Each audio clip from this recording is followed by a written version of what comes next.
Yeah, hey, Bene, good morning. This is Brian Parrish.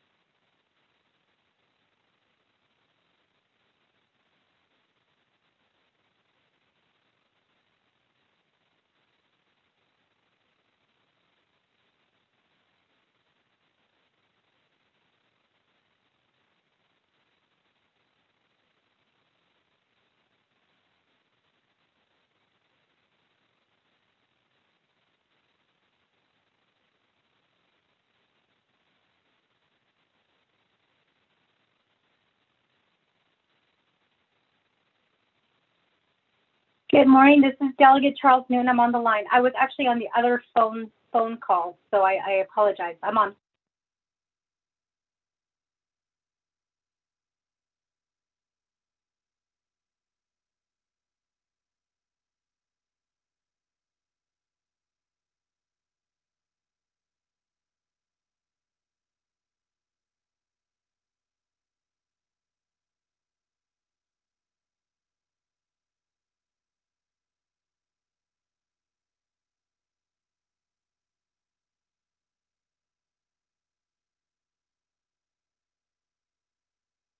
Yeah.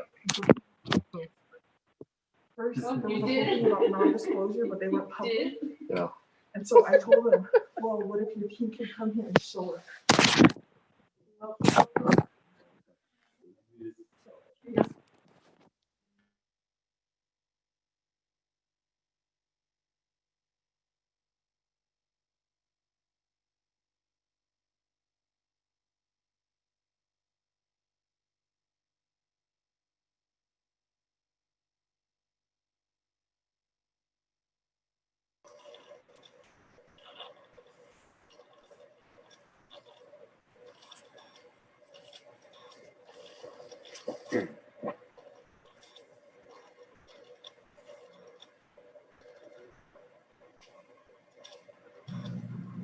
Vice Chair Smith on Zoom now. Good morning.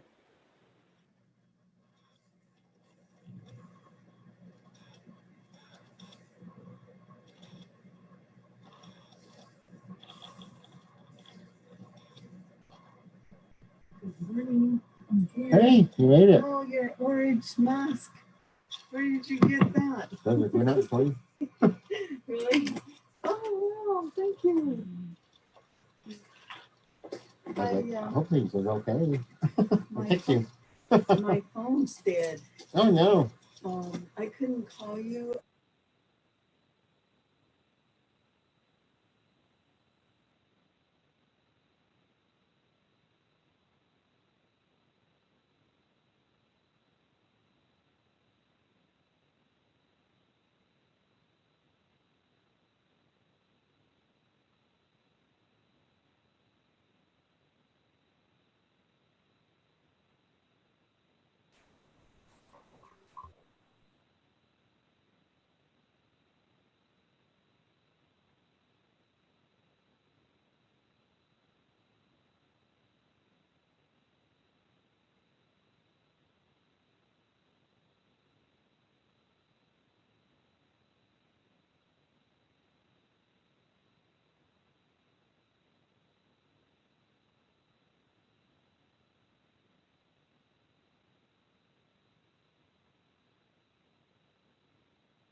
Can you hear me now? Can you hear me now? Good morning, Yes, everyone. sir. I hear you loud and clear. Thank you very much for being with us again this morning. I know that there was a confusion between logging in here to Zoom or through Uber Conference. So thank you, everyone. We do have staff on the other line, having individuals revert over here to the Zoom line too as well. So again, thank you, everyone, for being with us this morning. This is day 2 of our Naabík'íyáti committee meeting. Staff, if you get ready to go ahead and make sure we're good to go this morning. Are we recording? Okay, with that, today is day 2 of our Naabík'íyáti committee special session. This Naabík'íyáti committee is a member of the 24th Navajo Nation Council overall. Today, again, we're having a day 2. It's a special meeting via telecommunications. And I'm here in Window Rock, Arizona on the Navajo Nation. I have seen Madam Chair Amber Crotty here with us and Honorable Mark Freeland here with us. So again, thank you for being here with us this morning. Today's date is Friday, October 30th, 2020. The time now is 10:10 a.m. We have a proposed agenda that we did approve yesterday. So we'll go ahead and continue on down with that. So in order for us to continue off where we left off yesterday, let's get out of recess and officially get back into session with a roll call. So Ms. Nota, you mind doing a roll call for us? Good morning, honorable members. Honorable Elmer Begay. Honorable K. Allen Begay Jr. Honorable Paul Begay.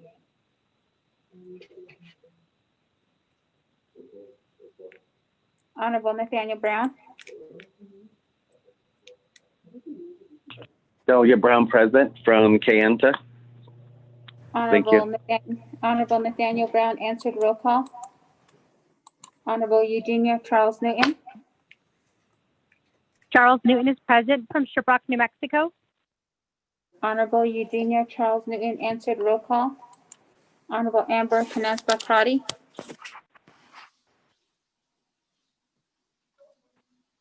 Good morning. This is Delegate Amber Canespa-Crotty calling in from Window Rock, Navajo Nation. Thank you.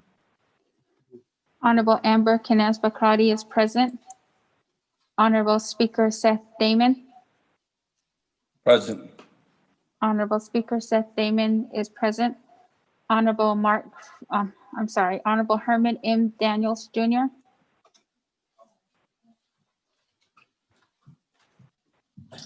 Honorable Mark Freeland. Here. Honorable Mark Freeland is answered roll call. Honorable Pernell Halona.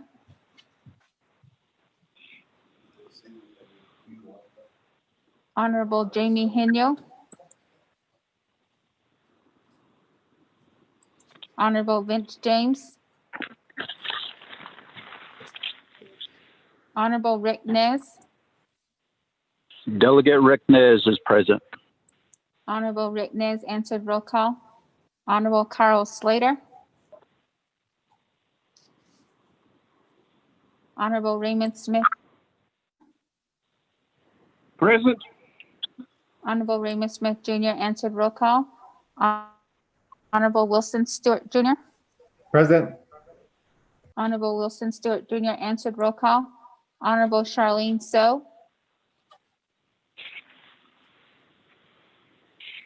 Honorable Daniel So.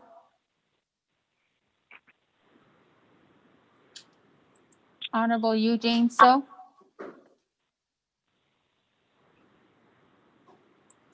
Present from Chinle, Arizona. Honorable Eugene So answered roll call. Honorable Otto So. I am present for Tip City. Hello, TC Gill. Thank you.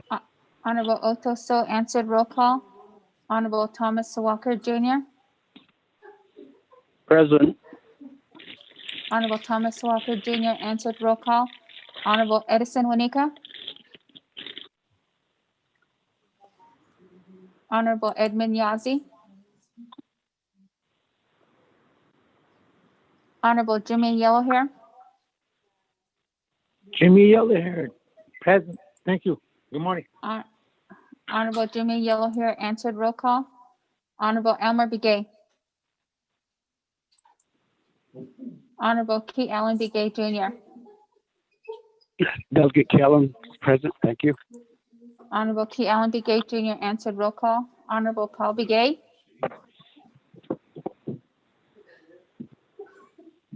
Honorable Herman M. Daniels Jr. Good morning. I'm here. Honorable Herman M. Daniels Jr. answered roll call. Honorable Pernell Halona. Honorable Jamie Henyo. Good morning, Mary Ellen. I'm present. Honorable Jamie Henyo answered roll call. Honorable Vince James. Honorable Carl Slater. Honorable Charlene So.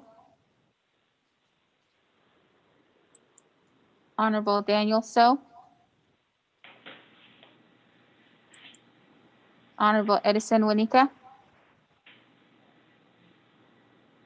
Speaker, you have 16 members present, including yourself.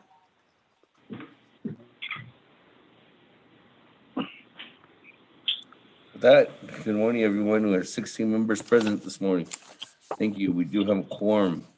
With that, colleagues, we are back to the agenda.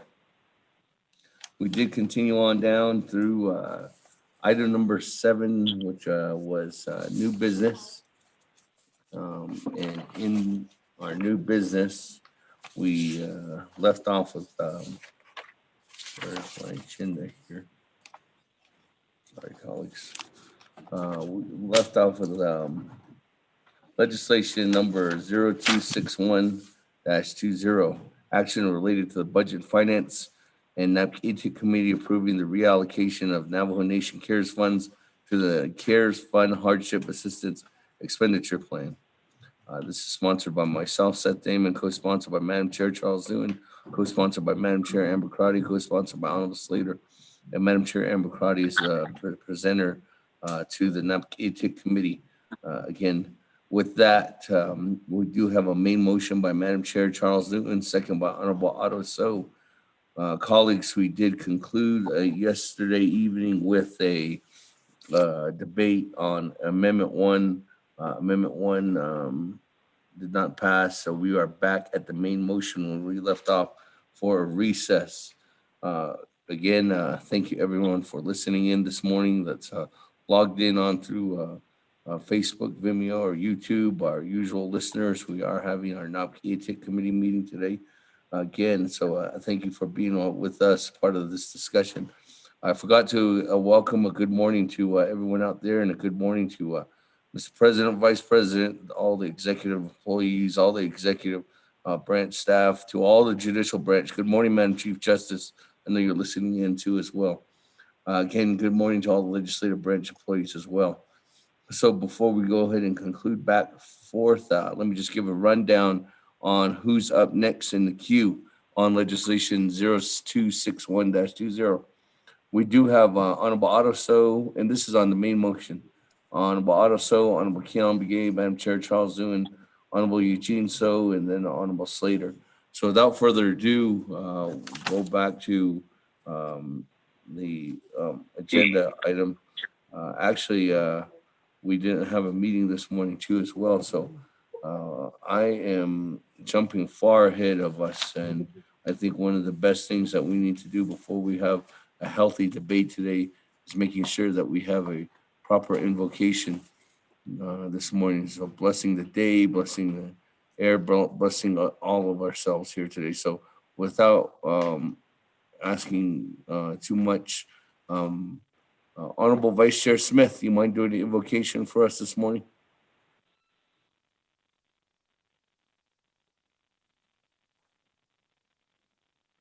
Yes, Chair.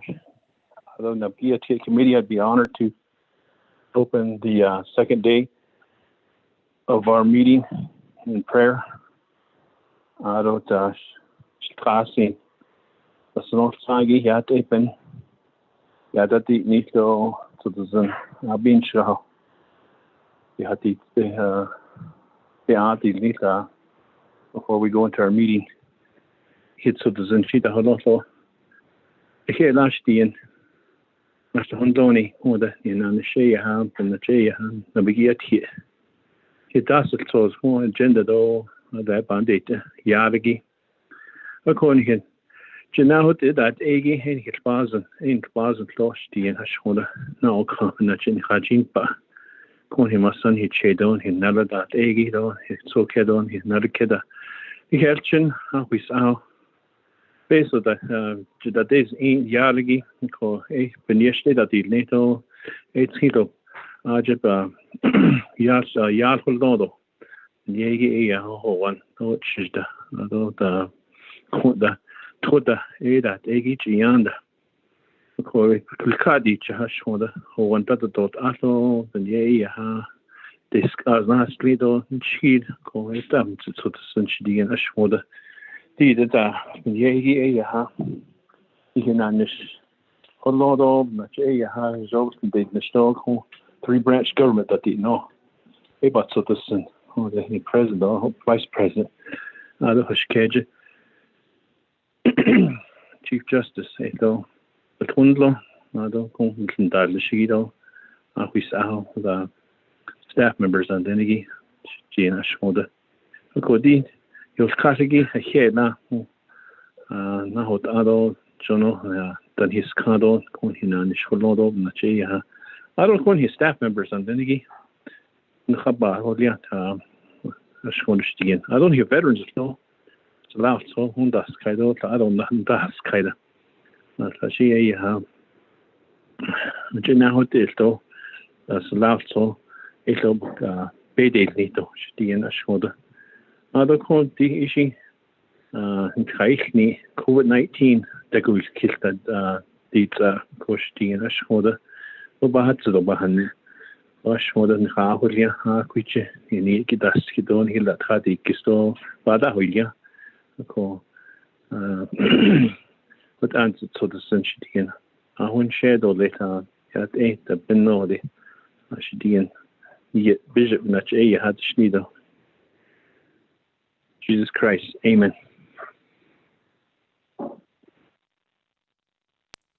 Amen. Thank you, Vice Chair Smith, for that invocation this morning. Thank you for blessing us and blessing the day and making sure we have a good discussion, good debate on all our items on the agenda, but also planning for the rest of the weekend too as well.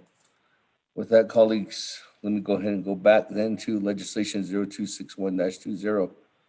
And I know that this is day 2. So, Madam Chair, Amber Crowdy, before I give the floor back to Honorable Otto, is there something you want to recap as a presenter before we go ahead and start the discussion for today? As you are the presenter of the legislation, I'll give you 3 minutes.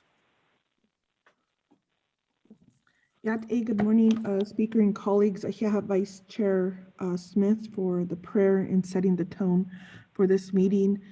Colleagues, I know we had a lengthy discussion yesterday regarding the First Amendment, and sometimes we need to have these hard discussions to understand where we want to go.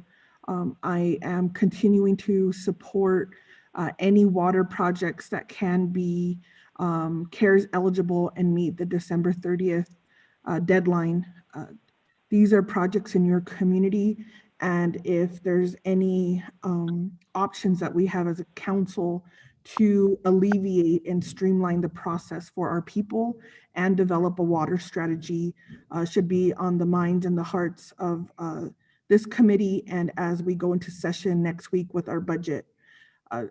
Speaker, I wanted to thank your staff for the coordination and all of the CARES resolution.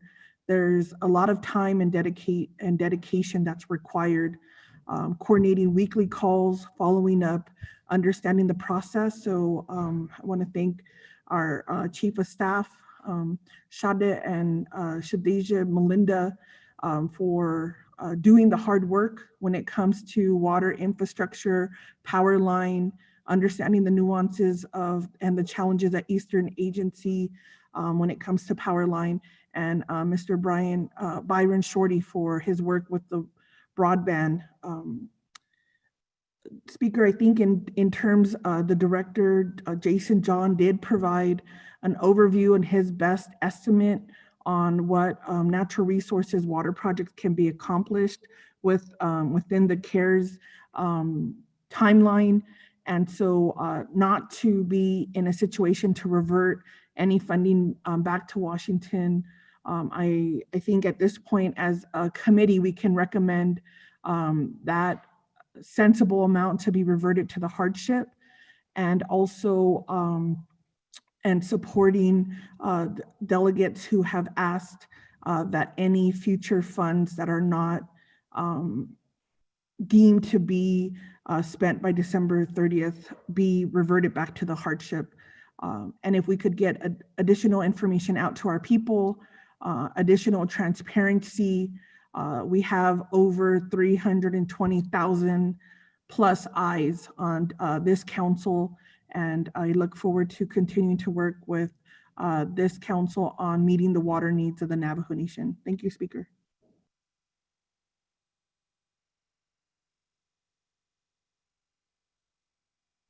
Thank you very much, Madam Chair Amber Crotty. With that, update and presentation on 0261-20. Let me turn to the floor. Honorable Otto So, the floor is yours. Thank you very much, Speaker. I have an amendment related to, I believe, the Office of Legislative Counsel had the information as of yesterday. And that is related to, I guess, let me use the term shoring up $40,961, $416 from the water projects. And this is the amendment that I propose. This amount was given to the leadership body and from the Director of Water Resources, indicating that these are the projects that he knows that with his opinion, professional opinion, that he cannot finish by December 30th.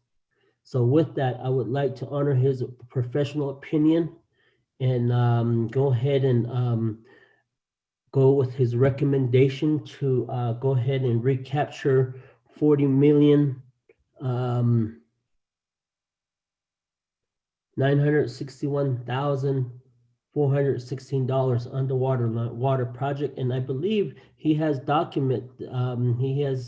supporting documents related to that matter. And I did email that information to the Legislative Council. Thank you very much, Mr. Speaker. That's my motion. I'll second that, Speaker. This is Delegate Charles Newton.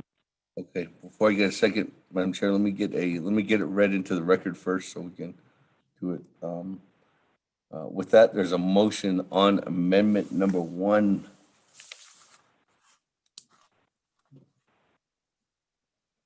And Honorable Otto So, and Rosa, if you want to go ahead and read it into the record. Here. Good morning, Chair and members of the committee. 1, on page 4, line 6, insert the following information. Water projects expenditure plan approved by resolution number CJY-67-20, specific projects set forth in Exhibit C in the amount of $4,961,416. 2, insert new Exhibit C. 3, renumber or reletter succeeding paragraph sections and or exhibits accordingly if necessary, and this amendment shall supersede inconsistent language contained in any other committee amendment which shall be conformed to the intent or language of this amendment. The Office of Legislative Services, with notice to the sponsors of the legislation, is hereby authorized to make necessary grammatical changes. Mr. Chair.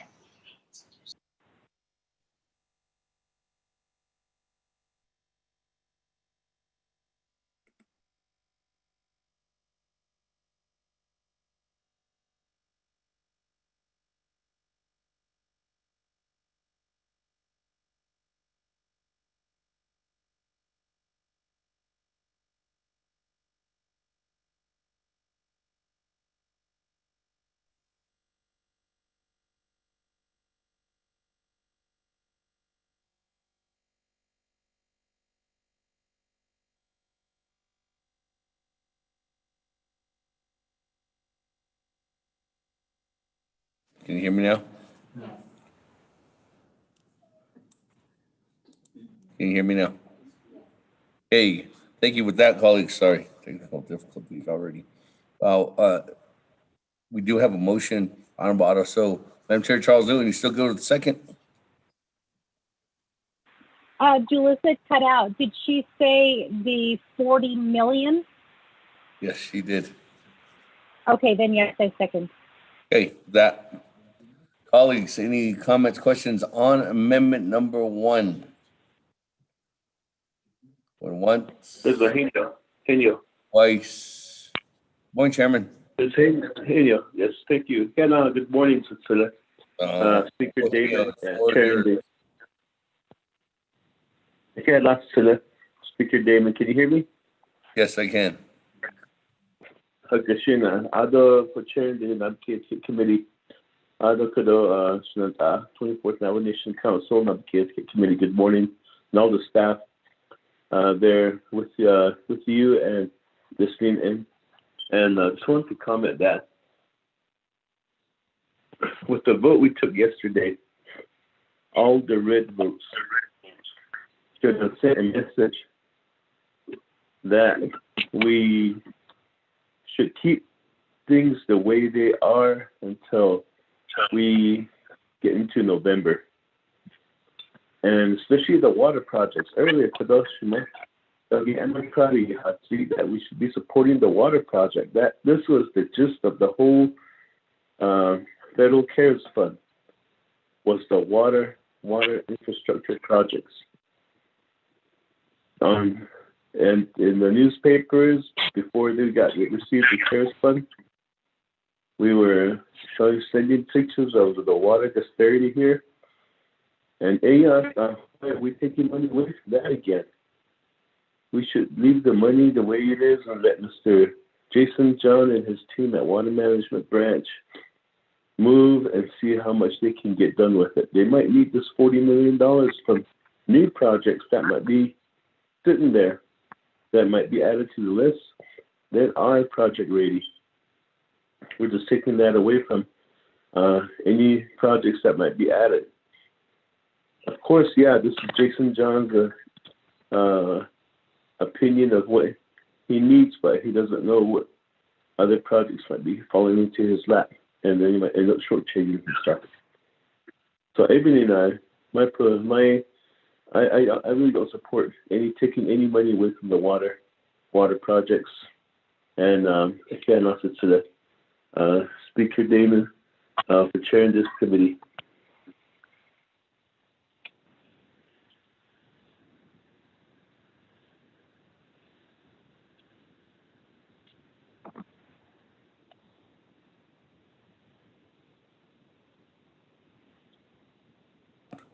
Can you hear me now?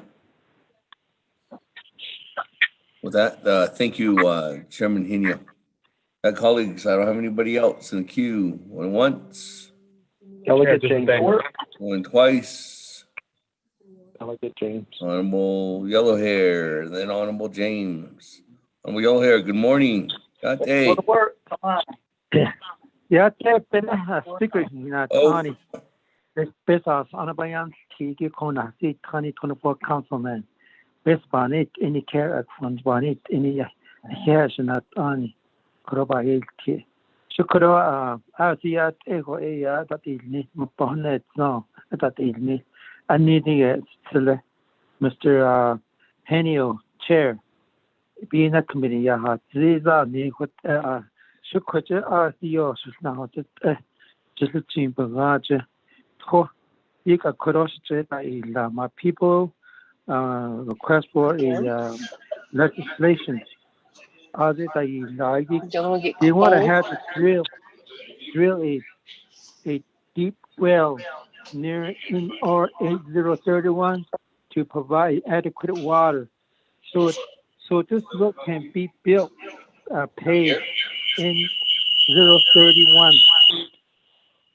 Golly, people. Ebony, yeah, of course. There are errors. Darn. There are errors. They still have the Honorable Henio, and then you leave the water alone right now, because of water is very needed in Navajo Nation. I want to go back to Mr. Jason John to give us a good, definite answer. So I don't want to share. I don't want to be blamed by my people up there. I don't want to be a failure to when he gets back on, we need to talk to him. I need to talk to him too. Also, there's another area not on hard, Roger. Aaron Jones, Can it be done in time? That's the question. I just thought with 20, 130 or 140 million dollars. Leave it alone as is. God bless you all. You don't, but no, can't. Speaker. Not and Deutsche Nostans, Nashke, Nostengi, Aret, Ahiltavis, Ane, Aroshin, Toshi, Nihilta, Kaso, 2020 census count, no, are on that point in the national day. I would tell you about this station. Thank you very much, Speaker. Go back on mute now.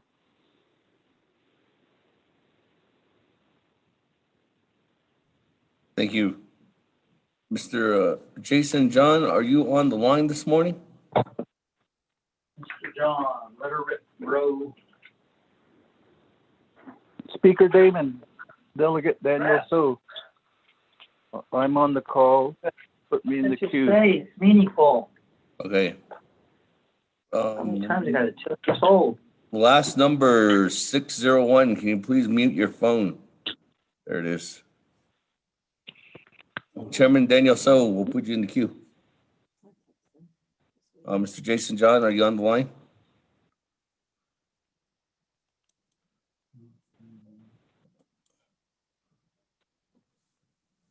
As soon as we get Jason on the line, we're texting him right now and trying to find him. I'll come back to him for that question, Honorable Yellow Hair. So with that, while we're waiting for Mr. John, let me go on down to the next individual on the list. Good morning, Honorable James. Yate. Oh, Yad is Nale, Speaker. Other members of the council. Yad is Benesha Kahase, so Asto. Kodo, To, Chinale, Ado. So, Honorable Ado, so, Do, Chinale. Honorable Eugenia Charles Newton, yet came na eyes. Kodoba na inch cantole. Ya, the base came the car, obey not the glay. A joke out in this case in Leco. A call Benina Nikit, ya, that in niche bonnet and no holiday show. It all base such a dead, and a dart or I don't done hell. Ya, Kodo based on height, there's Controller Kirk, Ado Jason John. The question because I need Leho. Ya, his whole dish. Edo, a dada gate, a hag it out. But not has the shoes or Hamlet Leniki, Edo got out. At a heat out, his data needs so the bus I need an da in niche na hodges age na hodges so asa lately ben hilta hon besma sa an lately di be besbe hanne ashode atka eya e hono sondo le ik at kodo kinahal gode na hot beson hichete ani ba asa na lately so beson chita best an ba asa na lately honne in the nation ship no ko a sheet Asian basement anno seniki to age in the hospital date a sheet in nan holoni in na could end in the Hashimit Asian ya age na hulne the more na outlet the emission na next car age is in the kotat ela the kotat ho so it's not hoping that on the share. He could on Hata Nana kick me his art Konana. Me hit the note art kit on the arm. Kodo Yino Shihiki, Mr. Jason John, Yen Hiknahadne, Ado Shaten Lenigi Controller Kurt, Yen Hiknahadne, Ho Kunza the whole Jishako. Oko, Ko Bekek Aho, Hiknahadod Nati Meako. Hashtag ended I need ho, that in Nisha, and Nahajish or Sahnat Leho. I need Hota and needs out I need Honda with Nahoshi.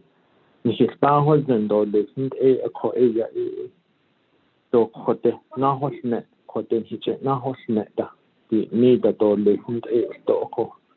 Dada Ben Hitcher High. The shit out Ashi Ben Hitcher High, Hana at the Ajo Sahot, Hana or Ando Sahot, Ana Yoks Castle. That a nation it's a new day again.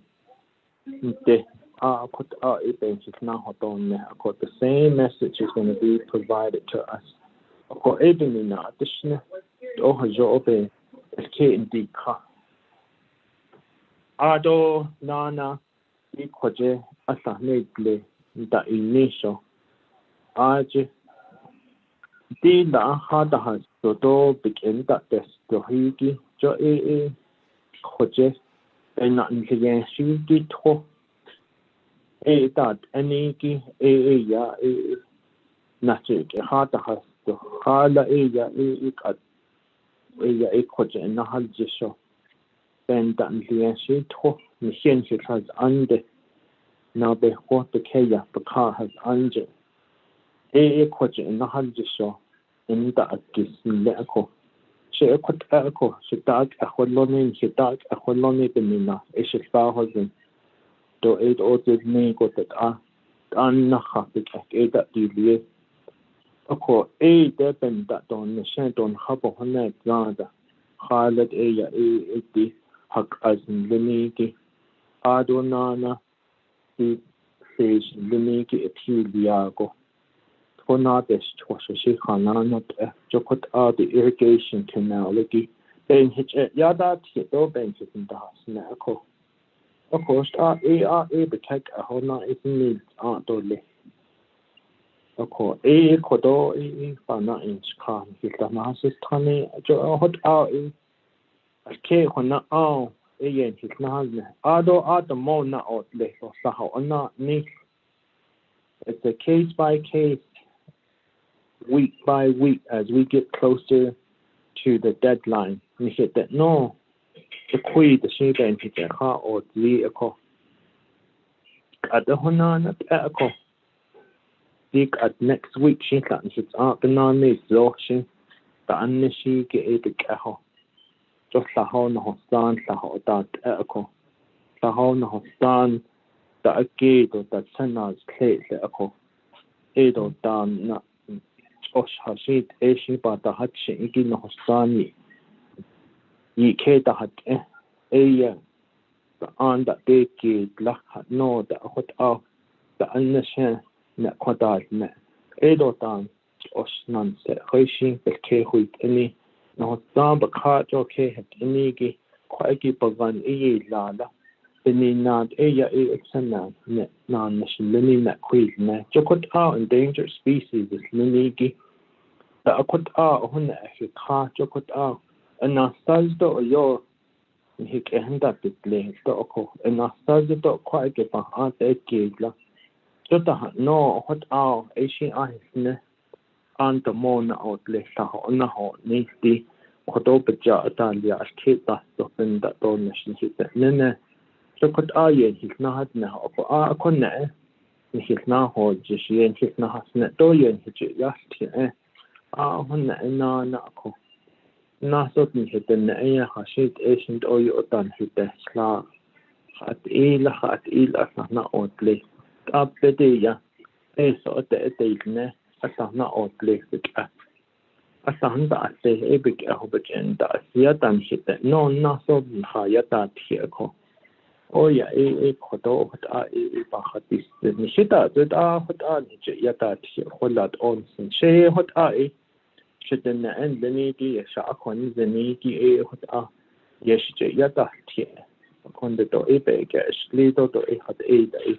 passionate ashe hunna dan jo khote ya chinat an ta chile sha ta izna lin so o hot a isin se ko hot a ti de khoto be kenet ajigi ya in hicha na is khandole o ha jo be ken di kha jo hot a na che beso has anje banana shite any to hot a in na che na khoso na che ya khoto na hat anleni king zo na de to click na hat anleni ki Naabík'íyáti ta to le jo khoni la pe so se le la ate khona to ni la jo khot a she a to mo na o click to ya khoto yen hin da hat ne don hil istan ya sen ko hot out ya ba na is condoles chinat a no leni ki khoton hita na sis thani ke ko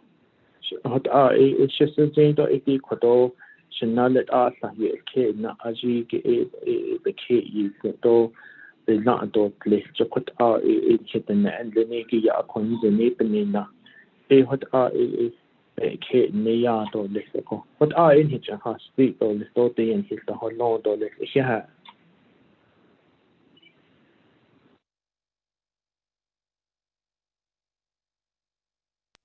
Thank you, Honorable James, for your comments this morning. That, let me continue on down to Honorable Chairman Daniel So. Floor is yours. Do I have Jason on the line yet?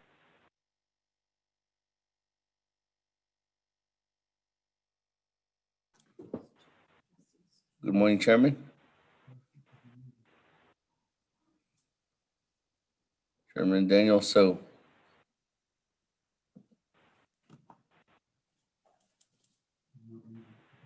I don't see him.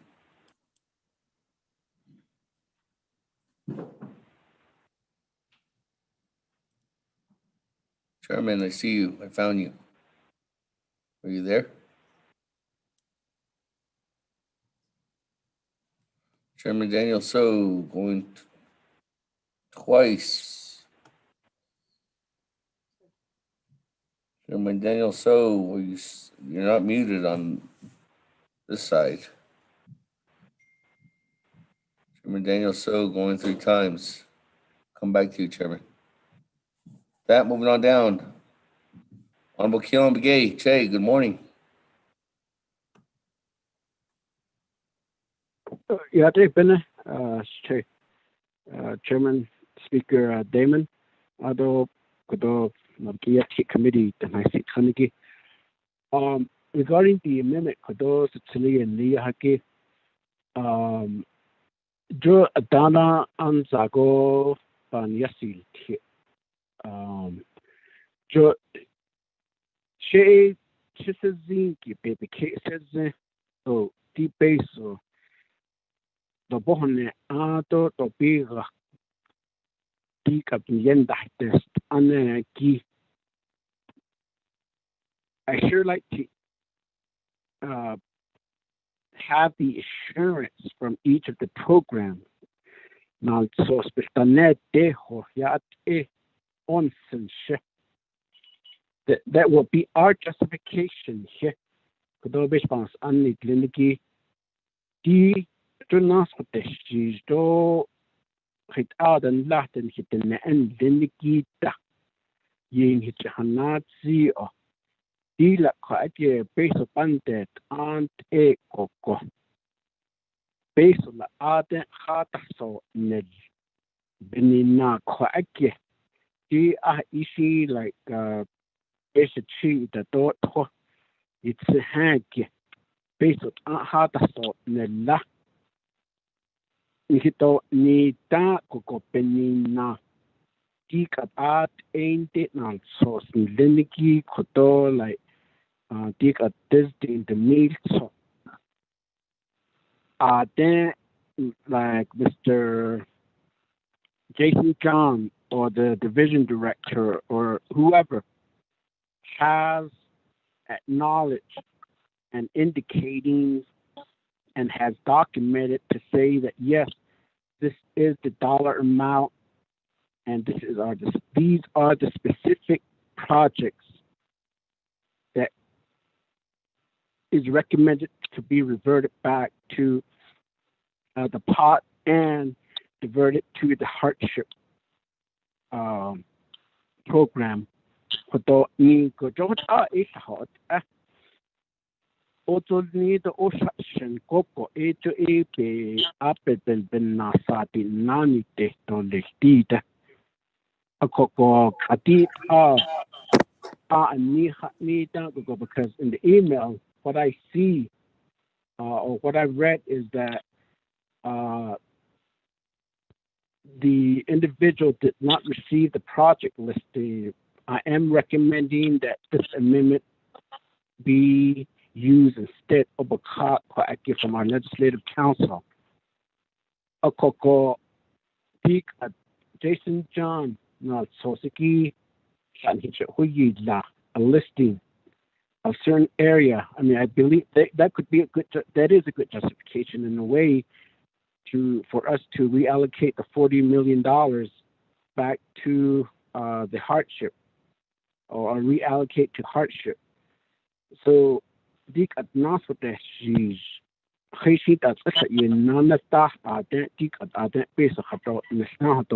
again, I'm just simply asking that at least let the program provide a statement to say that yes, these are the amount potentially will need to be reverted back or given back. So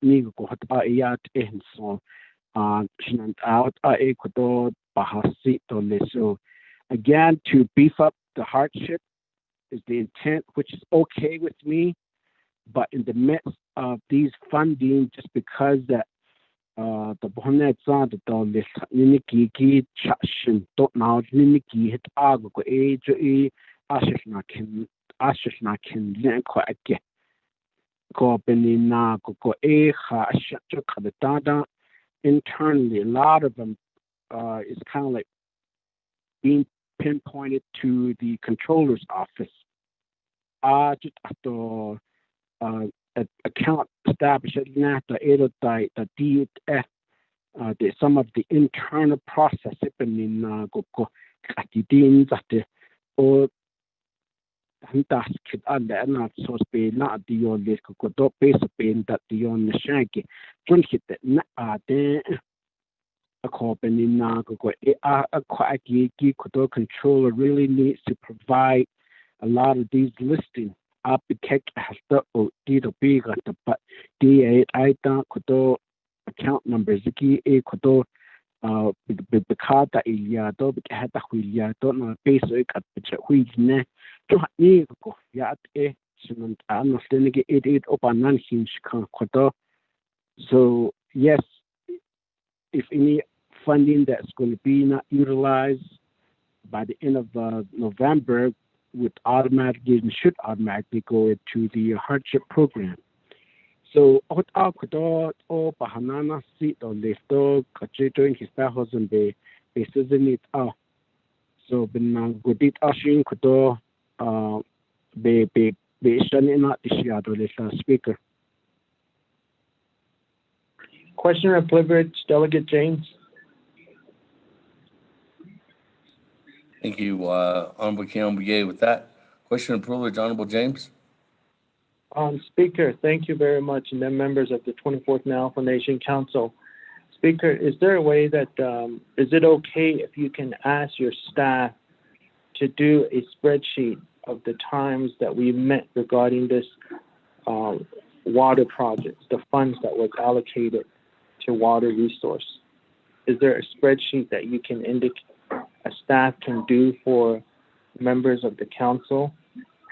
And then the dates and when the meetings occurred.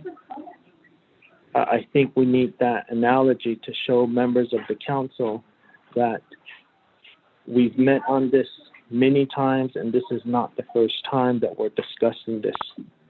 So I would like to request for that spreadsheet for members of the council, and then for our Navajo people that are watching worldwide web and then that are listening to us as well. Thank you very much.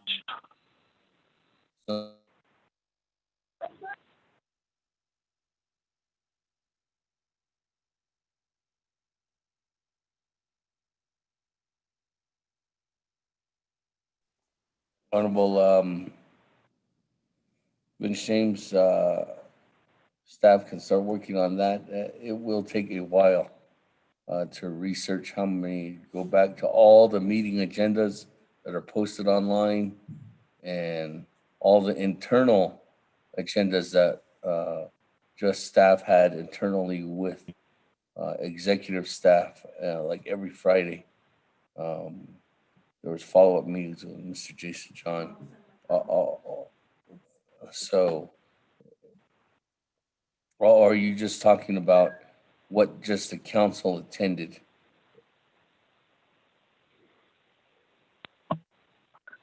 Honorable James. Board, thank you, Speaker.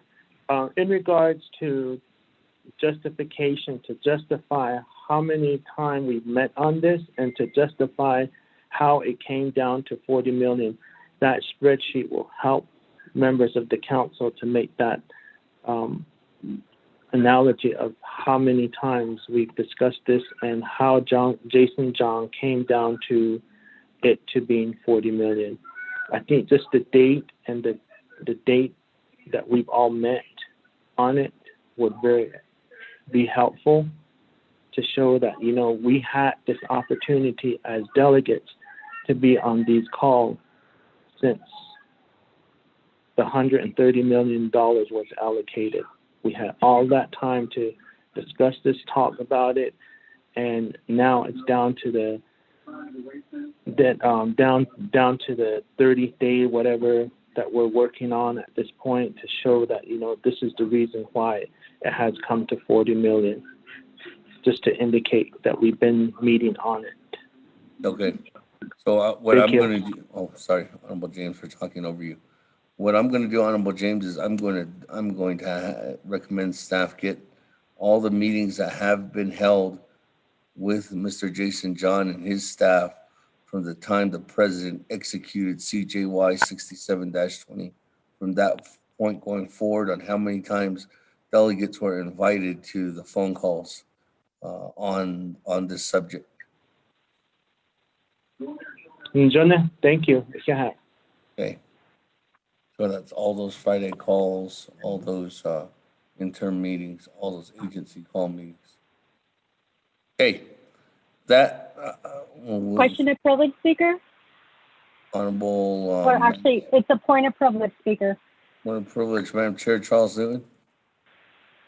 Yeah, so I should say Honorable Kialan Bigay, on Wednesday, October 28th at 5:54, Council did receive a memo from Jason John, and he did state that he anticipates a reversion in the amount of $40,961,416. I just now asked if that could be sent out, or if 24th Navajo Nation Council did receive it. And I got a response that yes, we did receive it, but it was sent again by Chief of Staff Sherilyn Yazzie just now. So there is a document out there that is from Jason John's recommending the reversion. So I just wanted to point that out to Delegate Speaker, because I know that our email is, there's a lapse in our email. So I just wanted to let you all know that we did receive that email. Thank you. Thank you, I'm sure. With that, colleagues, let me go to back to the individual who I think can help shed some light on this, and that was to Honorable Jimmy Yellowhair's suggestion. I do have Mr. Jason John on the line now. So, Mr. John, I don't know if you've been listening in, but there was questions about the recommendation for the $40 million, and if you could break that down and also give an overview on why the suggestion is to possibly revert those dollars back. So, Mr. John, the floor is yours at this time. Yeah, thanks. Kind of caught me between two different project meetings. The cistern systems, we have every good intention of trying to build at least 50. I've been checking to make sure we're doing this the right way, and I followed up with the design drawings are done. They're ready to be contracted out, but we have to get a permit from Navajo EPA, so we just had a call with Navajo EPA. But that's besides the point. They have to review these drawings and issue a construction permit for each one. They normally have 90 days to review it, but they said they would try to expedite it. So we're sending those over today to Navajo EPA. The remaining money, and that is estimated to cost about $4 million. So we had approximately over $14 million that was sort of budgeted for cistern systems. So I deducted the rest of that amount that could be reverted. So that's the first large portion. It's over $10 million of the $40 million. The other large ticket item is the stockpile list that I think we all know what happened with that. We were basically told it would be an audit finding if we were to buy materials for waterline projects and store it to put it in the ground in the next couple of years. They said that cannot be done. It did make its way through the entire legislation for over 2 months and all the way to the president's office for signature, but at the end it was deemed ineligible. So we are trying to spend some of that money on items that can be bought and installed and used before the end of the year. Some of that money is toward a subrecipient agreement with Kalani Lake Enterprise. I've been in communication with them on a weekly basis since September to try to get that subrecipient agreement to process, but I have not received it. But I was still holding out hope that they could submit it this week. They said they would submit it last week, but they didn't. So a couple $1 million are coming out of that stockpile list for that subrecipient agreement. In addition, we're submitting a contract into the 164 review for over $5 million with Source Global to install 506 water systems across different homes at Navajo within various chapters. These are water purification systems that take water from the atmosphere and produce several liters of water per day of drinking water.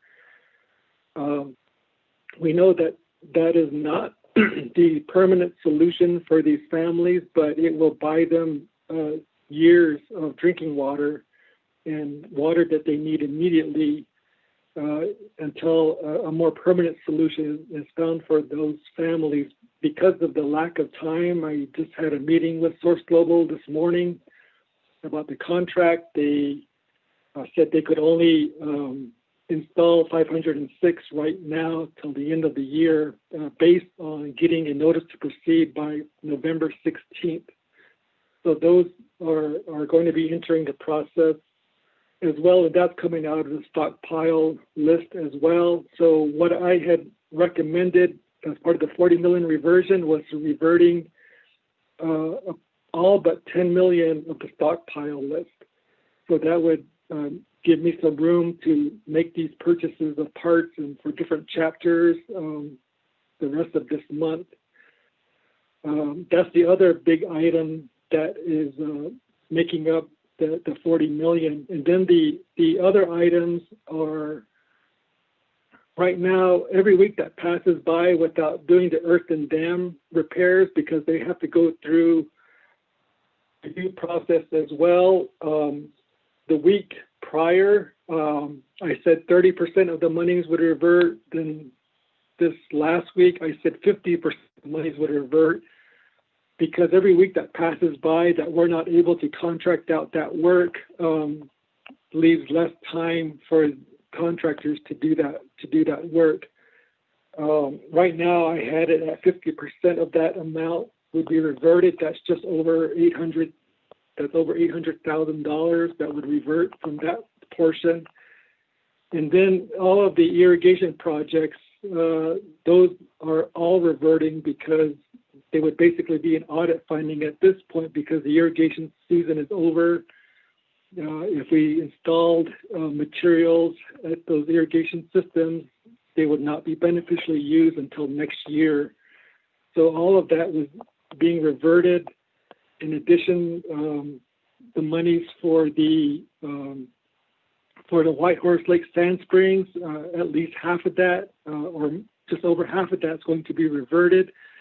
I am trying to get a better amount from our contractor on what exactly is the good estimate to keep, because I said we need to tell the council exactly how much they need to revert.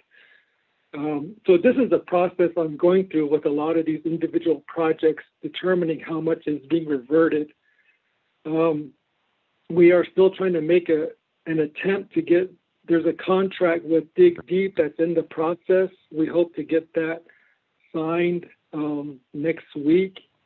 And a lot of these things are not being shown as commitments or expenditures, because they're still all in the system getting to where they need to be. If it was just up to the program itself to get these things through, we would already be done. But at this point, every contract and every purchase is being questioned about time of delivery and other matters, and it's taking. I guess I should just note that even though it seems slow, this is actually fast for the Navajo Nation. I mean, back earlier this year, it took us 3 months to get one drilling contract through the system, but now we're talking about weeks, not months. Even though it does seem slow, it is actually moving quite quickly, but it appears it's not moving fast enough for leadership. I guess that's part of the big problem. What I would maybe suggest is a suggestion that whatever we cannot substantially show that's in the system for approval by next week, or those things that are not encumbered, or those things not being expended, it's easy to see those things could be reverted. Like if we don't have a contract for cistern construction into the system next week or the week after, we can just say, okay, just go ahead and take that money away. But right now we do have quite a few things. I didn't even talk about the purchase requisitions that are in the system right now. Those include for potable water trucks and things like that. It would be good. It would be a little bit more comfortable to base the reversion amount on things that are not in the system or things that are not already been encumbered. But to base the reversions based on things that are not committed yet and not expended, we're basically cutting out all of those things that are currently in the works to be encumbered within the next couple of weeks. I can talk at length about any of these projects, but that is where the spreadsheet is being developed from, is that frame of reference. Thank you.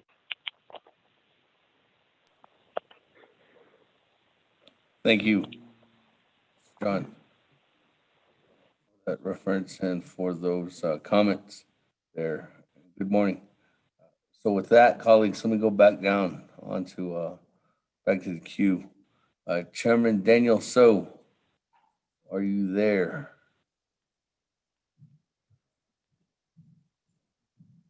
Good morning, Chairman. Well, Chairman, you might have to unmute yourself now. Just letting you put me in the queue. *6. Chairman, can you hear us?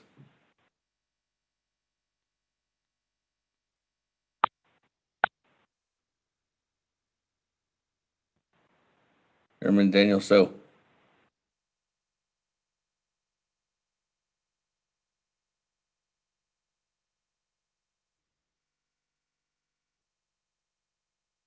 Can you hear me?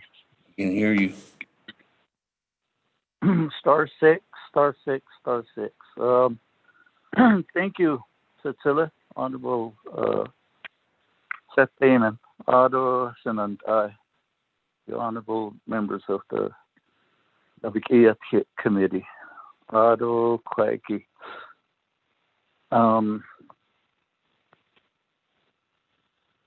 One question. Clear that this amendment only talks about the water. Am I correct? And you are correct. It's not. Okay. Well, Sheila, in that aspect, it's again, I agree with this.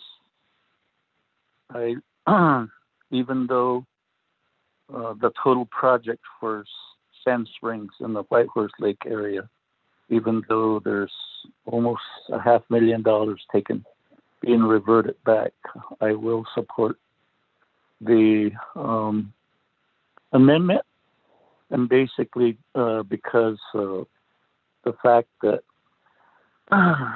this process of a pipeline or the other aspects will take time to review, and I sure hate for Navajo EPA to overlook a critical environmental factor. The other, in what Mr. Jason John stated in this morning's address, the other aspect is it brings to light that our Navajo Nation review system, the 164, to be able to, I guess, in some of the other projects, you have to have a project manager, you have to have a business unit, you have to have an account number. Those are critical, but the aspect of the 164 review,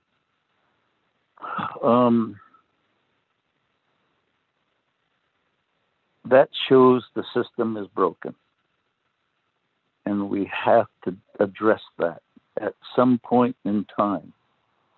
I don't know if the Title II subcommittee has even brought that item onto their discussions, because I have not on a regular basis called into their meetings. But that process is what, even from the early 80s, that was a sticking point. And it remains. It's and how do we best proceed to change it? That's the sidebar discussion, but the main thing is I support the amendment. And like I said, even though I'm losing $500,000 in this act for the project for Sand Springs. So with that, Speaker, I will go back on mute. Thank you. Thank you. Let me go ahead and go on down. Next individual in the queue, Honorable Elmer Begay, on Amendment 1.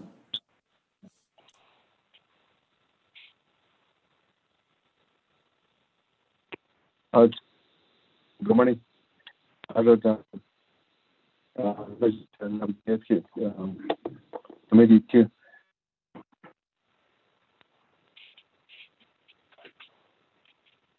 That's Ada for your report.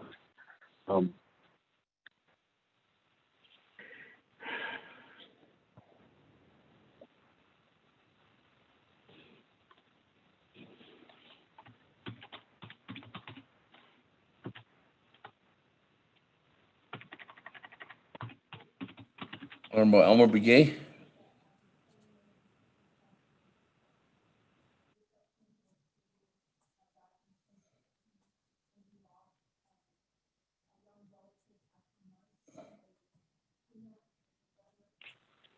Honorable Elmer Begay.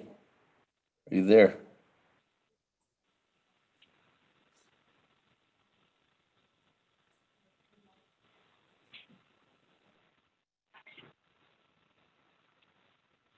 Speaker, this is Haney. If you can put me back in the queue.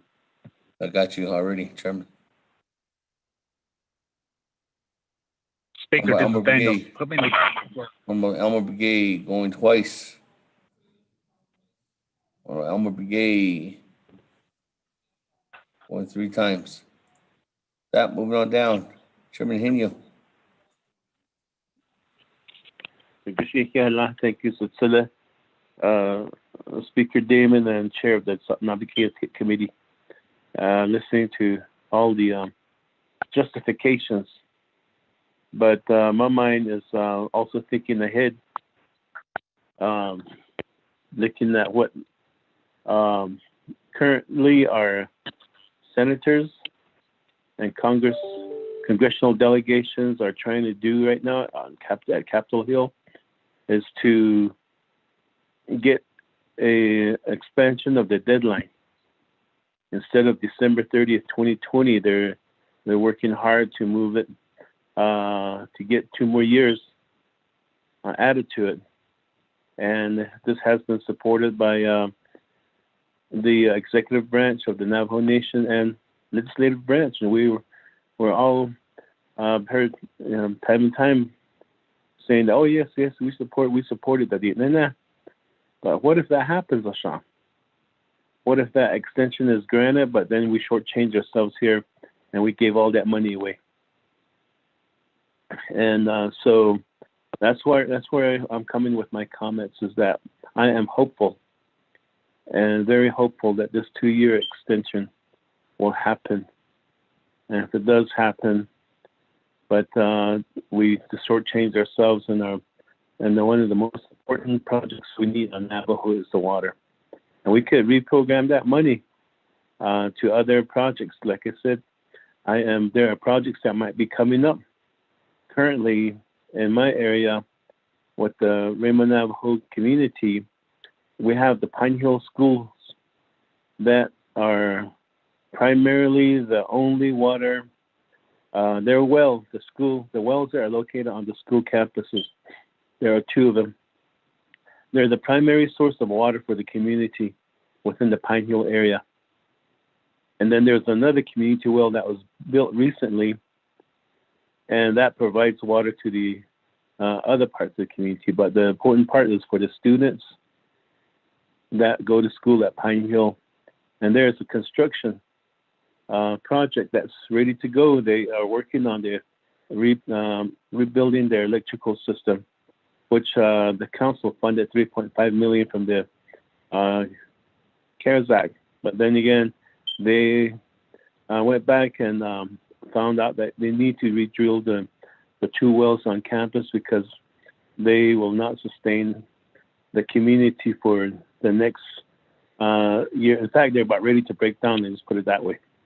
So right now, they shut those 2 wells down, and they're relying on the outside community well now to assist the school with providing water to the community. So and I'm hopeful that we can we have that 2-year extension, but at the same time have 2 projects like this that are project ready that I want to submit to Mr. John right now as we have them complete the proposal complete. The other one's for Alamo school system, the same thing too. The school personnel, the school board They are responsible for the community water system. And therefore, they also do have a project to expand their water system because of a new clinic that will be built in the community. So these are the projects I was referring to when I say there might be other projects that are ready to go that might take place of what's trying to be reverted in Adishnishananta. So wanted to bring that up again. To the Speaker Damon, the chair of the Naabík'íyáti committee.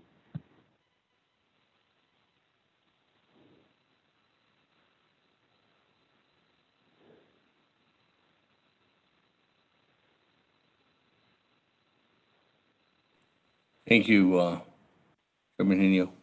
With that, let me go ahead and continue on down on the listing here. We have Honorable Yellow Hair.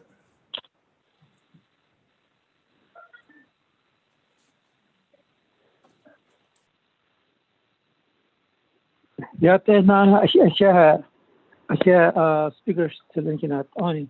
Yes, I'm Bayan Tig. I don't know, Mr. David John. I've been hearing this audit, yeah. It's an audit problem, yes. If we not do things right. What I want from you and the list, this is a concern also. My Mr. Vince James. I know about the Huntston at 11 years, but not in Kacho. The quiz about Huntston. I didn't what I had to. Shibayash Tige, Yapa Hot Peso. Netegon has Areko. I don't know if you ever written anything to us that says these are the following projects. It can't be done. It cannot be done through duration to December 30. So no, in the Shibiga, even then, I didn't that these Kita are hot. Should you could just any Hananati, they're asking for a to drill a deep well near in or 8031. Tough because of the Yanike rope in the 8031. I thought the Schwans on New Year, though that I thought on the basis of none feature plan in the year. That the water drill now be the December 30. Of course, the high school, that's the council. Now, when I thought the mini water line project. So, phase 2, about it, in the door by showing that. Phase 2, I shall add the care act money. Because they McDonald every peso had not in the IHS. As a peso done. According to based on the project, their proposals, written statement, then there's no justification at then. How she thought on this IHS, it's really frustration for me. I started to get Mr. John. IHS is a meeting at Iswahan, got exit out. You can't speak on it just to at all the time. There's some what needs to be done. I just talked to Dave McDonald. But also, there's a proposal that the national orally. But also never caught this short. The phase 2 get out in Spahel and Mr. John. Also, phase 2 behind Agi. I was at the on phase 3, 4, 5. Esha, SB of Mr. John, phase 2. Work with Mr. McDonald. All balls and the number that on hit to the dos in that then. She died by a titty eyes as a number nation. Is it all ya tin hit it no? Kotik, I give ARC it on this. To be a hot store, rather statement that can't be done. To be got the north in limbs of John, and not the never had this never got to the chamber. Even in not that edition, but not again. But what's not yay by a peso. The verge of hardship is copied at all, so as a reverse on this, or it's what he hit on. the Nebuchadnezzar I thought ye Abba Yatika should not Shiba on Sunday Yatisa that as a project the dog there that as they overcome them stuff a cock at the November 30 hold Jesus all Benton Ethole a coco a worship budget battle $50,000 all a she Nia el Kitole peso ekat hato ntava vertole hato a quail at the net on the artole a shiba sound Arohon Sleepy Mountain on between Fort Slate to Hartera to Iliago the net about 40 house that the waterline connection don't Nistan. None of the millimeter waterline project Ilia 200 na kidneys that thing big garden the Tobashata I thought. No yeah equibias Aro back at so. Back at Sototos, ni behind the Chokadeka has only yet not na both those that are the other forward the bigger project. You dam and restoration restore this dam. That all Q4 dam in the way for slip Black Mesa area. 80 I see. 20 to so. Opaya she Lanigi, so our area yata Nal Closhy wildlife at 8 by years. Where so that Bezas who are frustrated. Aro the egg at Beto Yanto, the bigger the Kajinan Chitato, the test on number one priority. So big a hard to testify and I just go along with what other council done any. But not any of any Kajida. It over about this million. All of the between those slab. I don't care if it's done. This Mr. John, you could have 45 in the office. Could you have listened to the two cities? This about that is Adam is a bit down here. All of it, I have to next door. Is our class in his hushness thing. Okay, I thought long I started to eat this. What are the yacht?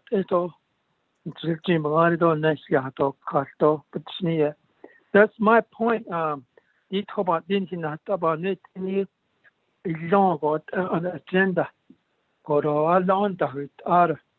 So this area, this is Mr. John, Mr. David Donald, that all the start, all the thought that in the 100 IHS.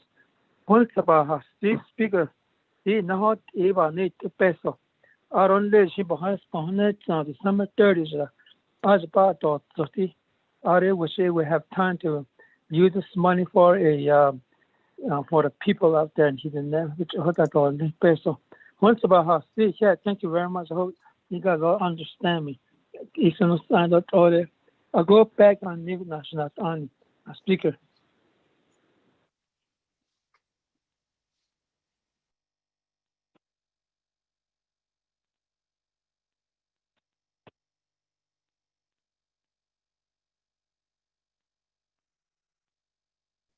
Thank you. What are we all here? That moving on down. Honorable Herman Daniels. Good morning. Got a. Thank you, Mr. Speaker, Mr. Chair. Yeah, kudo IC kudo. Ma hele kudo arunana kudo. Shinale kudo dam. Delegate dam. Smith kudo dam. Yeah, kudo dam. Vice Chair Smith kudo. Kudo dam behind CAIC yeah kudo. The nation need to be nashe a kudo a. Asahni ledo shila huile na roda enjoy asahni lego. Arunana kudo speaking to the amendment kudo. Kudo allegation and kudo belken no allegation kudo yeah kudo. And that's kudo ba yel tiro ba yel ti. Arunana kudo. Great kudo my brother kudo da anidi had v kudo da Sherman Henio kudo. I see kudo a bantas case yes that kudo. Great canal grade joy kudo extension kudo. Kudo a yoke or kudo in alt for she that's enough the net dego. Arunana kudo na executive branch kudo. Just look at the AIC could extension the could here and that's could Chanel Mr. Nez could the president. I don't know vice president so I see could yeah and that's the go. So Papa that's case go hodo. I don't know could a quite hold just about this case again. Yana great based on could that into hardship. I don't know could same time on that.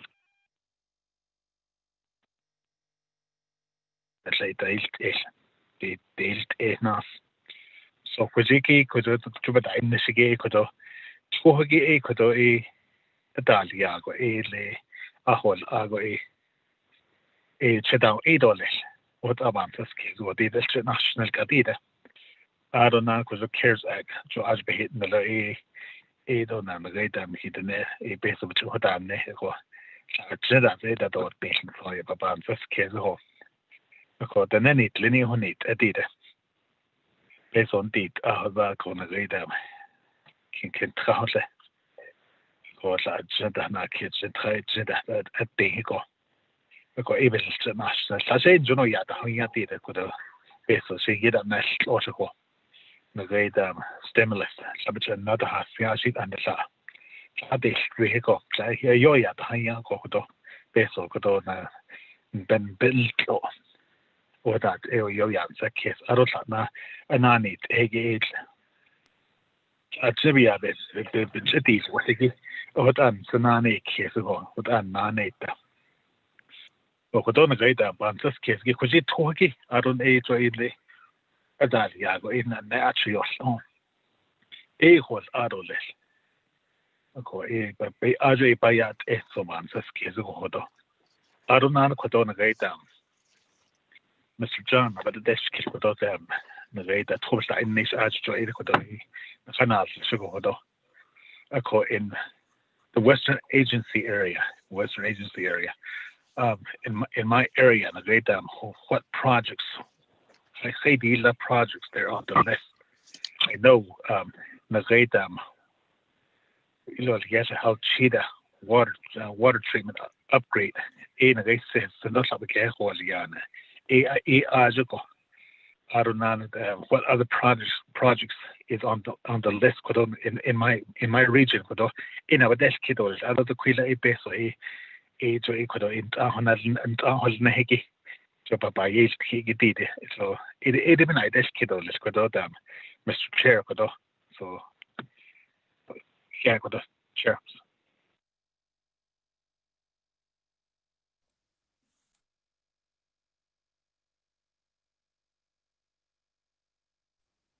That, I think that was the first question. So we go over Mr. John.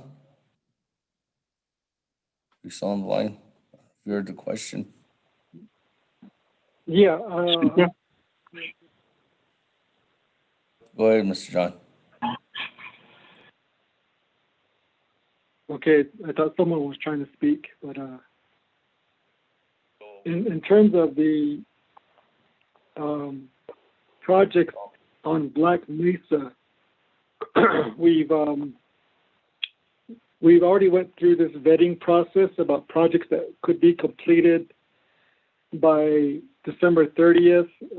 There was a first wave of projects that were removed back in June, and a lot of those were waterline projects that could not be completed until next year or the year after. That included the mini mill phase 2 projects, the phase 3 projects. IHS already has the full funding for phase 2, which hasn't even begun construction yet. Phase 3, we have $4.5 million here that we can send to IHS for phase 3. Phase 3 is $9 million. We have half of that money already. But they need to complete phase 2 construction first before they can start on phase 3. That doesn't mean we can't start the design and the planning process for phase 3 now. That can happen, but it's not it's not a discussion for the CARES Act at this point. It's already been not part of the discussion for several months. That includes the other waterline project. Delegate Yellowhair was talking about the waterline project in the other near, I think, west of Pinyon. Those waterline projects are not anywhere near construction ready, so they cannot be used for the CARES Act also. So that is what is happening there. We have been working off of a cistern list provided by IHS on cistern projects.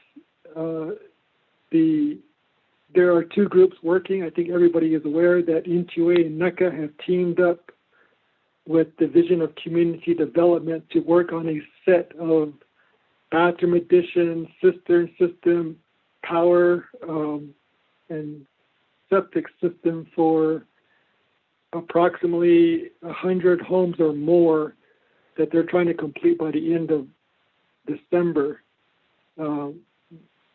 That work is ongoing. Water resources, as I mentioned earlier, we've completed with the assistance with IHS. We've completed the design for the first 50 cistern systems. Those have to be reviewed by Naabík'íyáti. Some of those projects are up in the Kayenta area, Shanto area. We're also talking to folks up on Black Mesa to do assessments there and design drawings as well. Communities at Nosh Chitty, Loop, Delcon, in those areas. So that work is ongoing. So there are projects that are happening out there. I've tried working with a group on Black Mesa on Earthen Dam rehabilitation. We were, Mr. Percy Deal and others been emailing me about that over a month ago. And back in September, I reiterated that we actually needed locations of these earthen dams so that we could get them reviewed by Fish and Wildlife Department so that they could be eligible to be, we could use CARES Act money to rehabilitate them. But the locations of those earthen dams have yet to come forward for over a month now. I try to follow up with these folks to get me the information, but sometimes because of the workload, I don't follow up often enough to get that information.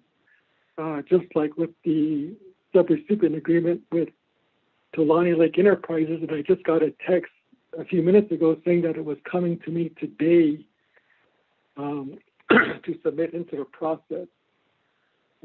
So I hope that, and then for the 8 potable water trucks that we know should be, that a purchase order should be issued today or Monday. We are going to try to concentrate those water trucks in the communities where the cistern systems are being installed. Those will be the priority for those first water trucks. And I am trying to push vendors to try to confirm delivery of other water trucks by mid-December. But some of them are not able to meet that deadline, but I'm still trying to push some other ones to see if they can. And so that was just some insight into some of the areas where projects are happening. I don't know if I need to go into more detail, but that's an overview. Thanks. Speaker? Thank you. Yes. Who's somebody? Speaker, this is Edmund. Good morning. Put me in the queue box, please. Chairman, you are already in the queue box. Eugene Roger that. Okay, with that, Speaker, this is Elmer Bajatian. okay, colleagues, this is all on amendment number 1. We are next on Honorable Slater.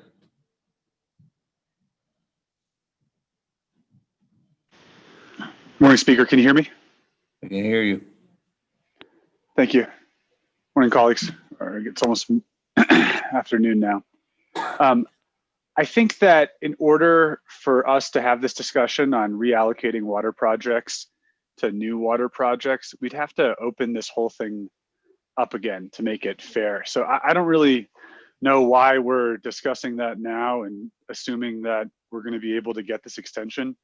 If that goes forward, then the only equitable manner would be to have a whole new process and allow all delegates to be able to access that funding on reallocation. But we never got behind a comprehensive plan to combat COVID or use the CARES Act funding. And this is the effect of it right now. We can't look at these projects and say, or a Gantt chart and say, this is 75%, this is 80%, this is going to meet here, this is not going to meet here. And, you know, that's a failing. I hope in the future we'll be able to avoid that. But I think it's incredibly unlikely that anything will be passed in the lame duck session. We shouldn't hang our hat on that. And it's not really relevant to this 40 million right here. But if it seems like people are working and conspiring to get their pet projects funded, and it's the same thing where we need to offer the broadest, most equitable relief to our people and not pick and choose favorites. And I really resent how certain delegates are saying that their communities are more deserving for X, Y, or Z. All of our people are deserving. We have dozens of families within my district in each chapter that do not have running water and electricity. The citizens of Black Rock, Rock Point, over in Rough Rock. I mean, we have projects that unfortunately we're not able to use CARES Act funding to move forward.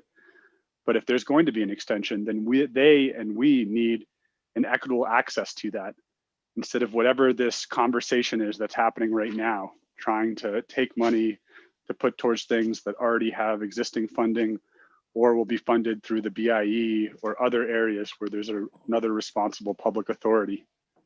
So I hope we can stay on subject and not keep getting distracted. But if we're gonna blow this whole thing up again, then I think we should meditate and think about what the process is gonna be for doing that and how you will be able to articulate that to our constituents. Because I think Delegate Yellowhair should be the first one in line. You know, he's been busting his behind trying to get water for his people up there in Zithugene. And I commend him for that. And unfortunately, so many stumbling blocks have been put in those people's ways toward getting water. So I support the amendment. I think we need to move on. We're not really speaking to the amendment at all right now. We're just completely speculating. Thank you, Speaker. Thank you. Honorable Vice Chair Slater. That, let's move on down. Chairman Yazzie, floor is yours. Speaker, members of the council, and everyone that is listening online or who is present at the chambers. Just want to say, first of all, this is Naabík'íyáti. And from what we have talked about, we can talk about anything that is on our mind. And I just want to remind everyone, that's the way it is. We're talking about the amendment here in which I am not going to support, and asking my colleagues that we continue to vote red. Yesterday, as it was stated earlier, we've showed in voting by red that that was our stance. And so I am just asking, my colleagues, and I also mentioned, that the projects that were brought up by Mr. Jason John with Dig Deep has a strong substation out here in Peru, New Mexico. And they have done services for Mariano Lake and Smith Lake, and they are a good program. They have purchased 3 trucks. I think they were 3,000-gallon semi trucks. And so I like to ask Mr. Jason John, just tell us, and to be honest, if he does support the amendment that's on the floor. But however, I'm still, going to vote red. And so, Speaker, to Mr. Jason John, what's his thought on the amendment? Should we do it, or is it going to cause some chaos down the road, in which we're, talking about the CARES Act to this day, and we got a month and a half now, that we got to spend the funds. And so the chapters haven't even gotten their funding to start spending for their amount for their people, such as wood and coal and pallets and so forth. So, Speaker, that's my question to Mr. Jason John. Sir.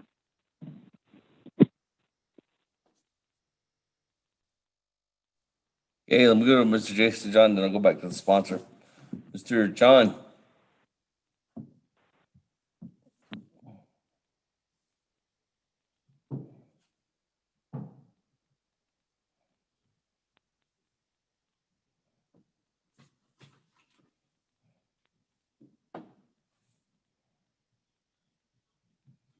Mr. John, are you there? Oh, sorry, I was touching the wrong button. I don't know what the amendment is, Speaker. Mr. John, the amendment is that recommendation that you sent on 10/27 for the 40 million. And that's the amendment that's in place sponsored by Honorable Otto. So just reverting that $40 million, 40 point, what is it? What's the actual amount? Right, 40.9. Yeah, $40.9 million back, or reverting that and from there to the hardship account. That's what the amendment is. $40,900,416. Sorry.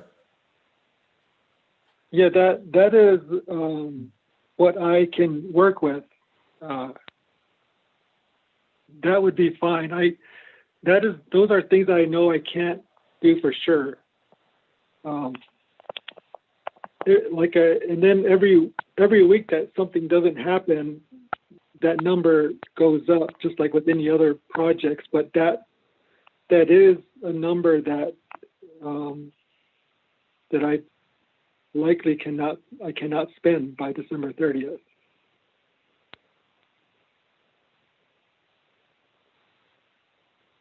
Thank you, Mr. John. That Honorable Otto. Point of privilege, Speaker. Point of privilege, Honorable Slater. What is your point of privilege? Does this amendment affect the dig deep endeavors on the nation presently? Mr. John, I guess that would be a question directly to you. Right now, the nation doesn't have a contract with Dig Deep. They are using their own money right now for the efforts that they are currently providing. The $40.9 million does not include the money for Dig Deep, since that contract is still going through the approval process. So that money is still there, just over $1 million. Thank you. Okay, thank you, Mr. John. That Honorable Otto. Thank you very much, Speaker. I just wanted to just indicate that this amendment here is not something that I just pick out and say, hey, oh, let's take money from here or things like that. This is based off of what had been provided by the Director for Water Resources. This is, and he did indicate that this is what he recommends, because he can't spend these dollars. So even yesterday on the amendment, I tried to reduce it to from 89 million to 40 million. And that's what could be justified by the director. And Jason John said, I cannot spend these monies by 12/30 to 2020. Ako ko 40 million niki since he can't spend that, it's gonna we can put that into hardship, and and there's documents behind this.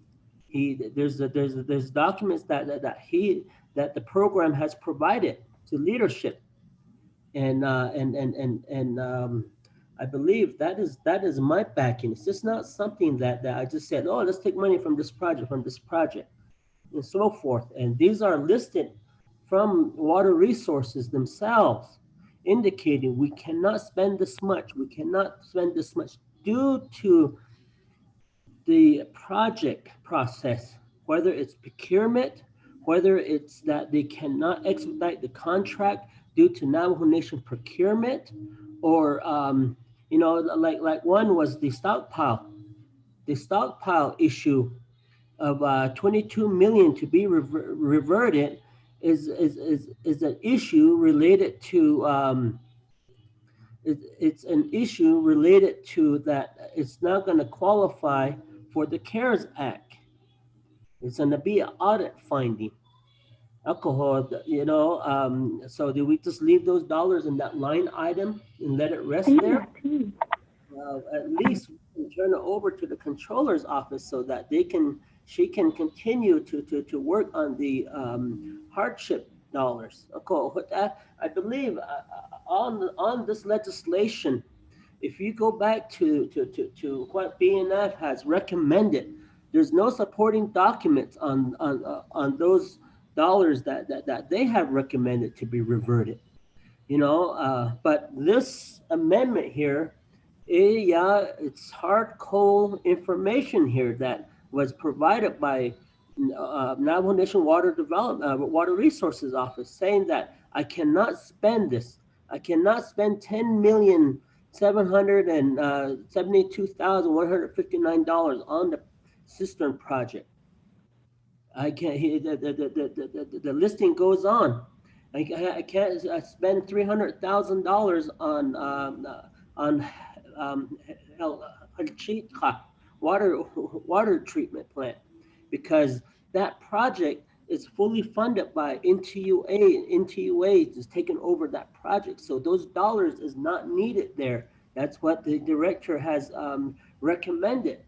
The strategic stockpiling of 22 million, a large portion will be reverted. 32 million ain't, but he said I can use about $10 million of that on other things, but he recommends that 22 million be reverted. And on down the line, alcohol, it's not something that I'm trying to take monies from projects, but it's recommended from Navajo, from the director there. With that,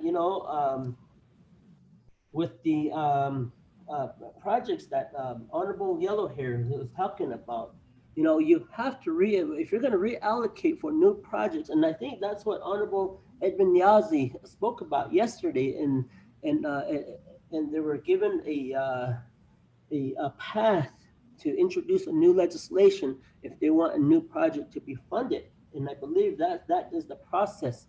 But right now, with the reallocation are to the existing line items. That's what I am getting. So meaning that we had the line item for water resources, and then we had the line item for hardship assistance.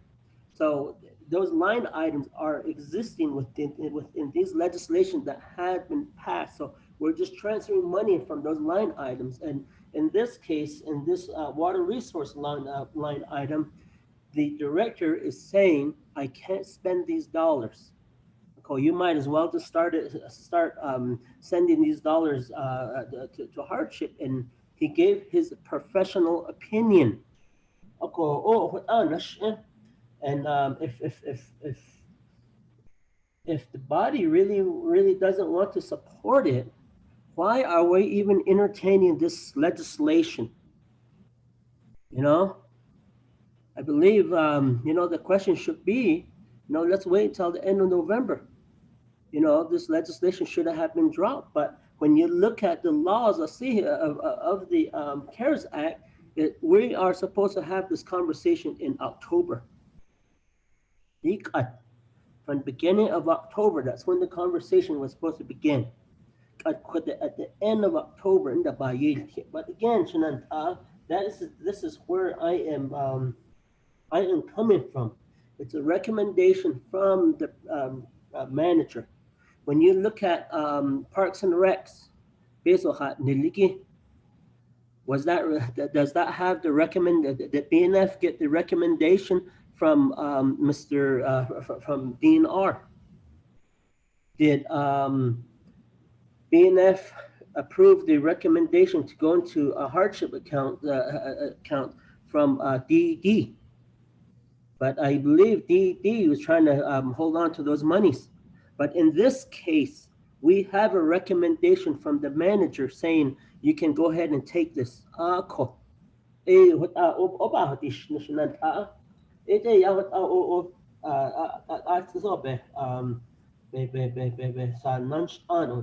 do understand that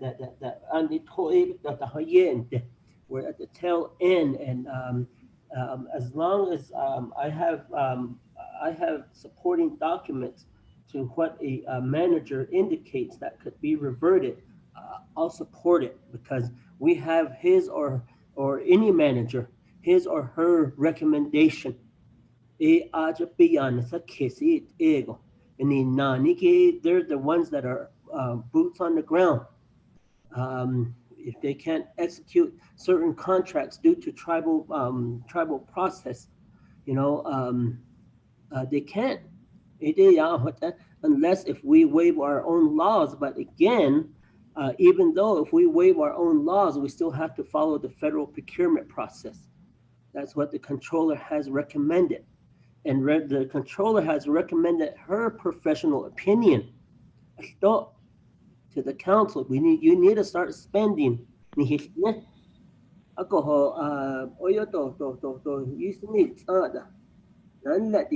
have these professionals working for us. We're not taking their advice, and in this case, you have a professional giving you his opinion saying, I cannot spend this. Go ahead and revert these dollars to the hardship account. I'm not in the bind to say that Mr. John is disagreeing with this. He's agreeing with this amendment here.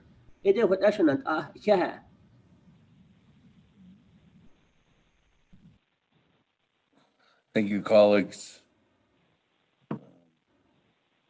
That, let me go on back down to the queue.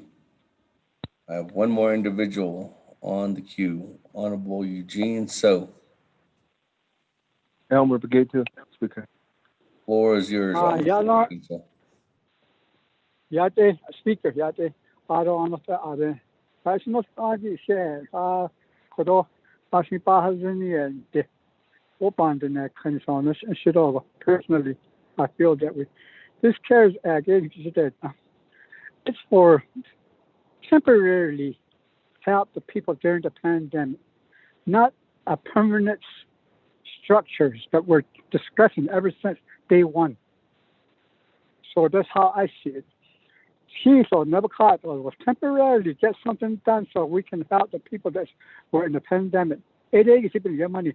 But we put all our pet projects in there and also die. But not for the person in 9 days. So this money is a different money. This is for emergency. So us out of that, the aid. These keys or cheat on is the peso. We would have just went for the first responders, and we would have went to the PPE, and we would have went straight to the people. I didn't hit base all that right now. So right now, the only pet projects I offer on the council that then you should other chapters now. This money belongs to every one of us, every one of the enrolled members of the Navajo Nation, and we should use it accordingly. It's a permanent money that was given to us, it's a temporary money that was given to us, not for permanent jobs. I don't know when we're going to understand what emergency fund is. Emergency fund goes quick when there is emergency.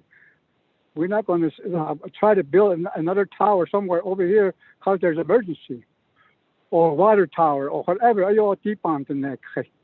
This is not for pet jobs in our chapters. This is money for everybody that's Navajo. Permanent job. It's only for temporarily.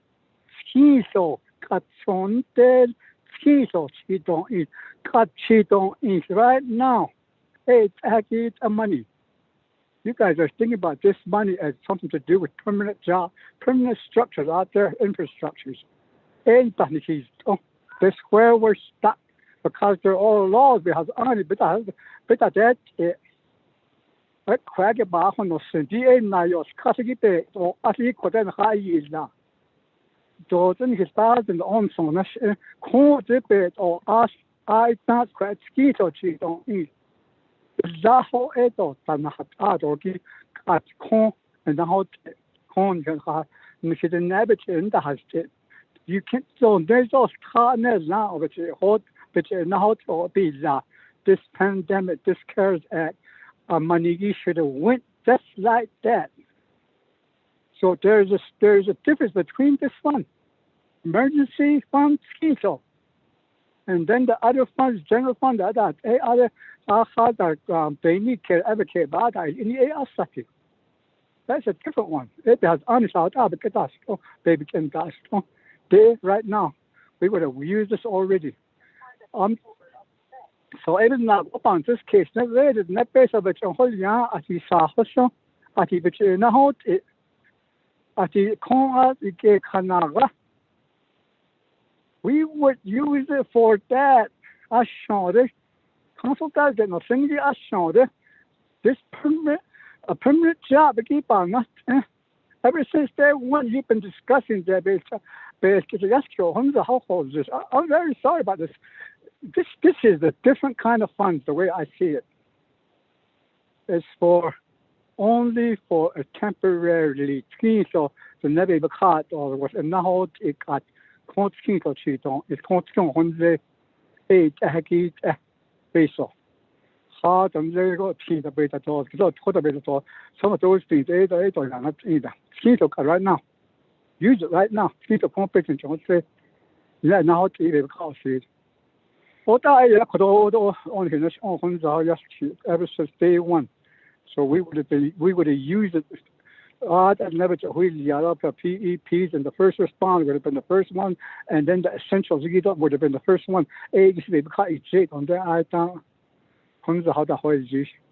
So I'm very sorry, but this money to me I see it differently. And it would have been used already. And it's not for something that's going to be permanently hard. The projects are your boss on these. She should check today for take it. No. So I'm sorry to say this, but I'm very I see I'm not educated, but I'm pretty sure I know what emergency is and what the fund is. That's how I see it, and how I see the CARES Act. The act's already been debated in Congress, and it's already given to us to distribute to the people. That's all we had to do. Not all this permanent jobs, permanent projects that we had that's been sitting there for over 10 years or 20 years. So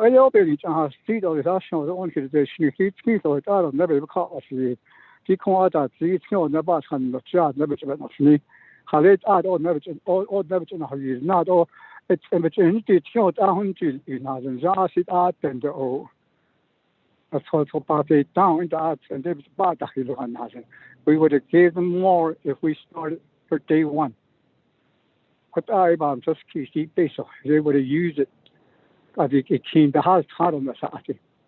So that I could only have street or the street could all see is our compound.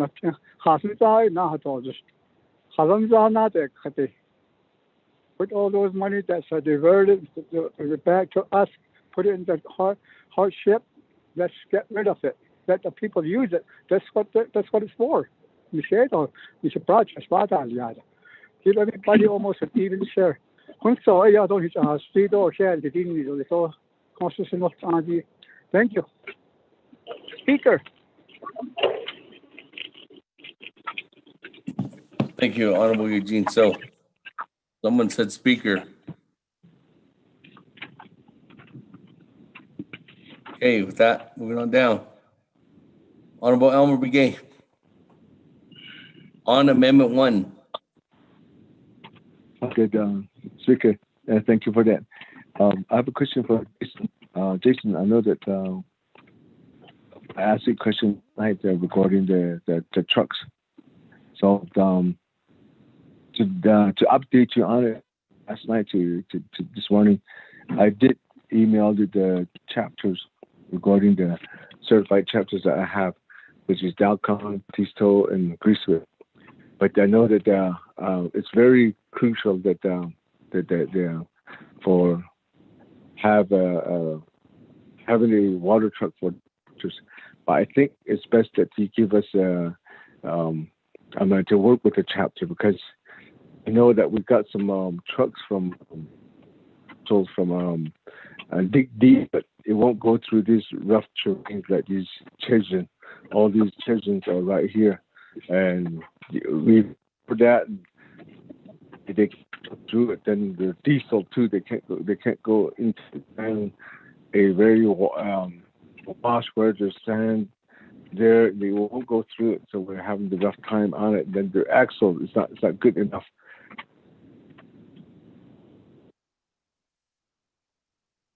It can put it sit there thing. So the chapters knows what kind of trucks they need. They've been working out with it. So that's what I wanted to know. That update you on it. That we want to keep that fundings in there for the five chapters. But with my chapters, I think it'd be good that you contact them, and then the chapter managers are ready to work with you. So I just want to update you on it, and then the chapter officials are on the line, so they're listening to that. So I just wanted to update you on it, Sister. Thank you.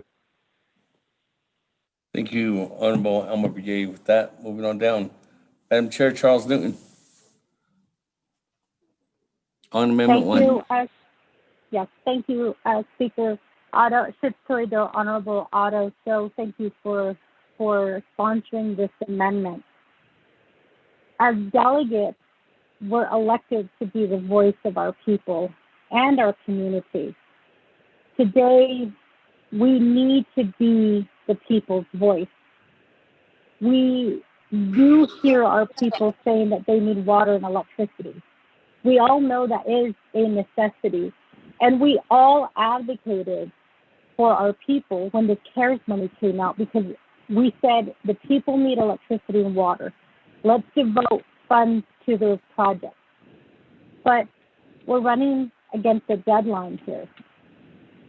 And it's true that, we could get an extension. I know that that it was, mentioned by Honorable Henry that there's that hope that we can get an extension. But at the same time, I talked about this yesterday, there is that lame duck time frame that's coming up. And this usually occurs after election, when elected officials may or may not be voted back in. And then those who are not coming back, they usually have no influence. So right now with the Arizona election, we know that one representative is being heavily challenged by another person and we don't know what's going to happen with the legislation asking for the extension. So, you know, I want to believe that we are going to get that extension, but I think that if they wanted to give us that extension, they would have already decided that already. And then as delegates, we always say, let's listen to the ones who are in charge, the experts. And I think Honorable Otto So, you know, has already covered this. Jason Johns has come out verbally, and he's even put it in writing. He shared it with council, and he said, let's revert those funds to the hardship. I don't understand, you know, how else this can be, I guess, restated. But Mr. Johns is saying that these projects that are listed may take years. So if we're thinking about the extension, we may get an extension for 6 months, we may get an extension for a year, but per Mr. Johns, these projects may take years, which we don't have. At this point, we all know that the deadline is December 30th, 2020. And even then, the controller has said, I need time to put together a report. 91 pages was the last report, and there was no money spent at that time. Yet she put together a 91-page report. So if we're thinking in terms of December 30th, I think that that is wrong for us. The other thing I also want to clear up is, you know, some of us are thinking about calendar days, and I asked this question yesterday. If we're thinking in terms of calendar days, are we going to expect our employees to work weekends and also to give up their holidays? We should be thinking in terms of days because we're working with consultants. And once we start getting into making them work on the weekends and also working holidays, we have to think about overtime. We have to think about holiday pay, and that opens up a whole new can of worms. So I think we need to start thinking in terms of how many work days do we have left. In addition, you know, we also, you know, have heard from the controller, another expert who is saying, spend it now, spend the money now, give it to the people. It's like, you know, she's saying it over and over and over again, but we're not listening to what she's saying. And yet, you know, we continue to say, let's listen to the experts, the people who really know. Well, the controller has said it so many times. She's also talked about the CARES money and the do's and don'ts that go along with the money. You know, these stipulations are not put in place by council or the president. They were sent to us by the U.S. Treasury, and the controller has said that time and time again. So the controller is trying to make sure that we are complying, and she has shared her expert opinion, but we are picking and choosing to listen to what she's telling us. From the very beginning, I heard her say, we have this deadline, we need to abide by it, there are do's and don'ts on the CARES Act. And if you read the FAQs, I think that that really does clear up a lot of things about the do's and don'ts. So at this point, what I've heard the controller say, and maybe I'm wrong, is it's too late to add projects. It's, in some cases, it's too late to get the contracts done because of the not only the Navajo Nation systematic procedure, but also at the federal level as well. And I guess I'm just like wondering why we're talking about these new projects, why we're talking about the extension. And I agree 100% with what Honorable Eugene So said, that these are emergency funds. We should have just gave it to the people from the beginning. And Speaker Damon sent out those options. And I remember that was one of the options that he put on his different, ways that we could spend the money. And this was back when we initially first got that money. And then Honorable Carl Slater added money to the hardship with the amendments that were being offered when the water bill was put forward. And yet, we're just kind of going in circles here. So I want to go back to the fact that as delegates, we always say, let's listen to the people. As elected officials, are we really asking our people what they want? Because I'm seeing what our people want. I've heard what our people want. You go out to your local chapter house, you see those lines, that's what our people want. So we need to listen to the people who are in line for these hardship applications. Ask them how they were affected during this time. Ask them why they need that money. And I promise you, they'll be happy to share their stories with you. They want somebody to hear what they're saying. They want somebody to hear that, or they're happy to hear that leaders are, that we hear them and that we're offering some type of assistance. So I encourage my colleagues, go out, talk to the people, listen to them. Maybe, when you're listening to them, you can answer their questions.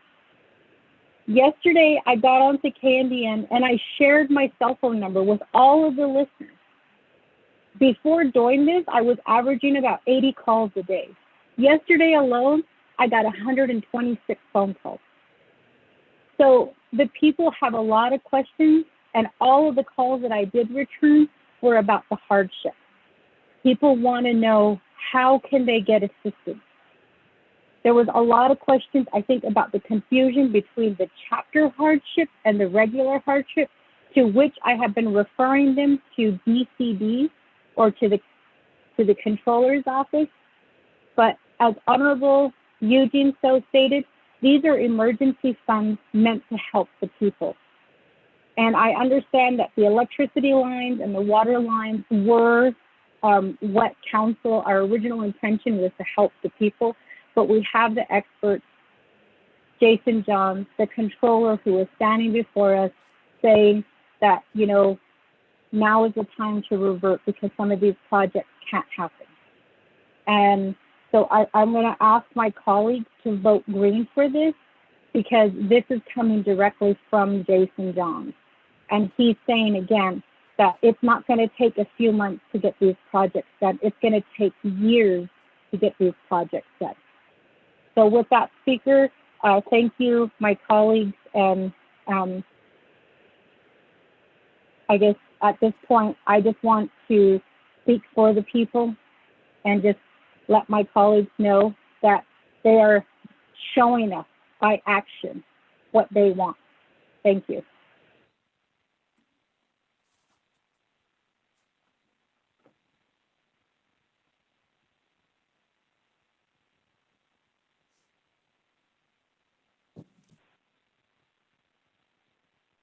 Thank you, Madam Chair. Colleagues, I don't have anybody else on the board. Are we ready to vote on amendment number 1? This is Henio. Let's go vote then. Chairman Henio. Gracias to the Speaker Damon for chairing the Naabík'íyáti Committee, and also to the Ashanant 24th Navajo Nation Council Naabík'íyáti Subcommittee. And again, listening to all the conversation, I am ready to vote right there. Let's go vote. But at the same time, I'm still going to advocate for my 3 satellite communities, regardless of what my colleagues say about it. I mean, these are my communities, and these are the people that I work with day in and day out. I know that when we're on council, we do speak for the full Navajo, all the Navajo people. But again, I will continue to advocate for the people of Raymond Navajo, Alamo Navajo, and Tojule, Kennesito Band of Navajos, regardless of what, if you call it pet projects or something. But again, these are long-standing projects that will benefit the people out here.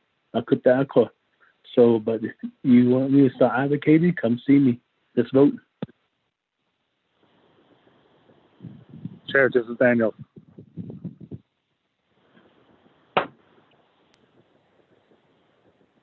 Thank you, Daniel. That, colleagues, are we ready to vote? Honorable Daniels. Question of privilege. This is Yellow here. Question of Speaker. privilege, and I'll go back to Honorable Daniels. Question of privilege, Honorable Yellow Hair.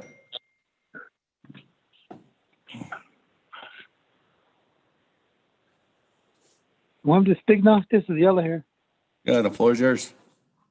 Okay, thank you very much. This is going to go to Mr. Jason John, our staff, Navajo Nation. I just got a question to pertains to one of the Black Mesa rope 8031 to drill a deep well near in or 8031 to provide adequate water so this road can be done after New Year.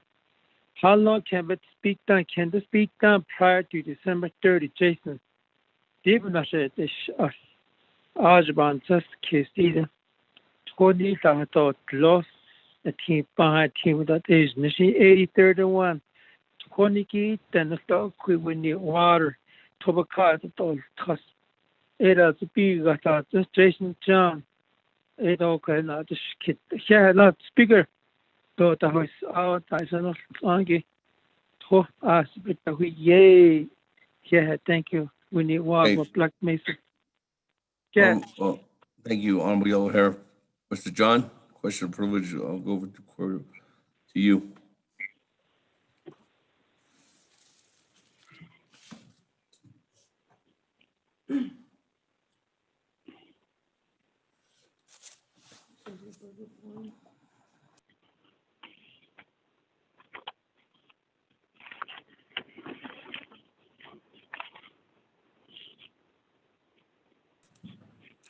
Mr. John?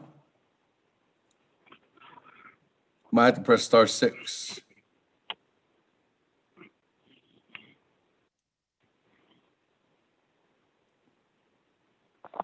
Can you hear me now? Yes, I can. Oh, okay, thank you. The short answer is no, it cannot be done. There's too many surveys, the archaeological survey, biological survey, the reviews by Historic Preservation, Fish and Wildlife, the design of the well, the testing of the well, the completion of the well. It can't be completed by December 30th. Thank you.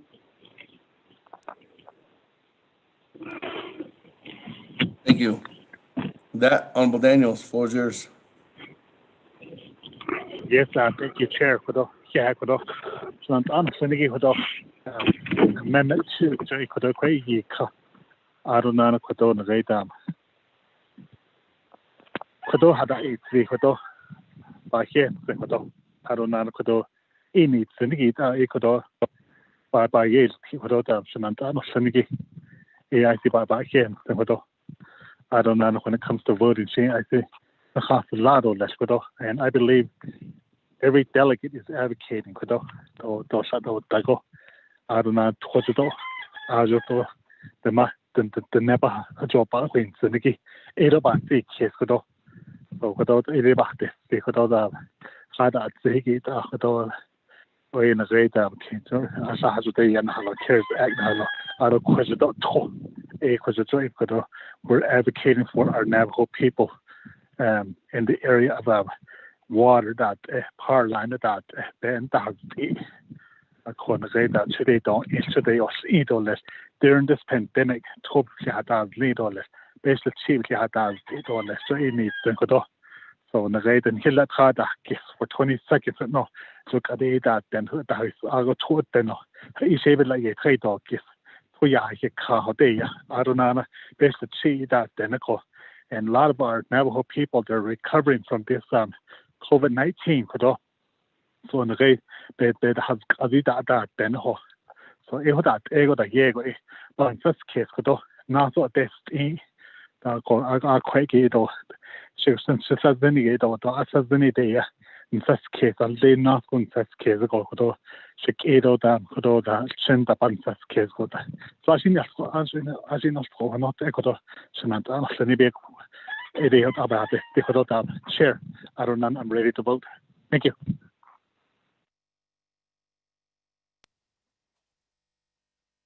Thank you, Honorable Daniels. That colleagues, we go back to Honorable Otto So, and then looks like, well, we can vote after that. Honorable Otto So. Vote. Thank you very much. I just would like to ask the body to support the amendment. Again, this is just what the division director or the division or the manager from Water Resource has recommended to be reverted, meaning that he has indicated that he can't complete these projects. Thank you.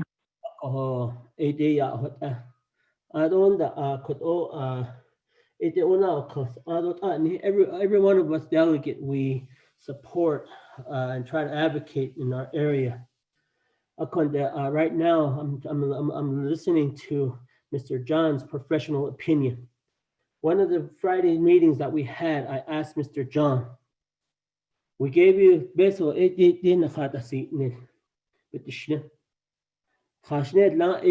how much are you realistically not going to be able to use?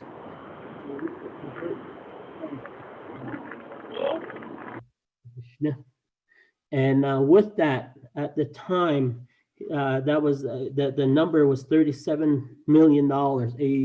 This is how much I cannot. 37,280,337,000. And that's what the Office of the President also supports, OPVP.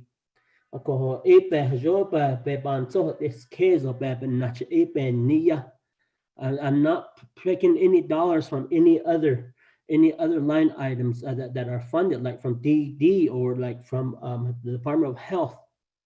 I don't know if those others that what was recommended by BNF has supporting documents like what I have provided in this amendment.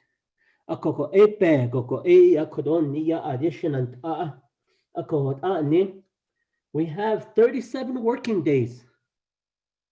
37 working days from here to December 30th. This is including excluding the holidays. 61 days in total. The weekends, our employees don't work. Weekends, 18 days. They're not working. But we have 37 actual working days left. When we get to the end of the month, it's only going to be down to about 15.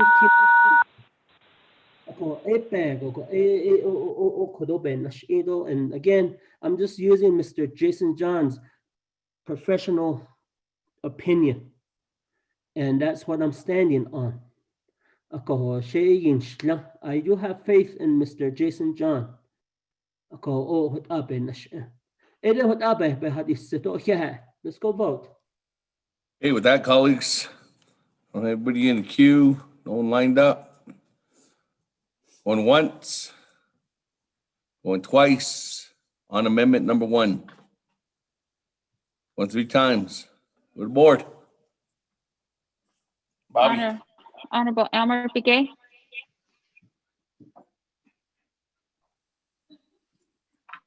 Honorable Key Allen Begay Jr. Delegate Callan votes green. Honorable Key Allen Begay Jr. votes green. Honorable Paul Begay.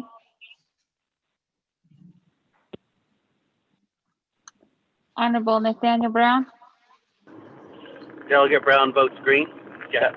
Honorable Nathaniel Brown votes green. Honorable Eugenia Charles Newton. Charles Newton votes green. Honorable Eugenia Charles Newton votes green. Honorable Amber Keneswa Crotty.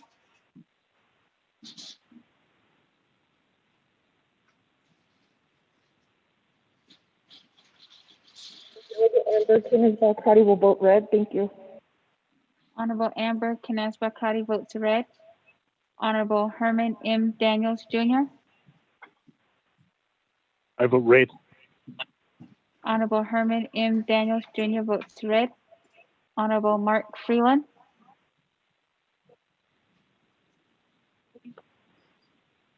Honorable Pernell Halona.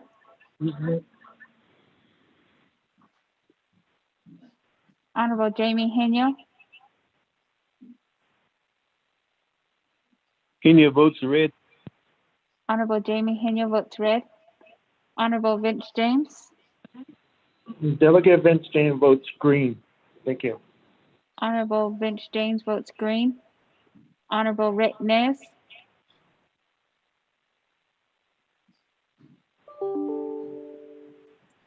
Honorable Carl Slater. Delegate Slater, green. Honorable Carl Slater votes green. Honorable Raymond Smith Jr. Green. Honorable Raymond Smith Jr. votes green. Honorable Wilson Stewart Jr. Green. Honorable Wilson Stewart Jr. votes green. Honorable Charlene So. I vote green. Honorable Charlene So votes green. Honorable Daniel So.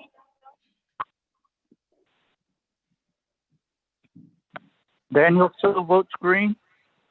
Honorable Daniel So votes green. Honorable Eugene So. Oh, that is the shit. Thank you. Honorable Eugene So votes green. Honorable Otto So. I vote green.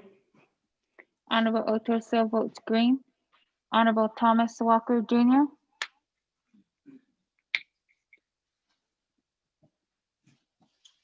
Honorable Edison Wanika.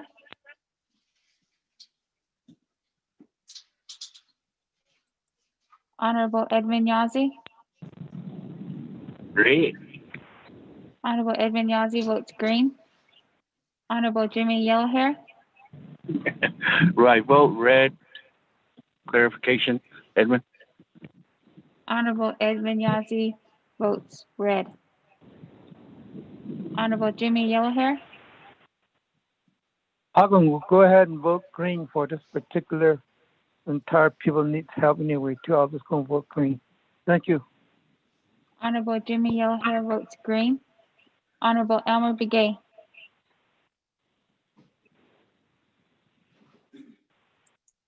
Honorable Paul Begay. Delegate Paul Begay votes red. Honorable Paul Begay votes red. Honorable Mark Elmer Begay votes Freeland. green.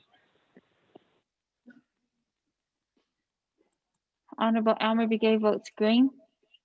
Honorable Mark Freeland.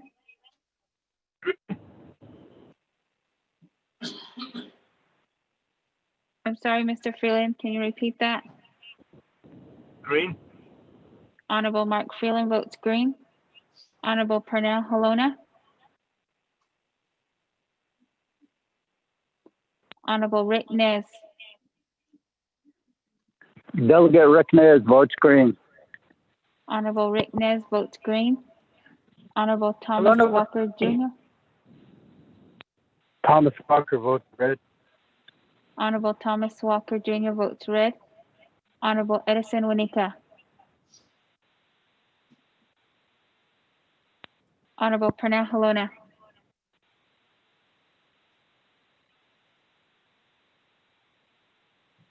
Okay. Speaker, with the vote of 15 yeas and 6 nays, Speaker not voting.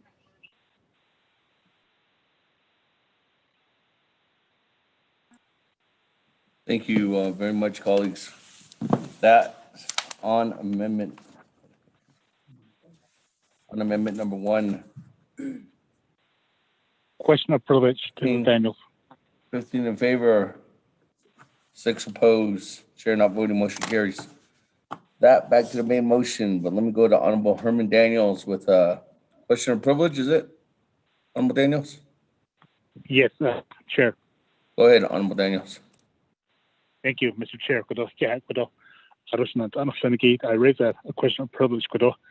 I'm looking at the legislation, how it's assigned to committees, BNF, Naabík'íyáti out of council. So I'm just wondering why this legislation wasn't assigned to Resources and Development Committee, because we're talking about water, I don't know other related issues relating to RDC's oversight. So it even I'm just wondering why it's not it wasn't assigned to RDC. Yeah, Chair. Thank you. Thank you.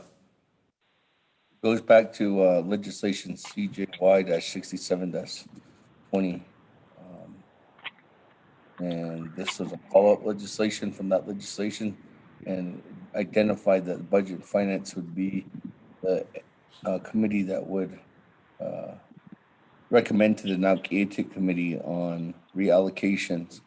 So in there, the Navajo Nation Council approved that the way that that language was, Honorable Daniels, and the president signed that into law. And that's the reason why it just went to the Budget and Finance Committee and Naabík'íyáti Committee. Maybe I can give it over to Ms. Dana Barbaroff, Chief Legislative Counsel. She can elaborate on that.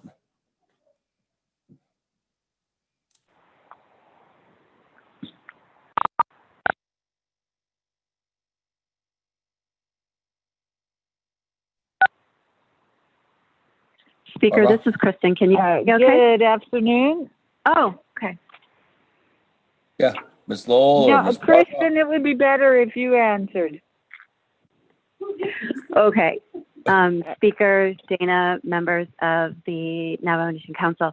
So, Speaker articulated exactly the reason why this legislation is at Budget and went to Budget and Finance and Naabík'íyáti Committee because the previous resolutions allowed for the reallocation of funds through other Navajo Nation CARES Fund expenditure plans to be determined by Naabík'íyáti during the month of October upon the review of the Budget and Finance Committee. And that was something that was approved by the Navajo Nation Council and signed by the Navajo Nation President. Speaker.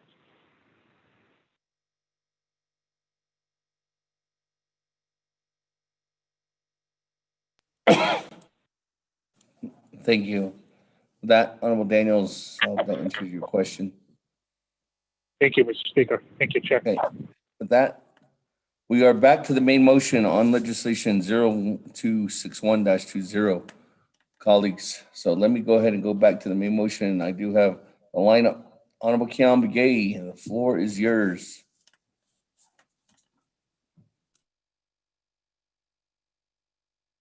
Speaker, so we're back to the main motion, right? Yes. The Kudop should understand our legislative council. Kudo, I'm not sure if this will resolve continuing to revert a lot of these fundings back to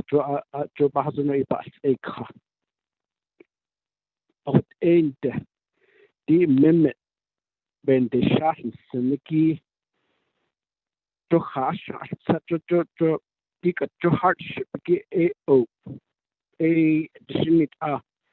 I don't have a problem supporting that.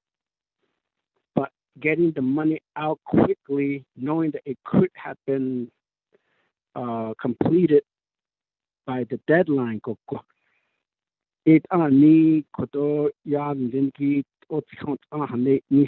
but yet they'll just stay in the pot for over a month.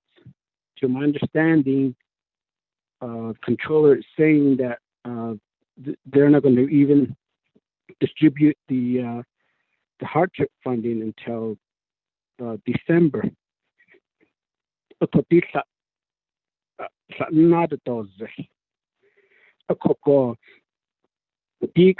Amendment when the shot the snake give time any other funding that could be looked at additions but don't need to other programs goes back to Office of the Controller. Quite get it at the end of June here now so ski at not the Office of the Controller at the regional so ski be hit an hot the it in the tapapa chutan the question a coco penina coco ha shatik at legislation ki at hit up with this amendment coco AA late the end of November, the end of November, the that me based on I see for sure to chito in coco it I automatic it open yes at cannot the old data AO based on a hardship records what the nota whatever money that's going to be left over. I would ego go kodo amendment to get data, and if legislative council or staff can resend those emails regarding the amendment. I could go at ego go that gonna convene go by the end of November.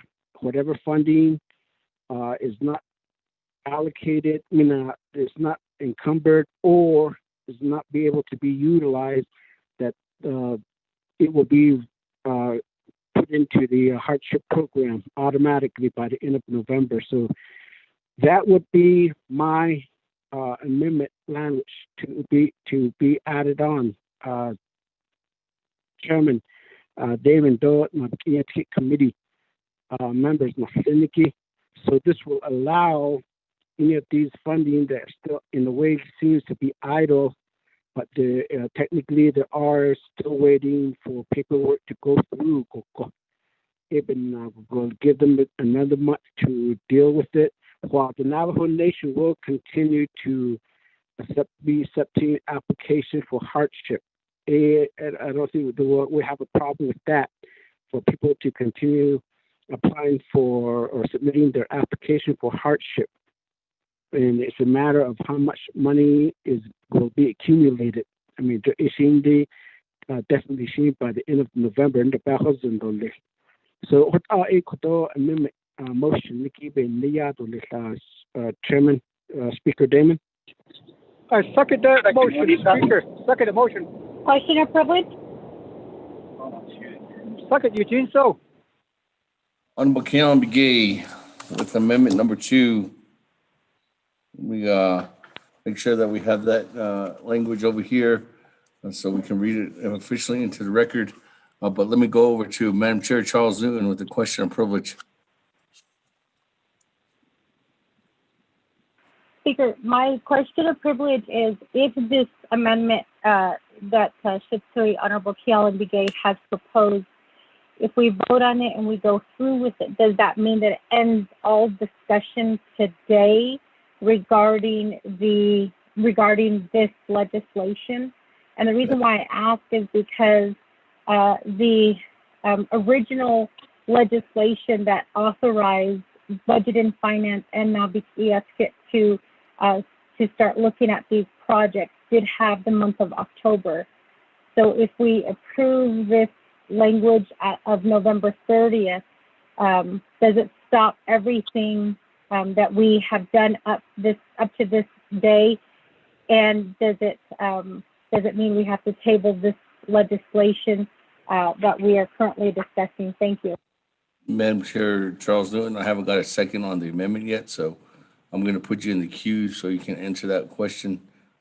Ask that question when I get it, after we get a second. Second. So and then we can answer, because that's a discussion topic item that can open up to other areas of interest, Madam Chair. So with that, could you read the amendment into the record? Second. Second the motion, Eugene So. Mr. Speaker, members of the Naabík'íyáti Committee, amendment number 2, 1, on page 4, line 24, insert new paragraph as follows. _D, any remaining CS-73-20, CJY-67-20, and/or CJN-46-20 CARES Fund Expenditure Plan funds not fully expended, not including encumbered and obligated funds by November 30th, 2020, regardless of recipient or intended recipient, shall be automatically reallocated to the Hardship Assistance Expenditure Plan. Funds still encumbered as of December 15th, 2020 shall be unencumbered and unobligated and automatically reallocated to the Hardship Assistance Expenditure Plan if the goods or services have not been delivered. The Office of Management and Budget and Office of the Controller shall implement these reallocations without the need for further authorization. End underscore. 2. Renumber letters succeeding paragraphs, sections, and/or exhibits accordingly if necessary, and this amendment shall supersede inconsistent language contained in any other committee amendment which shall be conformed to the intent or language of this amendment. The Office of Legislative Services, with notice to the sponsor of the legislation, is hereby authorized to make necessary grammatical changes. Mr. Speaker. Thank you. With that, colleagues.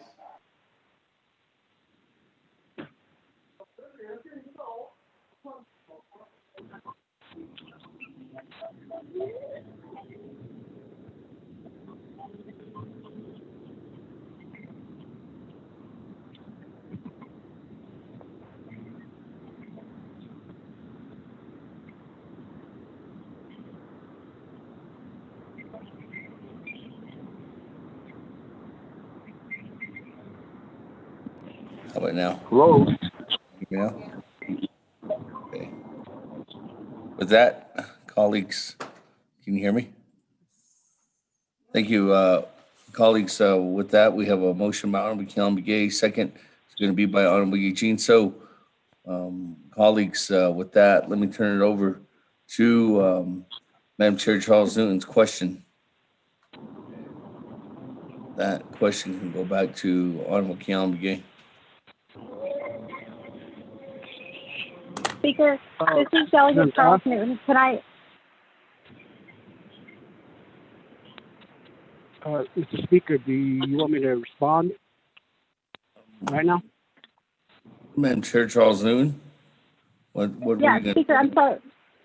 When I raised it as a question of privilege, I was trying to, I guess, summarize my question. But if you allow me the opportunity to explain the reason I'm asking this question, I would appreciate it. Thank you. Well, go ahead. Madam Chair.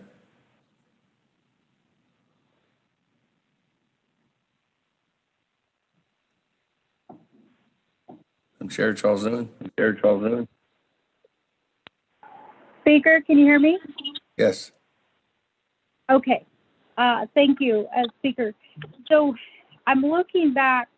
The legislation number 0261-20, which is what we are debating today, does reference the two legislations, CJY-67-20 and then CS-73-20.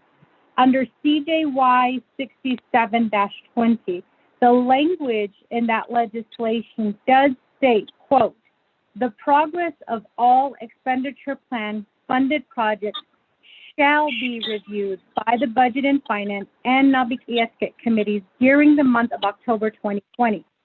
The funding for all projects that has made enough progress to demonstrate that it will be fully completed by December 30th, 2020 will be reallocated to the Hardship Assistance Expenditure Plan, Exhibit 8, through Naabík'íyáti Committee resolution. And that is in Section 3Q of CJY-67-20. There is also language in there on Section 4B that states, all entities receiving Navajo Nation CARES funding herein shall ensure that all funds allocated under this respective expenditure plan shall be incurred and expended by no later than December 20th, 2020.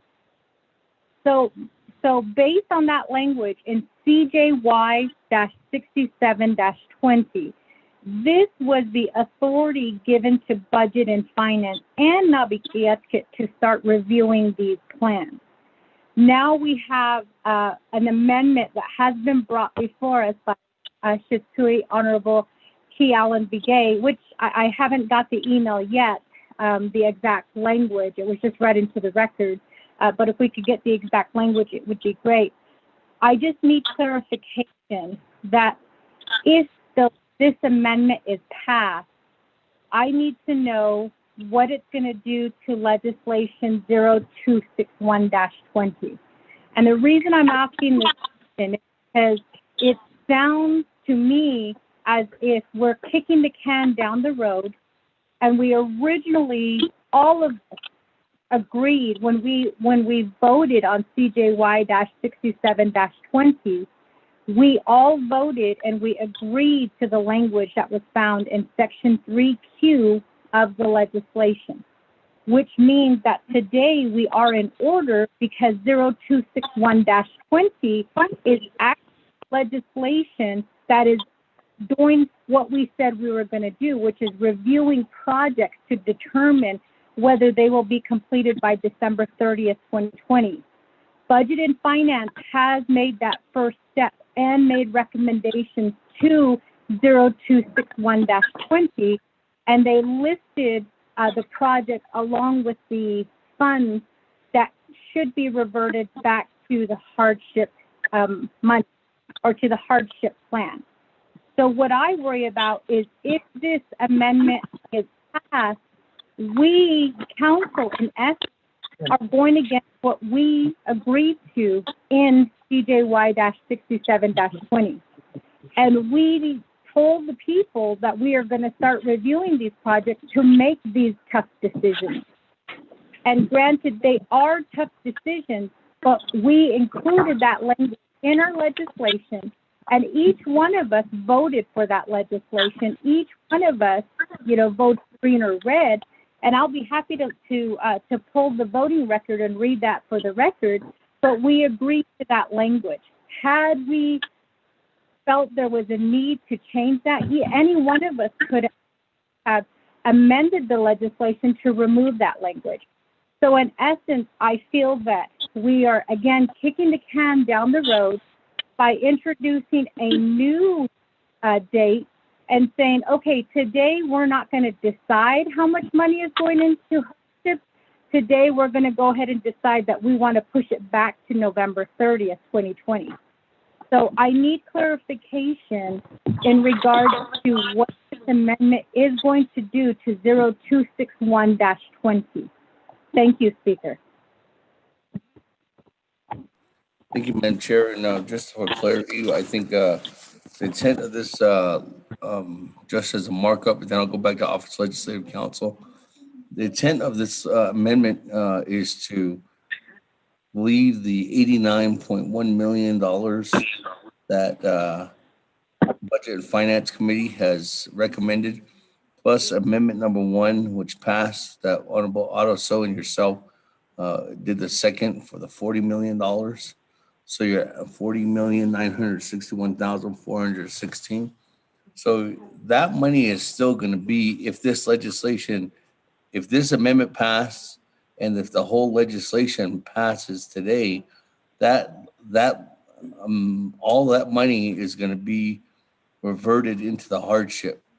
Anything that is not expended, exclusive of whatever was approved in today's legislation, anything from those three legislations, CS 7320, CJY 6720, or CJN-64-20, any additional funds not expended by or encumbered or obligated, it says, by November 30th, any additional funds will be reverted at that point to the hardship expenditure plan. So what was passed by Budget and Finance was passed just recently with the last vote. That's all still going to happen today, Madam Chair Ambracrati, with the hardship funds. Those are going into the hardship funds if the entire legislation passes and moves forth continuously. Madam Chair, Honorable Ms. Lowell or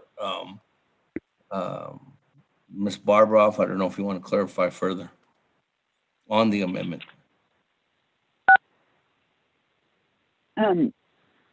Thank you, Speaker. This is Miss Bobroff, and I believe that Delegate, what you just said, Speaker, is correct. That the amendments made by the Budget and Finance Committee and Amendment 1 made this morning, they will remain intact.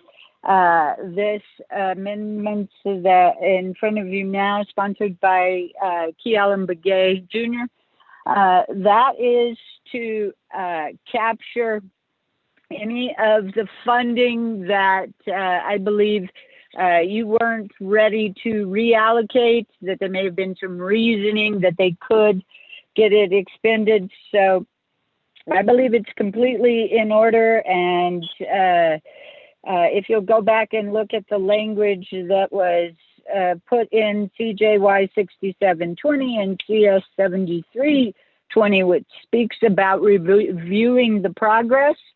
And I feel like this legislation does reflect that you, or this amendment does reflect that you have reviewed the progress.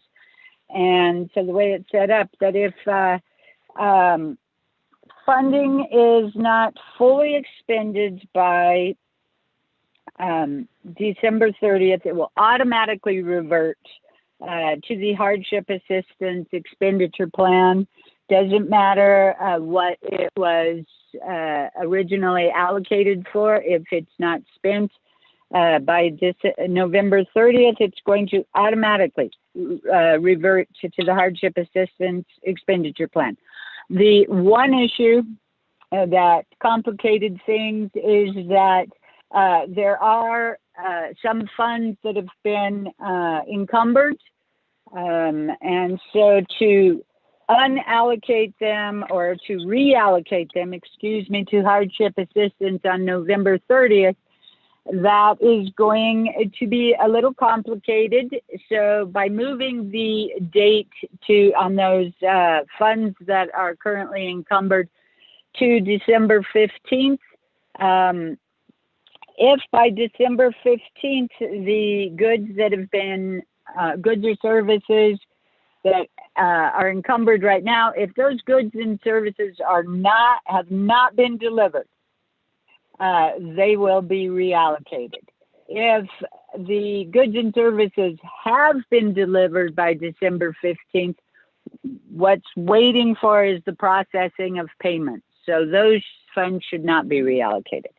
So Speaker, Chairwoman, and Delegate Kealan Begay, I hope that answers the question. Thank you. Great, thank you, Ms. Barbroff. With that, let me go on down. Speaker, follow-up? Honorable Slater. Speaker, Hello? this is Delegate Charles Newton, follow-up? Go ahead, Madam Chair. Thank you, Speaker. I do want to point out that flattering as it is to be called Honorable Crotty, this is Delegate Charles Newton who asked the question. I don't know if you would appreciate it if people called you Speaker Bates, but I just want to make that clear that you refer to me as Honorable Crotty. Also, Dana, you stated that if the funds are not used by December 30th, they revert back to the hardship. I think you meant November 30th. My last, and this is the question, is if this amendment goes through today, does that mean that we cannot introduce any new amendments to put money into the hardship? Thank you. Sorry, Madam Chair, if I called you Honorable Crotty. What has come over me? To answer your question, no. If you read the first portion of the language, it says any remaining funds for that. So if there's any further amendments that happen today and the legislation passes with this amendment and previous amendments and future amendments, any future amendments, those dollars can be transferred into the hardship account as well. Ms. Barbroff, I don't know if you want to answer any more further. Thank you, Speaker. Thank you, Speaker. I agree. Okay, with that, moving on down, Honorable Slater. Vice Chair, floor is yours.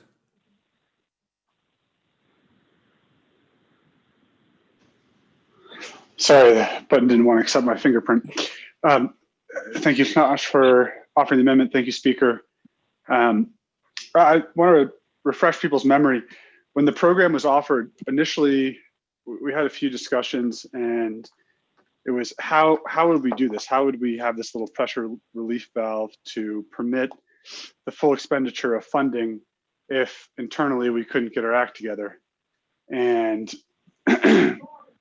initially, this was the concept that was proposed, that there would be an automatic reallocation. There was pushback from a variety of areas, but I won't identify who. But the main concerns were, oh, the Budget and Finance Committee needed to not be usurped in their authority and power, that it was important for all delegates to have access to the process, so therefore go to Naabík'íyáti, and that it wouldn't go across the street, so that it could move efficiently instead of waiting 10 days, depending on when the legislation would be introduced and how it'd be considered. So again, we're trying to rewrite things for conversations and logic and thought that was submitted previously and more or less ignored. And this is a Band-Aid at the end to try and fix things. I'm very, very wary of putting appropriation power into unelected bureaucrats and empowering them to do this sort of work. And when it was offered that it should go to Budget and Finance and Nabi, I acquiesced in the development of the program and meditated on it and thought, okay, well, this makes sense. Everyone should have input into this process. It's a way to slow down and ensure that we don't do anything in haste that could end up producing debilitating actions for our public health response. So I, in principle, support this amendment, but it just seems that throughout this Naabík'íyáti committee conversation, we are ignoring all of the conversations we've had previously. We're forgetting what's written down and what legislation and what programs were included in legislation we all voted on. And we seem to be in a constant confusion. So I hope that as this moves forward, we look at the genesis of all of these programs and think deeply about what can be done in this amount of time. But providing the programs that still have funding available to them an extra month, you know, this again is another bailout. We talked about the appropriations lapse in that legislation. We discussed how we need stronger fiscal management from the programs, and that we really do need to reformat our 164 process and the other systems that permit hiring, firing, procurement, contractual services, et cetera. And we seem to be talking out of both sides of our mouth right now. We're saying, oh, we believe in the people and we should support, you know, this broad relief. Oh, but don't touch this, don't touch that, don't touch this. And I hope that our love for our people is greater than our love for program managers and those within the government. They've been provided an opportunity. They have worked diligently and tirelessly. I'm sure Jason John hasn't gotten more than 4 hours of sleep for the last 6 months. I think about Dr. Jill Jim, probably the same thing, probably even less, who are staying up all night trying to think about how to help their people. So when they offer the support to say for reallocation or not for reallocation, we should listen to them sincerely and not second guess their motives. But going back to the point of having this principle of unelected officials making appropriations and pulling funding, you know, even without oversight, you know, that's what this process is going to do. There's going to be a very interesting precedent. This is a unique opportunity or a unique time, and so we need to think creatively. But if we want to get serious, we have to actually have repercussions for things that we dislike, for behaviors that don't contribute to the overall well-being or efficiency of our government and our people. So, I think it's better to either buy a new boat or patch it up instead of just buying bigger and bigger buckets to bail ourselves out. Thank you, Speaker. Thank you, Snosh. Thank you almost later for your words. That, moving on down. On Amendment 2. Honorable James, good afternoon. Nana, Speaker and members of the council. Nana.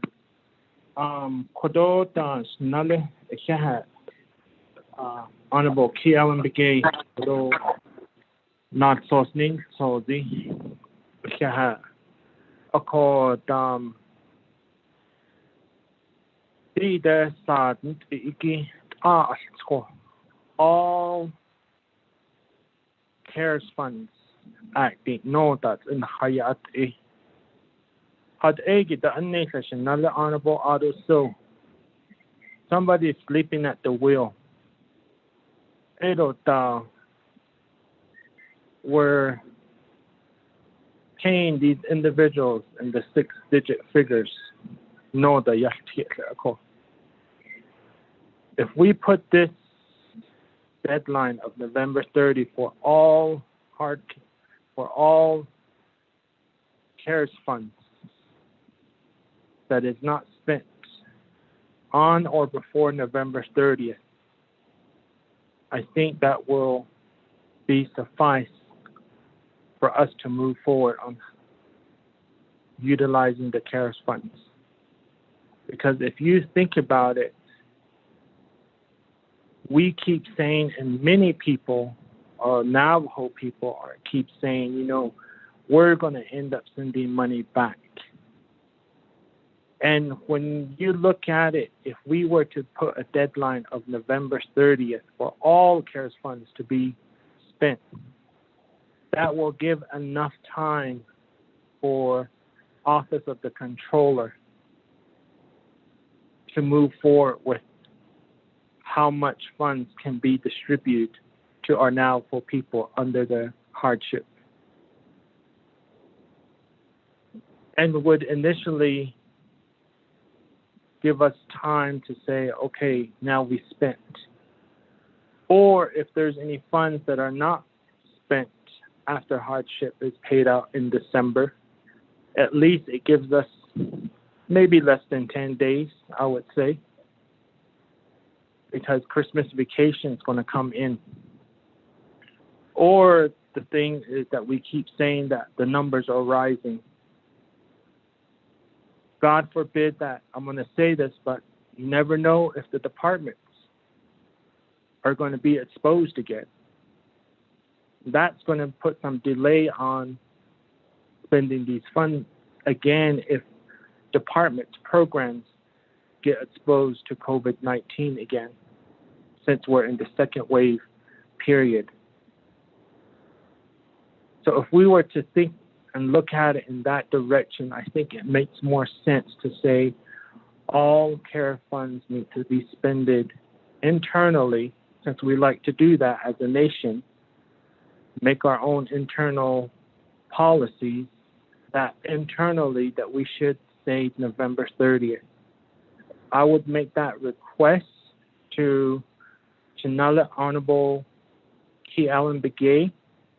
But again, it's up to the council again.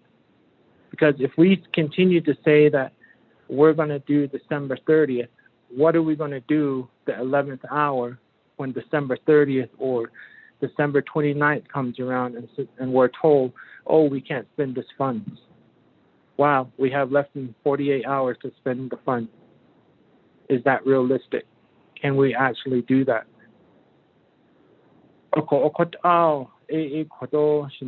Honorable Key Allen Begay, hit Ashibans in the case section. I don't hit an artist, honey, go hit Ashibans, okay.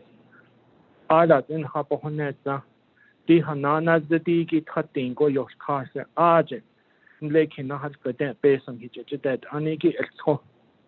H they don't eat, but the hottest, and Argent, and the hot us. Kodoni hit a hot so, now be one hit a hot so, ando. Okot ba Iliago, and they like not got that based on Hutch test, and a beja dalia, the Hananas the Digi, it's also cutting go your cart, Argent. Nahas, she does in Ado, Argent hold Jesus, Ado to Jesus, in do the quachi and hot it, the yes, the higi, Argent, a host be hit Neldo. Okot outside to draw that's it, and the Hapohoneta. Akot yadna to shate Helena Kirk. Ako control has ando ya yinachit na ado le. Kone la the ne nda is toes. Kone la shit na hot it ni hit the ne ananiki nda is toes. Ako ade kone la beso bi ni take ade kot aba is atatot so. So it's at the total beta hagi. So it's at the arbitrary beta hagi. Put our parts at the total. So put our yin naha out. That in that his card. That not totally. I don't know. Nada nesho. Based on another years solely. I don't know so linigi. Another net solely. Edo that the name yeah a cake non it solely. Ado hot the Nako the Cashmere eat those cars. In that Nashiki Hay show. Chachina Holo, the don't need thing. A cut aye hatot the Hiki has uncle. Oko Ebenina, Yosh Katliki up. But unsealed zinto. Oko Nahayat hot in Ado list. Okot Ilia that in the Hayat ate the snow, the snako. Ada the Shabiki or Tata Conne, the Lagana, the Shja Iki Ben Hitch and Hash, the neck at Jericho. A tango Goshen, a slaggy over Ayana, he Kietole. Nde, Snale, Ishin and Hot Natole, Kodo, hit Ashibans in the case. Edo Dada, then he got the Ahi legal counsel, Ajidat. Nabedik hitole. Edo Dada, the beso ya, Haliani, the shadow controller Kirk. A coco, the quigo, she put out a iba yanado tiho, she has on the additional. Put out conne, so, the Itanasi jat, or let's check Kahasi, so. I had long, Thank you, Honorable Vince James, for that. Moving on down.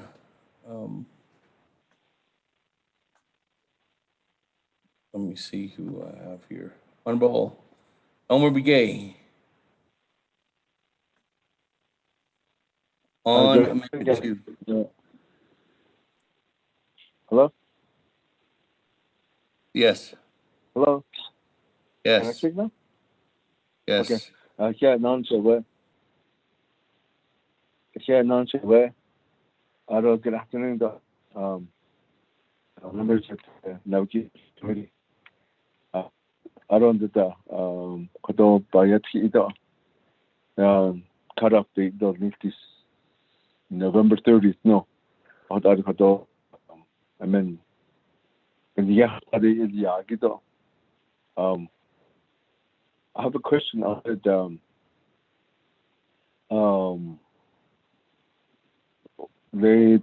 I needed.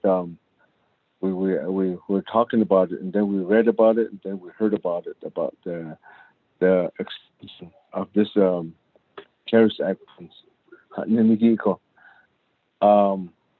What if the extension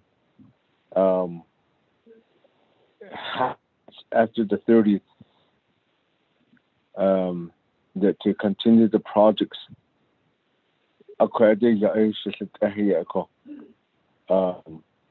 I know that this became a very political issue, this COVID-19 and CARES fundings. So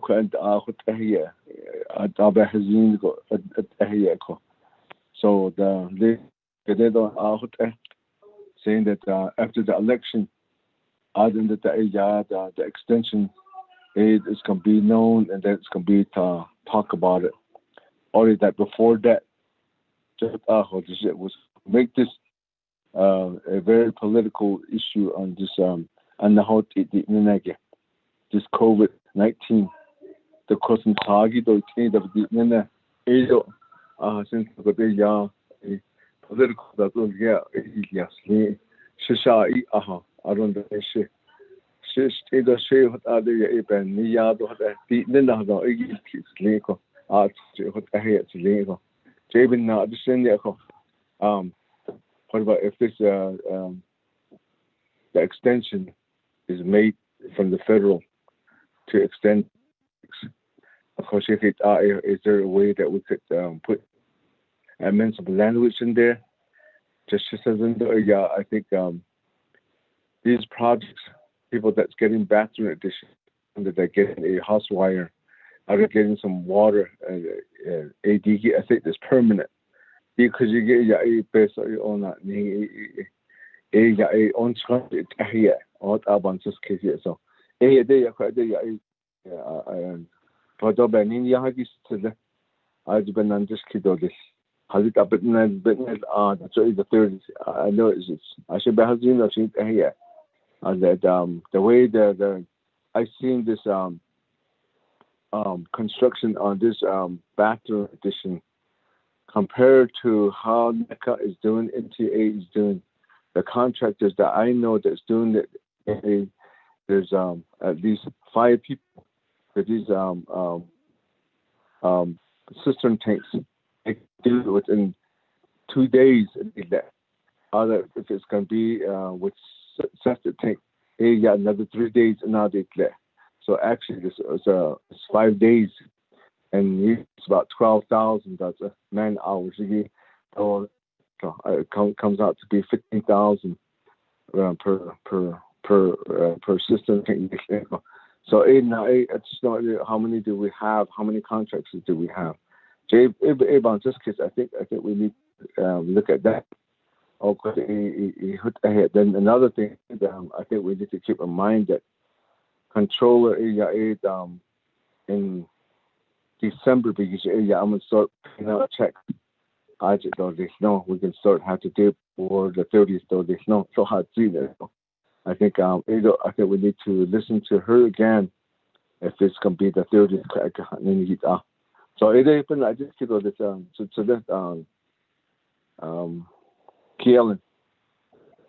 That's my question.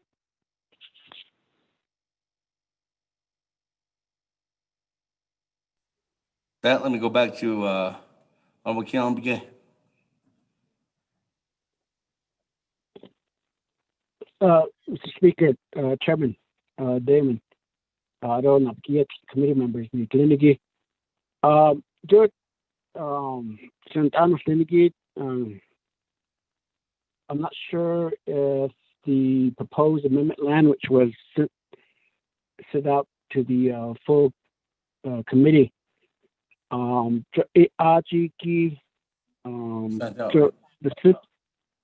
simplest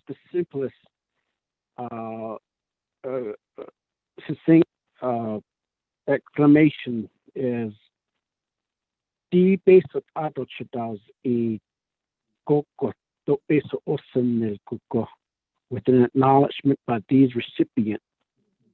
The Bohnet Zada dot Shidedo is the new immediate to Mr. Jason John of Aya had Zika.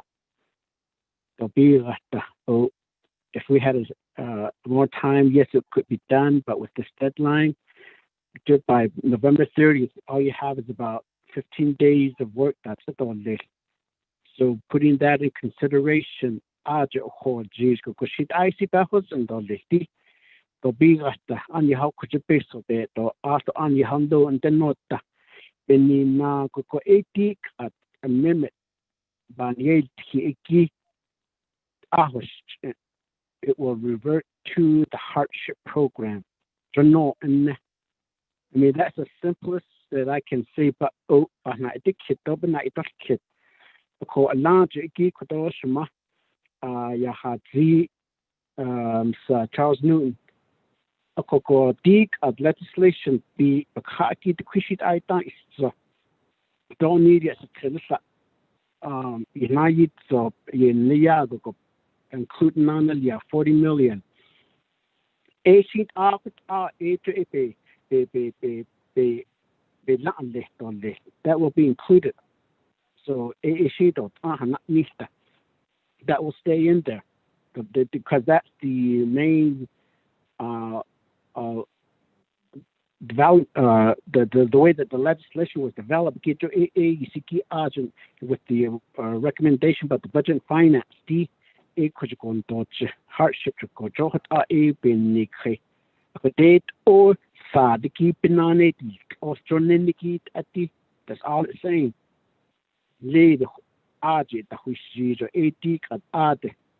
That's where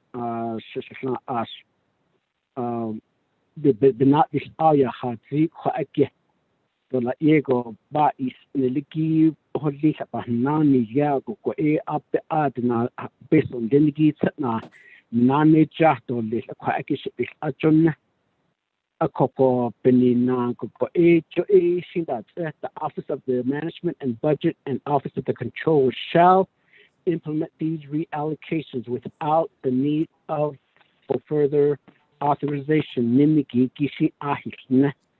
But that's not saying to give the full authority of any other funding appropriation. But if you continue on to define it, maybe you could say that within the limit, CARES funding allocations only because the she to aim sin has lesson on another tik at sad to a koto only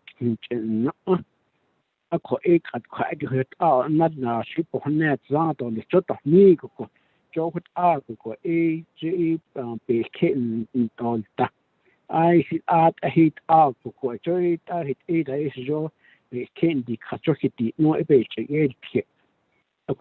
again the main intent is it out of did out now done the 5-day comment period though not all pleasure. Just imagine how much the nation is spending just to be talking about this. Ko even now go other ya ba hande o sinto to about in the year ko pinti na so siki in beso kit na ni do je ade ta hushi je jon ko quite kishi a quite give it be hanasi to the other kodo shinale kodo do gnaru do bispans anan leniki hanalish hato to de kodo to behind si ki kodo line which ki I thought je benadishna so that's a bispans an a bit horse the proposed land which behind si ki to needish kilter the niniki ki to it I do quite give a cut I thought a coco dig at to kodo dig at otsu a quite big base of sahi ni coco I bon example on the sheet egg to quite a papan si case pinti the asana the doors the hiki hishit ani apen that on the base of chite don't joy pinti as base upon the hasaki pinti as you done in that door a coco late November 30th the end the AJ battles and all day. Because out on Nidiki at the rest of December, the Bonet Zada within the 30 days or less that this project could be completed just because of the time frame. 8 hours dig a base with the OMB and the controller's office will divert all of these funding to the hardship program. The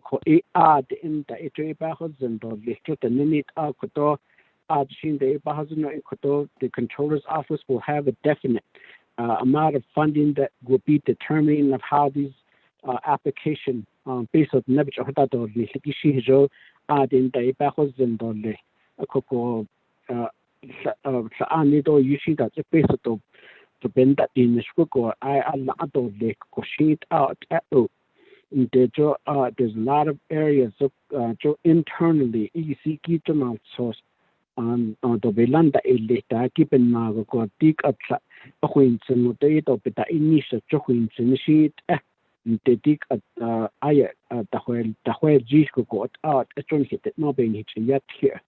I call a quackigation at the Codor request the Miniki. I believe that the amendment language is indicating of what you're requesting for me to include a couple unit personalities language amendment beniyaki. If not, just let me know that if there's any other way that you would want me to maybe a request for a modification on that one.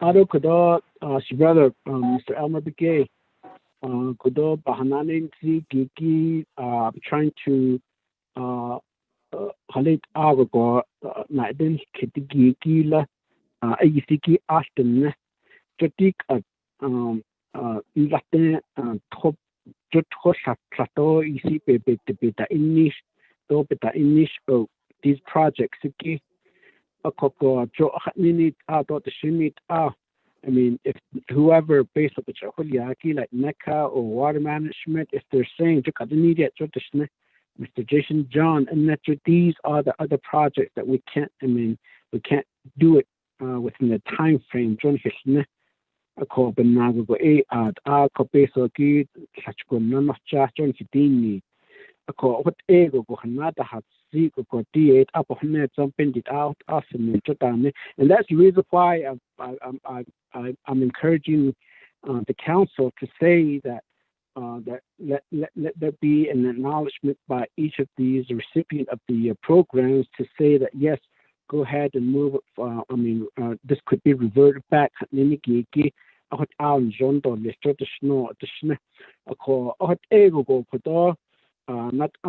Hanasi or listo John Hikiti Tango Coco de Nat Hanasi Coco. My apology, but Joe Cracking up yet ego go this is not a coco ede what Chairman Damon Naabík'íyáti committee members Limigi Bishpas Limigi Hanasi only. Thank you, Honorable Keon. That moving on Question down. of privilege, Delegate James. Honorable James, go ahead. Question of privilege. I'm trying to look for the email in regards to the amendment. Due to that as well, I'd like to make a request to see what controller's thought is at this point in regards to indicating the word all, meaning that it's going to be for all unspent, encumbered, all the CARES funds need to be utilized by November 30. What are her thoughts on that? Because they're going to be the ones, her shop is going to be the ones that are going to be working on distributing these funds out. Okay. Thank you. Honorable James, 1241. Mr. Manuel Rico sent that amendment out. Did you get it? Find it?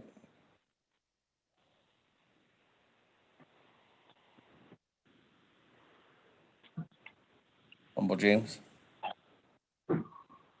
Okay, so I see it's within the email, within its own email. Okay, thank you. So let me go ahead and go to your question of privilege goes to the controller. Madam Controller, good afternoon. Are you on the line? Yes, Speaker, I'm on the line. I hope you heard the question. Yes, we're trying to get the language, the specific language. You have can someone send it to the controller? Email the controller the amendment.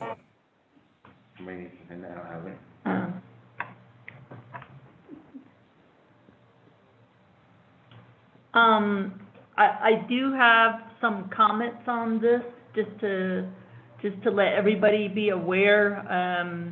It does take a process to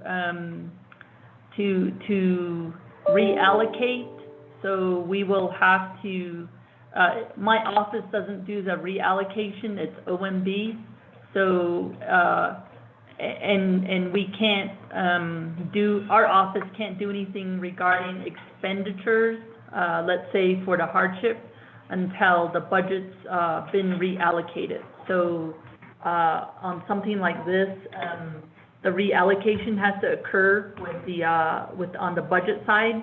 And then once that happens, then that's the easy part if we're not dealing with encumbrances and obligations. Okay, yeah. So in terms of just looking at the dates, if we have a December 15th date, I just want everybody to be aware that that the de-obligation has to occur and then the budget gets reallocated. So if we're talking about having to look at things on December 15th, that also, because we're talking about obligations of the nation in terms of agreements and contracts, we have to look in terms of how those contracts are affected. So, and earlier we were just looking at the contract language. They're mostly standard. They're pretty broad. I think there's 30-day notice, etc. I think the lawyers can explain some of that, but pretty much in terms of the contracts themselves, the nation has to get out of those contracts. And then we have to de-obligate on FMIS. And once we de-obligate, then we have to do the budget reallocation. So because of the timing in the amendment of December 15th, this will push the hardship payments, I would say, into January, which is fine because under Treasury guidance, there is a liquidation period for CARES dollars. So payments can happen in after December 30th. It's just the determining when you have to incur the expenditures by the December 30th. So for a hardship assistance program, that just means you have to go through the application process and figure out, basically qualify everybody, go through the application process, and then determine the needs and the requested amounts and so forth. If we're doing everything we're supposed to do, that should be all done by November 30th and work through some of those. So that is fine. And then what we're trying to do is trying to figure out the funding amount for the hardship. So with a de-obligation deadline of December 15th, triggering that, it will take a little bit of time to go through not only de-obligating, but reallocating and then declaring a payment. So I just want everybody to be aware of the timing that's involved. And so I think the specific question,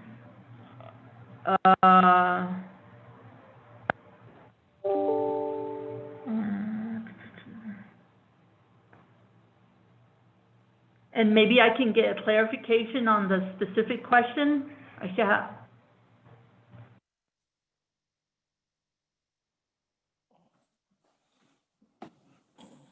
Okay, thank you, Madam Controller. That was a question of privilege, Honorable James, from Honorable James. So let me go ahead and go back to the floor then. I have two individuals in the queue. Honorable Madam Chair Carney. Yes, thank you, Speaker. Colleagues, I was actually concerned with this language that identifies that shall be unencumbered and unobligated. I'm not sure in terms of how many projects or what type of funding or what type of contracts would possibly be signed.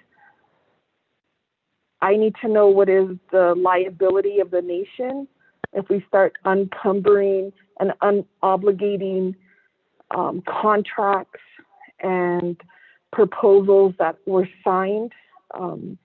And the other part of my question, then, if we are creating a liability, what is the options that the sponsor has identified for either a contingency fund, if we're positioning ourselves for litigation? I'm thinking of contractors who sign contracts with Navajo Nation, have gone through all of the review, and then this provision will be unobligating those proposals. Thank you, Speaker.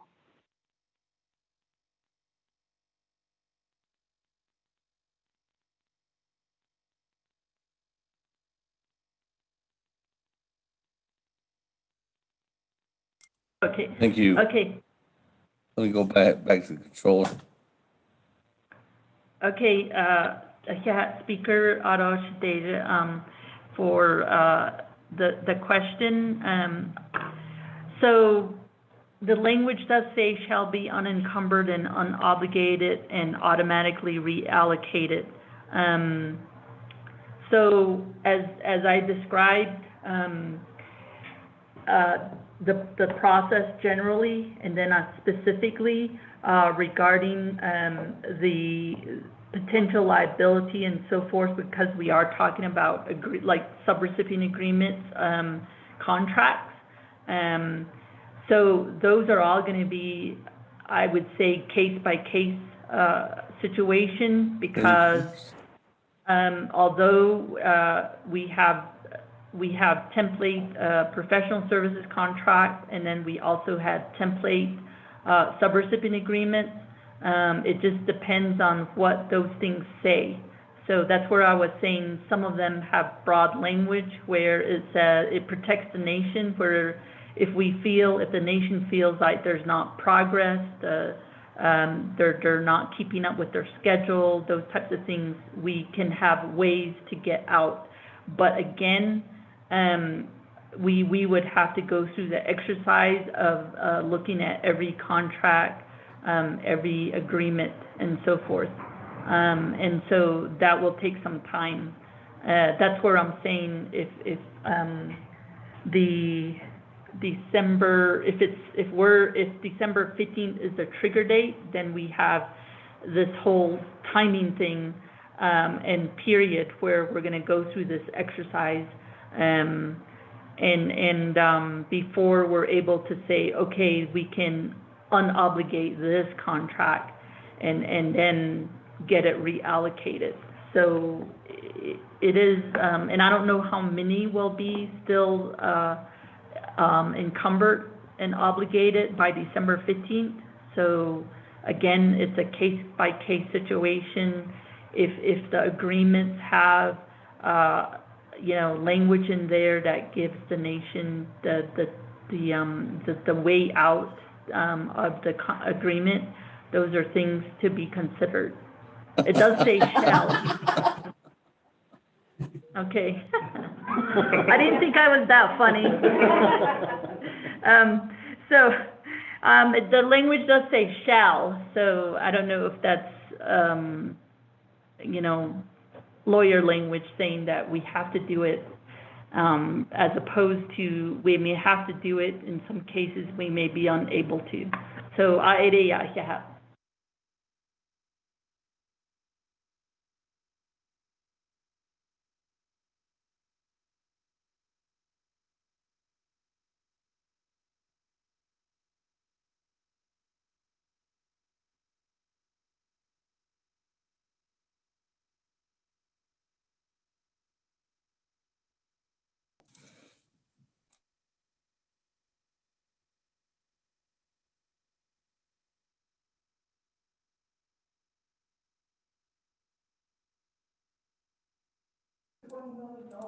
Okay, with that, Madam Controller, thank you.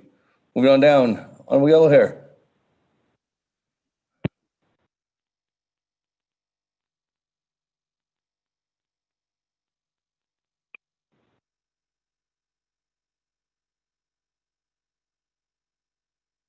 Honorable Yellow Hair?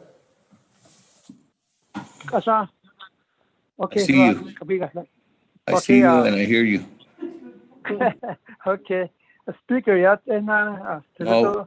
so pesa around the shazeda perling kurt grow to tilia hat city the arbo kiel so the be hop bahane zaya hat the biga ti to the biga aron very perling to zeria hat to ta hunana shell neki eton ni gorn a to bahane zango ti encumber liagi so but the nisha got all got all open go overcome remedies.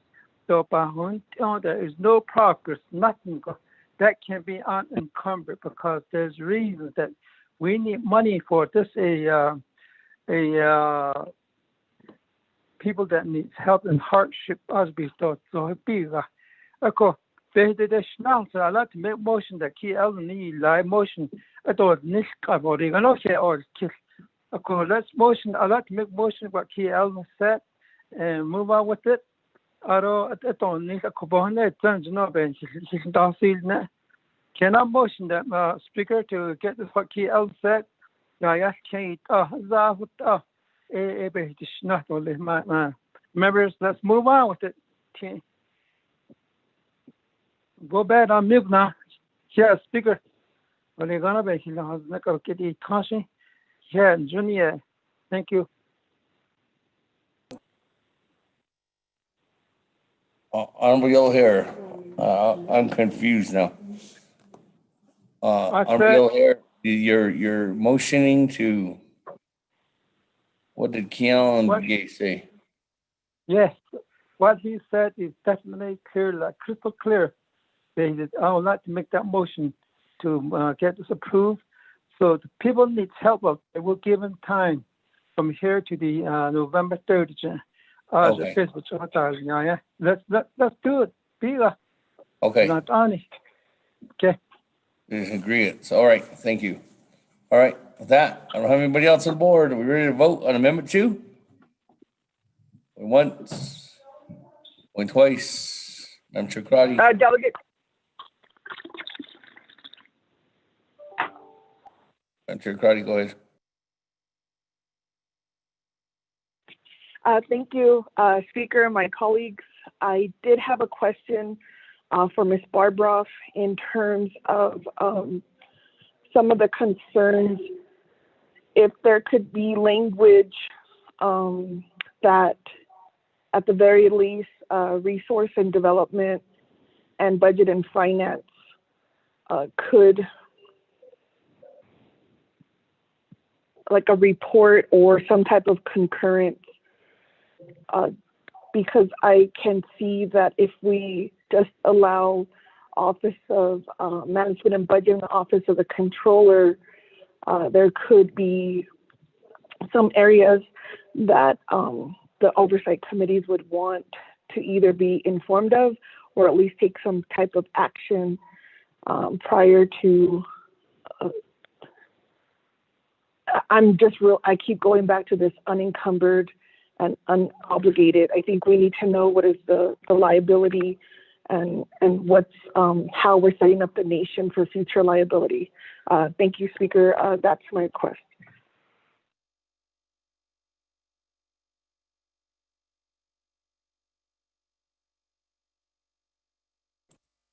I guess, I don't know, Honorable Count Begay, let me go back to you, or Madam Chair, our Honorable, or Madam Controller, want to answer that question. Honorable Count Begay? I believe the Legislative Council is in Kadoshima. You put the question to Legislative Council. Okay, sorry. Let me go to that Legislative Council.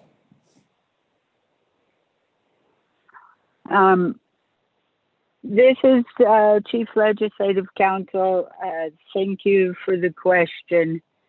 So just to refresh people's memory, the term encumbered and obligated means that there's been a contract executed, signed by both the nation and the vendor.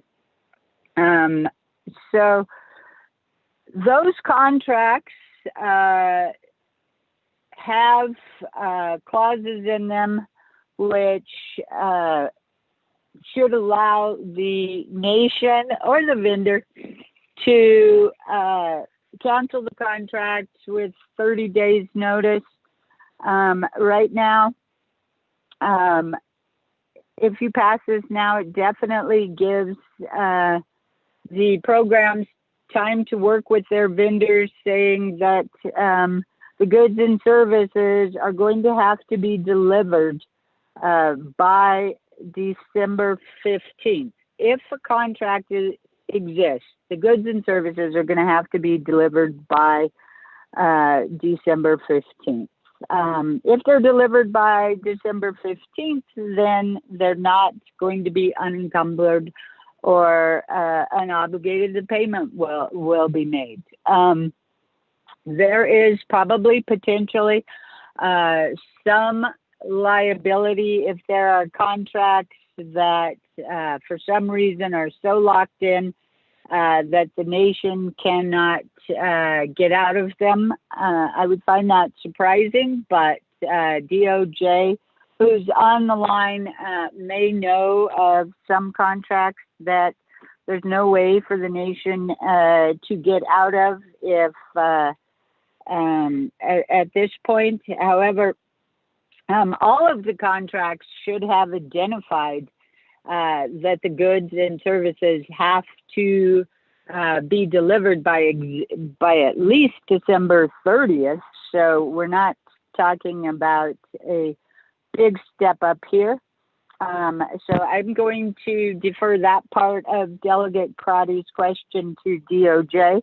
The other part of Delegate Crotty's request to have BNF or RDC approve this, approve the reallocations. Yeah, we can definitely add language. I will say that my understanding from the sponsor of the amendment, why that wasn't included was he wanted to just make it automatic so it did not have to go back for discussions in front of the committee like you're having here. But if there is a request for amendment, it would be a simple amendment on that last sentence. It would say the Office of Management and Budget and Office of Controller shall implement these reallocations after approval by the Resources and Development Committee and Budget and Finance Committee. And we would take out the part that says without the need for further authorization. To do it that way will require committee resolutions, and you will have a 5-day wait period, etc. Thank you, Speaker. I hope that information was helpful.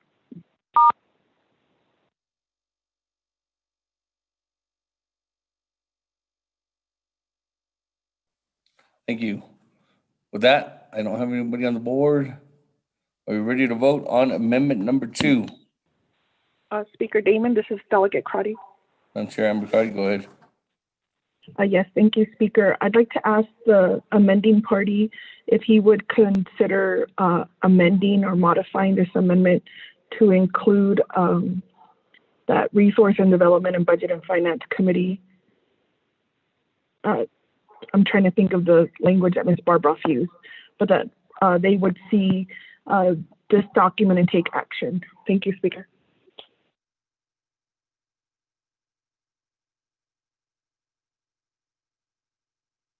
Question of privilege. Question of privilege. Madam Chair Charles Newman.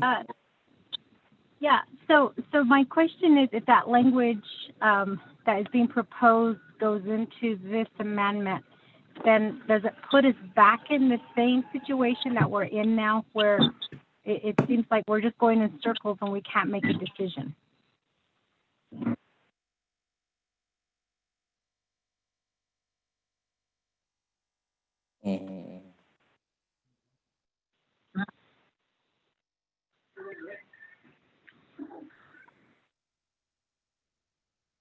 I think it gives guidance to what, I don't know who your question is to, Madam Chair Charles Newman. Is that to the sponsor?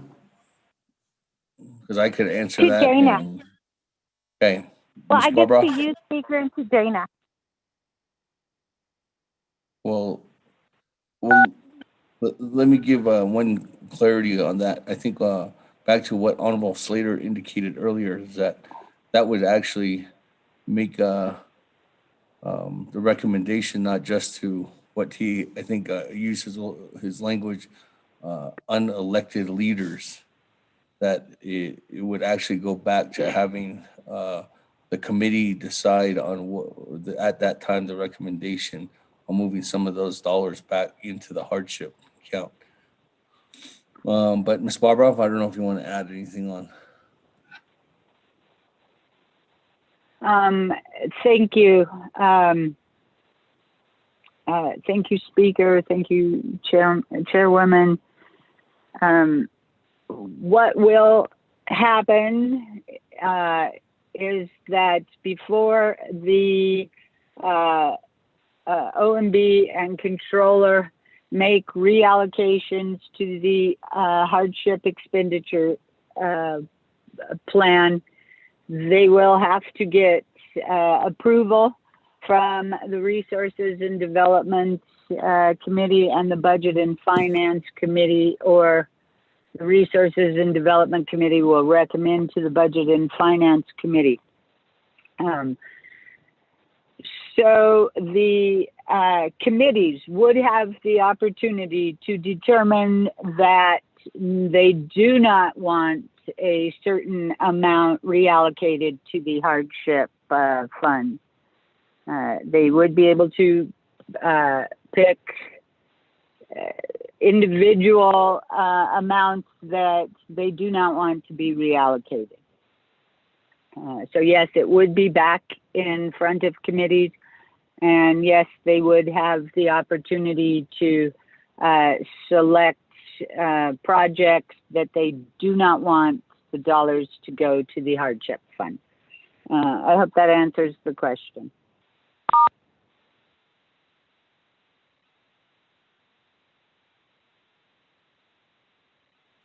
Thank you. For that, Honorable King.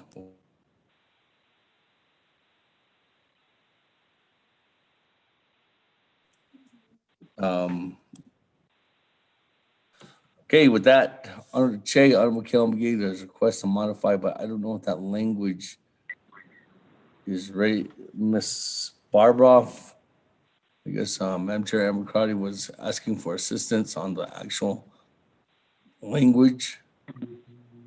Did you get it?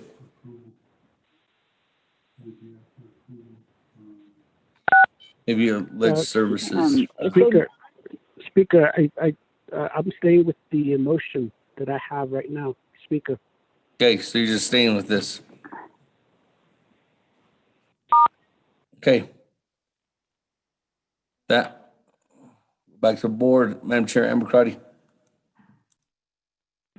Speaker and colleagues, thank you. I appreciate the amendment language, but I think in terms of this council and the people prioritizing water projects,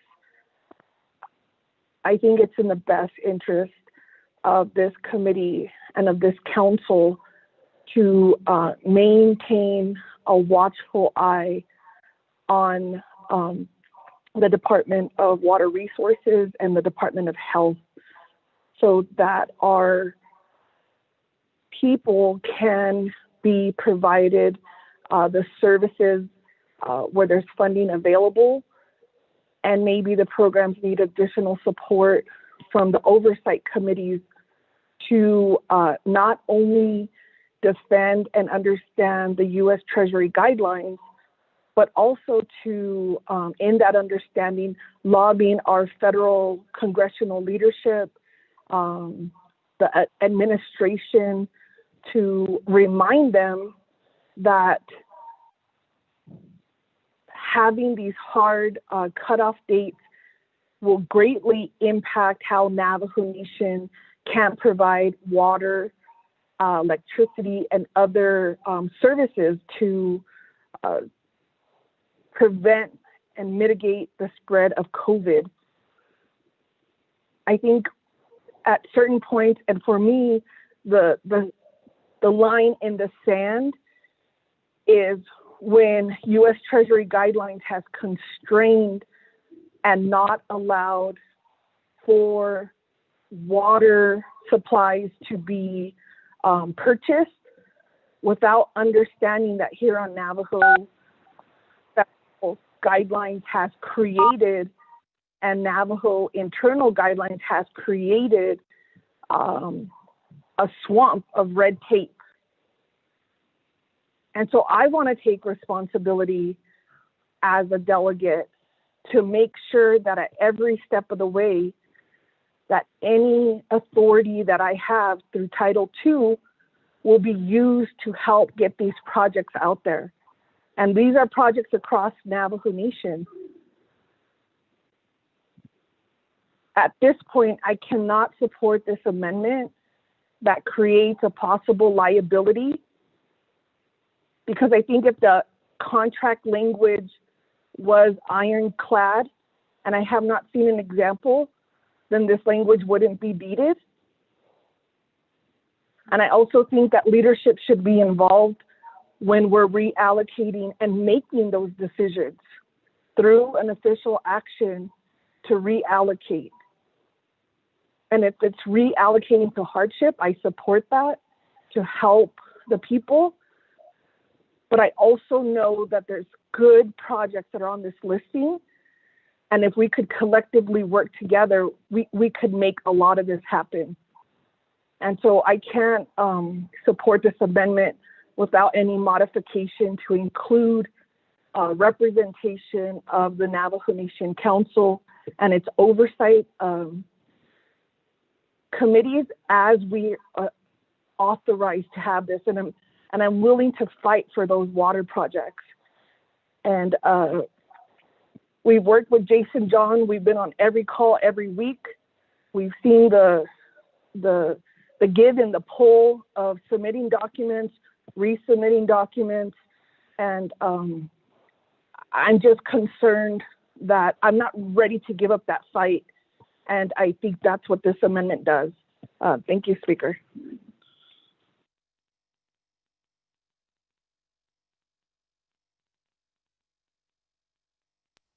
Thank you, Madam Chair and Bricati. That, colleagues, nobody's in the queue, so we're ready to vote on amendment number 2. Question of privilege. Question of privilege, Honorable Elmer Begay. Thank you for that, Speaker. Asked a question earlier to my brother, but he didn't answer it. I think the answer, the question, I'm very concerned about it. I know that I stand for water, which I think is going to be permanent. And I guess that you know that we don't know how these water projects, how these contractors can move along. It's just that we have workers. For example, I said this earlier, NTA only piecemeal some of these projects to contract now, like given 10 projects, and they can do it right away. They hired a lot of workers. We have more workers.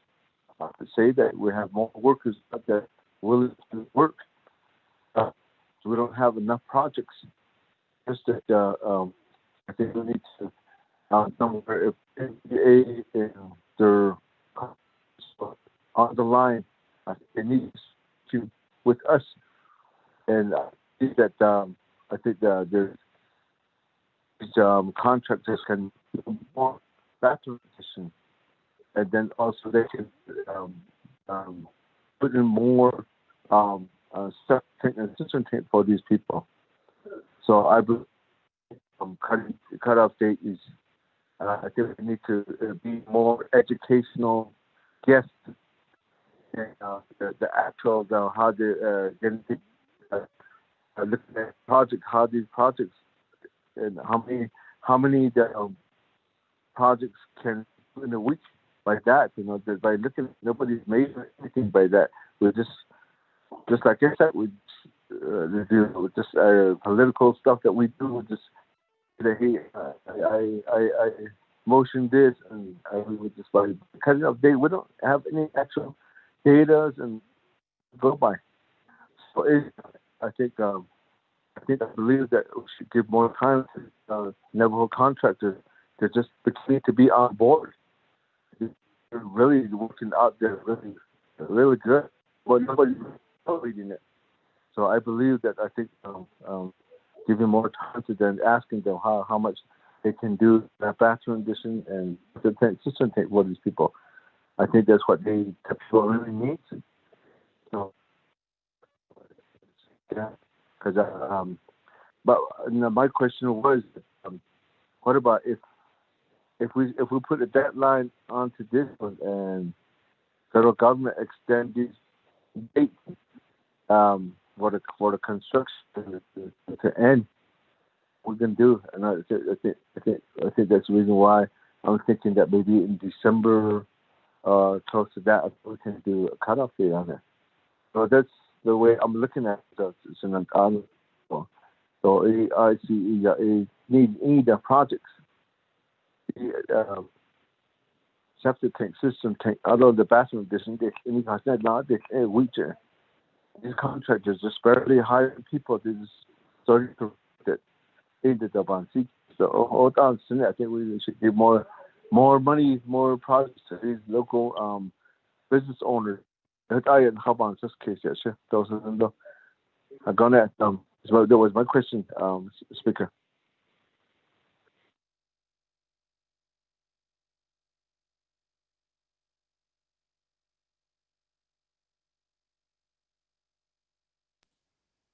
Thank you. Pat?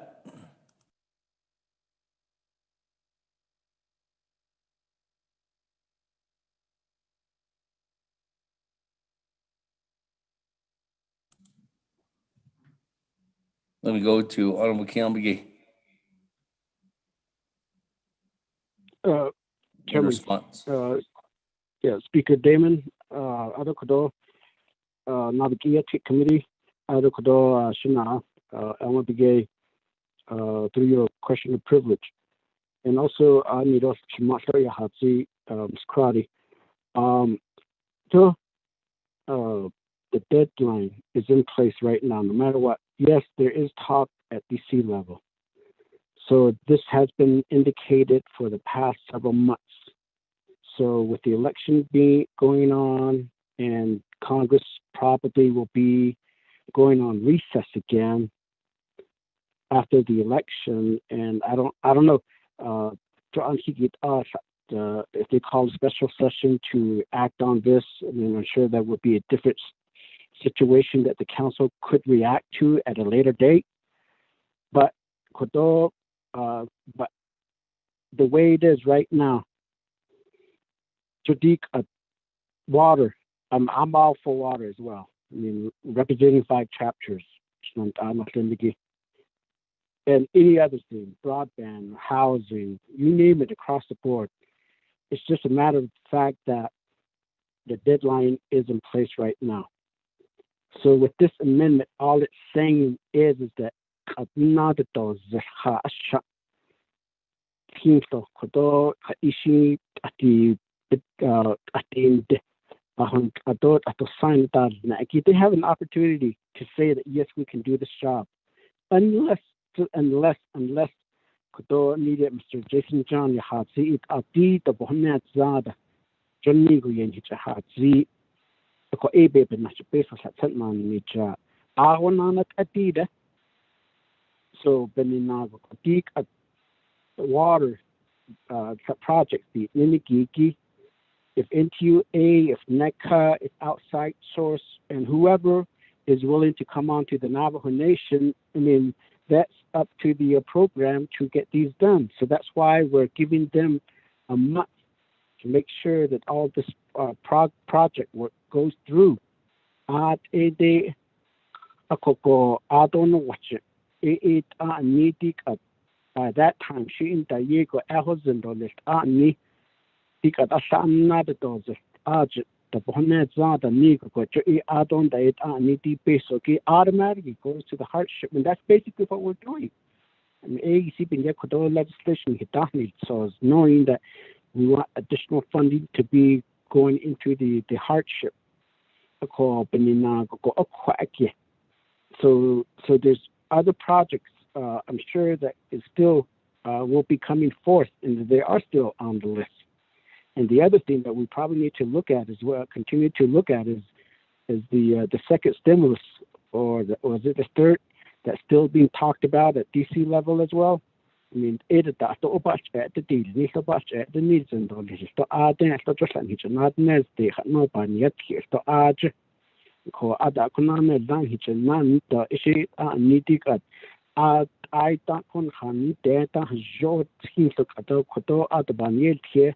Job da il do koto ya den kin that go to tit up is koto ni ji to dik abde April or May ya tash ni khayt ni like at in the concept by yet ko ashi fatot ashi tit out by yes to now when he deadline kin here al ketida ko ben na go shina that tipa ka bakhin ziki. That's the reason why we're allowing another month for them to really get things going. And the other thing too, even though if we press them again, you know that a lot of the office continues to COVID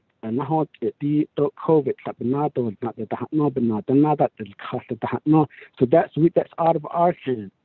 I mean, we, as much as we demand to get this water line going, I mean, if there's a COVID situation, there's nothing that could be done.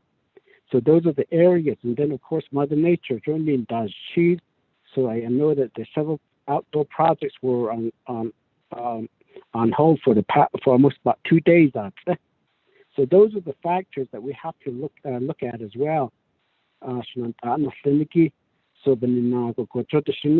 this is just avoiding to revert some of the fundings going back to DC level, but I would rather get these funding diverted to the hardship program so that our Navajo people will be able to get additional, more of our Navajo people will be able to get the hardship check. Speaker, Chairman.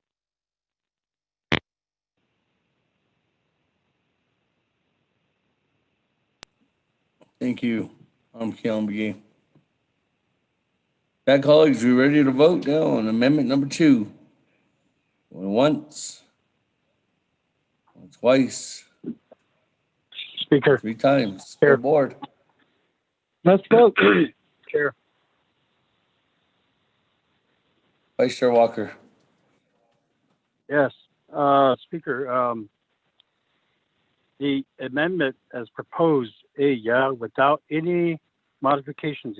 I got dropped off the call earlier, so I didn't catch portions of this discussion going on here. So there's no modification. It's as is proposed by Keelan. Am I correct? Yes, it is, Vice Chair Walker.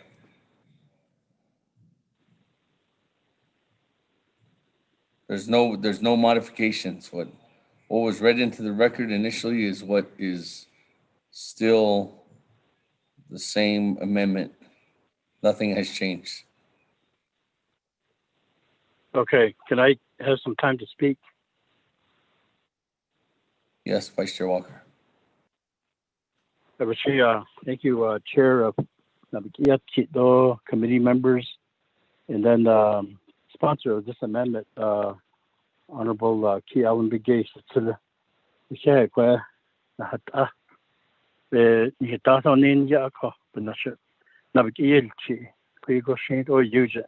About is this lane I could end those sa this do Shabbat cost even yeah.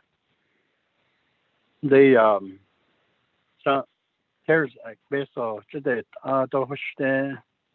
and then the time it took to have it actually be deposited in the Navajo bank accounts, Navajo Nation bank accounts. That was more than several weeks. So we had a late start. We all know that, and we all can probably live with that. We have to. There's nothing we can do about that.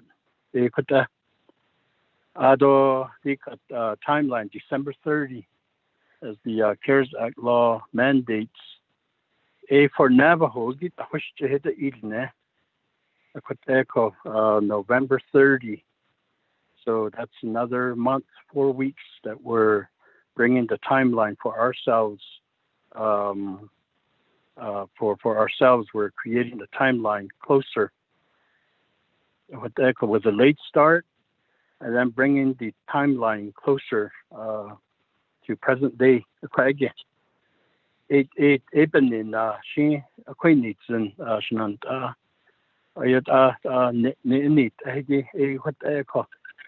on the CARES Act on that, and I done the fate, and she out and the cost out a yield chin, today, what it don't see it either. Quite a could echo other she the amendment by Benin Yahagi, a late Ella, Fape, Nahaneho, deep needle, having weekly reports and updates given to standing committees or Naabík'íyáti to the controller, the OMB, ordinary partner, November 3rd, do you watch it? A could echo quagging, get nothing, net, so that a Nishido, the net, and then and she just don't see the never now eat net, even in a could echo. Although I feel that Navajo Nation council members, whether committees or Naabík'íyáti, or even the speaker, have concurrence in these decisions to reallocate or repurpose money after November 30. So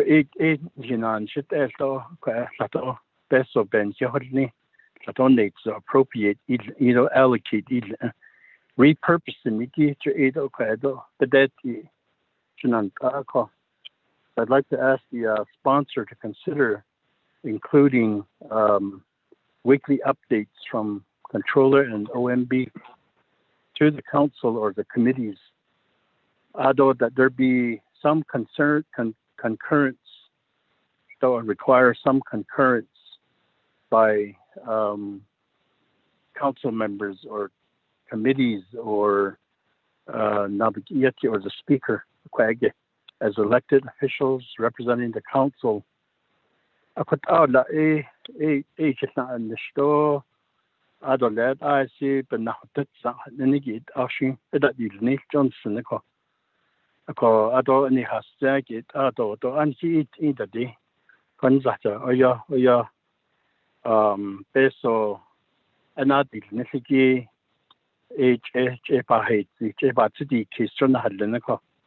we had a late start of several weeks, and then of course now, which leaves us almost no alternative but to create this new timeline, which is 30 days earlier than December 30. I get on the range and here's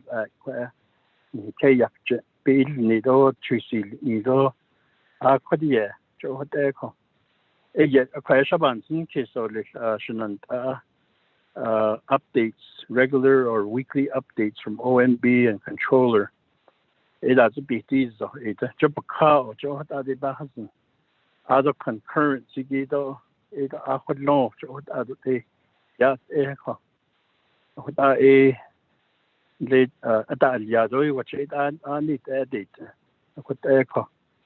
To reallocate or repurpose Italia on the bahas and no.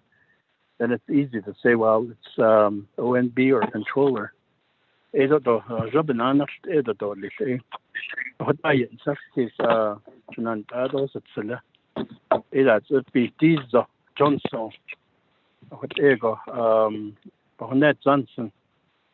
I don't should I support the idea that we reallocate money to the hardship assistance fund. The amount to get, I'm open to that. After November 30, though, it's a different. I guess we'll begin to see how much money is not spent. What are you, Sabe? One other thought here is that we are.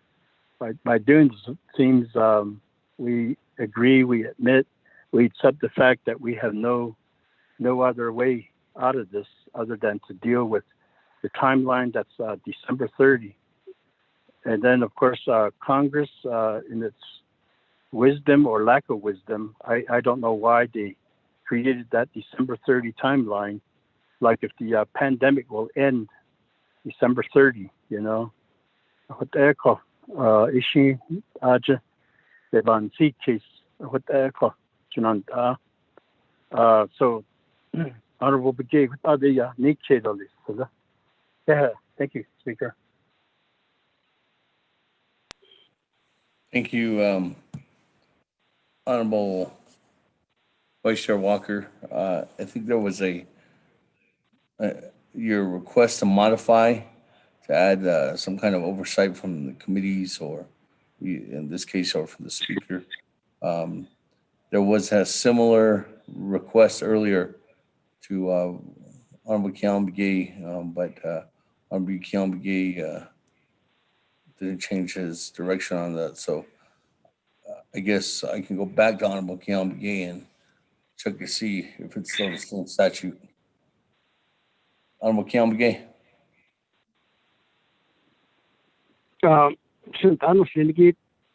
Speaker, Chairman, Naabík'íyáti committee members. The language, additional, and the Bonet Landas with the Nova Heinziki, and the Dr. Shama she came with the RDC and budget and finance. Joe, Joe, if it has to go before the committee, just for an example, if the deadline is approaching, let's say, for example, December 10th, if the legislation has to be developed, that it has to go through the 5-day comment period, and then the meeting has to be scheduled, and then certifying the legislations and all this thing, and then once that legislation is in place, and then it goes back to OMB and the controllers to give them more days to get things done. So by that time, you're talking about probably the mid-January. And by that time, we'll probably be told that, hey, Bisso, you unused funding is now reverted back. This is how much money the nation needs to bring back. And you don't need a shot. A call Benin go Beelan, which to me, I thought it was as simple as it could be done. And not really just, we're not saying, and the language is not saying that we're giving the full Navajo Nation Council oversight or the council's authority to the controller's office or OMB, but just giving them, saying that by November 30th, we're not really making that as an overall deadline. Give them the full month of November, to get these paperwork continue to be concluded. Let them start the work as soon as they can, and that will really run to the end of December. But this land which in Nikki is November 30th then let's say, just for example, Mr. John again. We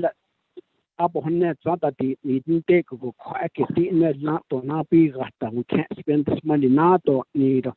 Automatically, the controller and with OMB will divert this funding to the hardship. That's all we're going to be doing right now. We know that.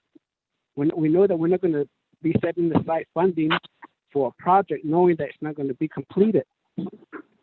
So it's obvious that all the rest of the funding that's going to be unused, we want to put those into the hardship program. So we're just saying that let the controller do it automatically. Out of the contracts that the energy, I'm sure it still goes through the proper process. Liability that the no by that shit. So in the economic, that's why the person would go into a contract knowing that they have to meet a deadline and knowing that they can't complete a project. I think that's common sense as well. That's all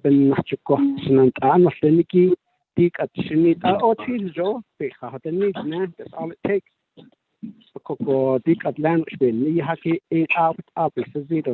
Speaker, Chairman. Question of privilege, Speaker. Question of privilege, I'm yellow here. Okay. Shipping Niyan, I'm the one that motioned that what Mr. Honorable K. was mentioned, that was his comments. And I made that motion to what my brother comments on the evening motion. Let's take care of this particular my comments he must put into law now. Even if they use it, they are there. November 30th, the vendors and Lingino, Shiota with the Tare, which they are outside now, your car, they basically revert network, the hardship. They are could also get the neck, because it's got the neck, but best with what are your 50-50 formula to your neck. It are the base got cheat in legend. And they pay all the way you have to talk. God on the November, December 3rd, and here, because of these contracts are in the November 3rd is about another not only. Issue that was man, one of my most that one. I'll be Zunia Snobahas, and let's move on with it. We talk. That's all we do. Let's put this into law. Now, let's vote on it right now. It's not funny. One talk. Now, the Speaker. Thank you very much. Hey, thank you, Honorable Yellow Hair. As we know, this is Naabík'íyáti committee, and that's what we're doing here today. So discussing the legislation 0261-20. I have Honorable Chairman Daniel So next, and then Honorable Edison Winika, are you asking to be put in the queue? Yes, Speaker. Hey, thank you. Go ahead, Chairman Daniel So on Amendment 2. Can you hear me? I can hear you. Great. Since we're all talking about how we are in remiss. Originally, this allocation of 714 million was based on NHA HUD statistics. And this allocation was based on approximately a population of 175,000. And none of us, including myself, no one from the executive branch,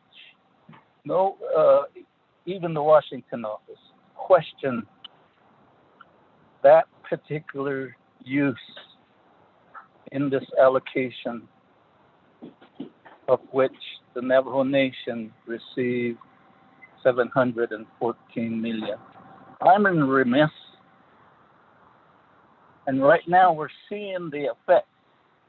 We're seeing the effect that if we would have stood on 347,000, perhaps we would have been talking about 1.5 billion. But no, now we're finding out we're short. We're going to get shortchanged. So in this case, right now, we're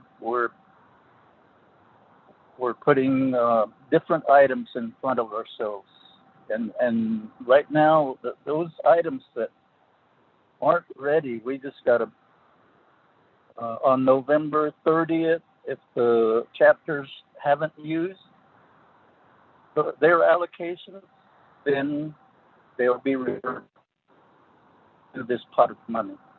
The other is Department of or Division of Community Development has required that all the chapters that are going to buy a backhoe, they go through Department of Transportation. Anybody that's going to buy a vehicle, four-wheel drive, to haul wood, water, or even the backhoe, they're required to go through motor vehicles. So in that case, it's they can't go to a dealership and say, I want this vehicle, and they could have it delivered within 2 weeks. But no, they're all waiting for this mass buying in bulk. And that's going to slow down what the chapters use. I just have to say that. I know it's not related to this particular amendment, but this is the type of extra layers, extra wraps of the red tape that the chapters are facing. And we haven't really talked about that. And so in this aspect, I really support this amendment. Thank you, Che Kialan-Begay, for introducing it.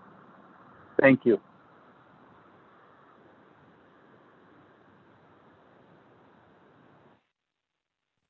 Thank you.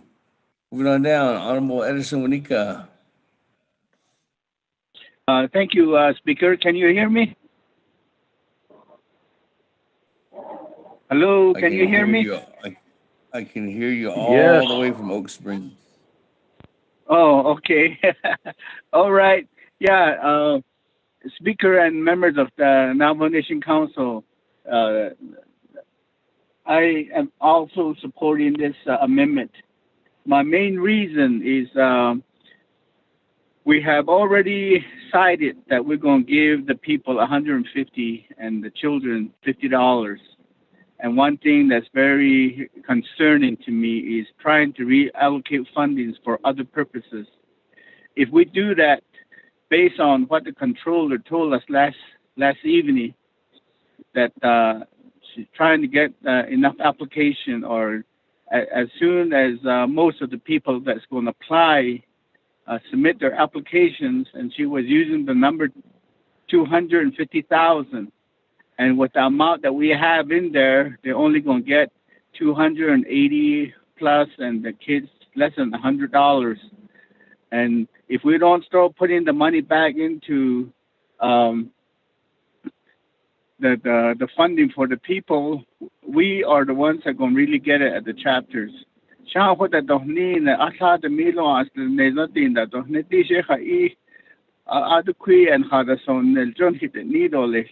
So that's the reason why I really support this amendment.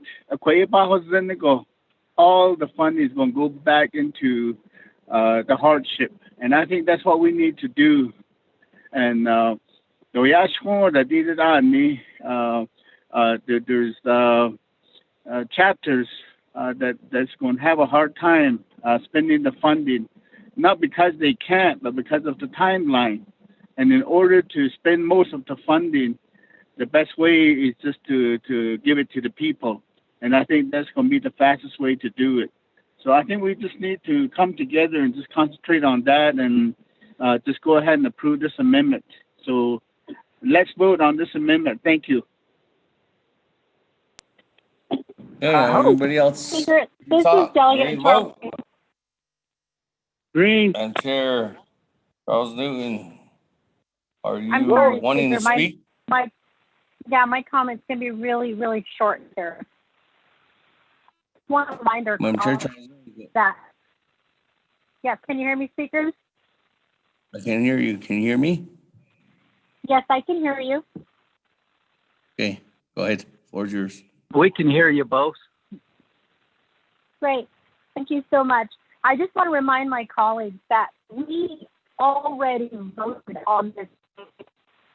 We voted under CJY-67-20 that in the month of October that we would be reviewing these projects and that the funding for any of these projects that has not made enough progress to demonstrate that it will be fully completed by December 30, 2020 will be reallocated to the hard assistance study.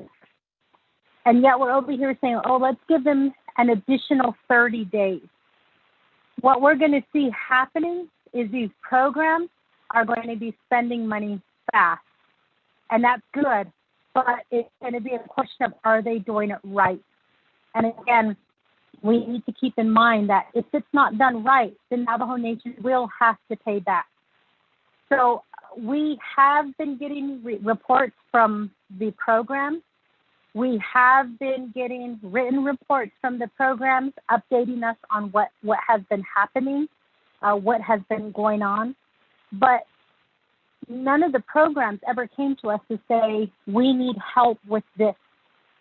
And so now, I think we're just we're kicking that can down the road and we're saying, oh, let's give them an additional 30 days to get the project done. So in a lot of ways, I think if we're talking about being fair, and Honorable Hanyo made that point yesterday, that we can't say that we're being fair and equitable because of the amendment that was made to put the elders and the disabled first. So it makes me think that if we are going to help our people, then maybe we need to start having those discussions about how we can help the people that haven't got any assistance with this CARES money. So those people who haven't got bathroom additions, those people who haven't got anything from this CARES money, put their application first so that they can say that they were helped with this CARES money. Those people who haven't got the artisans or the business money, those people who haven't got, again, any assistance from the CARES money, let's put their application because they haven't been helped yet. And so I just worry that we, all of us, voted under CJY 67-20. We said that we would be making that decision in October. Now we're saying, let's make it in November. It just makes me wonder, are we even ready to make these tough decisions? Or are we just going to keep kicking the can down the road? Because I'm ready to make decisions.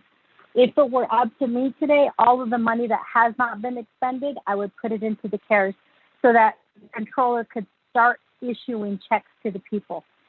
So it's a little bit frustrating that we pass legislation that says we're going to put this deadline in, and then we come back and we amend it to say, okay, we're going to give an additional 30 days. The people need help now. They need help today. And we're just going in circles and we're giving more time to them. So I supported the actual language that says it's going to be automatic. But the one thing that I worry about is we're giving them an additional 30 days. And as we know, sometimes those monies are not spent correctly. And that's what I worry about, is the money that's not spent correctly by these programs, by the chapters. Those are less money that's going out to the people who really need it. So thank you, Speaker. I'm done. Thank you. Moving on down, Madam Chair, Amber Crotty on Amendment 2. Thank you, Speaker. On Amendment 2, Appreciate the comment and the amending party. What I'm concerned about, Speaker, is our focus has always been on the December 30th timeline. And we had representatives here at the council from the White House. And a lot of these restrictions on this U.S. Treasury is based off of the U.S. Treasury guidelines. And it's in those guidelines that create these restrictions, like buying surplus material for anticipated water projects. And that has been determined to be like a high risk audit finding. I think in reading the letters from the Navajo Nation President's office and the Washington office, they failed to advocate and lobby through the U.S. Treasury, through the White House. If we have keys to the White House, then why haven't some of these guidelines been waived for the Navajo Nation so our people can have water?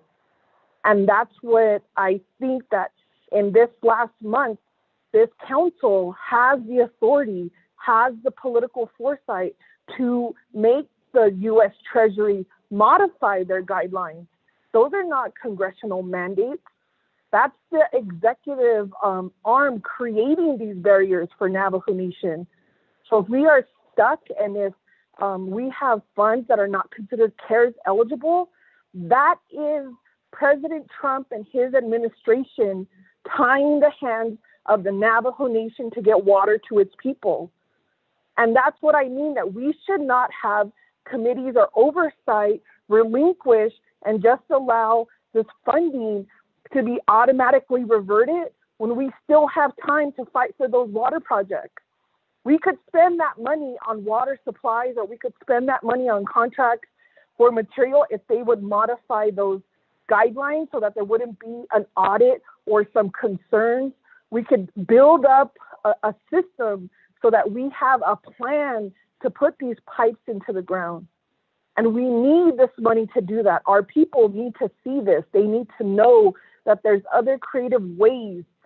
I understand the need for the hardship, but I also think that this council has different opportunities to continue to fight for our water, to challenge the U.S. Treasury, who has really no idea what it is on the ground for Indian country. We have a Secretary Tribal Advisory Committee, and there is a Navajo Nation citizen that sits on this committee.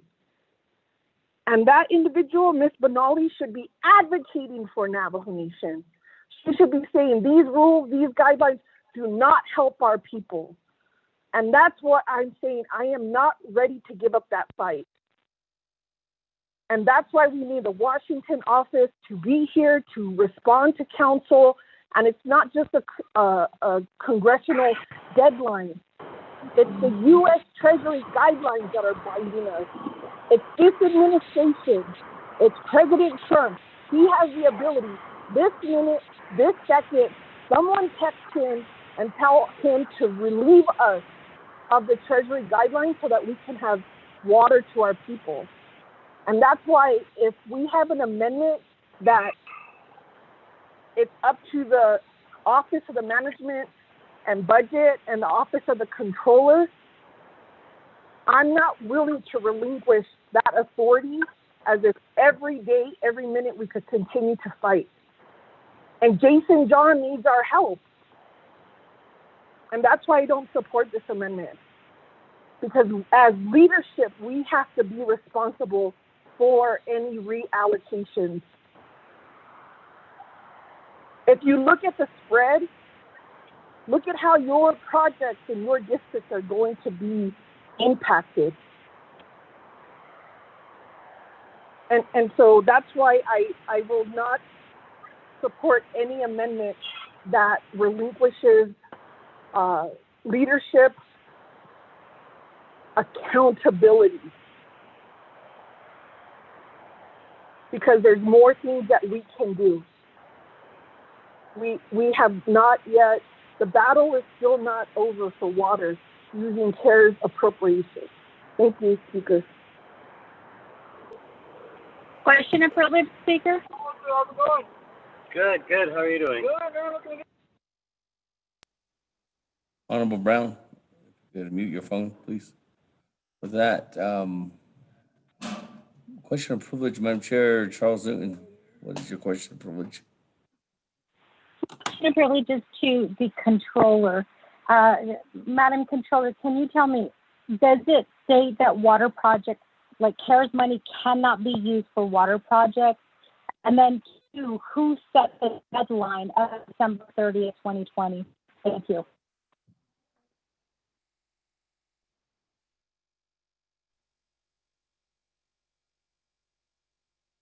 Madam Controller, there's a question of privilege. Are you on the line?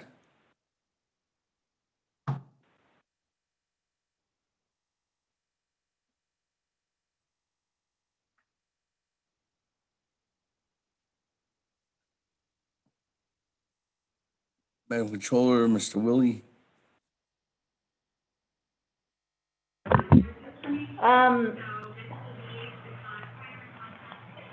So I think the question is there any language that prohibits water projects?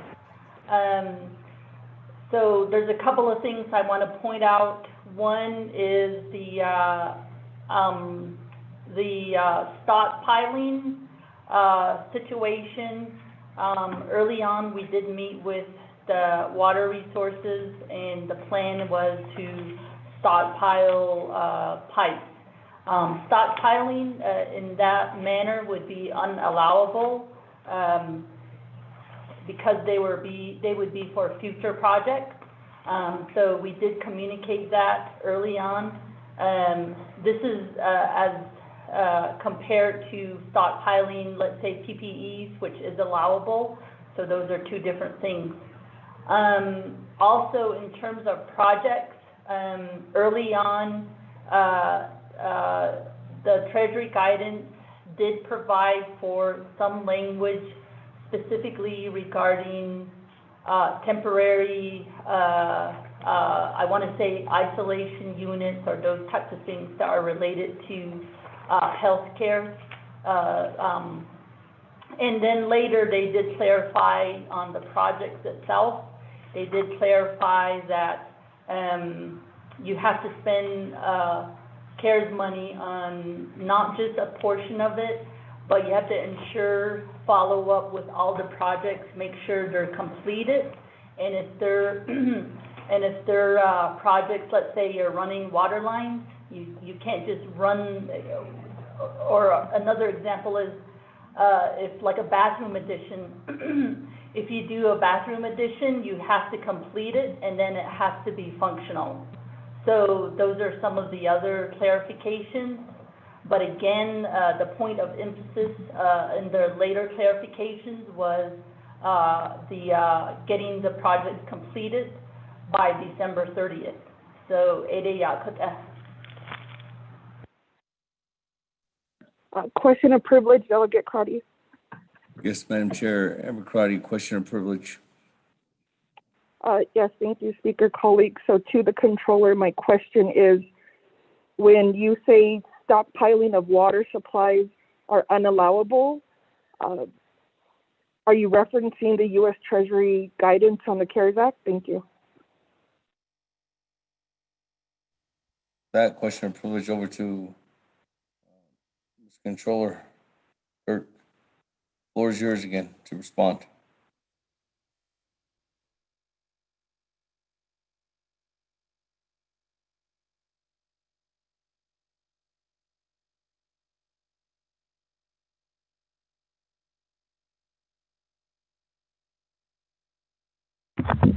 So in terms of stockpiling of pipes, it's in your basic Treasury guidance. That's one place. The other one is, the new one is number 58, which talks about,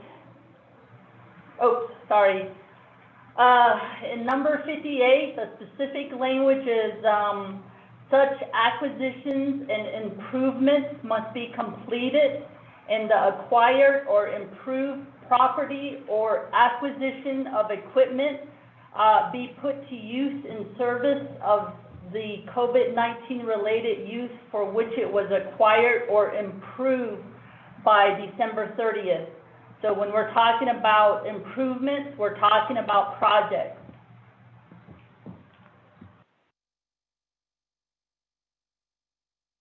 Point of privilege, Speaker.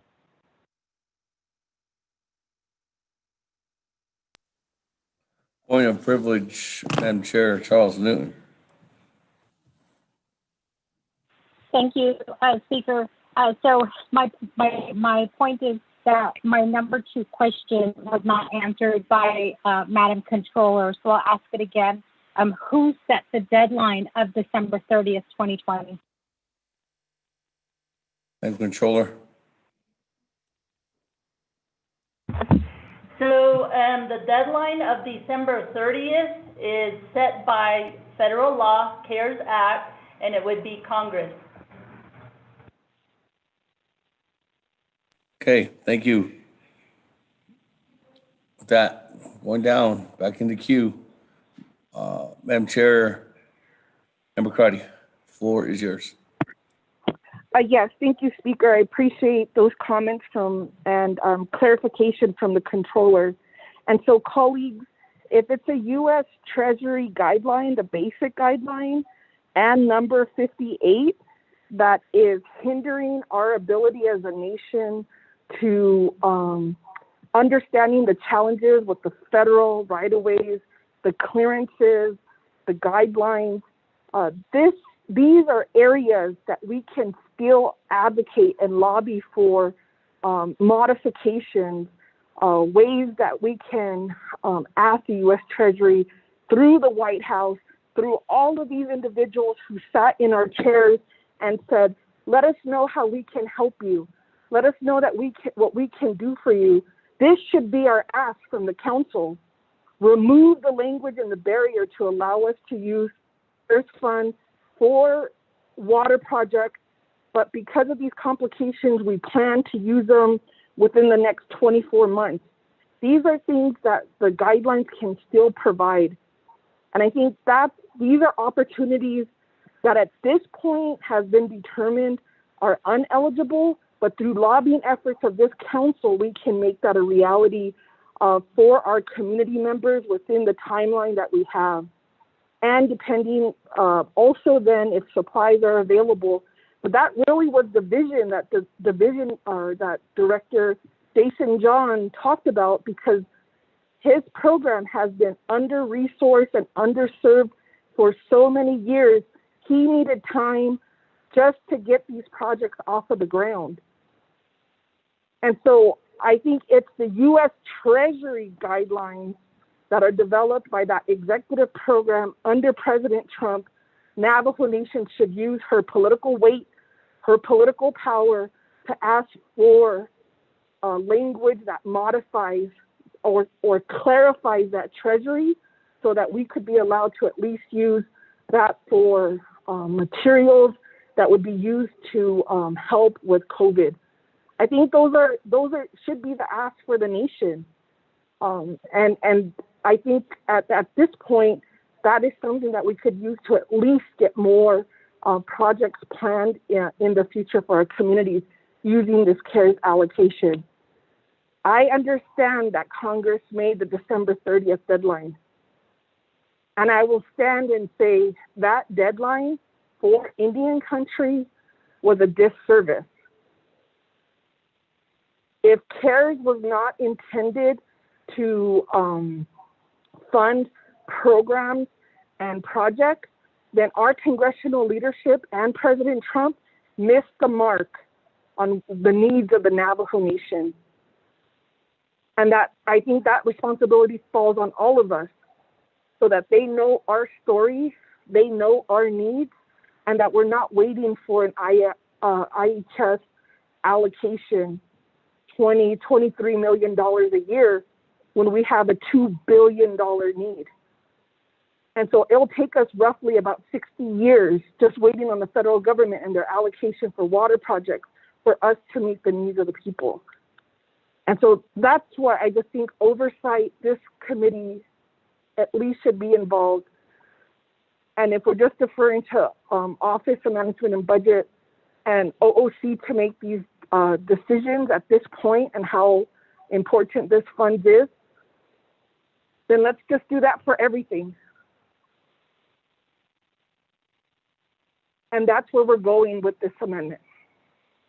We're just allowing different interpretations, and folks who, are employees, but not having that leadership component, I think does a disservice to the communities that we represent. I thank OMB and OOC for their service. I know they didn't really ask for or maybe develop this amendment, but I think that this council should still maintain and have at the very least, knowledge at the end of the day what's going to be reallocated, so that we have a clear plan on how we make policy decisions, how we make policy modifications, so that we learn from this experience and just do not put this on OMB and OOC to make the decisions for us. Thank you, Speaker. Thank you. Speaker, this is Delegate Charles Newton. I'm Chair Charles Newton. Thank you, Speaker. I'll put you in the queue. I'll put you in the queue. Okay, thank you. That, moving on down, I have new players on the queue. Honorable Vince James.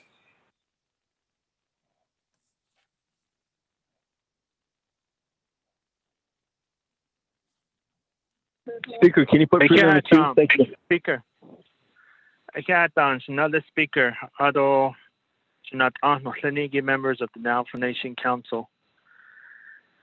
Ala ani jukot a pan saha kesin le ako ana outlet an anda it nasbik iya ekot yel tit le ako le kinahal koite ade kot hinan nashidil ni kot shinan nashidishli ben yasha to as di no da yel tit le ako to ni de ta hat it eta to ak atin dot ita ne jita hat dole kodo ba ya tiki akonde amasanele a chele da anile le da sitis che da hostek at kodo hasisti sebetin do ba asnache atonde taga hotzane beso beshika elieta dan le da beso benda alwote atoshe shika elieta no da yastiete akoko ela besiska naje nalala isa hanana tako ado shika olwota ado islada ko konzade ishtieto konzade san leni bicha shi yoskas no da has tuido san le yastiete ako chitanda banda chit ida that shiba yata chit ashin hot ait itole chokot an hanilia no da ya yastiete ako okolat o hot kodo hajoban si kesulan hayat we are going to have to continue to fight.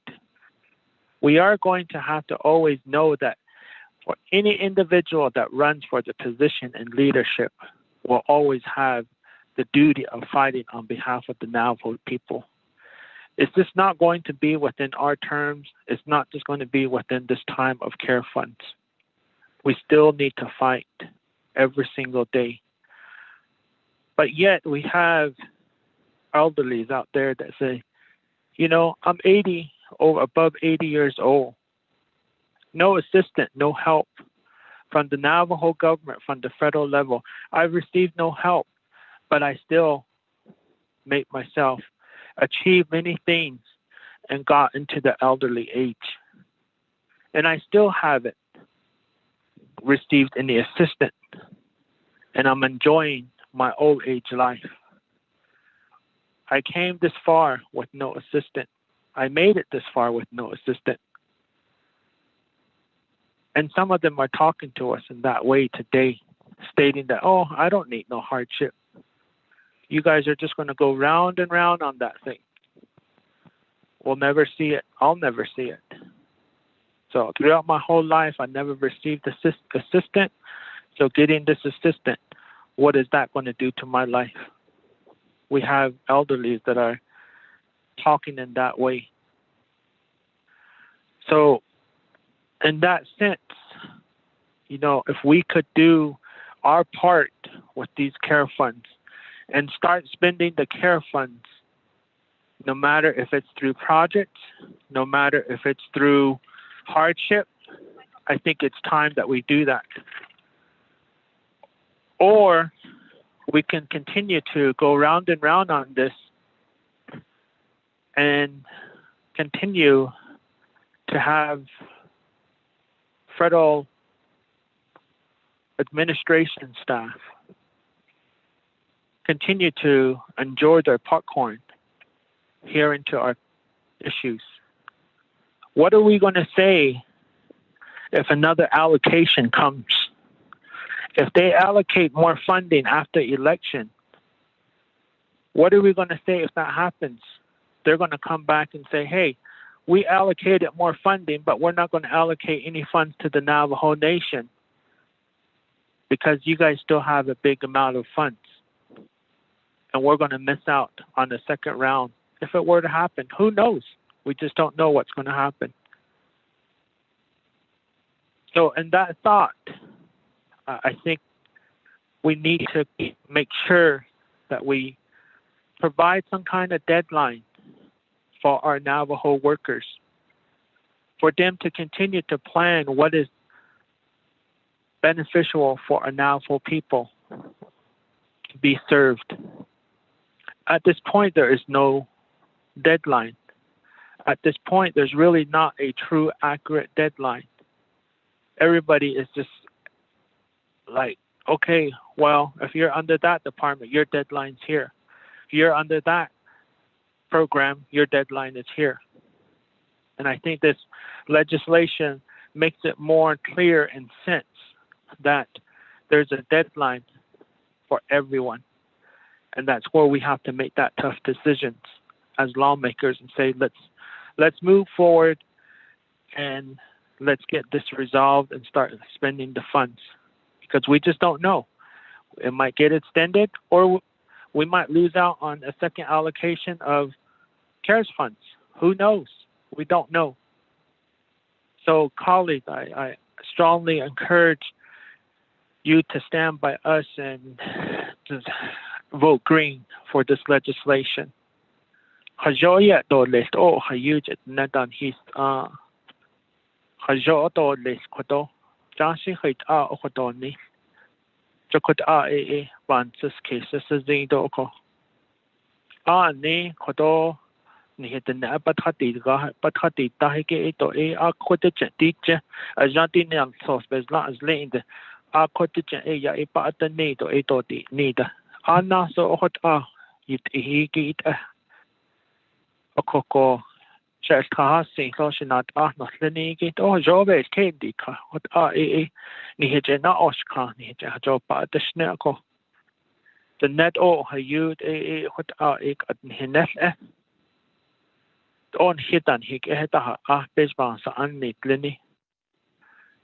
Gadla Asahi Dohne. There was in that hostel March and that the hostel at the Asahi hot. Atahane hat agent la nan dole chokot ayan sita keskat o hit nata hos now la bana kai nasudan hit non khayata tie e to shin a hot e dole de adot a hoshi e ni hit todezen leniki benetni todezen yeit tie be hanetze hat ishi be na ni kai Tadetin and dance going not dance to not sauce the in bizarre that hit atlanger, but not all carpet so hot is in high that either or that any la bened ni ho na hayat ni het citizen lini la khat ai be ye thit halet ai ya e kajo pa ati no citizen not so stot is na ata pa khai ki yat e hoso sa dole yat e ben haji na pa dole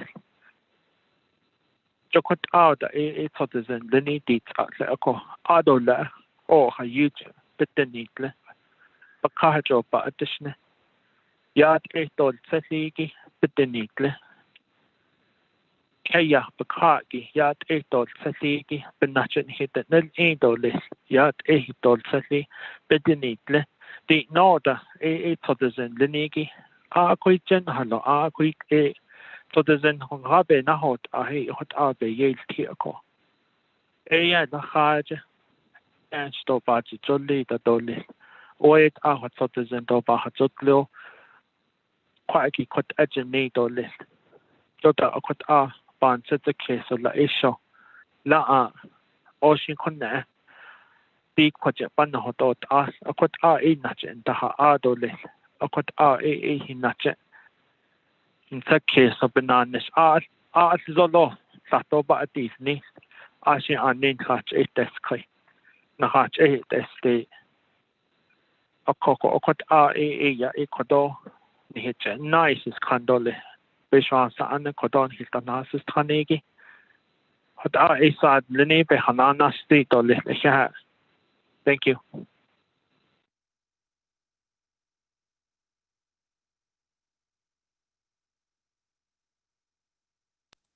Thank you, Madam Chair. Charles Newton, what about you?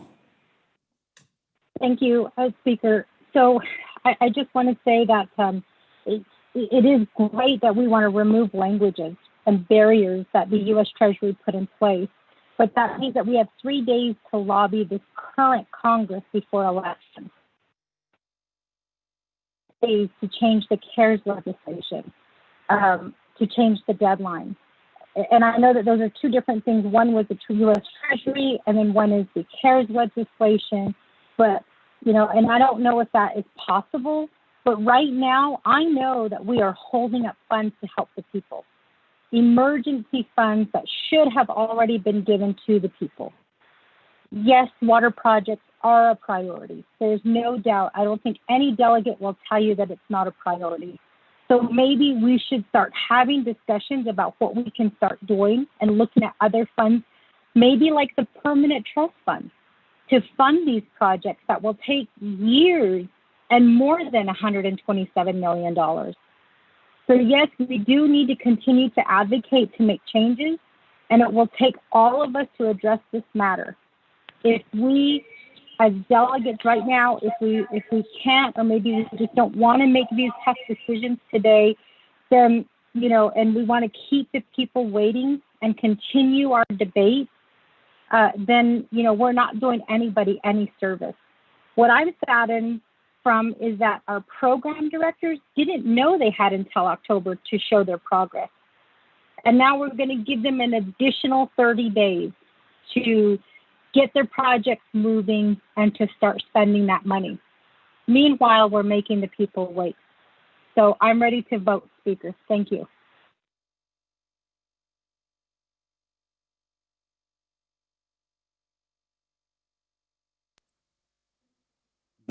Moving on down, Honorable Freeland, floor is yours.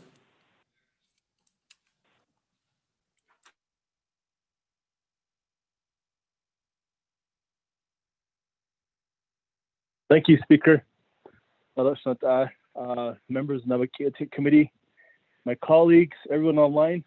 Speaker, in regards to the amendment, thank you for my brother sponsoring this amendment.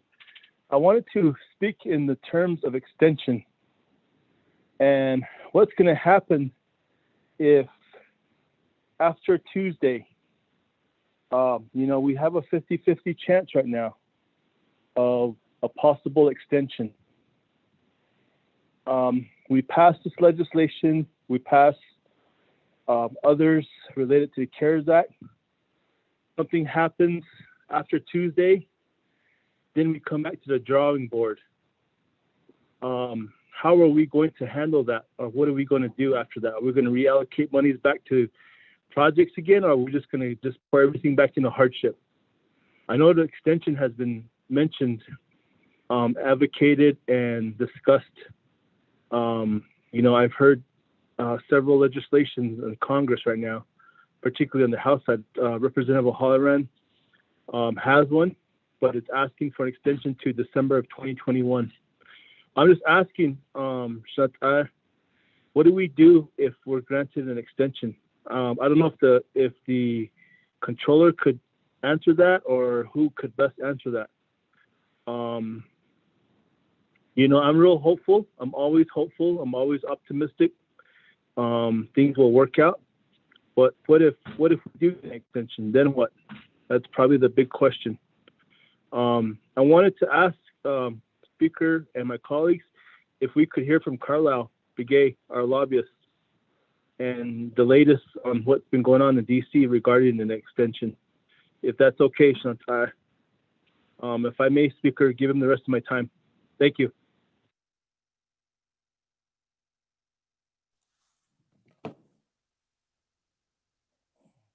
Sure. Question about what would happen if the extension did happen. Madam Controller, I guess Honorable Freeland's asking that question.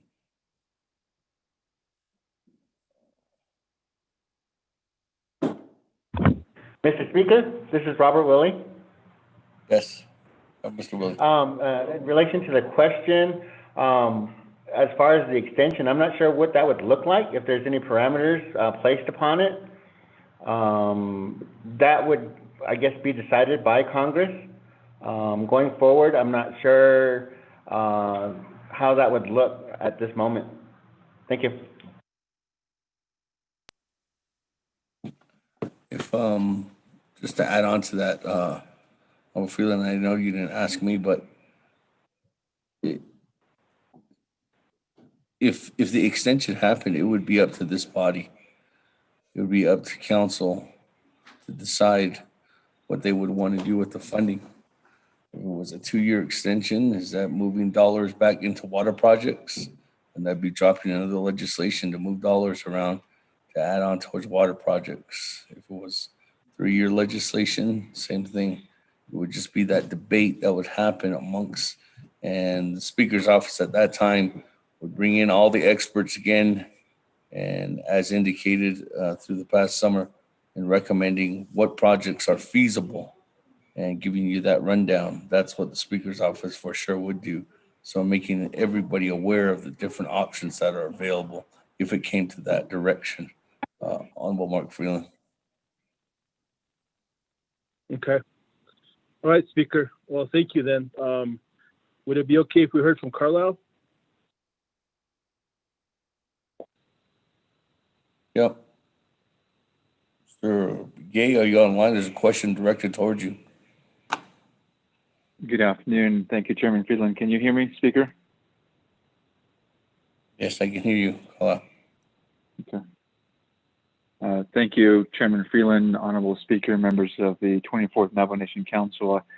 To the question that Chairman Freeland was asking regarding the prospect of an extension and 4 days away from the upcoming election, what I'll do is kind of just walk through just briefly the email that I sent last Friday, which was just a brief update in terms of the various scenarios that Congress faced leading up until the end of this last week and now 4 days before the election.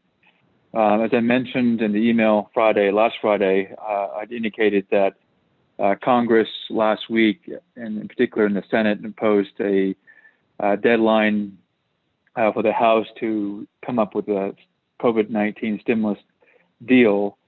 It appears, obviously, that negotiations specifically between House Speaker Nancy Pelosi and Treasury Secretary Stephen Mnuchin, which started and stopped all week, stopped or ended in the week with no deal.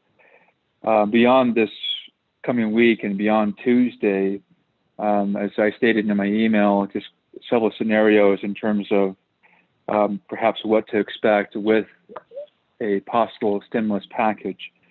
I think if Republicans do keep the majority in the House and the White House. It is expected, based on comments from staff and other congressional members, that they may be emboldened to stand firm against a massive bill that was pressed and has been pressed by the House, in particular by Speaker Pelosi, a bill that is mirrored by the HEROES Act, which was passed this past May. That was sort of the benchmark that the House in particular used in their negotiations up and through this past week. Republicans in particular were not necessarily adamant or against the funding amount that the HEROES Act was calling for, but they're more so against some of the provisions that were included in the HEROES Act. In a scenario where Republican lawmakers do lose the majority in the Senate in particular, I think that it'll be, and perhaps even if if President Trump does lose, it'll create a standoff for the Senate and pressure on the Senate to pass a stimulus package before the end of this Congress through the end of December. So I think, you can think through various scenarios depending on the outcome of the election. I know that I also included in the email last week a letter that Senators Martha McSally and Steve Daines from Montana had sent to the Treasury Department and the White House, asking the Treasury to issue clarifying guidance related to the definition as defined by the Treasury Department of incurred costs. Specifically, what the letter asked for is that incurred expenses, if a contract for services or for the design, planning, engineering, or construction of a project related to COVID-19 and a public health emergency, is that if it's executed by the end of this year, and those services and or the construction of the project will be substantially completed, that they would be able to extend that deadline through the end of next year. The details were included in the letter that I sent out to delegates on Friday. I know that Chairman Ricky Nez, brought that issue up to the White House and the delegation on Tuesday in a visit to Window Rock. We had just met this afternoon with Senator Martha McSally here in Flagstaff, as well with the Vice President. That issue was addressed again to her by myself and Vice President Weiser in the rally here this morning. But a lot of the tenants really rely on the outcome of the election and the various scenarios that will pose depending on who wins the election. But with that, Mr. Chairman, Speaker, and delegates, happy to answer any questions.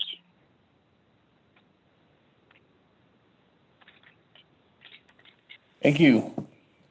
Moving on down, Madam Chair, Amber Crotty. What was yours? Yes, thank you, Speaker. I appreciate that report. I was going to ask if Ms. Santee Lewis or someone from the Washington office is on the call to provide an update. I'm looking at the letters that were requested to Congress. So far, I've only found letters and requests to congressional leadership. I would like a copy of, and I want to thank Chairman Nez for his statements on asking for clarification on the U.S. Treasury guidance. I see this as not law, but the administration executive department developing guidelines for the CARES funding. And as we know as lawmakers, then we don't need congressional approval to modify those guidelines. That can be done by the U.S. President Trump and the U.S. Treasury Secretary of State Munich. I always say his name wrong.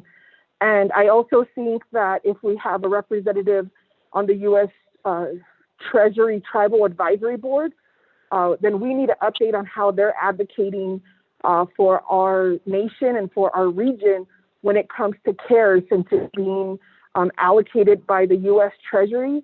And I'm also concerned, Speaker, and I think that's an area that we should flip over that coin and have a more solid position on how we move forward so that we can have water to our people. There was a lot of national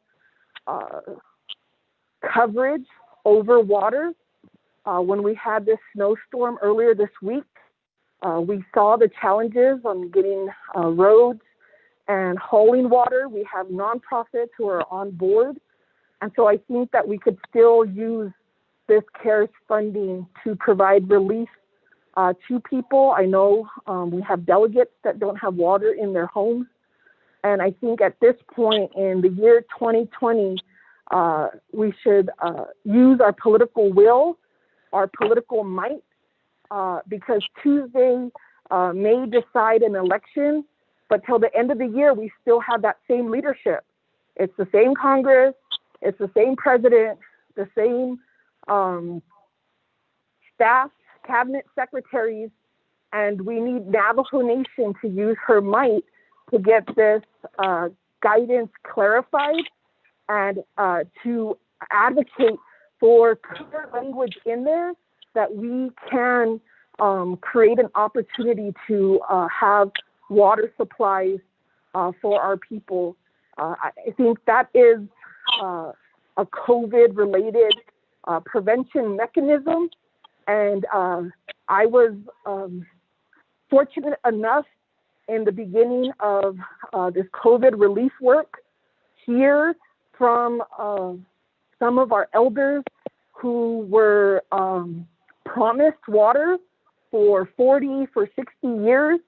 And so I think this nation, in terms of leadership, we are in a prime political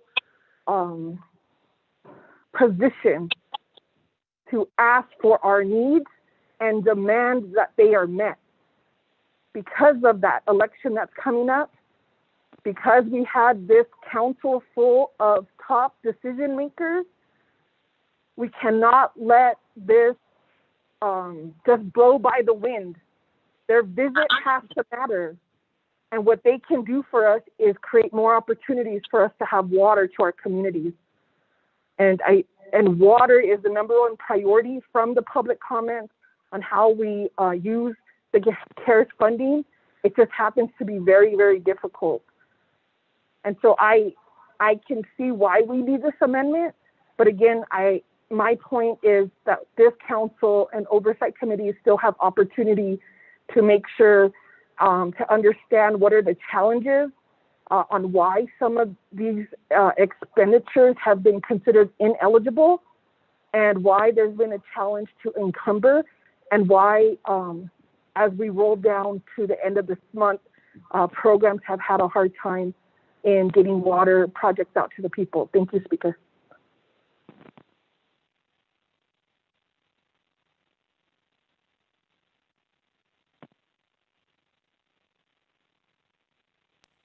Thank you, Madam Chair. Sorry. That, let me go back to, if there's somebody else on the board, are we ready to vote?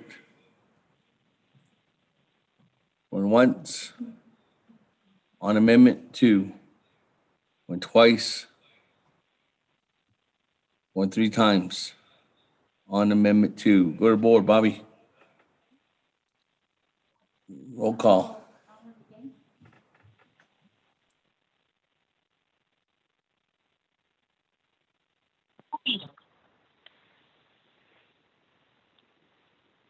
Honorable Elmer Begay.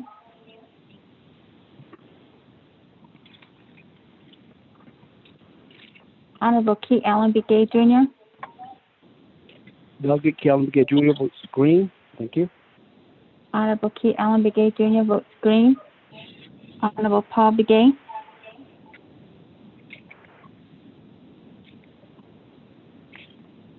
Honorable Nathaniel Brown.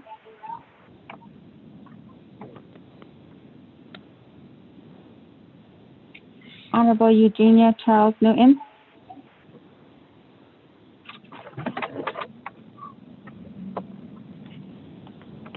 Honorable Amber Kines-Bakrati. Thank you. Delegate Amber Kines-Bakrati votes red. Thank you. Honorable Amber Kines-Bakrati votes red. Honorable Herman M. Daniels, Jr.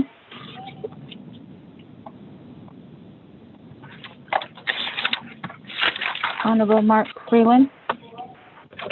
Green. Honorable Mark Freeland votes green. Honorable Pernell Halona.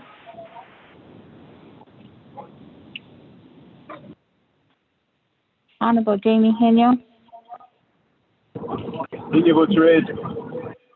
Honorable Jamie Henyo votes red. Honorable Vince James.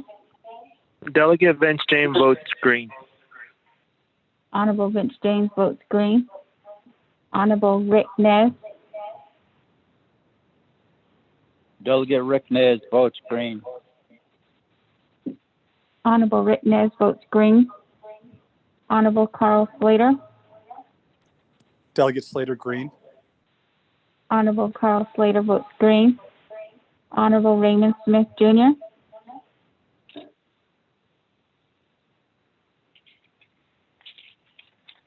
Honorable Wilson Stewart Jr.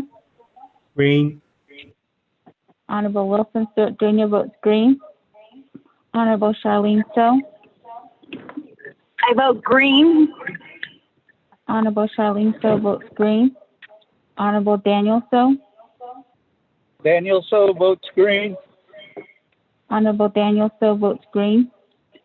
Honorable Eugene So. I vote green. Thank you. Oh. Honorable Eugene So votes green.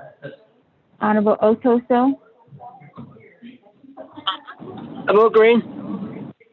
Honorable Otto So votes green. Honorable Thomas Walker Jr.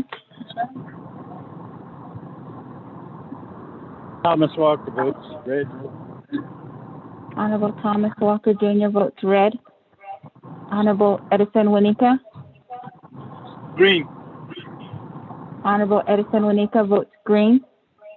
Honorable Edmund Yazzie. Green. Honorable Edmund Yazzie votes green. Honorable Jimmy Yellowhair. I vote green for the people. Thank you. Honorable Jimmy Yellowhair votes green. Honorable Elmer Begay. I vote red. Honorable Elmer Begay votes red. Honorable Paul Begay. Paul Begay votes green. Honorable Paul Begay votes green. Honorable Nathaniel Brown. Delegate Brown votes red. Honorable Nathaniel Brown votes red. Honorable Eugenia Charles Newton. Charles Newton votes red. Honorable Eugenia Charles Newton votes red. Honorable Herman M. Daniels, Jr.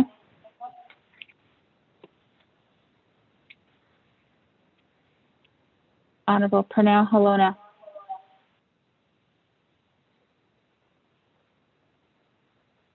Honorable Raymond Smith, Jr.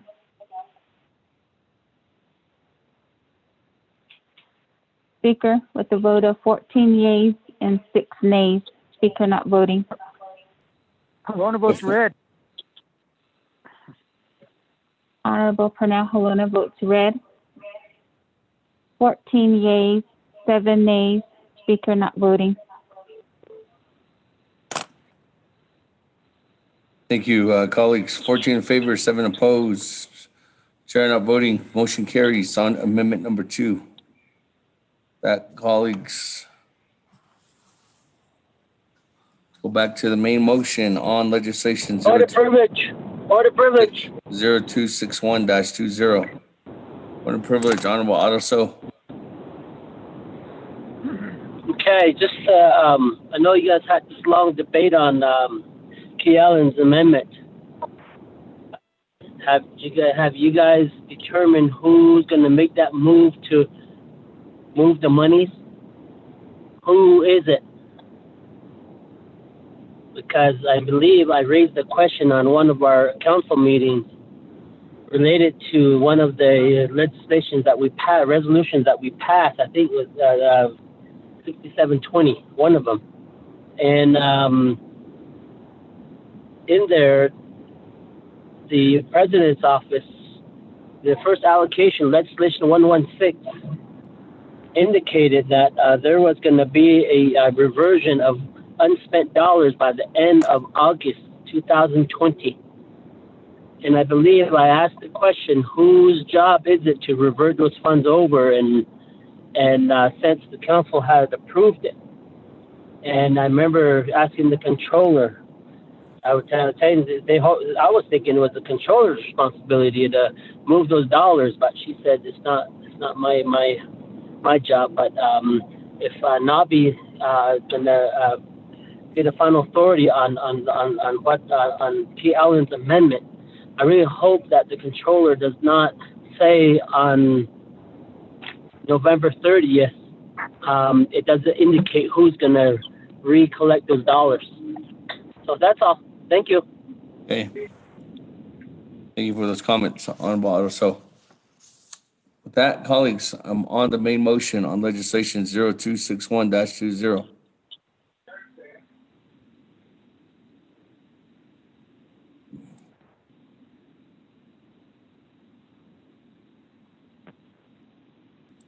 Moving on down.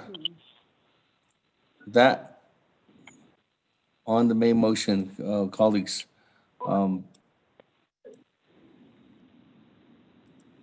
Madam Chair, Charles Newton, the floor is yours on the main motion. Yes, thank you, Speaker and my colleagues. I do have an amendment at this time, Speaker, that I would like to make. I know that Budget and Finance did make their recommendation for the amount to be reverted. We did hear, well, I was part of the Budget and Finance call, so I was part of listening to the reports that were being provided to us. And one of the concerns that I did have was the report given to us by the judicial branch. So I do have an amendment that is, I don't know if it has been sent out yet by Office of Legislative Counsel, but the amendment is changing the amount that was originally, I guess, set by Budget and Finance. Budget and Finance did revert funds from the judicial branch for the amount of $3,204,454. I would like to change that amount to $4,740,655. And the reason I'm changing this amount is because per the report that was provided to us, the verbal report and the written report, I am concerned, as was also stated by the controller, that one of the projects, although I know it is a worthy project and it is very, very important, one of the projects does, bring it does raise a red flag as to the completion and then also the process that it is currently going through.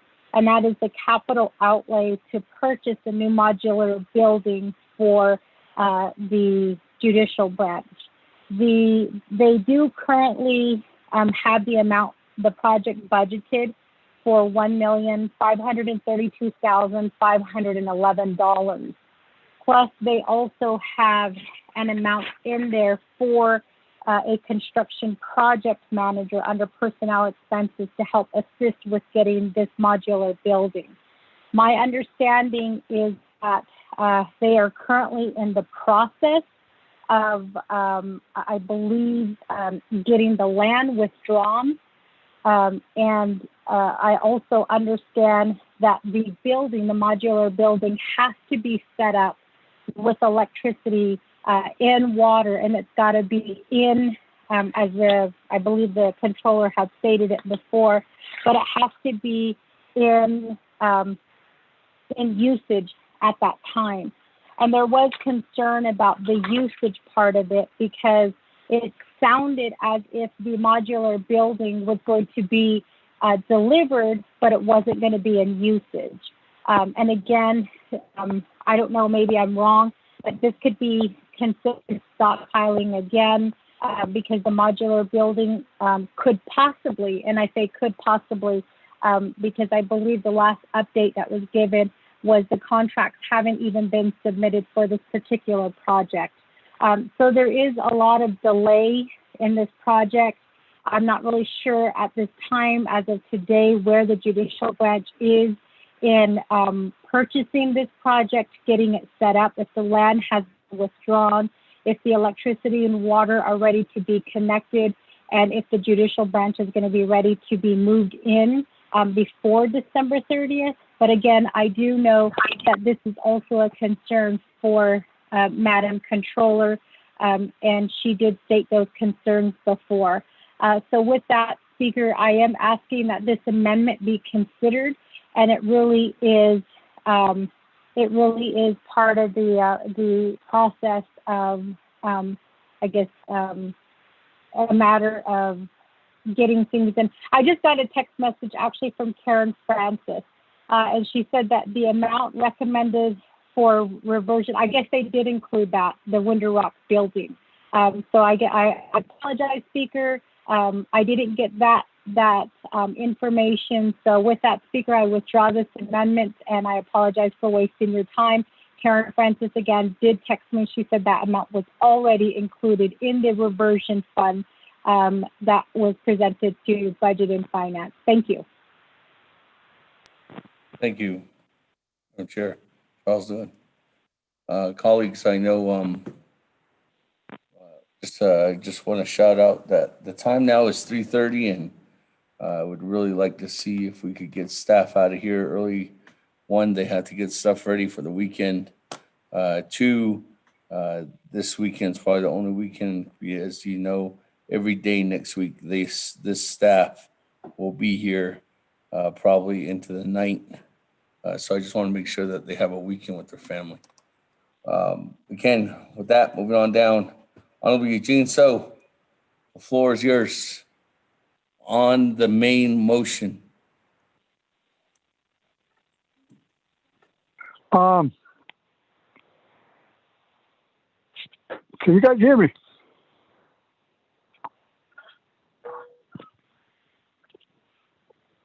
We can hear you, Shazak. We can hear you, Honorable Eugene So. Go ahead.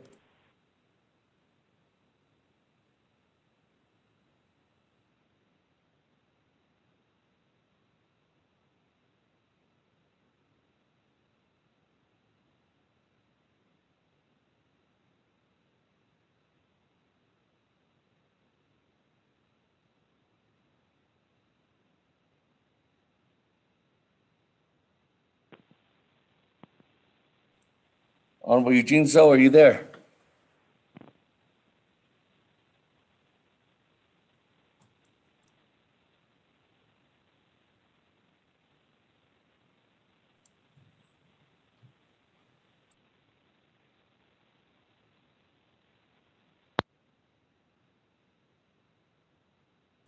Honorable Eugene So, are you there?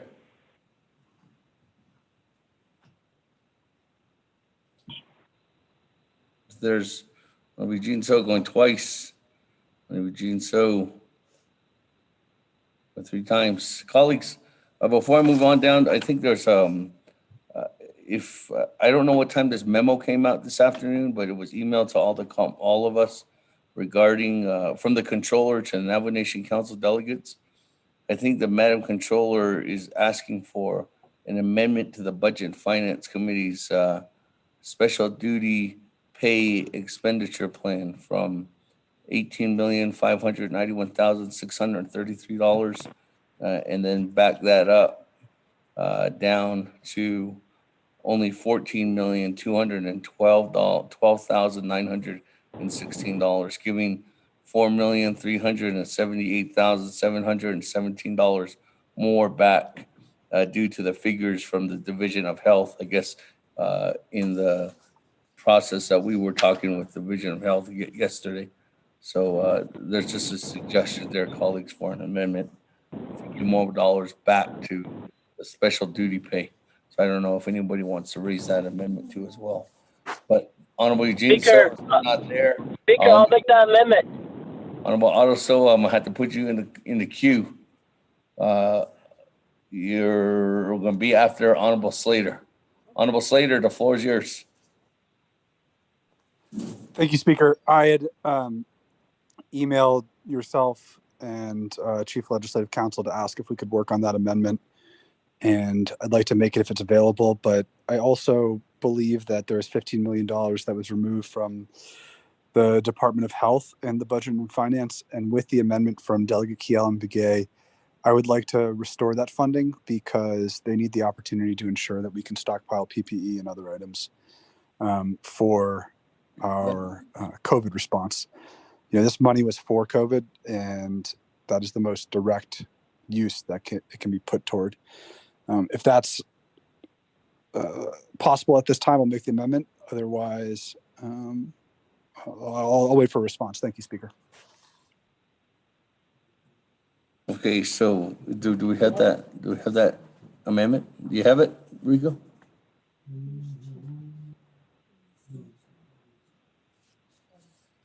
Which one is that?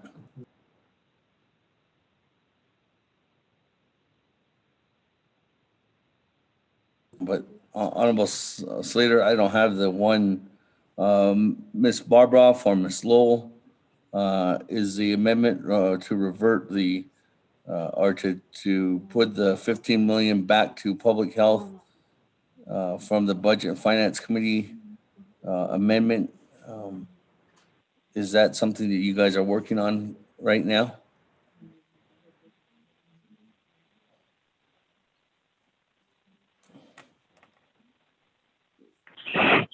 Speaker, I didn't ask them to do that yet. I was just asking if it could be rolled into this amendment. Oh, sorry, it's my misunderstanding. That's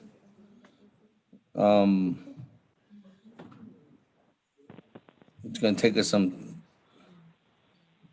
We're going to have to develop the language for that. Where's that other last one?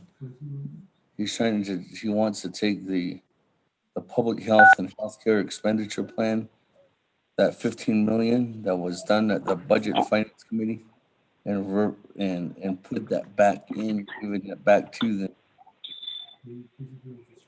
Strike it, yeah, basically.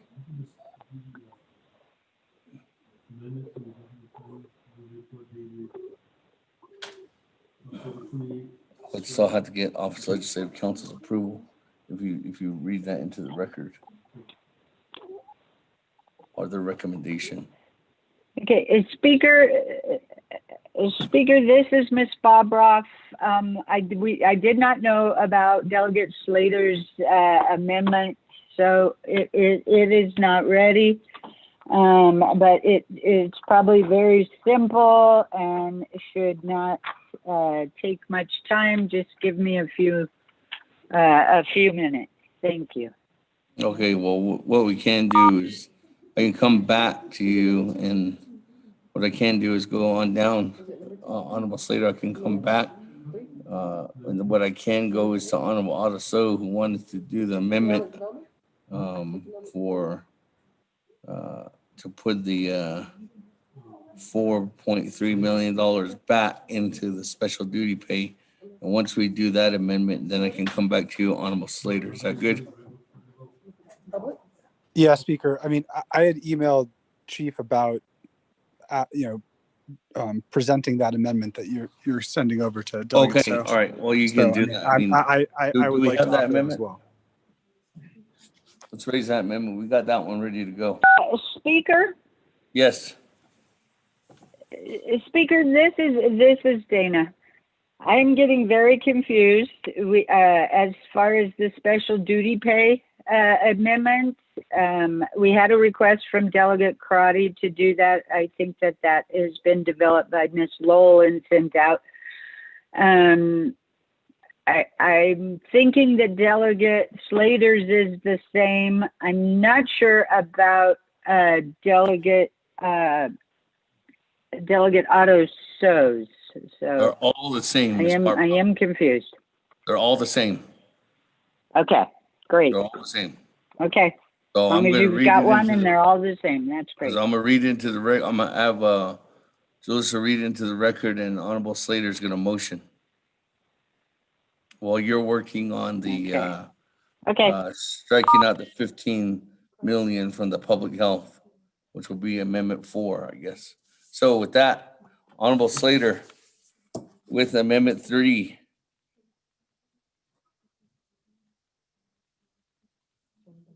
Yeah. Speaker Alonso will second that. Thank you. Mr. Chair, members of the committee, 1, on page 4, line 6, insert the following information. Special duty pay expenditure plan approved by Council Resolution CJN-46-20 in the amount of overstrike $18,591,633.06. Insert $14,212,916. 2, renumber or reletter succeeding paragraphs, sections, and/or exhibits accordingly if necessary. And this amendment shall supersede inconsistent language contained in any other committee amendment, which shall be conformed to the intent or language of this amendment. The Office of Legislative Services, with notice to the sponsors of the legislation, is hereby authorized to make necessary grammatical changes. Mr. Chair.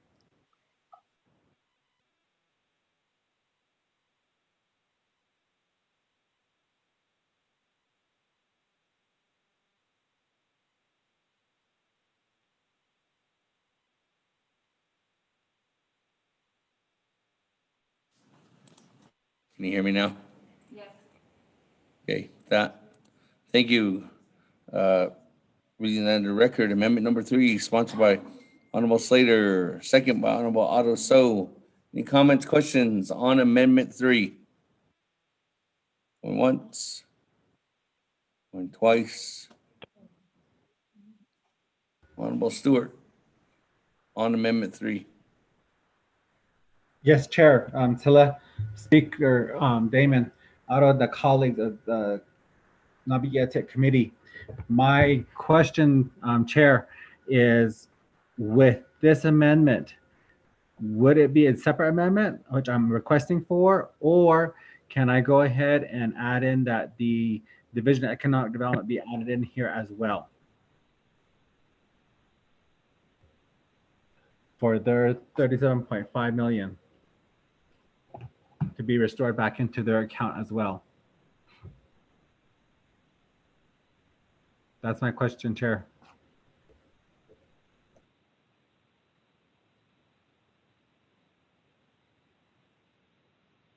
You want to restore 35 million back out of Budget and Finance Committee's recommendation? Yes, Chairman. The 37.5 million that was in their amendment, restore that back into Division of Economic Development. Do you have the language ready for that? I sent it to Kristen. She's helped me with that one right now, Chair. That's how I was asking. Ms. Lowell, is that amendment Speaker, ready? Speaker, can you hear me? It's Kristen. I'm sending it out right now.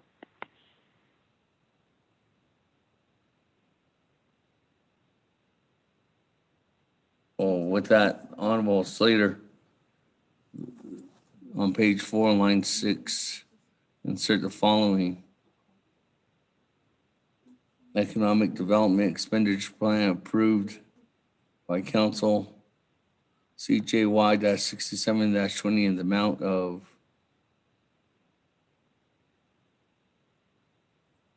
$37,500,000 will be stricken, and it'll say $7,500,000. Oh, no, it would say 2.5 million, correct? 2.5 million is all that's going to be going into hardship. That's a modification, Honorable Slater, to your amendment.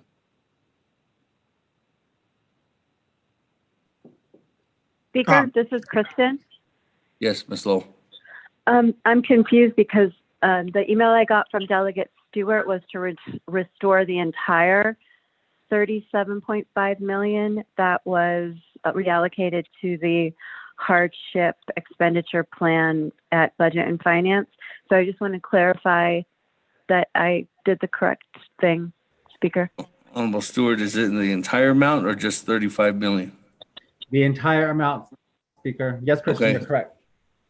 So we'll just be striking out the whole entire budget amendment, B and F recommendation.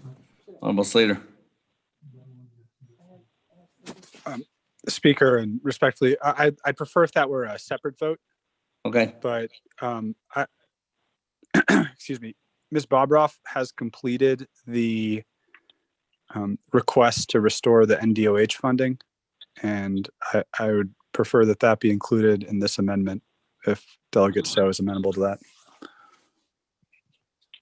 that. Let me have that read. Do you have that language? No, yeah, the second one. It's going to be all into one amendment. Honorable Stewart, there's no modification for yours, so you would have to go back in the queue and request that amendment. Okay, will do. So just add me then, please. Okay. I'll add you in the main motion. Oh.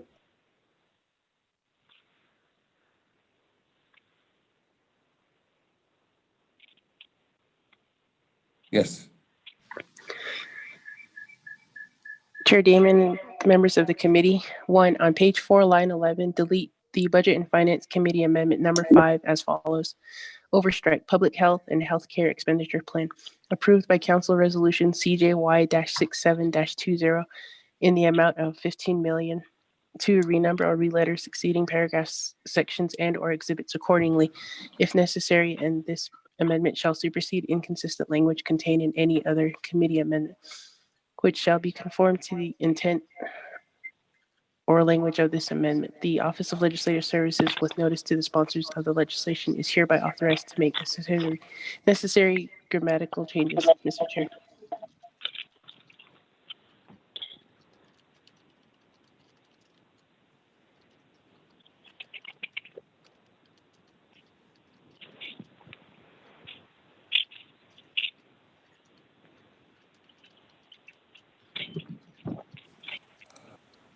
Can you hear me? Okay. Thank you. Moving on down then, Honorable Otto Stowe, are you good with the modification? I agree. Okay. Or question, are you talking about Mr. Wilson Stewart's amendment? No. I'm talking about what was just read into the record, and that's giving $15 million back to public health and healthcare. Yes. Oh, Back to Dr. Jill Jim. yes. That one, and then the what the controller is asking for, correct? Yes. Okay, those two already. Thank you. Okay, with that, is there any other comments, questions? Going once, and twice, and 3 times. Go to board. Speaker, this On is Delegate amendment Hill. number 3.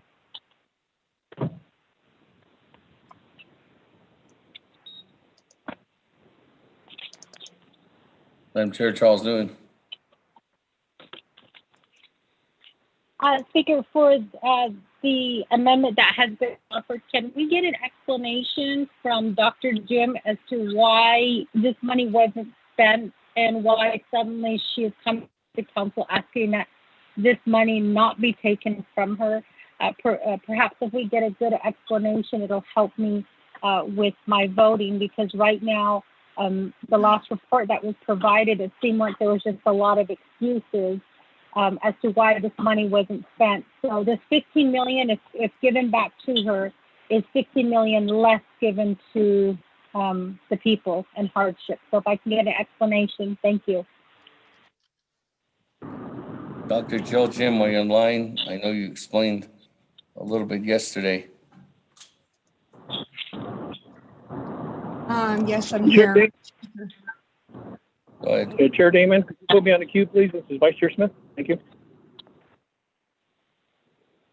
Dr. Jill Jim.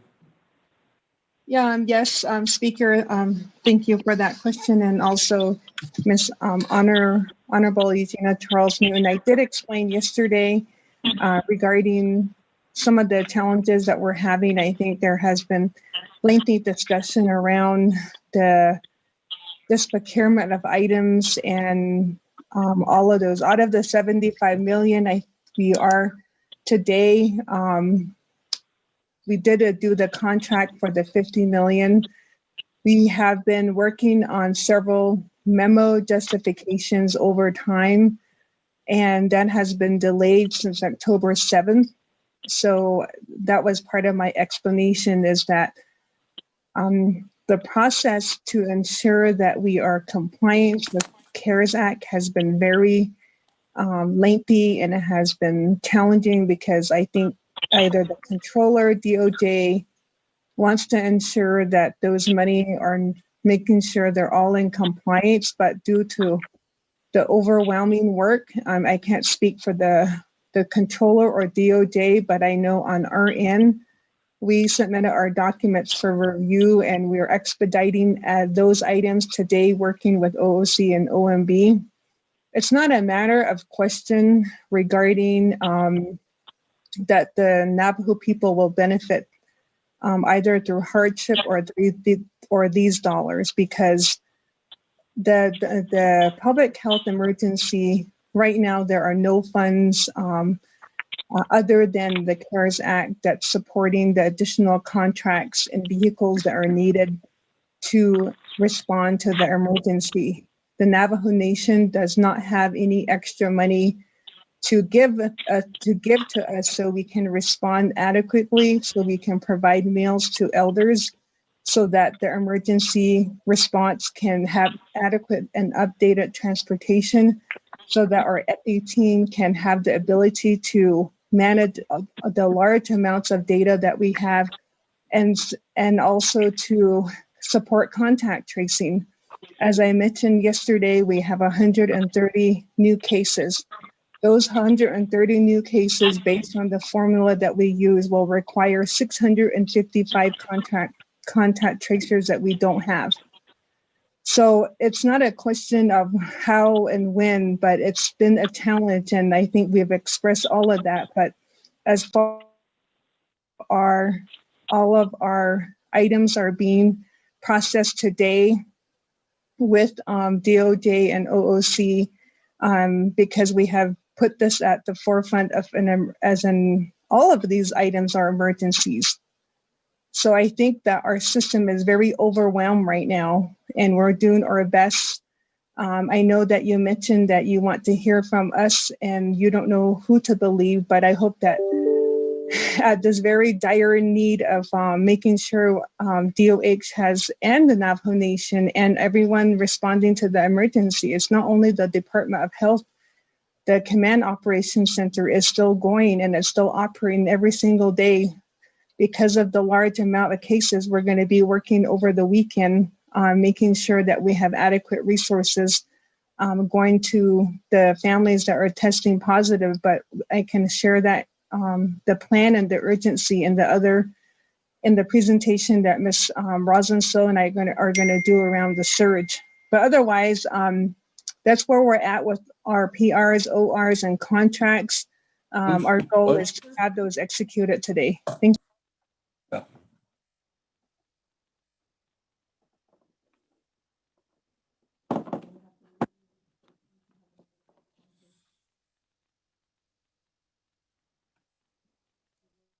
You with that. Ready to go to the board? Oh, Honorable Vice Chair Smith, you are on the queue. Thank you, Chair Damon, Naabík'íyáti Committee. The reason why I wanted to speak was this legislation that's before us. The intent was to help our people. Now we're recouping the money and putting it back into areas where the monies were not even used.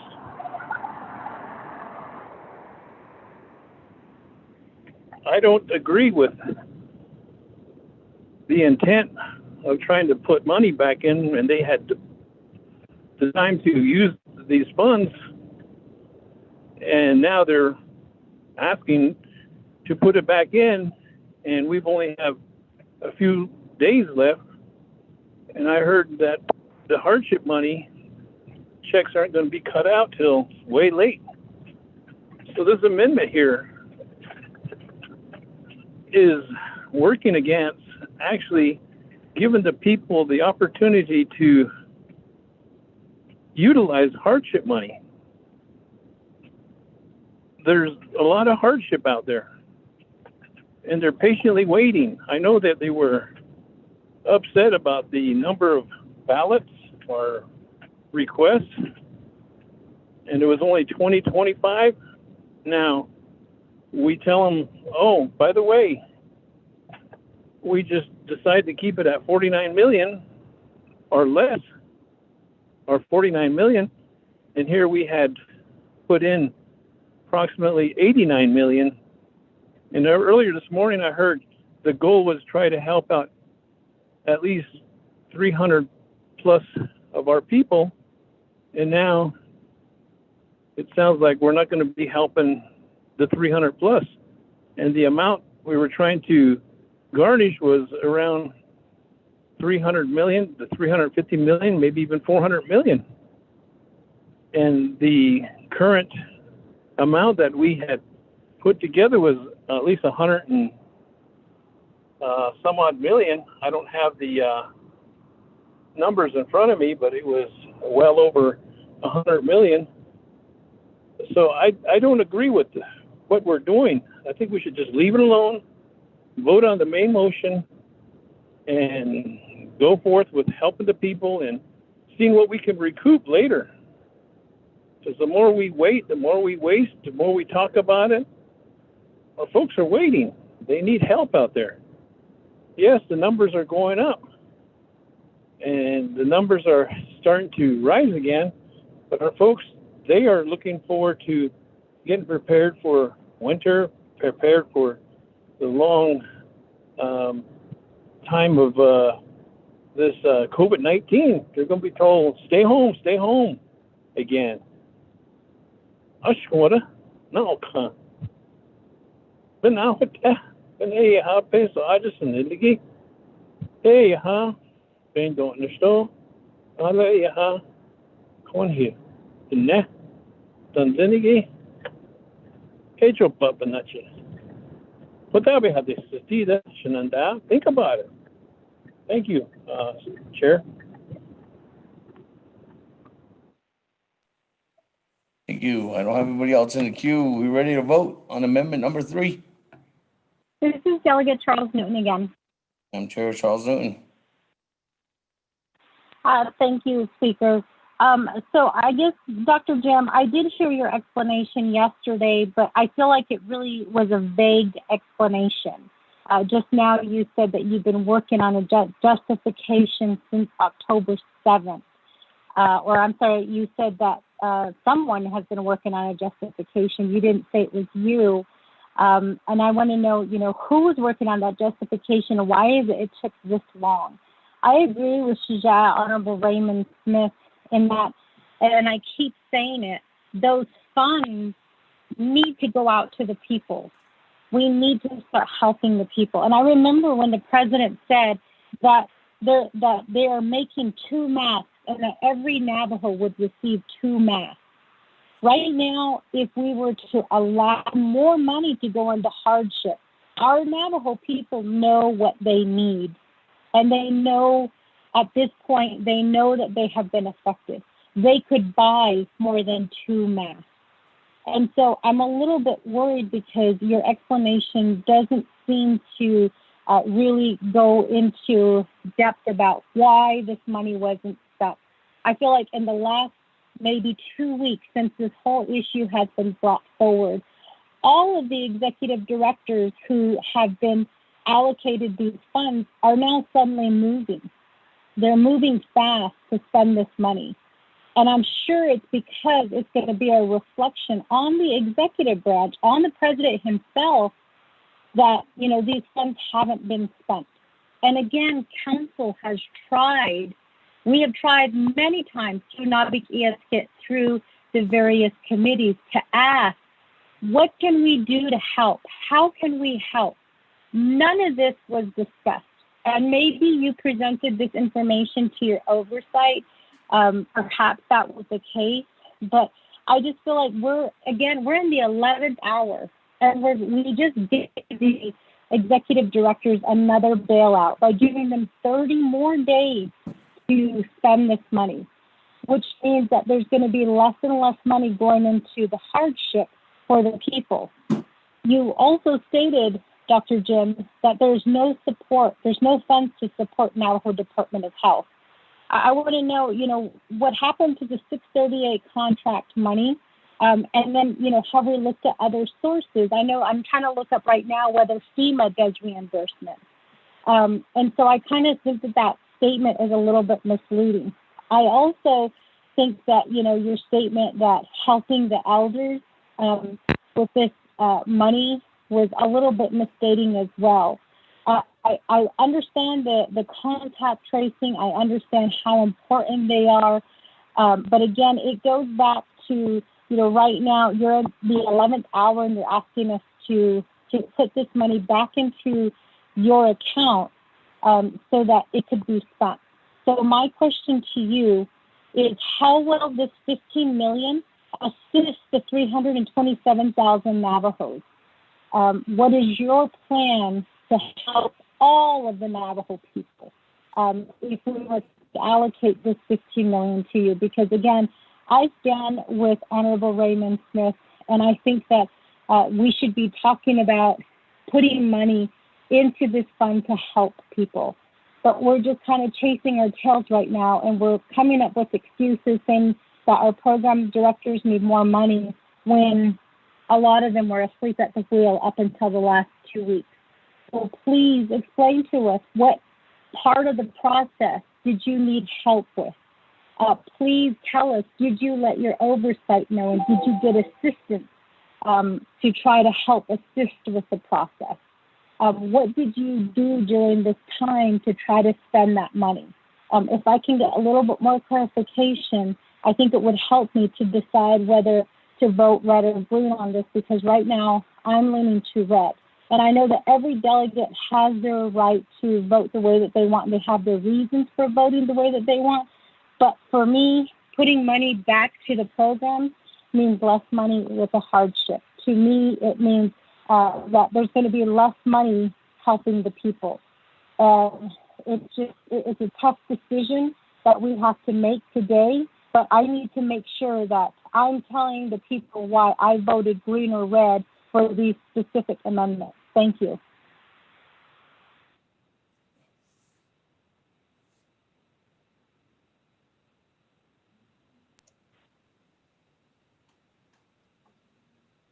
As Speaker, can I respond? Speaker, this is Delegate Slater.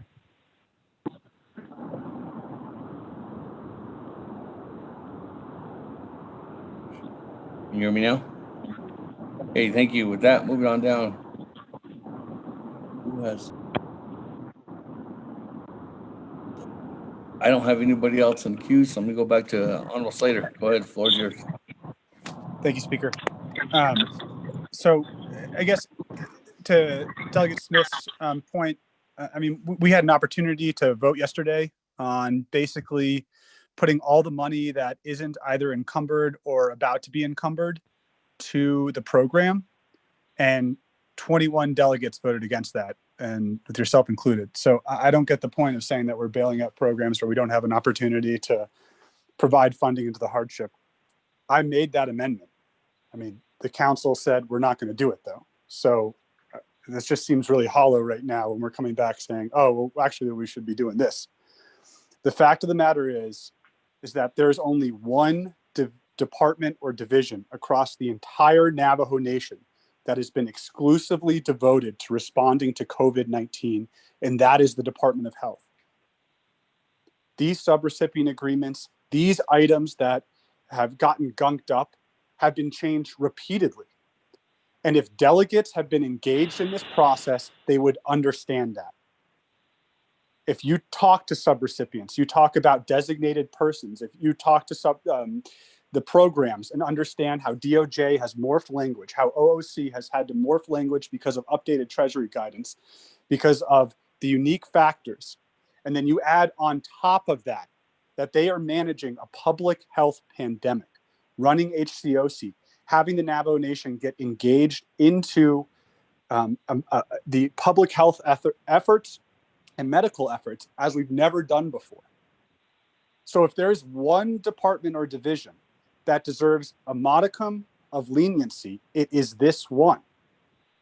And I'm going to ask Dr. Jim to identify what this $15 million will be used for. And I will remind my colleagues that if they do not spend it by November 30th, then the money will go into hardship. But for the time being, we should permit them the opportunity to respond to the public health crisis. This money was given to the nation for that purpose explicitly. Everything else that we have developed in this package, or over the packages over the spring and the summer, are kind of ancillary to that. They're not, I mean, we're justifying them as being directly related, business interruption, these other things. But the life and death matters, the contact tracing, all of that, the evaluating vaccines, the purchasing of flu shots, the purchasing of PPE, that is the responsibility of this department and this division director and department director. And I'll be frank, we at the HES committee, I think, got very frustrated with the amount of communication that we received over the summer. We wanted detailed updates every single week on where cases were, what the data was. And we had to back off for a little bit to allow them to do their jobs. But that doesn't mean that we didn't stay in communication to understand what the issues were, why things weren't moving. And I asked my colleagues, as a matter of trust, I think the committee would stand behind this and we'll vote for it. But I have faith in Dr. Jim. What we were let down by as a nation is that there was no serious executive management to coordinate these services, to request from the Navajo Nation Council supplemental funding or funding within the CARES Act to address the internal matters and some of the procurement issues. But this is a novel coronavirus. It's also a novel issue for the nation. None of us, I don't think, have had to respond to a pandemic before. So that means none of our lawyers, none of our policy advisors, none of our accountants, none of those people had a standard from which to go with and to analyze and to move forward. This money, by definition, is not just going to go out the door and the people may never see it again.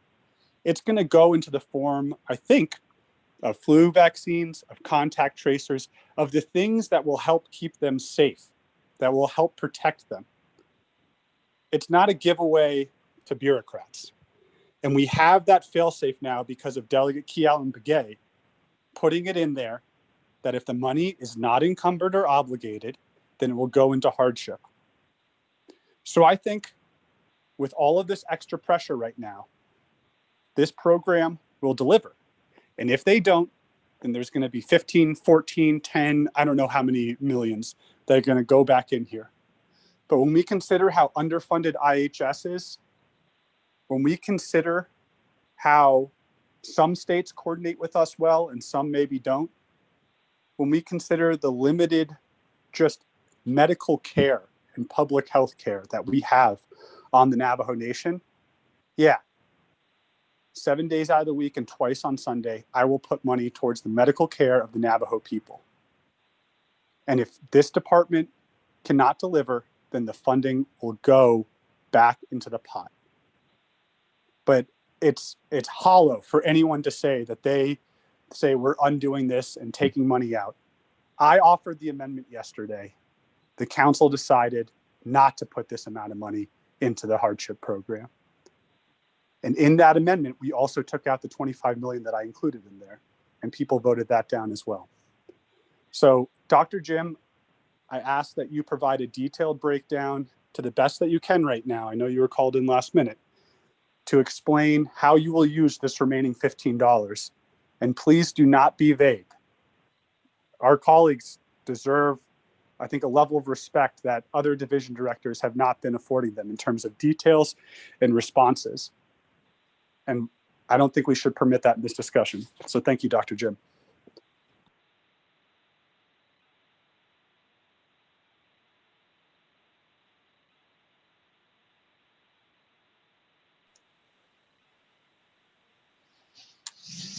Thank you. That Speaker Daniel So, put me on the queue. Honorable Otto So, floor is yours. Thank you very much. This may be sort of troublesome, being the second in motion to this amendment. Both of the amendments are related to the Department of Health. I do have the thought of Department of Health's work related to the pandemic. Realistically, let me ask you this.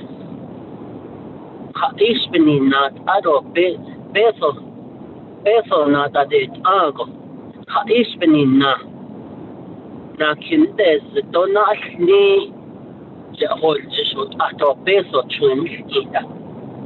That's gonna make one of my decisions that I'm gonna make pretty soon. Why is it that you haven't used these dollars that we have appropriated to your program 2.5 months ago? Thank you.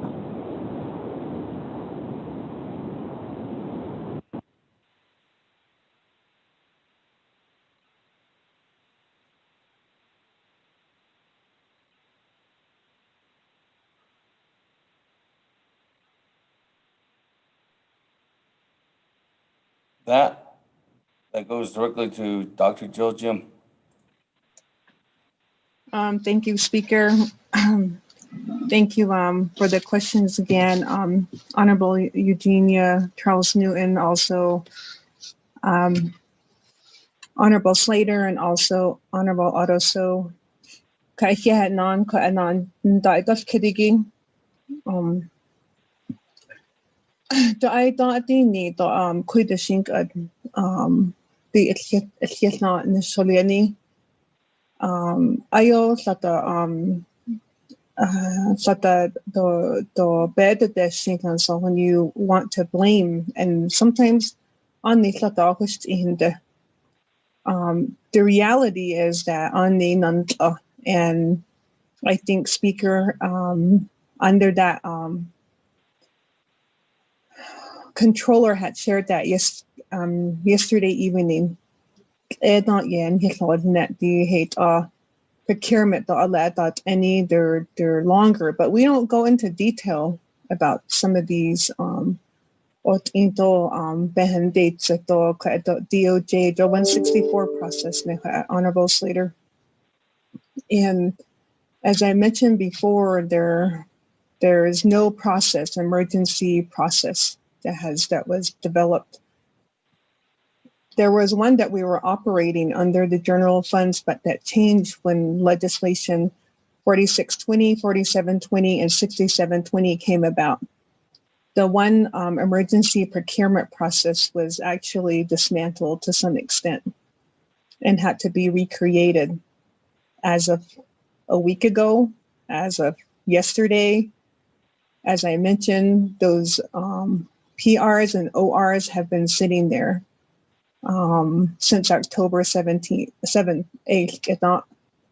They were put together, but the process that we have to go through the consultants to review and to approve before the 164 process starts. And then when the consultants, they would work with our finance person to go back and forth. There's so much back and forth. And after October 7th, about a week and a half ago, I finally got a notice that my emergency procurement letter had issues. And then what ended up happening just this week was I had to create 2 emergency procurement letters I'm using right now to satisfy the 164 process. I've had to do emergency procurement letters for 12 vendors, and just today, 3 or 4 additional vendors, with including the cleaning where I'm assisting with Lamardo on that. So technically, by the end of this, I had to create over 36, 40, 60, I don't know where we're counting now, emergency procurement letters separate with each vendor. And within those, we're still dealing with the 164 process. Even the procurement letters were related to ORs and PRs, but that's what we're being asked to do. And not how we all understand. And at this point, it's very difficult to sit here and listen, because day in and day out, we try to think we put the correct sentence or put the correct period on that letter to justify or to process all of this. And on hit and the non hit no although those decisions are really not the process has not maybe been improved, but we're communicating, which is good that we share box folders to communicate this. But I'm just letting you know that's what we've been dealing with a lot of just extra steps. And I don't know if that's my take on what we hear from DOJ and OOC is that even though we had these documents in some cases, in the last couple of weeks in getting those documents, the process is barely being, I would say, finally becoming more clearer to me, but it's not till the end, until I'm in dire need of making sure I procure these. So, we're glad about the homeless and and share the destiny that I think I'm to say it's tiring for me. I just want to make sure I save the dollars, and those dollars will maintain our relationship with Tinley Unified School District to make sure that we continue to operate the alternate care site in isolation. And it's hard to find places. We are lucky that we had an agreement with Tinley Unified School District before this, because ayon things and the shadons and the COVID-19 patients could, and that's why we lost a Tabayaz too in Shiprock. We lost that school, but that was one of those reasons. And right now, even transportation drivers and the things and that, because ani dito kosan sa United States it's still here at the honash nito ani ko adi it's very dangerous still, and a lot of us have probably been impacted by it. So these contracts are important because we had to pay back the school for using their services. As Jason Johns had said yesterday, some of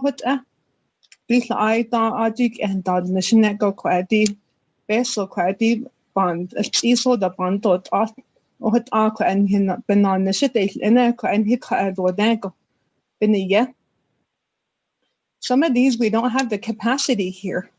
Our EPI team is very small and we don't give general funds to them. That's one thing that we can probably improve on as a nation, is a whole set aside for the Navajo Department of Health for some of these gaps that we have. And I know that we can make improvements on that. We don't have capacity for contact tracing, But I don't he can't do one I best of it of $100 that the need the hot by a deal and that's the software that nani I don't quite the comcare again quite the hotel yago quite the contact tracers to the ocean. I don't quite the in the yes. The versatile company have the epicenter option. I have not taken probably more than a day or 2 days off since the pandemic. So at the under the Health Command Operations Center. And the epicenter is one of them. Numbers they do that every single day on a weekend. So we can get numbers to ensure that we know where we're at. And so we have a really good dashboard on the Department of Health webpage. If you haven't been on there, it's very interactive. And that was with our DIT staff person and with our EPI team. That data would not be available because of their hard work and dedication and asking them to work overtime and be here every single day, most of the time during the pandemic. And so those kinds of inabilities that we don't have are covered by what I'm asking for. Mental health, no. Trauma-informed care, because we haven't secured a contract. We can do that with the next college. In the next 2 months, we have all of those oral history stories. That's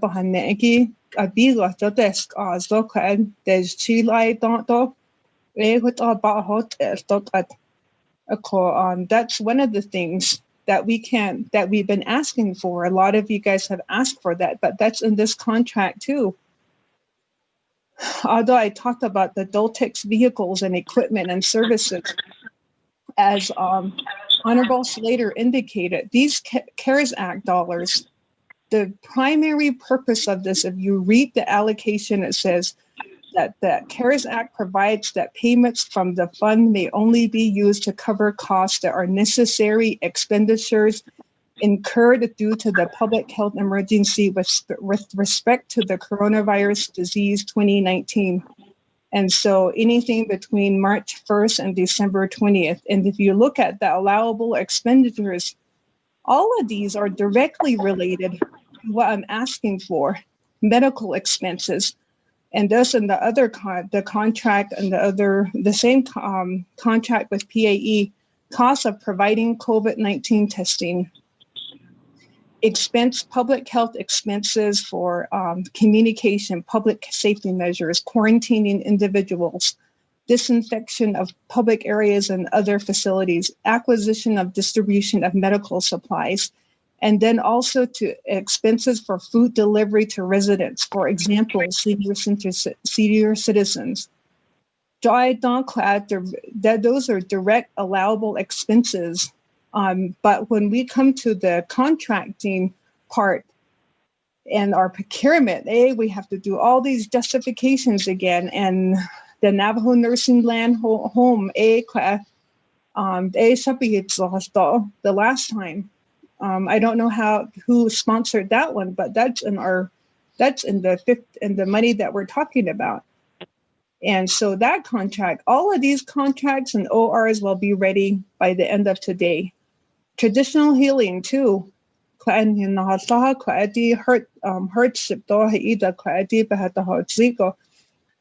this is one avenue that was added to the Department of Health, and I'm trying my best to fulfill it as much as I can. So these are these are the impact or the decisions that are here on the table right now.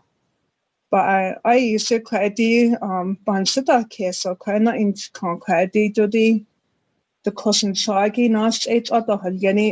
it's here. We're the only department that's directly providing these services.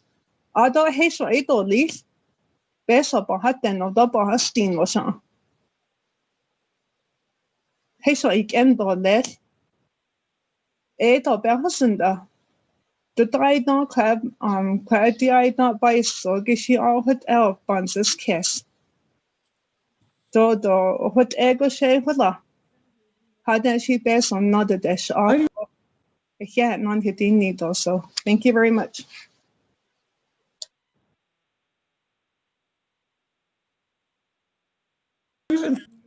Thank you. That, colleagues, on Amendment 3. On Amendment 3. I have Chairman Stowe is in the queue. Chairman Hello?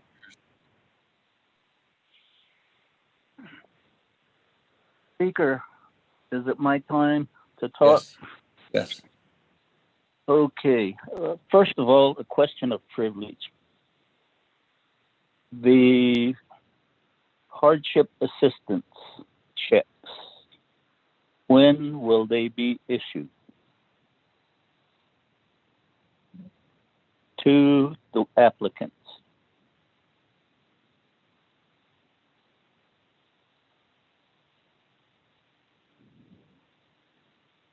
To perhaps to OOC or to Ms. Bob Roth? Question of privilege, Ms. Madam Controller.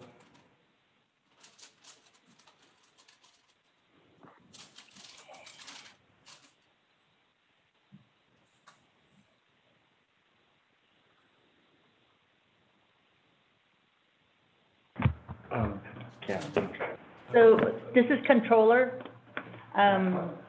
speaker, and then regarding the question, delegate. So the question was, when would the checks go out on the hardship assistance? Please keep in mind that the hardship assistance operates where there's an application period. So the applications,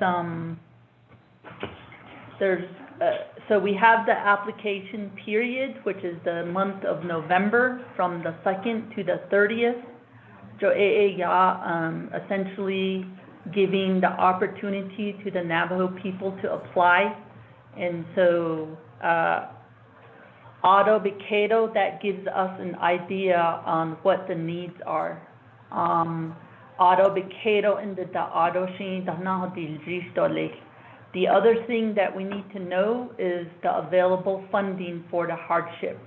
Right now, it's the 49 million, and we can do our estimates and say if 75% of our people, around 285 Navajos, apply, although the expectation of the caps are in place, that 49 million approximately means $249 per adult and $83 per child, minor child. So there's some moving parts. One is the total requested needs by the people, and then the other one is the funds available that could be available for it. So once we know those two, then we can make a payment. And we were anticipating if we close the application period at the end of November, and then thereafter would be a payment date, a distribution date. We don't know those things now, so I can't say it's going to be on a certain day. The other thing, and I have to apologize, I was out of pocket for an hour. You just want to get this one? So I'm not sure if that amendment was. Okay, so I'm not sure if that amendment passed. Did that one pass with the December? We're checking, sorry. Okay. I know when I left an hour ago, there was discussion on that one amendment with the December 15th date, and if that goes through, then those numbers are still moving numbers, so to speak. And at that point in time, there's two things we can do. One is declare a payment date after November 30th, and then wait for additional dollars, and then we have a certain time, for instance, beginning of January to make a second payment. Those are the options to work with. Just to give you an idea on the timeline. Yeah. Thank you, Madam Controller. Thank you, Speaker, for giving me that time and opportunity to ask that question. Well, it sounds like certain of us delegates we've put out into the public arena to basically say, hurry up and apply, you're going to get a check. And so that's how come they're lining up at the chapter house expecting a check within 2 weeks, within next week. We've disillusioned our constituents. Yep. And we have the proper or the more better information right now.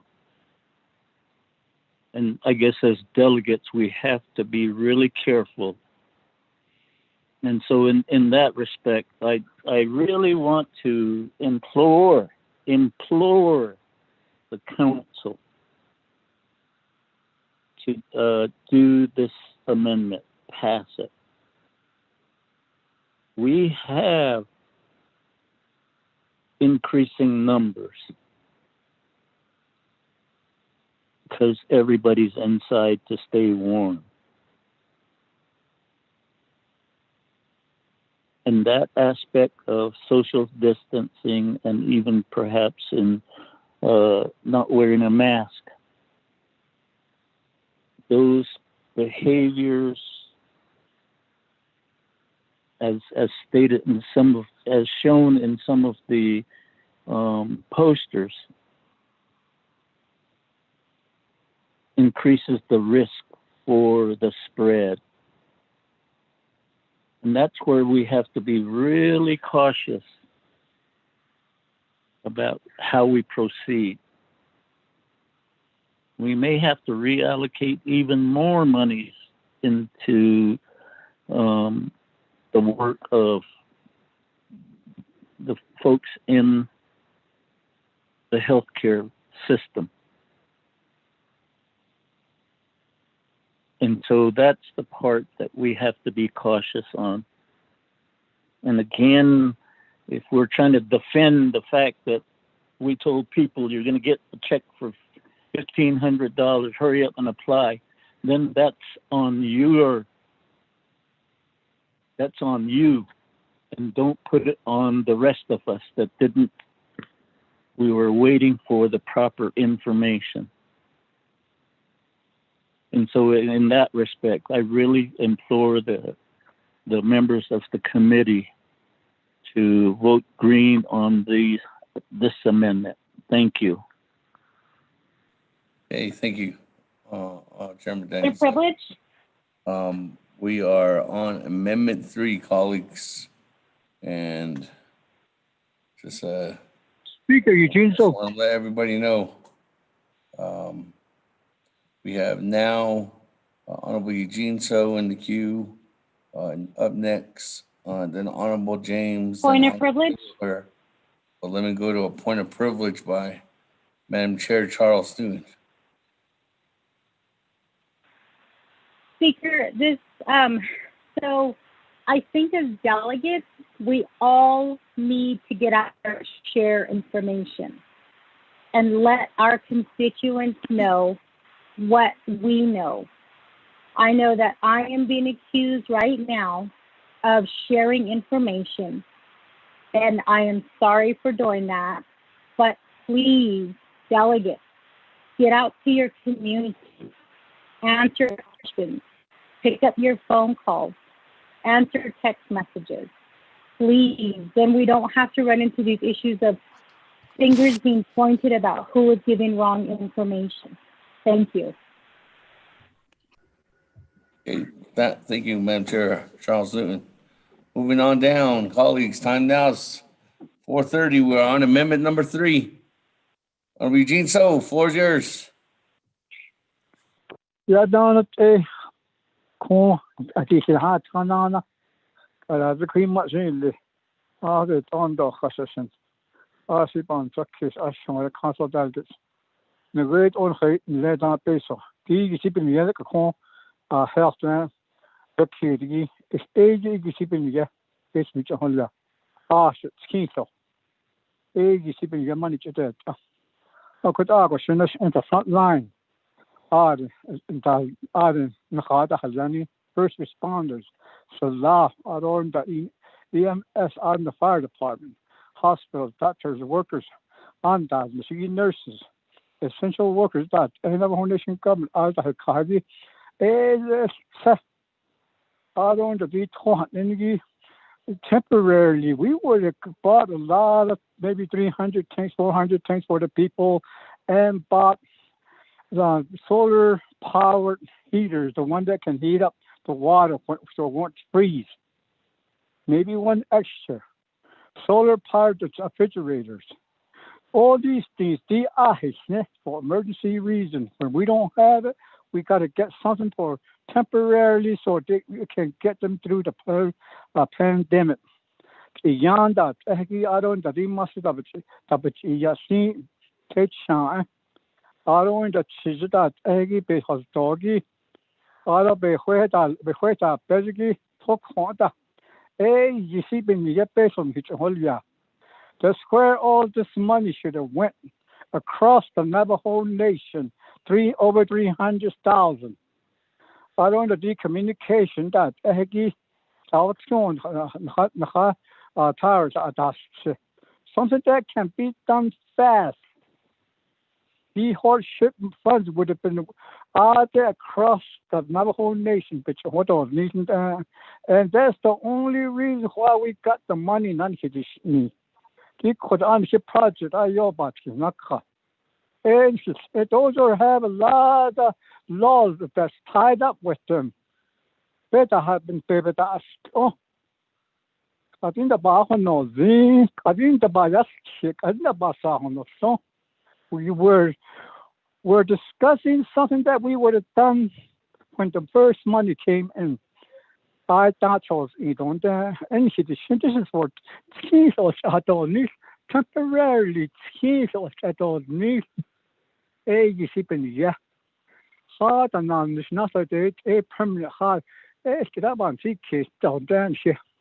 He taught that that's so many years like that. I just give so much to us. That's what we should be working on. But now, temporarily, we would have bought a lot of 300-gallon tanks for people that don't have water and get the water trucks across the Navajo Nation.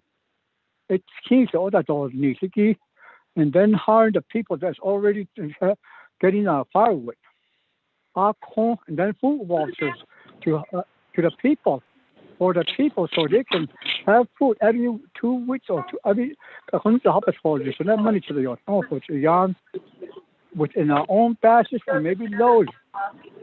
You keeping so I'm saying is this part line you see based on what it is.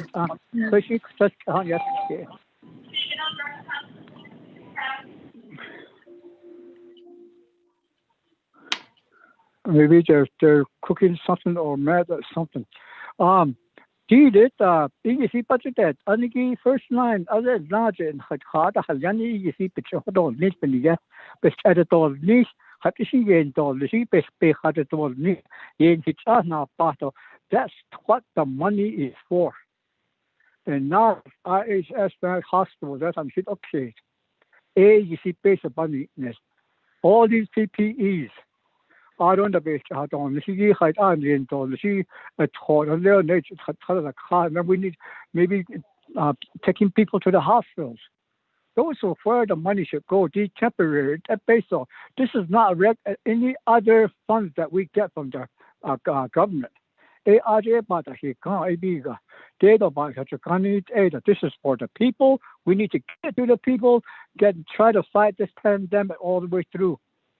I don't know, see, the next one that's coming, if we're going to get some more the Heroes Act, that one is going to go that route. By the way, you all can't with your projects. Some of the husband. So just think about all the people in the Navajo Nation, how we can help them. We just went the wrong route. That's what happened. So we need to start voting right now. We need to vote. On Houston Star, and everything is the same again since we started this. I don't know why we never thought about what you guys are trying to amend. Laid the first time when the money came to us, that's where we would have got all these PPEs and all the people that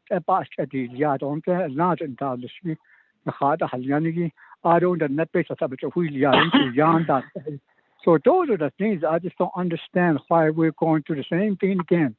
I'm sorry, but like the lady said, I'm getting tired of it. It's the same words, same amendments, same legislation. Come on, you guys. Let's try to get the money out. And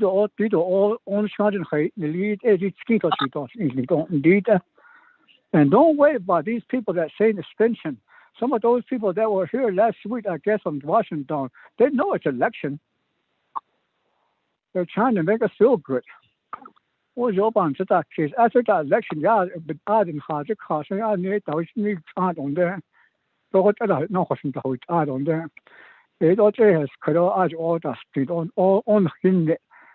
election, just for our votes. Hold on, if somebody's going to come from Washington before election, there's got to be something fishy going on. So, I really want to help the people, and I want to be there and help the people, and we would have done that a long time ago. Thank you. Thank you, Eugene. So with that, colleagues, moving on down. Honorable James on Amendment 3. Speaker, other members of Navajo Nation Council. Although, in regards to Amendment 3, budget forms. So we're talking about $15 million, and we don't even have a budget form in front of us. We don't have a budget form in front of us that indicates how this funds is going to be earmarked, how they're going to be allocated. But yet we tell the chapters that are only receiving around $700,000 to $1 million to do budget forms to justify their expense. Yet we're just going to sit here and just listen to somebody request for $15 million. So that's a question from me due to the fact of the budget instruction manual policy. There's a reason why there's a BIM booklet. There's a reason why it's been put before us. Number 2, we can go round and round on the 164 review, but when it comes down to it, who created that 164 review? Executive branch. Executive branch is the one that created the 164 review. So there's problem within its own executive branch with problem within its own executive branch.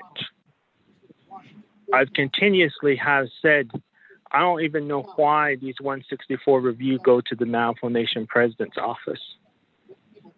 There's not even a signature line for the Navajo Nation President to sign, but yet they go in there and draw their own line, and then that's where the President signs.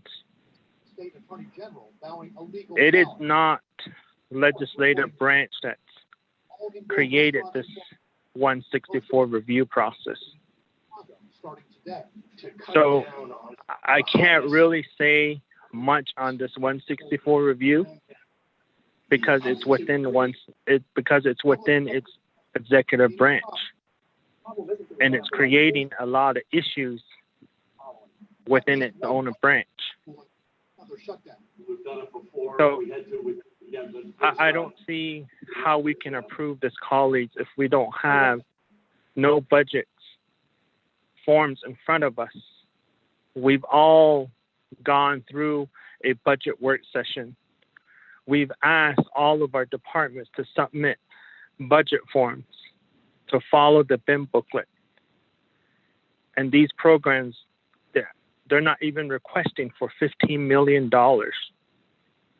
But yet, they sit here and turn in a binder, create a binder for all of us during the budget work session. If we approve this legislation with no budget forms, no breakdown of how these funds are going to use, then why should we have budget work sessions? Then why should we have chapters submit budget forms with the funds that they were allocated from legislation 197? Why? We're just creating more confusion, and we're just going to create more animosity among executive branch when it's already an animosity within executive branch. So it's very crucial that you understand, colleagues, that this needs to be in the proper format. And just sitting out there and saying 15 million, okay, we need this 15 million because of what I said yesterday, because how it was explained, because of 164 review process. We've been saying that all this time. I've been saying it. Nobody has addressed the 164 review process. So last is the communication. As delegates, it is very important that we communicate with our people. And I think there are several of us delegates. We've made it our job to communicate with our people, with our constituents. And with the vast geographical area that we are on, the Navajo Nation, we have relatives that are in Utah, Colorado, New Mexico, Arizona, plus all the other states that want to know the information, what is going on, that don't sit on our conference call 5-6 hours a day, but yet there's some of us delegates that go above and beyond our duties to communicate to the people, because that's the key. We all know that.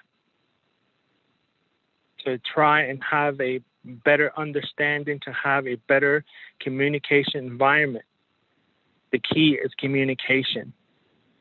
And I think that's what a few of us delegates are doing, is trying to communicate, to get the message, to condense this large vast of different meetings, communications that we have done among ourselves, to make it short and simple for our Navajo people to understand. And trust me, when you communicate with your constituents and your Navajo people, it's a whole different environment. They have that understanding. And I am proud to say that I am glad that I've been communicating with my Navajo people. I am glad that I have several of my colleagues communicating information to the Navajo people. So with that, I stand by saying we need to continue to communicate. We need to improve our communication, no matter if it's with our constituents, our Navajo people, our departments, or by branches. Communication is the key to make those improvements. So with that, thank you again. I'm going back on mute. Yeah. Question of privilege, Delegate Crotty. Question of privilege. Madam Chair, Amber Crotty. Yes, thank you, Speaker. If I could ask Dr. Jill Jim, in your presentation, you mentioned the Chinle elder home. Is that part of this proposed reallocation of 15 million? And Speaker, if you could let me know the next training for council delegates on Title II. The 164 process is part of Title II, which the Navajo Nation approved. Thank you. Dr. Jill Jim? Yes, Speaker, and Shema Amber Crotty, yes, that's part of the 15 million is the nursing home.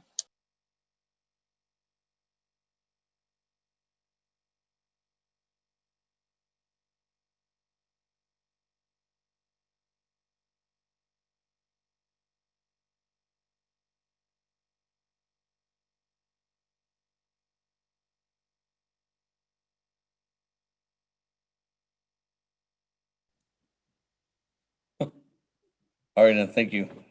That, back to Honorable Vince James, your, I guess the first question that you had was about the budget forms. And the second question was in regards to, I know the third one was about communication. But in regards to the budget forms,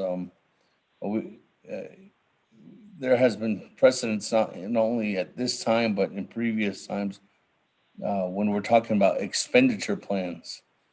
Expenditure plans don't need budget forms. So that's what we're here doing is we're talking about expenditure plans. Thank you. I don't know if there's any further discussion, Honorable Slater. I can turn it back to you at this time and then we can go back to the floor. Thank you, Speaker. Yeah, very briefly. I mean, we're comparing apples and oranges here, and I mean, this goes back to issuing correct information. This is not a reallocation. This is actually preventing a reallocation. This is ensuring that the commitment that we made to senior homes, to our Hatathlis and traditional practitioners, and to the general public that we would look out for their healthcare and general well-being during the pandemic, that we'll fulfill that. And in regard to the budget process, again, apples and oranges. We have the ordinary comprehensive year fiscal year budget, and that was separate from the CARES Act allocations, and those are externally restricted funds. We decided as a council that we were going to move forward with these expenditure plans, and that's what these expenditures are consistent with. This is nothing new. It's something that council voted on, and I think it was either unanimously or close to unanimously. And in regard to the 164 process, that actually does not originate with the executive branch. It's primarily held in the executive branch, but the reason it's called 164 is that refers to subsection 164 of our code. It's the council that approved it. It's the council that enabled it. We have the power to amend it. And I agree with much of what Matsui said. But again, it comes back to accurate information. The chapters are actually not submitting budgets similar to the fiscal year comprehensive budget with budget forms. They're submitting it into a portal that's based off percentages on the line items that they're going to desire to spend the funding on. So even within this process, that's not accurate. But the point I think is well made about, maybe not well made, but I agree with some of the principles of the point about having a gunked up process, et cetera. Communication, there is no question there. So hand it back to you, Speaker.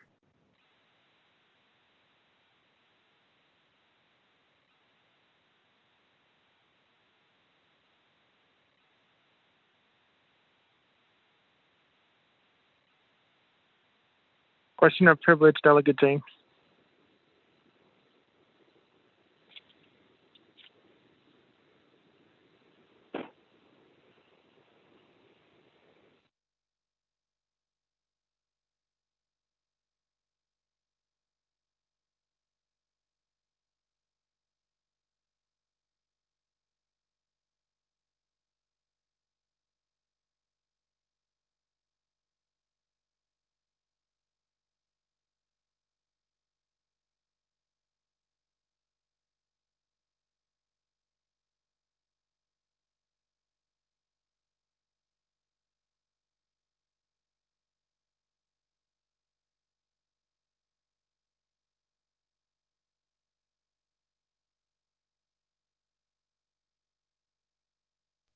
Question of privilege. Thank you, Honorable James.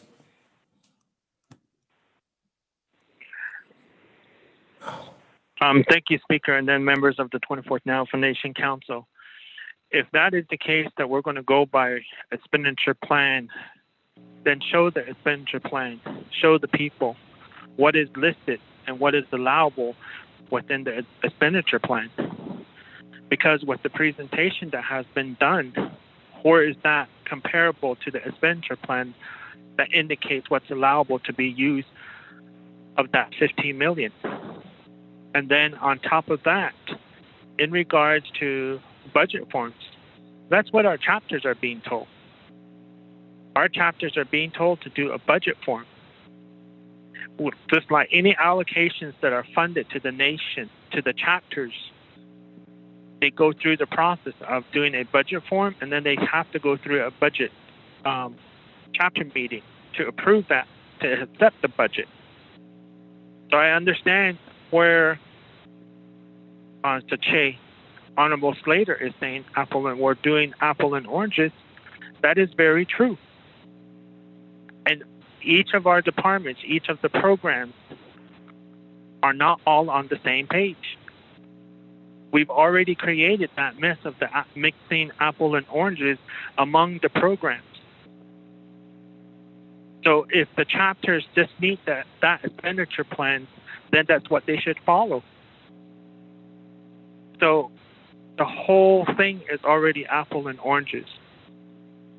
So at this point in time, my question is in regards to where is the expenditure plan for Department of Health?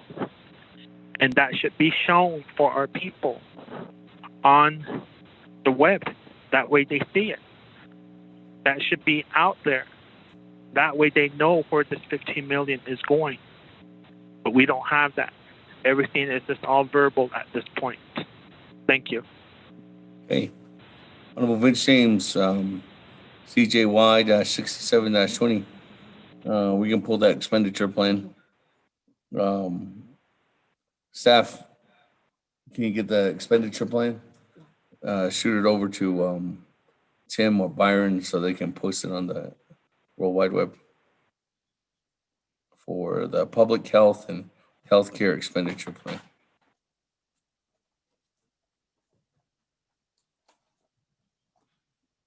Okay, moving on down. Honorable Yellow Hair.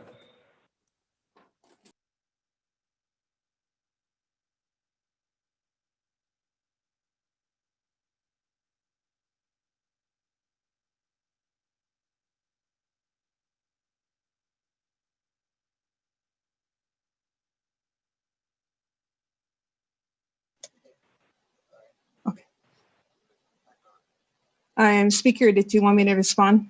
Thank you. This is Dr. Jim. Okay, let me start again. I was unmuted. I'm sorry. Speaker. Dr. Joe Jim, hold on. Let me go to Honorable Yellow Hair first. Honorable Yellow Hair, go ahead. Okay, here, 그러 already did legislation. 그러 the India the Dr. Jill Jim she I should yet had negi. Jo answer na hot the agito program to kujito chinda the yoli hadn't hardship the we should set a Dr. Jill Jim her justifications the national mental health issue. One that it deals so that with this men yeah building that it deals so she not on it but so bad so the Ariana she so bad being hidden now with other after so this little but the on hata il kilo that she not on it as a bail to na honado ayosh be the seat hot end behadi kato. Let's move on with this legislation to accept also Dr. Jill Smith, her request of $50 million return to be used for a program. Thank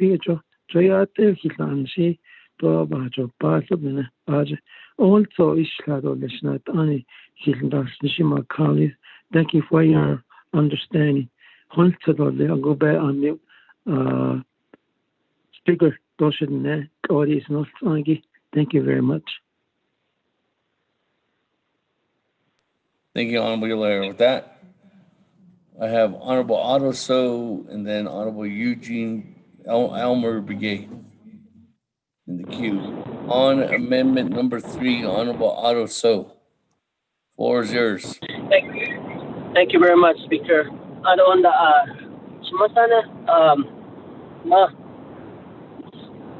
Dr. Jill Jim, thank you for telling us.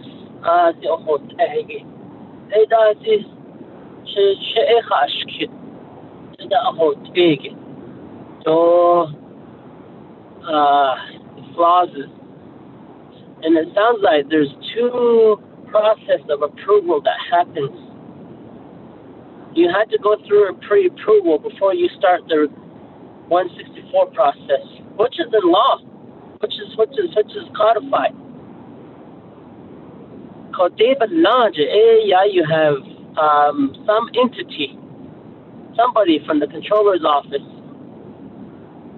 vetting it before you start the process. And that is not subjected to tribal law. But the controller tells us it's subject, but we are still subjected to the federal law.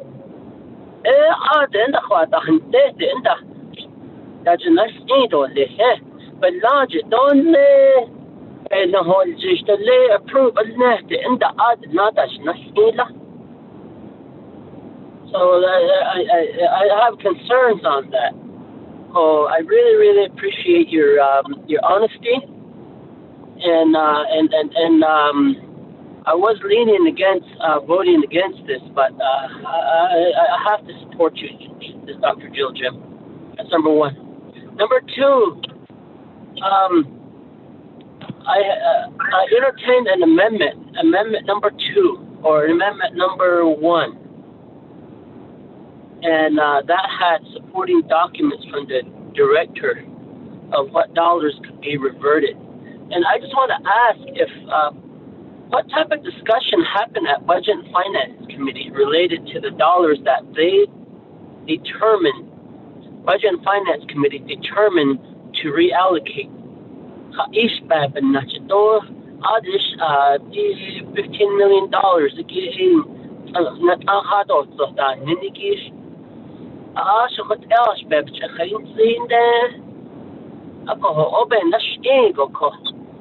I believe there wasn't the way I'm seeing this is that there's no document indicated from the director, and that would be you to say,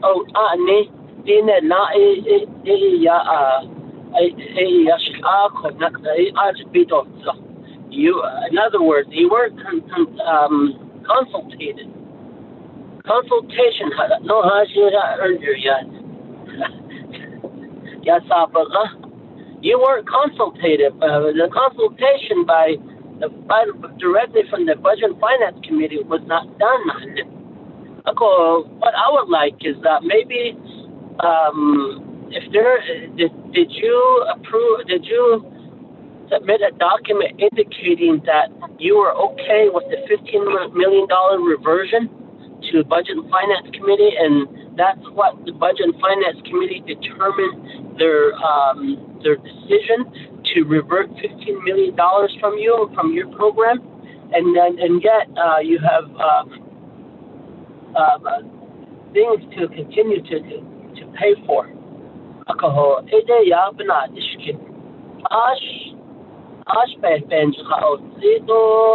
Has the committee ever consulted you to say, hey, we're going to take this much away? What do you think, Dr. Jill Jim? And was there a compromise? Things like that. Because I'm getting to think that what was proposed to be reallocated from Budget and Finance Committee, those programs were not consulted.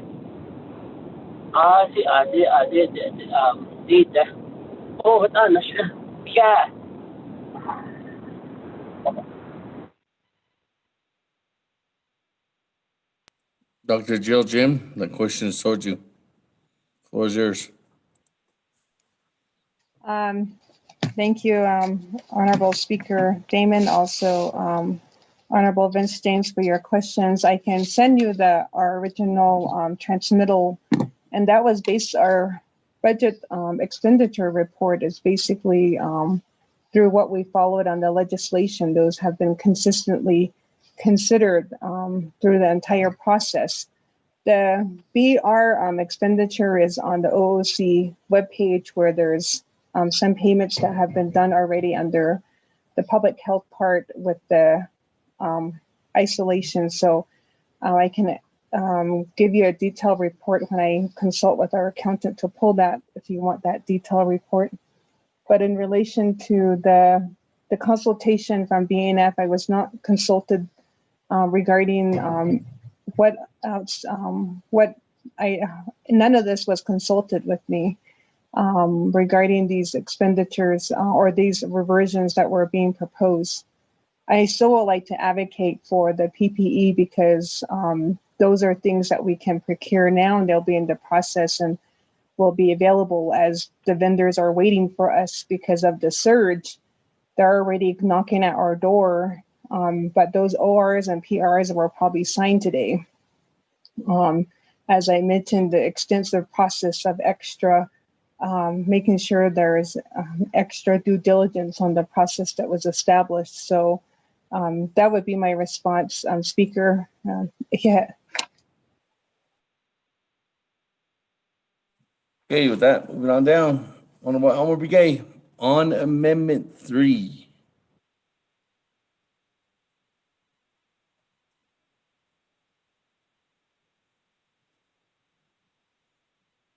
Honorable Elmer Brigay.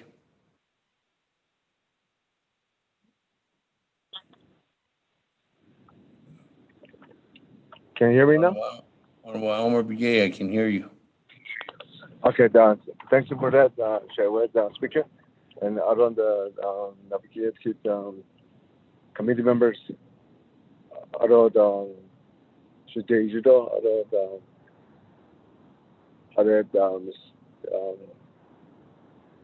Dr. Jim, my question, I know that when I was listening, I understand that the advocacy for your funds that the 15 million main KD. I know the understanding that from a community members from Dalcon, Tiso, and the Wells.con, and Peacewood,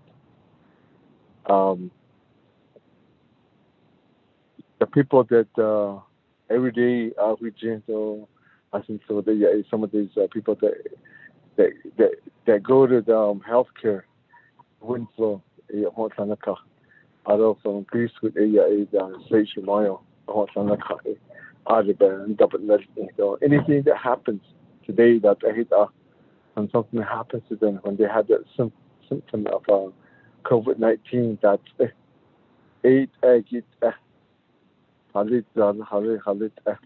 no, the never they were a conduct. Rather the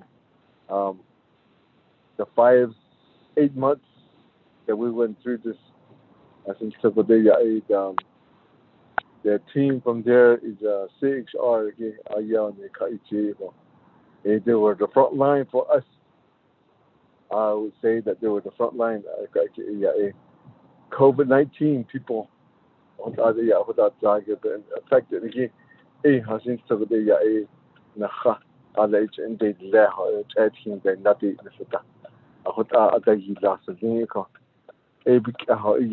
think we respect them that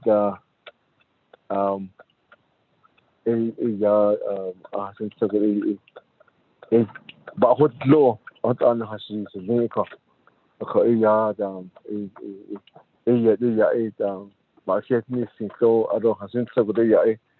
right now the 15 million non-named KDG. I wanted to know that I know that they're having the hardest time getting their special pay. They have to make some justification. Us on fish no you get that money. how were you you consider yourself that you were a special pay that didn't know that na hasi ko oh hasi area na hadin now they even want my statement too ko hasi is your supervisor not on Linigi. They didn't even know how their employees were. If they were frontline people from your staff, yeah, other Christian program directors, not on this kid. They should have been there following the CHR that were working for us. I was so frustrated about it. The Japan another idea on that that in a batson the hello, Hinani the hello. So they want me to make a statement for them to support that, to get their funds, their special pay. All you need to do is your supervisor go out there. Listen, you could in wonder than these hard of this. I just get on that need of this. I could just need to you have to go out there. What I could tell husband. Name that is that there's the same idea. Has tweeted that the shot Hania hot ene. Now not Angelo the not other that in the other Angelo was it. I thought they are the hot arches in Tunisia. They don't add nothing. It's very, very, very difficult. Because my question is this funding that you're asking for, is it ask the same question again, is that I think we need to look at the budget, what this 15 million is for. If it's for something that directly for my community to get assisted, you about the hotspot again in Dalcon, or you COVID, they're positive now. In Bash's area,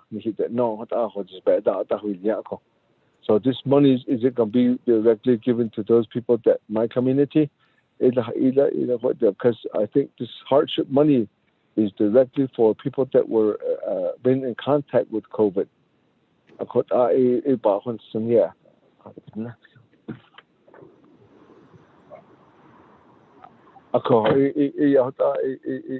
About this. So that's one question. The second question is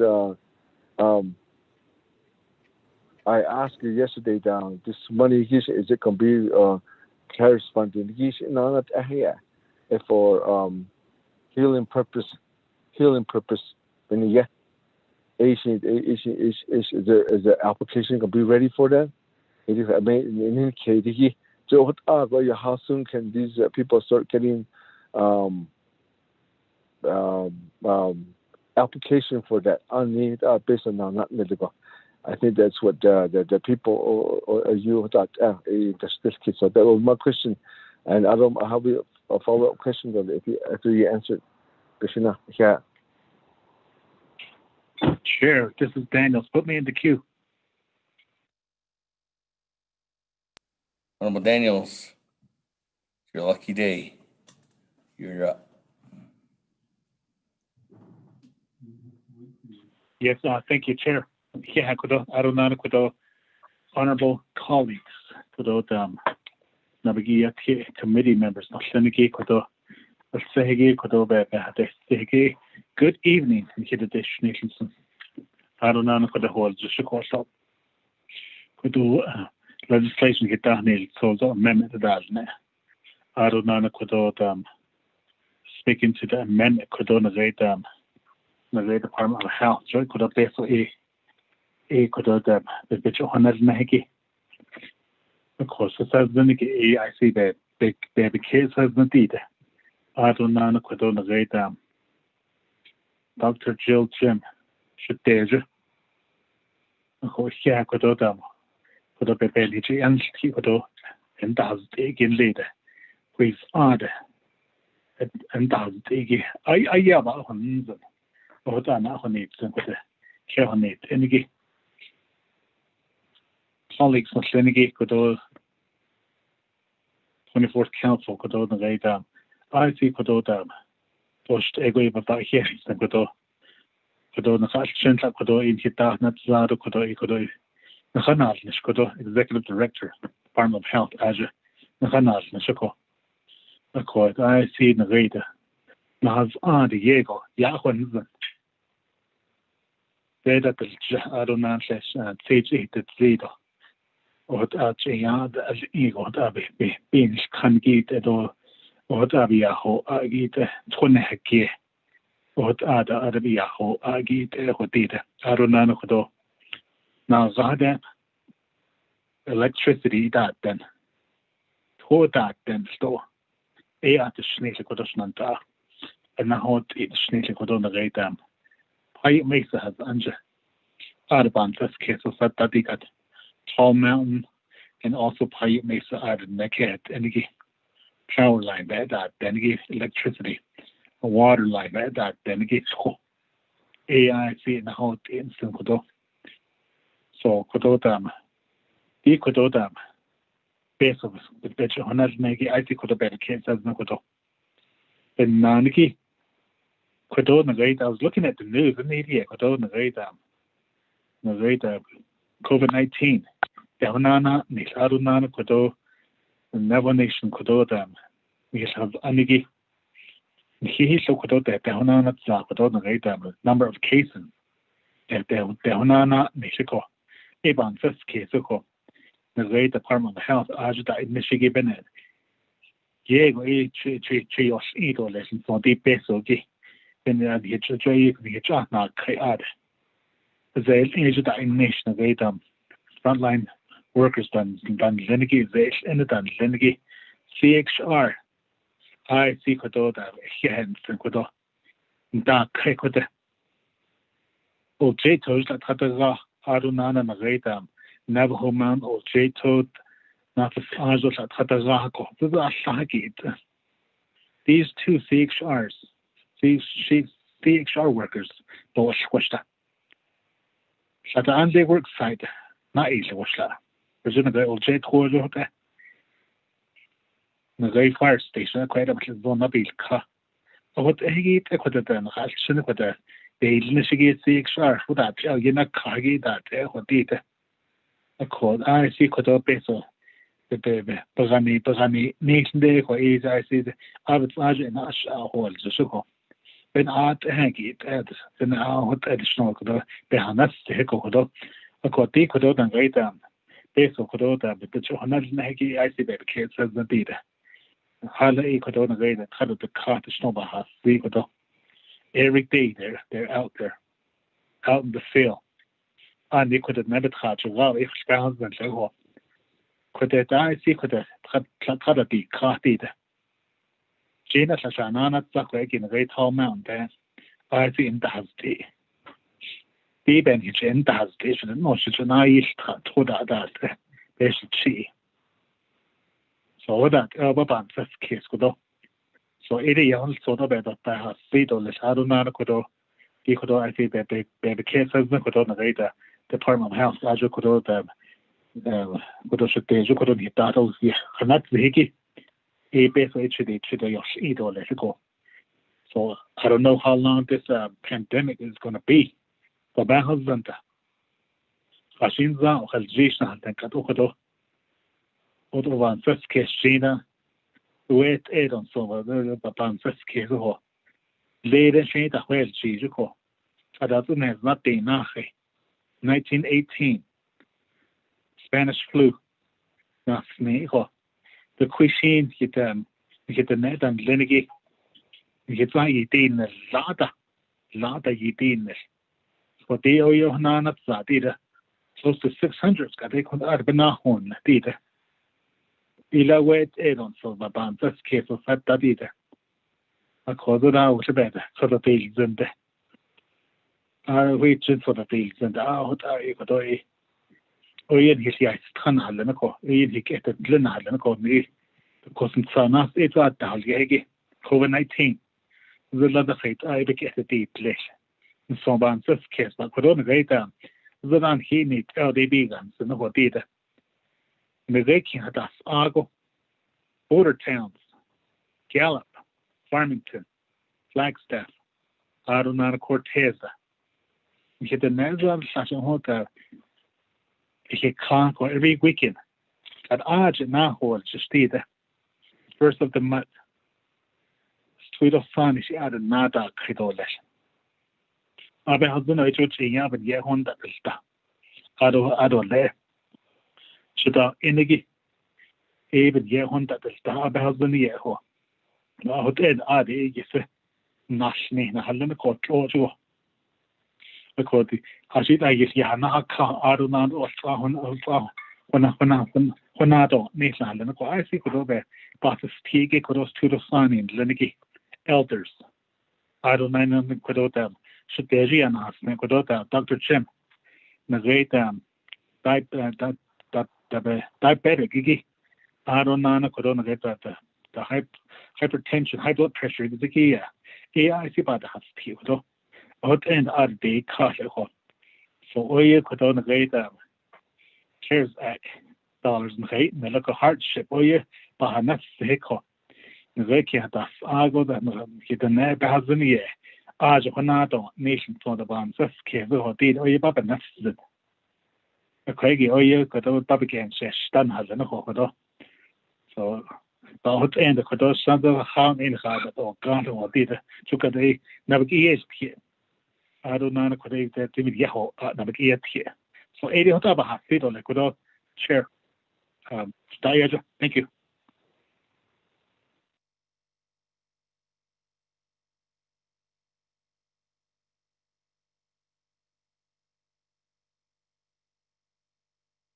Thank you.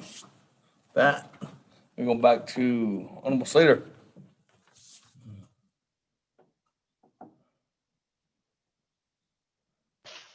Thank you, Speaker. I think most of the comments or questions were directed toward Dr. Jim, so I'm going to hand it off to her. Okay. If there's something I missed.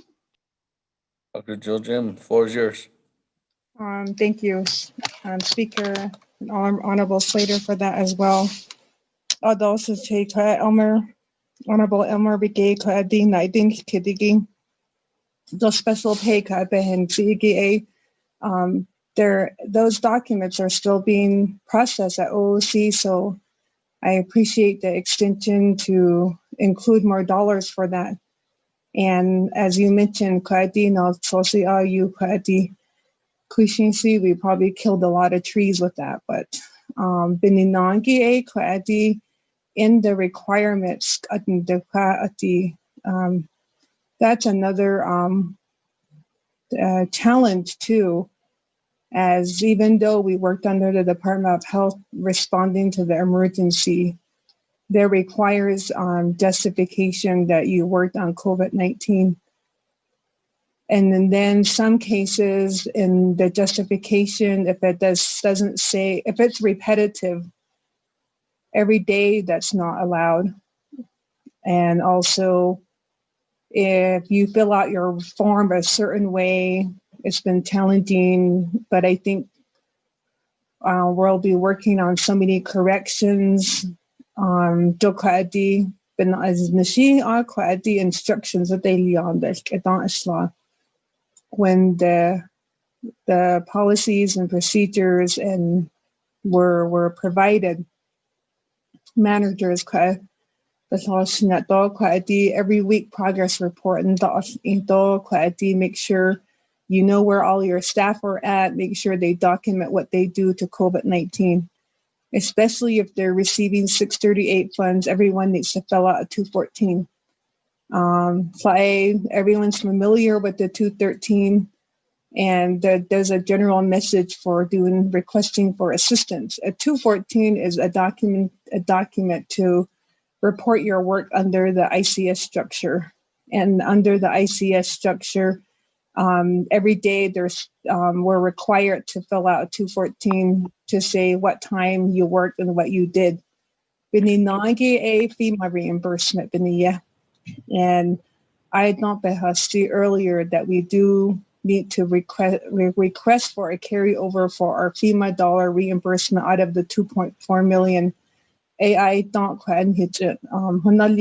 We've already received that reimbursement for the emergency we've done so far with the 2.5 million for the items that were allowable at a reimbursement of 25%. And that's not related to special pay, but you had talked about, you're asking me about the requirements for special pay.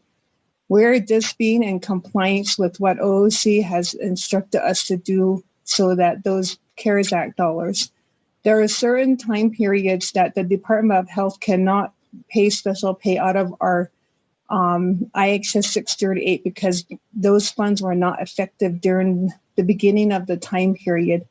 And so we have worked, I have to do a separate memo. As of yesterday, I received a bunch of rejections regarding special pay. In those instructions, you have to write a justification again to discuss that the dollars for CARES Act, the K201502 can be used. And so, and the workers out there, but they were already instructed to document, but it's up to them if they didn't document their work correctly. And I've given our take, we were in an emergency, but that was the expectation was to fill out a 214. And so that's part of a traditional or a regular response. And this isn't their first response to an emergency. They went through the Gold King mine spill. They went through the H1N1 last year, 2 years now. I think over a year ago, I should say, was the winter storm that came through where we had to do documentation.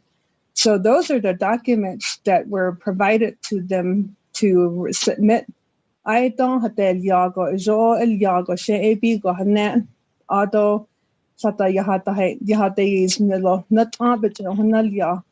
The Tito is okay, the COVID-19 been list up a cot of it only. And non that done kidney. Because it has to have justification that you worked on COVID-19. I went and did work and I did home visits. Other home visits all repeat law all the way for that week. Exhaust and make sure in the OOC special pay instructions it says detailed work performed. And I guess if it's repetitive or not detailed, it gets rejected. So we're probably going to be doing that for the next couple of weeks to make sure we're in compliance. And so I guess to understand that that's the process that we're just complying with. It's not like we're making new requirements. It's what is being asked of. And then we also have to double check their hours. Once I established special pay for exempt employees, we had a lot of people that wanted to claim possibly fraud. And they were over asking for hours, and we had to go through those and check with the correct payroll and time sheets. Don't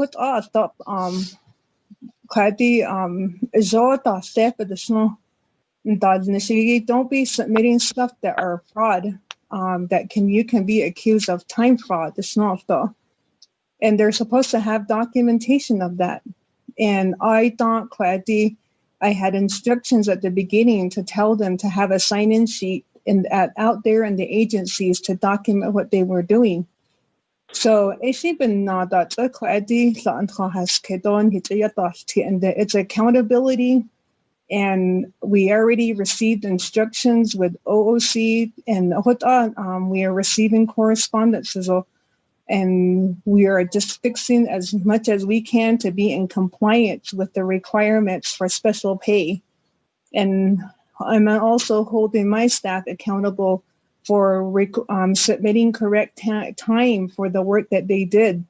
And so I just want everyone to understand that that's another conversation. It's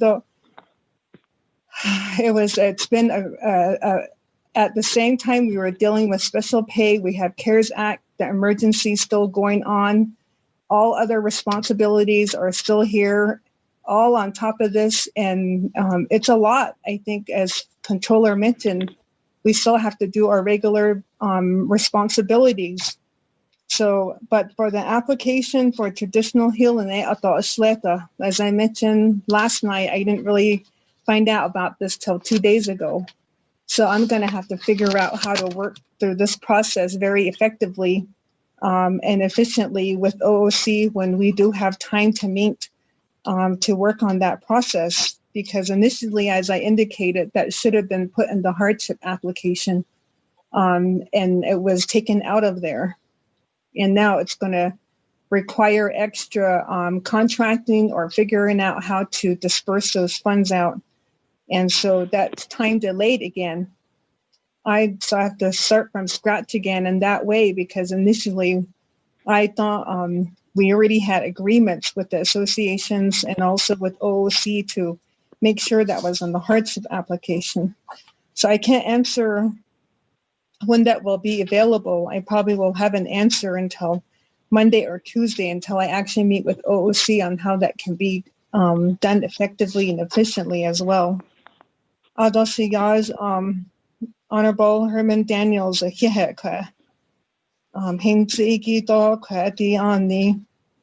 Nebit and the hot at all on the quati. There's all together is not shadow qua at den door electricity at the den door off on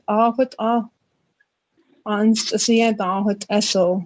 I just want to let you know that thanks for recognizing that. Appreciate Hard Shin Shanakio at the Anons Cardo Lab on the Shana. There's a Holyenda at the Wanda start. I thought so. In this pandemic, on the she, what the Hazahan the she, which she had I need go quaddy, or Yadil Kyoto quaddy, Mik Abaden there, Mik Aden there, she had I not net up at the north though. Dry dark quaddy, no disease quaddy, Thanksgiving though, Christmas that any. And that's going to challenge us all, our discipline, how we can interdiscipline ourselves to figure out how to do this safely. You said they go because it's dangerous. At this point, we're having those discussions as we're speaking today. We're trying to meet with our team to begin conversations. I am having conversations like this money still exists. I am not letting the people, my team members, know as they, and then this is a one interesting Navajo Nation response. The Indian Health Service, 638, and Navajo Nation. We all have our differences, but we come back to the table every day to try to figure out how to respond.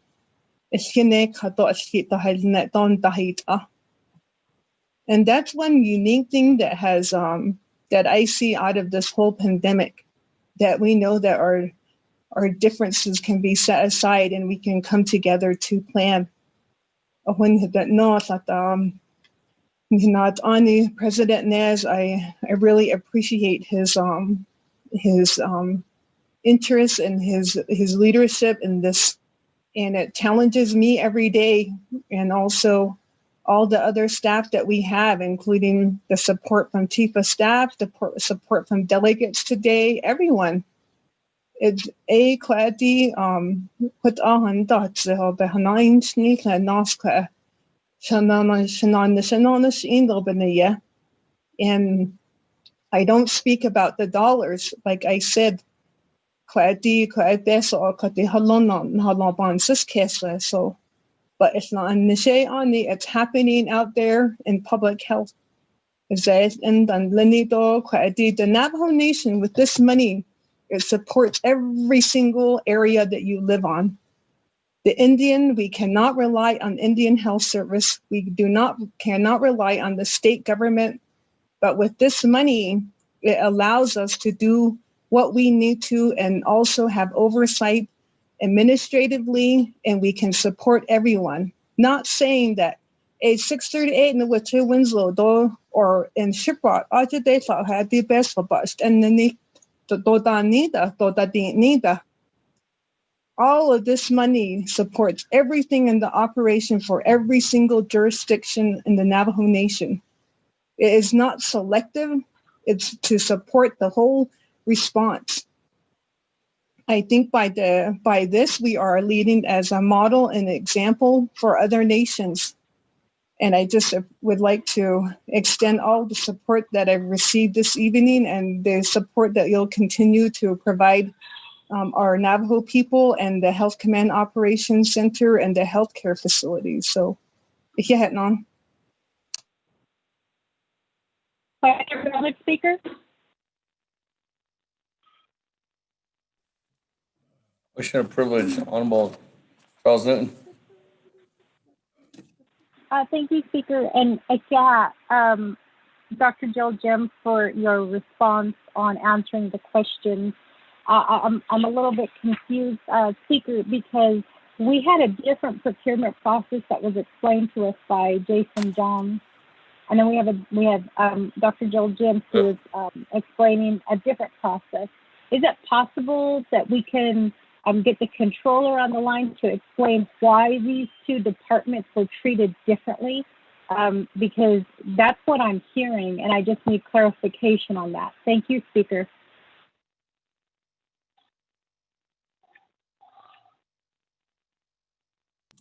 Question of privilege, Madam Controller. You're on the line.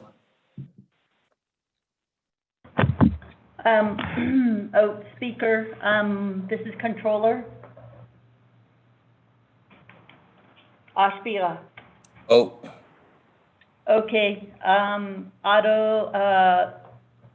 Shiyaj, good evening, everyone. In terms of the process, it seems to be that's the blame.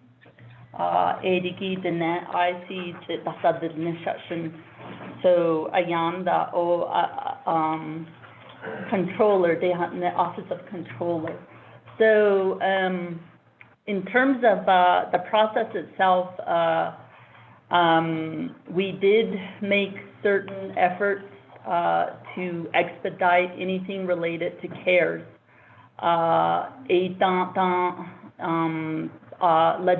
Resolutions, the first two were signed July 4th.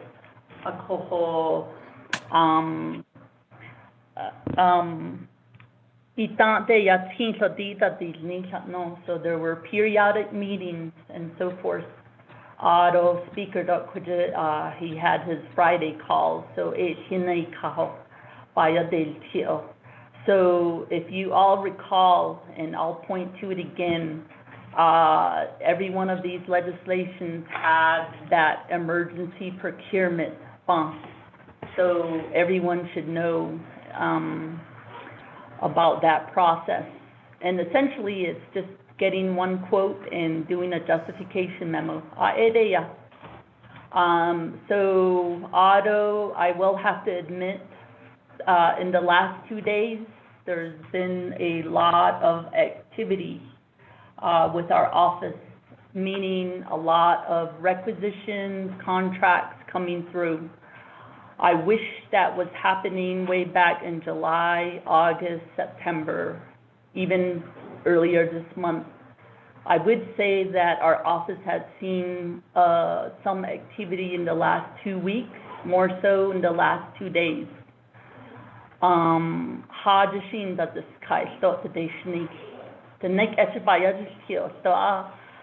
You get to the point. So some of these things were approved back in July, October 9th, okay. August 16th. So myself with my staff, we have a job as well. Our job, and I think Delegate Otto was asking why the Office of Controller they're doing things. So I just want to make clear that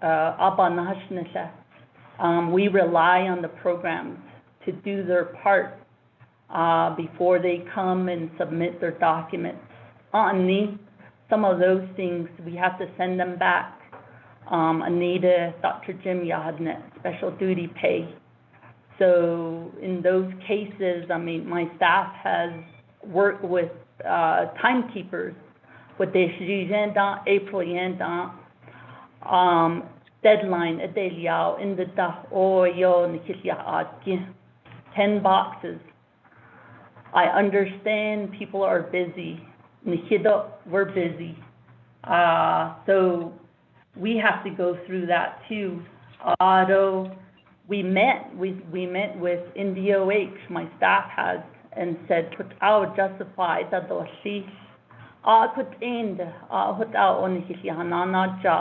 so those things are happening.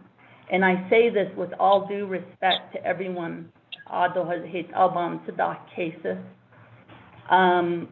same thing. So if you can do the paperwork and it can be done, I will point to some of those other projects, broadband in DIT, then they did it. So there's ways to do it. Our job is to help these programs and departments. It's frustrating. The same thing over and over and over.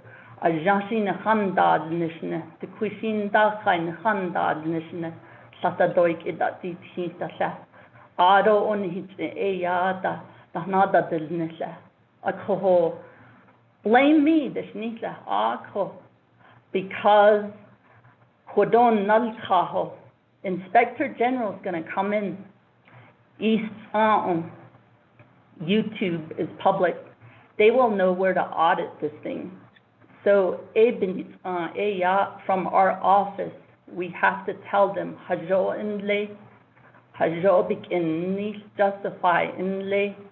So it's not a fun job. So if you move it again, if we have these problems in the next month, we will be sitting here saying the same thing. So if some people want to do things that are unallowable, it is our job to say something that's going to say maybe that thing's not going to get delivered. So are you sure this is going to happen? Because when the Inspector General comes in and says, then the Navajo Nation gets asked to pay back, because I wrote the check. So if I'm really tough on justification and all of these things before I write a check, I will be that way. So that is my job. So if these things go back and forth, it's because OOC is doing their job. So this is what's called internal controls. This is what's called compliance. All those things that we have to check. Sometimes the programs and department, they do come to us and they say, "Sure, am I doing this right? Will I have any problems?" before they pursue a contract or an agreement. So those things happen. So that way, things can get approved. So it was my understanding that these periodic calls that happen, that was a way to push things forward. And we were all cooperating. Mr. John, so that we have done that. Some of you have participated. So, understandably so. All due respect with Dr. Jim, I'm not even opposed to this. In fact, I agree with Delegate Eugene So that these are our frontline workers, and this is where the money should have went. I actually said those things when this all started. And I also said there's a lot of restrictions.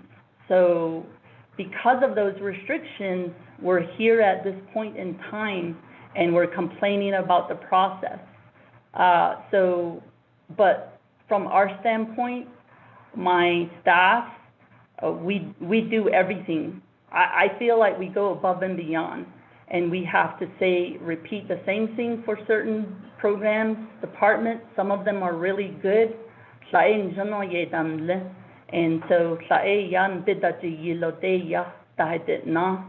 I'm still sitting here with my office with a shower curtain. I paid out of pocket for a lot of things because I'm protecting my employees.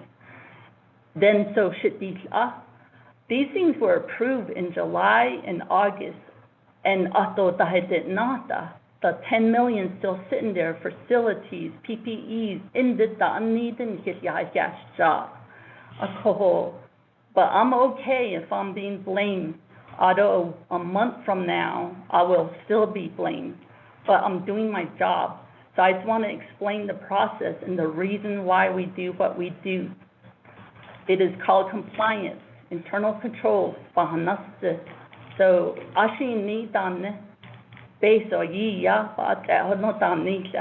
so I put in the sheet.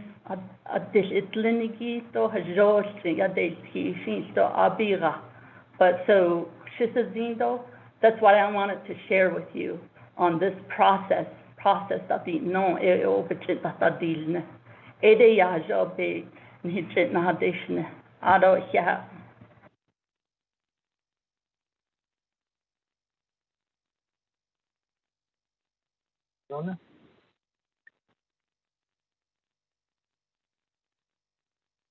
Thank you very much, Madam Controller. With that, I have 6 new players in the queue. Honorable Stewart, on Amendment 3. Okay, Tilla, on Amendment 3. Chair, Aaron, the colleagues, Naabík'íyáti committee, Benachigi. Dr. Jill Jim, I thought, he's not in that Dosh, I thought, Ms. Kirk, thank you for the explanations thus far and the conversation regarding this amendment. Okay, my question and then goes back to John Nidia Behinzi, Chanel, such a OOC, the Dodge, Neko, Kodogi Aya, Kodonai Chanel, OOC, you said there's a process. Kodogi ACHR's Creedishi, we have turned in our processes. We have done our paperwork. I didn't hit it. Done. Do put out how to do sada. Do put out he now says how to sada. Time cards, 213, 214 forms that do put out a sada and hit it. OOC that no. Kodo Dr. Jim put on. I don't need it. Kodo Dr. Jim behind so forms were established in it. Processes were done in it. Supervisors and Liniki, department managers and Liniki, then they August 3rd, no then all the staff and Liniki, office staff and Liniki, on his is me. Secret office staff on his ne. Don't not so the car is changed and ne. All that Liniki Bay. But only his and a husband. Done so. Aro Kodogi so the process and Liniki is where I emailed you twice. August 3rd, out of September 30th. Dr. Fowler, visit Isla. Out of Dr. Fowler and don't need. Email him back response. Auto Indata. Is this the type of treatment that your program managers get from you? Dodging their questions? That's the way I see it. And is Ashna ASO, which in Humsna, so your staff, these workers that we see out there that we're justifying for. Those are my questions as to why. All these papers are coming in now.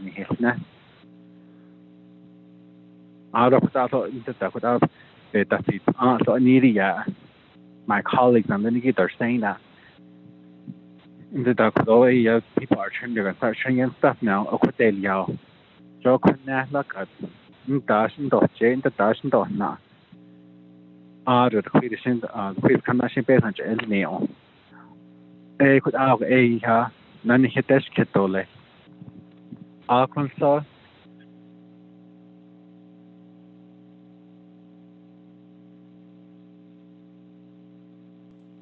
Thank you, Mr. Stewart. Moving on down, Honorable Brown, floor is yours. Yeah, that's Speaker. Response on. Speaker, can you hear me? Yes, I can. Okay. Okay, dos is now that I know Frangi. Dan on the no cat, the Naabík'íyáti cat. Kodo no Hanigi, the Neno Shinigi, Ado Shanala, Do Shanala on Craigie, Fani no Shinigi, Johoslegi, Argentine on the Snarchigi. Che, oh, it's a hank at the destination. The other the pace of a wings in Nigeria, agency, and condo missing some bonds.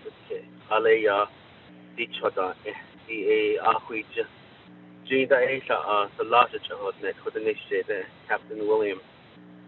Halet Kudos Kati, Judge, Ado CHR, as Dosage and the husband, Ado the CEO of Kanta Aisha, Ado Arjun Shiki, the Koban Nunch, Kodo, late with the initiator, Ado Dana Hot for the should be called the Joshi, the Asach Adana, Shadan, a ko Adi Ban Nunch, Haoda, no a the Ani the Hasi, the ko.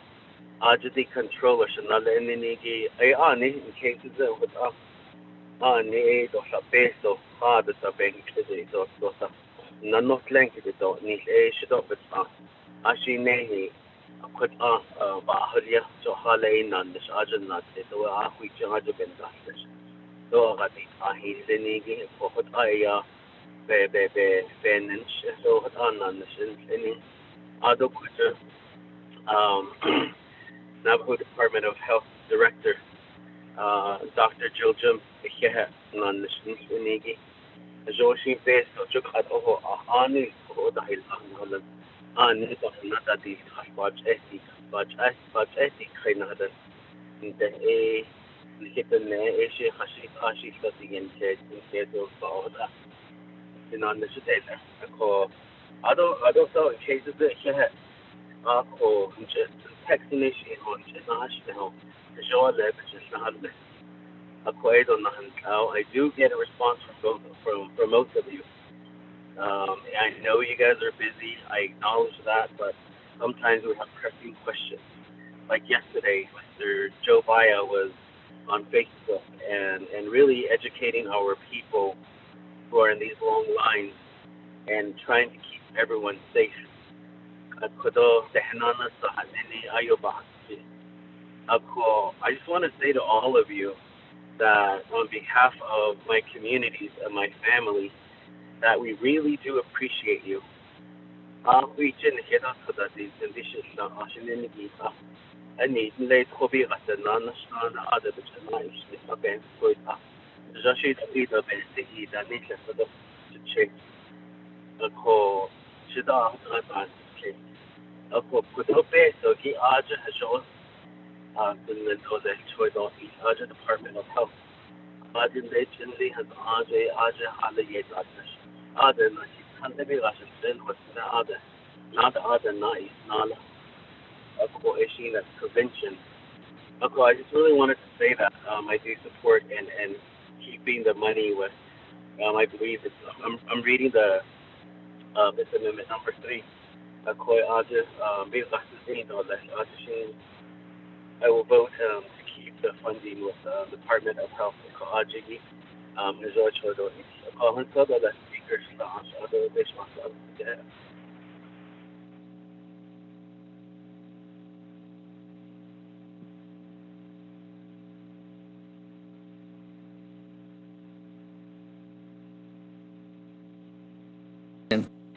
Thank you, Honorable Brown. With that, I'm gonna go to Chairman Nez and then I'll go back to the sponsor. Chairman Nez? Thank you, Honorable Speaker Damon, and honorable members of the 24th Council here. But usually, Naabík'íyáti, I see Naabík'íyáti, the Obayáti, Naabík'íyáti, and that Leni height out or Nifty Peso, which is each has Arjidi, no a Dr. Jill Jim, his national here, what aunt his national, like it out the neck catcher. The Nebizar, although she became the gist but now, and the controller dance though. She had the Nebizar, the Hotabin, Hichians, Hito, Deconan, Tazit, or Nishi, Ashinil, Honabit, a gill, though a Asana Ben Gilda. Echo, a Pendash, Hoshit at Oshke, could the farmers at the Hoshke. At all, Hisna, I don't know, Nasty, Saho. Ako Obernation Suskes go dig a bay Hestahi Nagi, as what you hot Esala. The Nabanan Tajilon had a she supervisor, Jilon, director, Jilon, Shad Hiti Tahoe, Benation Sakes do, Rola E, what I snail, highest non, she could be his own. Corot nebes shines and dozens and salasto. So even Nachen Coron has Nagish. I'm just really ready to vote, and I send go Naabík'íyáti to kind his person. Yes, I think it's up to you now how to vote, red or green. I think we received enough information and we're ready to vote. Thank you very much. God bless you. That, colleagues, are we ready to vote? I don't have anybody else on the board. On Amendment 3. Going once. Going twice. Going 3 times on Amendment 3. Bobby, go ahead. We'll call vote. Honorable Elmer Begay. I'll vote green. Honorable Elmer Begay votes green. Honorable Key Allen Begay Jr.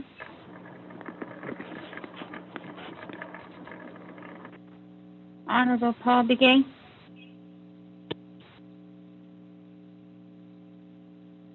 Honorable Nathaniel Brown. Question of privilege really quick. The green is to keep the funding to NDOH, right?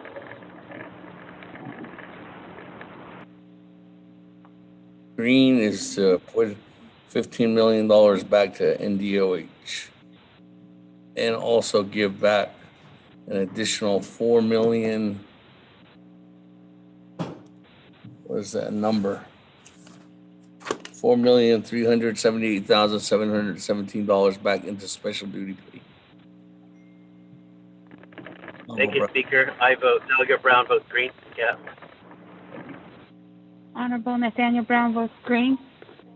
Honorable Eugenia Charles Newton. I vote red. Honorable Eugenia Charles Newton votes red. Honorable Amber Kines-Bakati. Delegate Amber Kines-Bakati votes green. Thank you. Honorable Amber Kines-Bakati votes green. Honorable Herman M. Daniels Jr. I vote green. Honorable Herman M. Daniels Jr. votes green. Honorable Mark Freeland.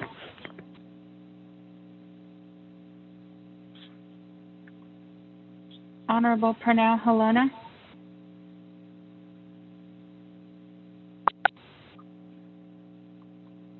Honorable Jamie Henio.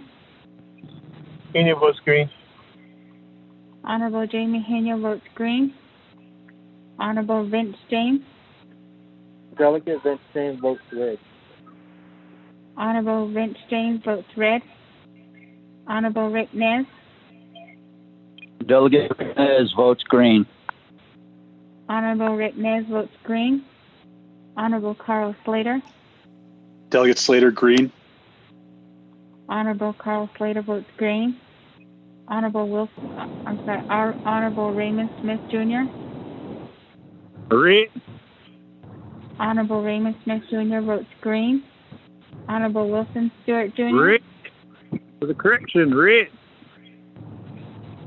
Honorable Raymond Smith Jr. votes red. Honorable Wilson Stewart Jr. Green for the payment to Honorable- CHRs. Honorable Wilson Stewart Jr. votes green. Honorable Charlene So. I vote green. Honorable Charlene So votes green. Honorable Daniel So. Daniel So votes green. Honorable Daniel So votes green. Honorable Eugene So.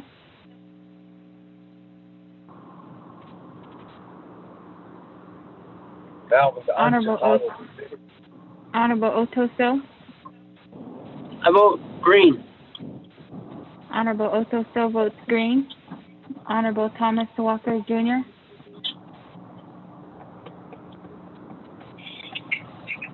Honorable Edison Wanika. Green. Honorable Edison Wanika votes green. Honorable Edmund Yazzie. Green. It says 42 inches off the floor. Honorable Edmund Yazzie votes green. Honorable Jimmy Yellowhair. Yellowhair votes green. Honorable Jimmy Yellowhair votes green. Question Honorable of P. privilege? Allen Begay Jr.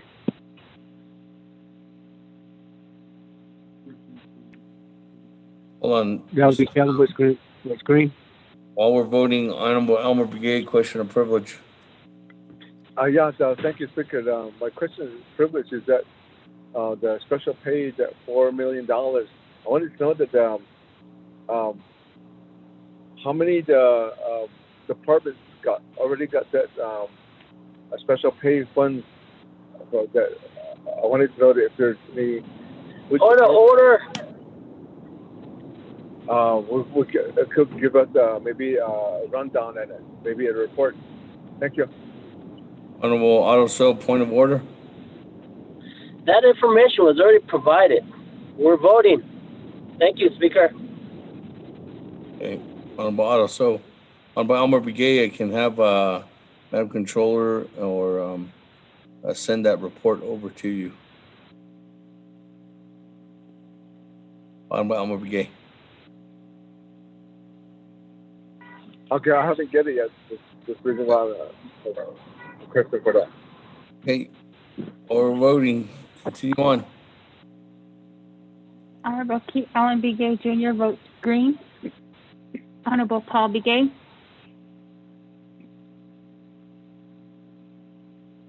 Honorable Mark Freeland.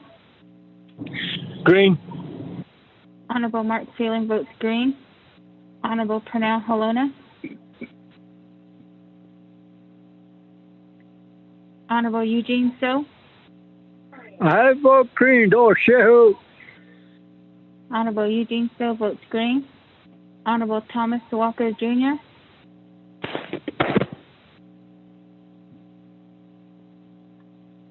Speaker, with a vote of 17 yeas and 3 nays, Speaker not voting.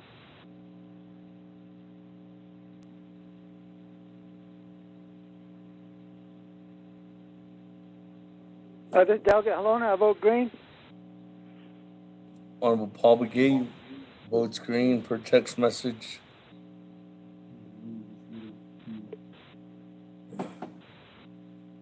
And I think Honorable Halona, was that you?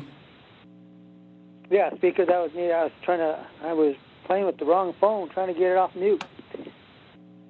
Honorable I vote Halona, green. Thank Honorable Halona votes green. Okay, with that, colleagues, 19 in favor, 3 opposed on Amendment 3.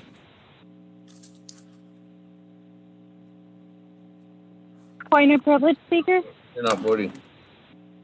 Point of privilege, Madam Chair Charles Newton. Thank you, Speaker.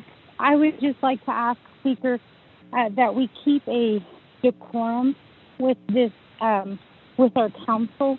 I believe Honorable Carl Slater at one time brought this up, and that's the statements that are made during voting, like the statements like I'm voting no for this reason. I think that every delegate has the right to explain their votes to the people, but not when they're attached to it.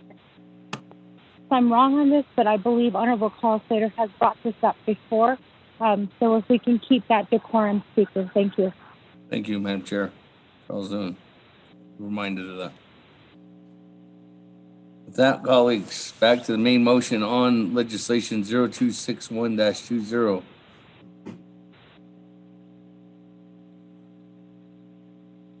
Who is next? That on the main motion. Colleagues, at the time now is 6 o'clock. For the record, I really wanted to get the staff home. But Honorable Eugene So, time now. Floor is yours on the main motion. I don't know. I was going to say certain things, but I don't want to conflict what I said, how the money is for. So anyway, I'm just going to go ahead and motion. I would like to vote now. Thank you. Okay, thank you, Honorable Eugene So. Moving on down, Honorable Slater. On the main motion. I don't even know how I'm on the list, but I yield it. Thank you, Speaker. Okay, moving on down on the main motion, Honorable Stewart. Okay, Chile. Again, good evening to colleagues and the Naabík'íyáti committee. The amendment I would like to make is the one that I asked earlier, Chile, for Division of Economic Development, and Kristen Lowell helped me with that. So we are going into that one now. And that one's to restore the budget back to DED. And I do have Mr. Willie on the line of questions. Let me have amendment number 4. Let me have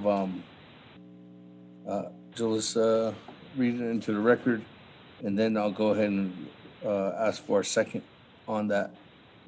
Honorable Stewart.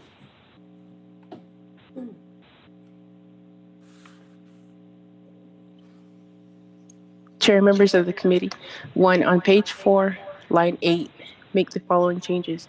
Strike out Economic Development Expenditure Plan approved by Council Resolution CJY-67-20 in the amount of $37,500,000 to renumber or reletter succeeding paragraphs, sections, and/or exhibits accordingly if necessary.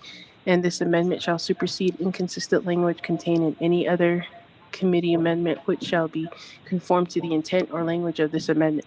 The Office of Legislative Services, with notice to the sponsors of the legislation, is hereby authorized to make necessary grammatical changes. Mr. Chair.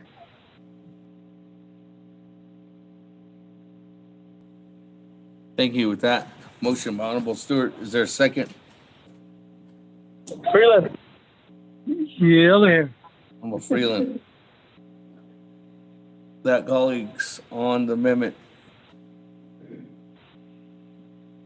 Going once. Anybody want to speak on it? Going twice. This is Inyo. This is $37.5 million being given back to economic development. Chairman Hino, then Madam Chair Amber Crotty. Chairman Hino, the floor is yours. Delegate Charles Newton after Crotty, please. Thank you. Then Madam Chair. For this, Speaker Damon, chairing the Budget Finance Committee meeting. Let's withdraw this legislation. I mean, we're not going to accomplish anything as far as trying to put money back into the hardship. I mean, we're just putting things back in, taking back out, and let's just move forward. And without no amendments, except for that one sponsored by Sheikh Kialan Begay, amendment. Take everything back out. The reason being is because by the time November 30th comes around, whatever is left over will be swept into the hardship house. And therefore, save time, because we still have to hear 262-20, that's why. That's my recommendation. To let Delegate Stewart, which is to modify his motion to overstrike everything except for Delegate K. Ellen Begay's amendment, and that should take care of everything and save time. To the Speaker Damon, and request to modify to the Speaker Wilson Stewart.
The request to modify Honorable Jamie Chairman is to take out recommendation is to add on the remaining amount of approved amendment 1 at the Budget and Finance Committee. Correct me if I'm wrong, Chairman Henio.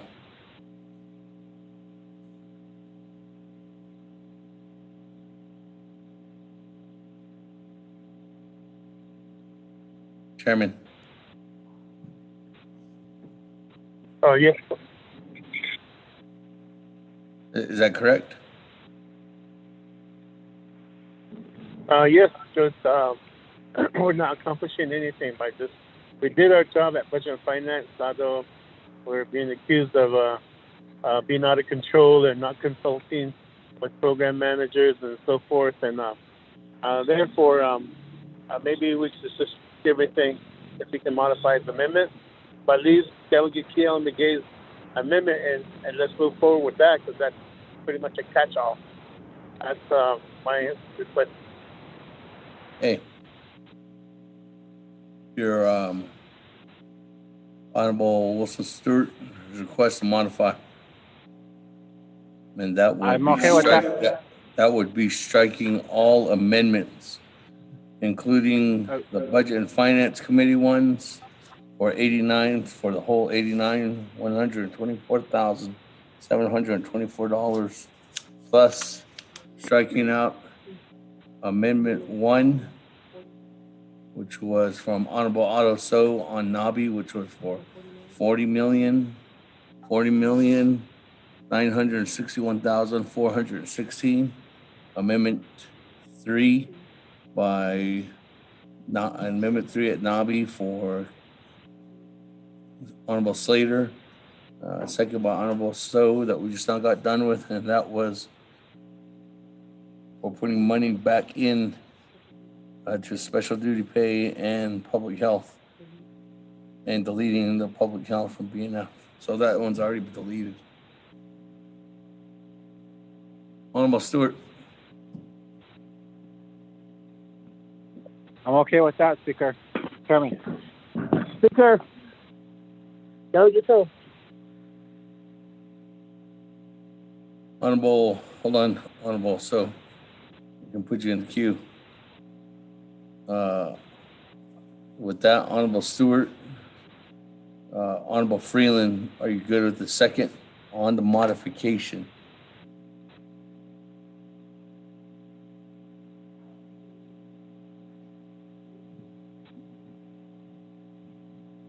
Yes, Speaker, good. Thank you. So with that, on Amendment 1, on Page 4, line 8, we're striking everything out except for, everything's getting stricken out except for amendment number 2 from Nabi, which is Kealan Begay's amendment, which is in reference to collectively putting the dollars together by the end of November 30th, right? Okay. That's the new amendment. That, Madam Chair, I'm proud of you. And my new mission is Honorable Brown, can you please mute your phone? Madam Chair, Amber Crotty? Yep.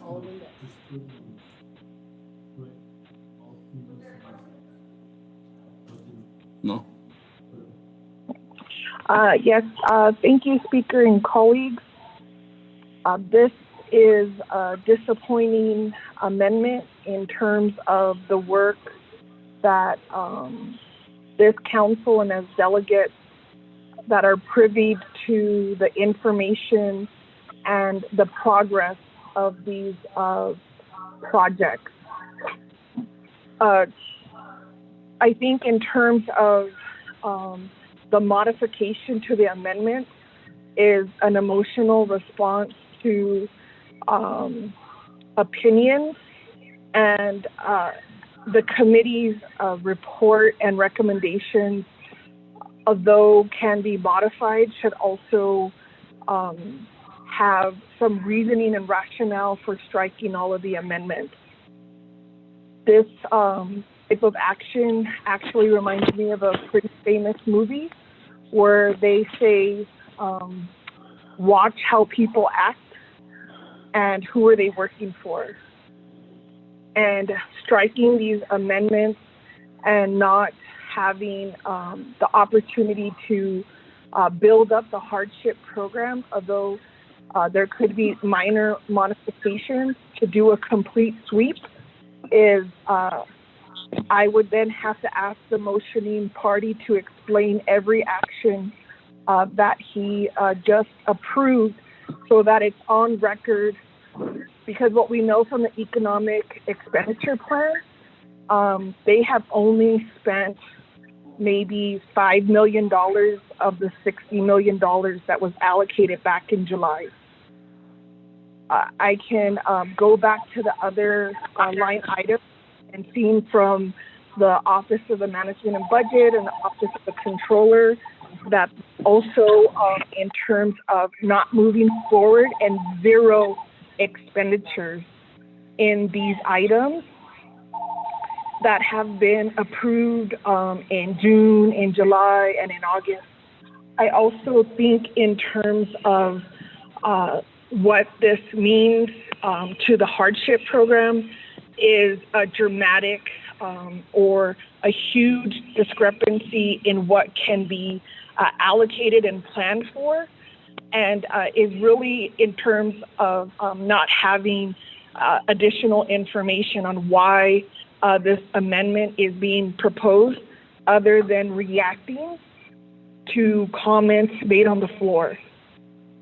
If, as leadership, if we were so reactive to every comment that was made to us, we would not have a solid stance on who we are and the leadership that we want to bring to the Navajo Council and to the people that we represent.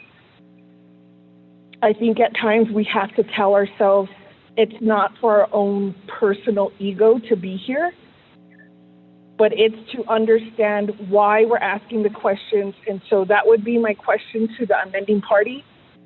I need it to be on the record why they are removing all of the recommendations into the hardship. And I would like the time and opportunity, Speaker, and I plan to debate every one of these strikeovers, because I have the evidence here that they simply have not spent their money.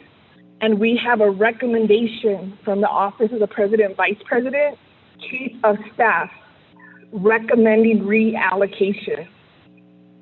So if the Executive Department, Office of the President, Vice President, Chief of Staff is recommending reallocation, then the amending party and the second party need to explain to the Navajo Nation people why they are not providing them the opportunity at this point for proper planning. And as we move forward to have an idea of who's applying, at what amount will be available, because actually all of the money is on the table, and that includes pet projects from delegates.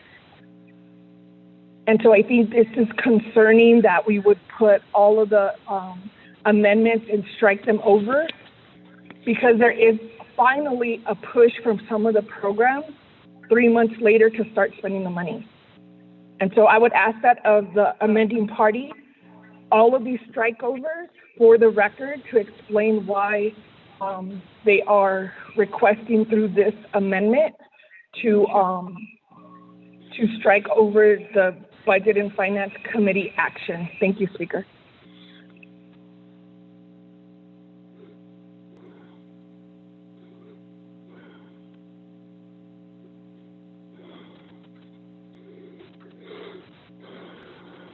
Okay, thank you. Madam Chair McCarty. With that, moving on down. Well, Madam Chair Charles Newton, then I'll go back to the sponsor. Speaker, actually, I'd like to hear the response from the sponsor and also the motioning party as well, because, again, you know, the purpose of this legislation was to put money into the hardship for the people. Okay. Now we have, I can do that. you know, it's all over the place. It's yeah, I think our people need an explanation from the amending party and from the second, the person who seconded the amendment. Thank you. Okay, I'll go refer to both of them. Honorable, back to the sponsor. Honorable Stewart, floor is yours. Then I'll go to Honorable Freeland.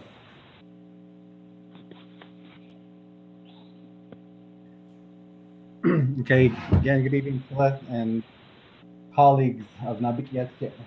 And first, I want to say that your questions, Shema, they are good. And besides, you always state, we are not only advocating for our Navajo Nation communities and people, but we're also advocating for our employees as well.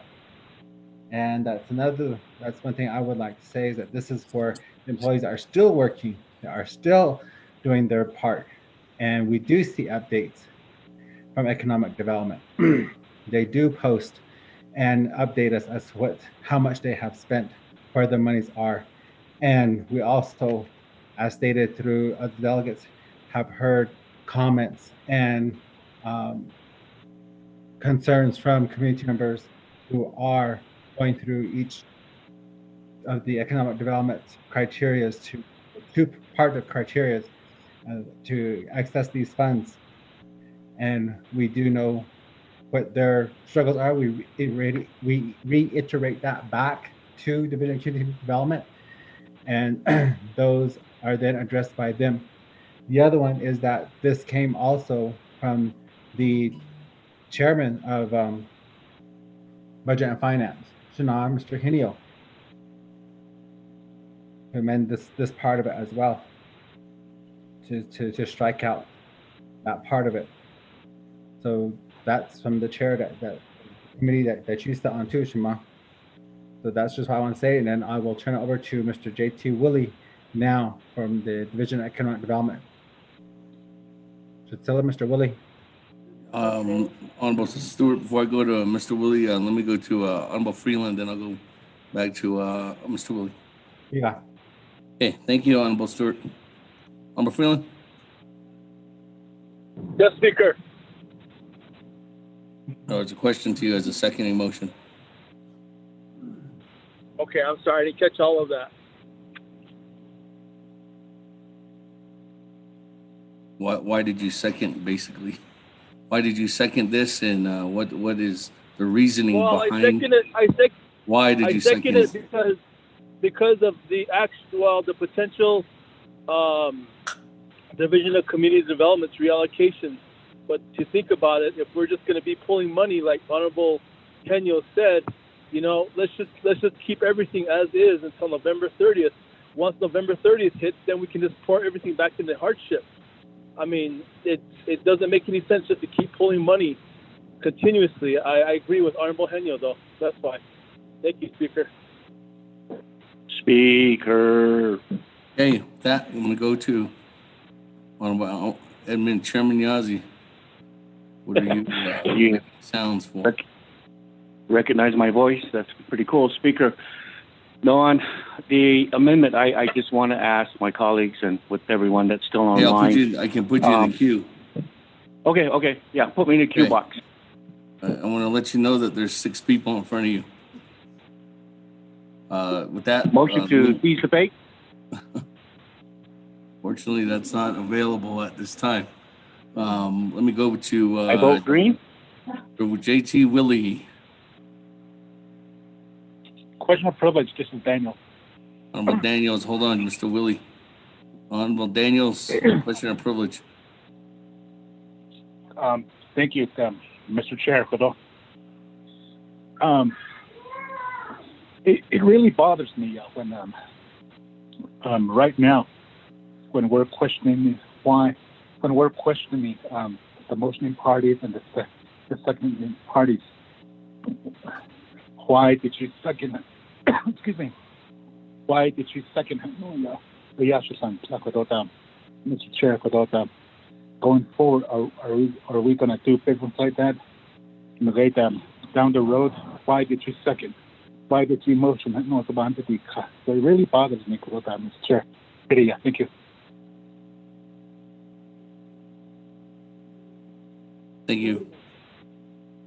Thank you, Honorable Daniels. And that, I guess that question is directly to myself as recognizing that and moving in that direction. There's been precedents before, and as recently as the election of legislation, there was questions on why was it seconded. So we got that opinion from the seconding motion. So there has been precedents of individuals asking not only the motioning party, but also the second on why they did that and basing their case. Honorable Daniels.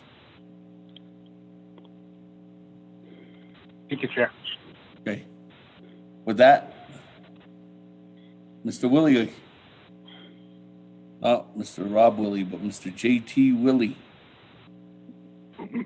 Mr. Speaker.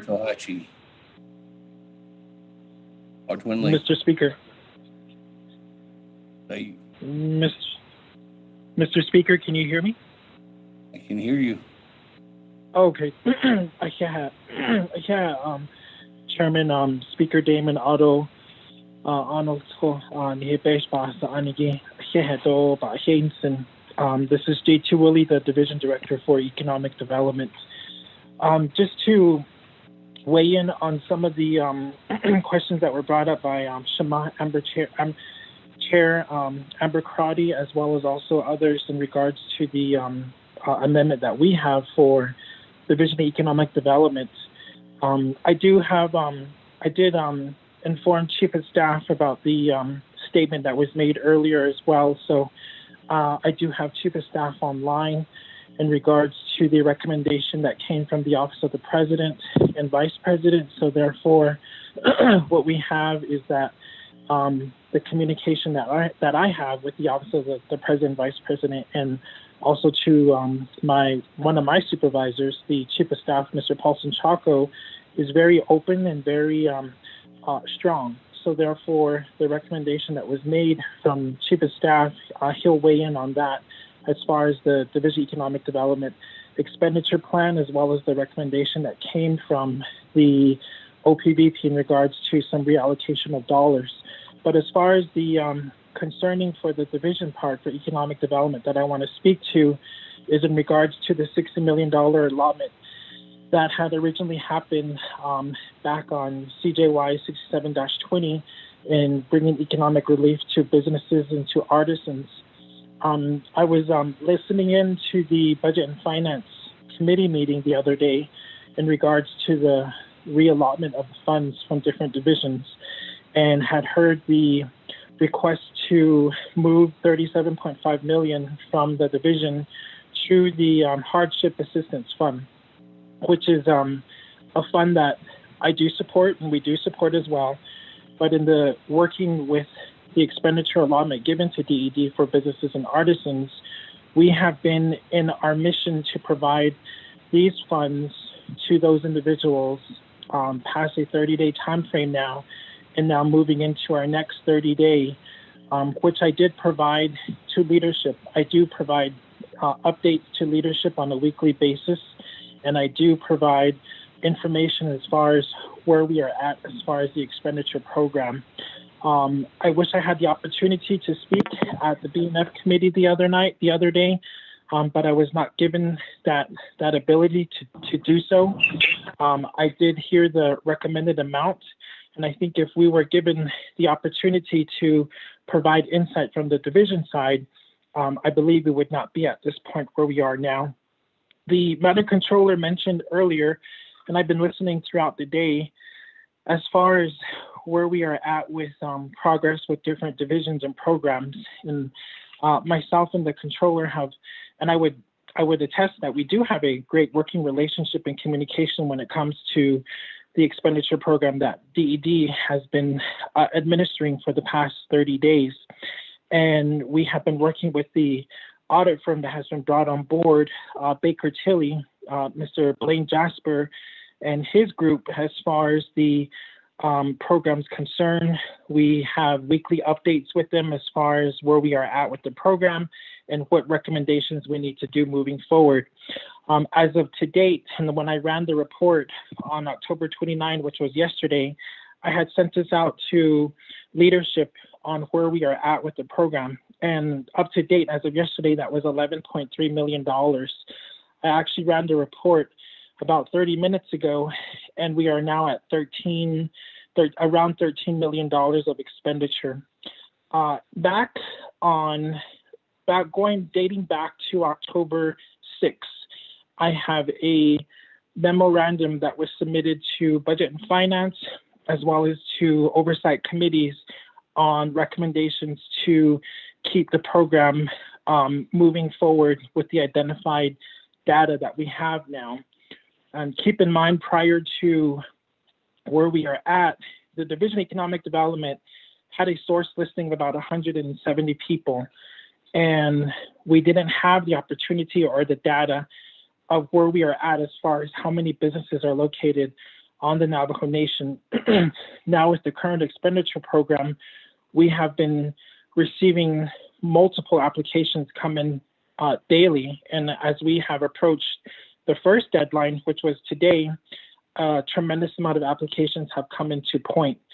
And the data as of today shows that we have around over 4,290 applications that are sitting in our queue for the artisans and for business relief.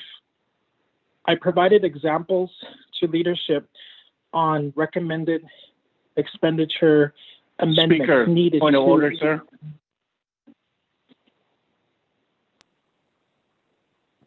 Mr. Willie, hold on. Point of order raised by Chairman Yazzie. I'm sorry, Mr. Willie. I know you're fired up on your presentation.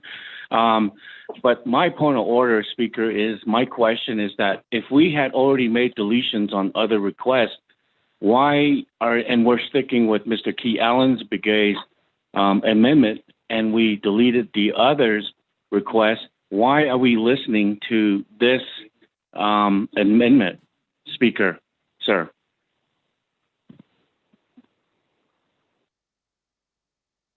Because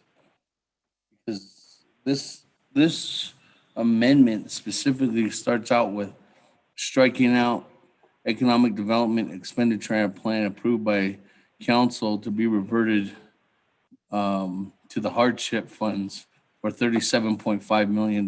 That's the way this amendment started. And then Honorable Stewart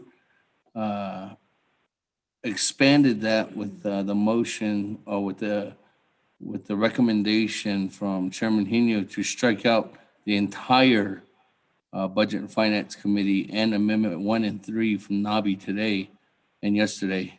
So in that case, we're listening to this because Honorable Mr. J.T. Willie, through our colleague, Honorable Stewart, is trying to make the case that to give this $37.5 million back, because as of right now, the amendment stands that there's $37.5 million that's going to be reverted to the hardship, Mr. Chairman Yazzie.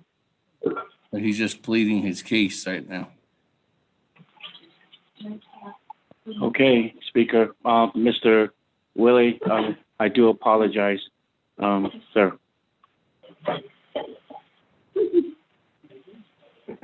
Mr. Speaker. Continue. Thank you, Mr. Speaker Otto. Thank you to Mr. Chairman Yazzie for the remarks. As far as and I'll speed this up a bit. Our recommendations for the $60 million have a track for the next 30 days for the expenditure. So going back to the October 6th memo that was submitted to leadership for BNF, as well as also to oversight at RDC, has a set of recommendations for this expenditure plan to get more monies out to some of our bigger businesses. At this point right now, the longevity of the closure of businesses on the Navajo Nation have stopped a lot of businesses from moving forward with reopening. So therefore, with the extended closure to December was one of the recommendations to get more monies out to these businesses who have been in our queue of to date because they're not able to become eligible for the program that we had set forth. And so therefore, there were some proposed amendments that were submitted for review and consideration. And then this past Wednesday happened with BNF, which caught us off guard because of where we are at on track with the expenditure program. I do understand the numbers that come from OMB as well as Madam Controller's Office display a expenditure amount that when those amounts get expensed to those accounts. However, with how the program works, it works a lot faster than how our payments take place in the system. So therefore, my numbers, which come directly from the approved applications in the portal, do not reflect with the reports that come and were based off of recommendations for consultation from Madam Controller to honorable members of the BNF committee. So therefore, coming from the Division of Economics side, with our recommended changes that needed to happen to the expenditure program, would allot an additional around $20 million more to some of our bigger businesses on the Navajo Nation, as well as to keep on track with where we are at with the expenditure program to move awards forward for additional applicants to apply. And as you can see, the forecast for the next 30 days also involves about an 18.5 and a 4.8 payout that will happen within the next 30 days to applicants that apply to the program. There is another side to our expenditure, which includes the evaluation of the economy on Navajo Nation, which is the surveys, as well as also involves the reimbursement to businesses that purchase and implement COVID-19 prevention equipment at their local establishments. We have been working on the 164, and we've had those consultation calls with the controller's office. Last week, we finally got track going on those particular expenditures to develop a emergency contract as well as a subrecipient agreement, which are now in the 164 for consideration for leadership. We do have staff that was brought on board who are currently working and are being paid out of the CARES funds, and those individuals are eligibility technicians. We finally got some people in place because of the last session that we had with leadership, with the work session with RDC, was specifically requesting individuals in the field, Western Navajo particularly. So we have some people who were brought on board and are now stationed in Tuba City as well as also Annis. And we also have one individual out in Shiprock. So therefore, moving forward is to move forward with the plan that we have in place for the plan of operation to bring more assistance to these individuals and to these artisans and businesses, and to open up the opportunity for those bigger businesses who I've been in contact with these past couple of days since Wednesday, when that proposed amendment came up to take the $37.5 million from the DED expenditure that was originally allotted, and have them voice their concerns to leadership, because that would have allowed us to open up the opportunity for those bigger businesses to apply. We do have businesses that did apply that received a maximum of $60,000. However, because of the longevity of the closure, that does not suffice their needs or expenses to keep their Navajo employees employed at their level, as well as also keeping employees paid out in the next couple of weeks moving into what is now going to be December. But as you have, I don't know if honorable members have received the report that I submitted, but it does show and forecast where we are going for the next 30 days.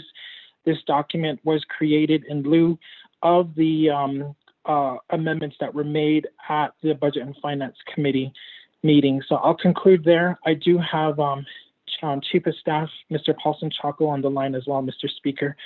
Yeah. Thank you.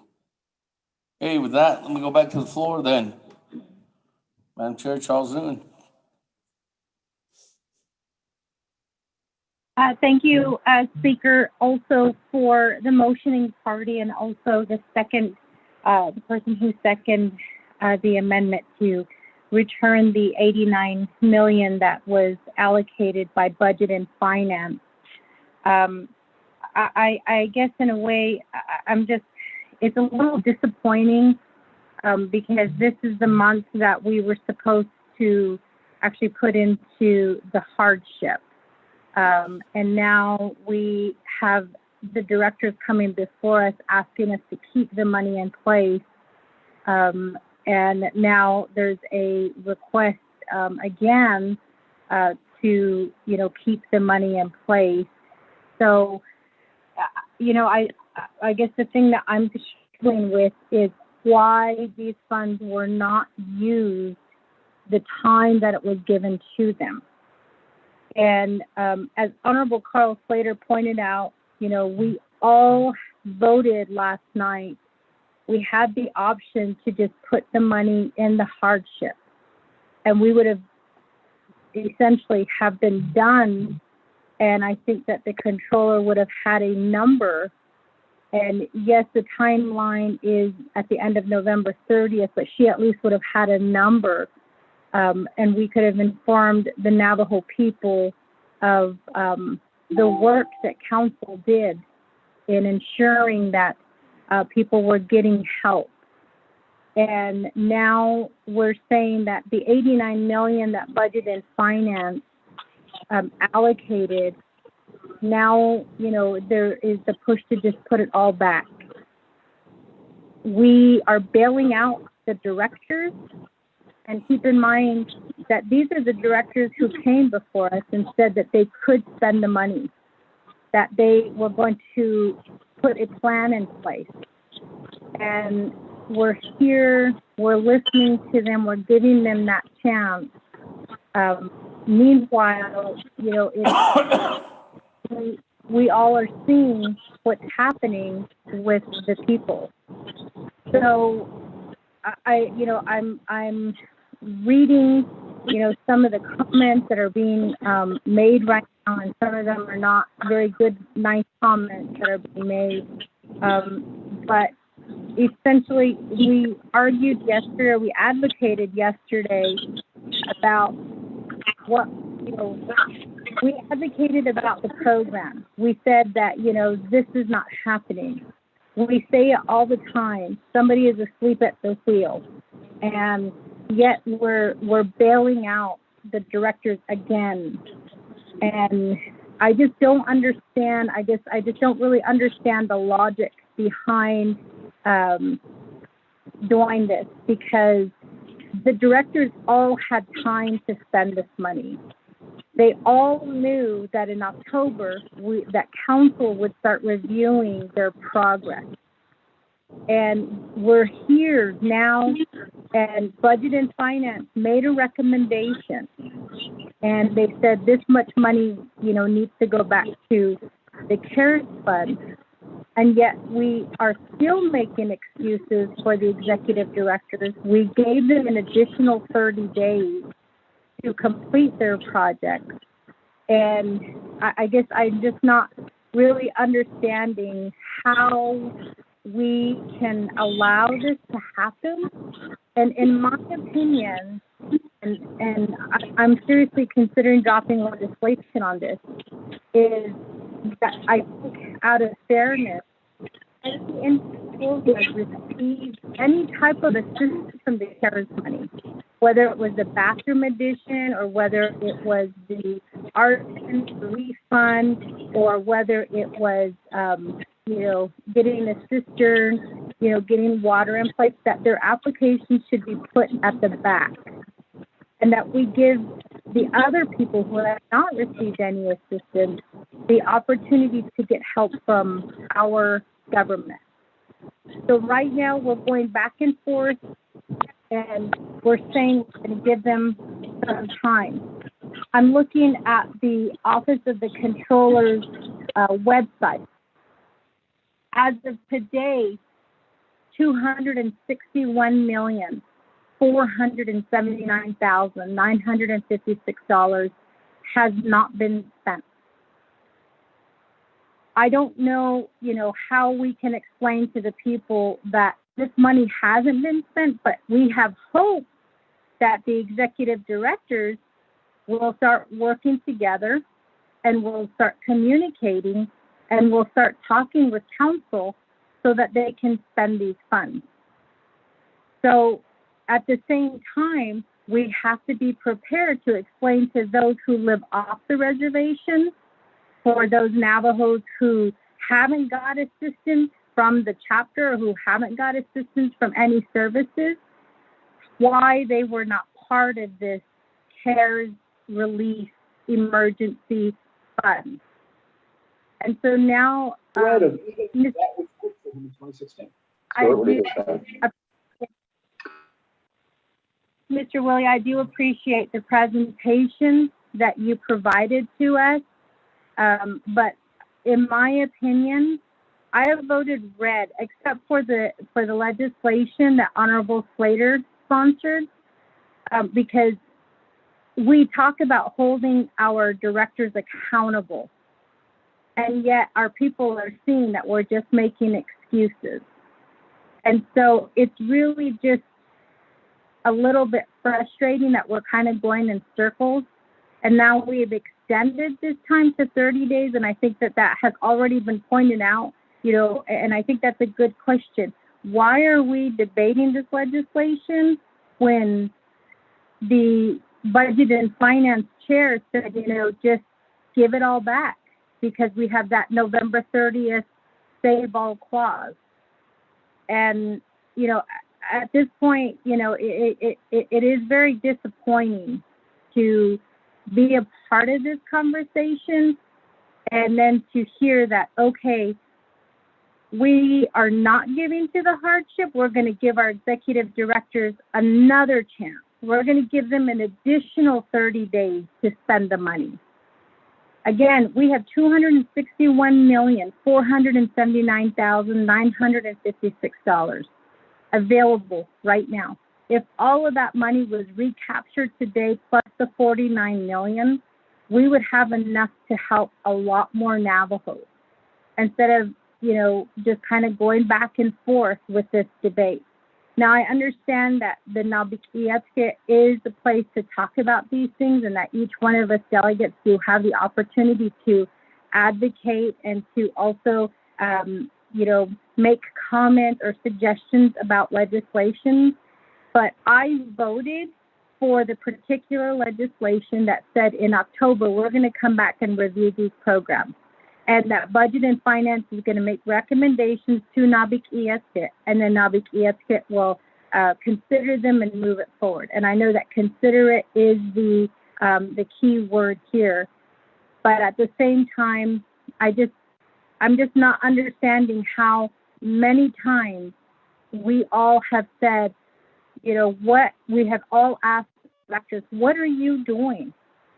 Somebody is asleep at the wheel.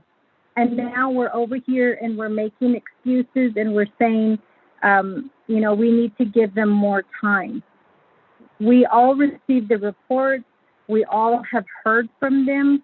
And it's really difficult because people who are not really understanding what's going on are seeing and hearing right now, whether delegates are for the hardship or whether they're against the hardship. And this goes back to the information that every single one of us delegates are responsible for sharing with our people.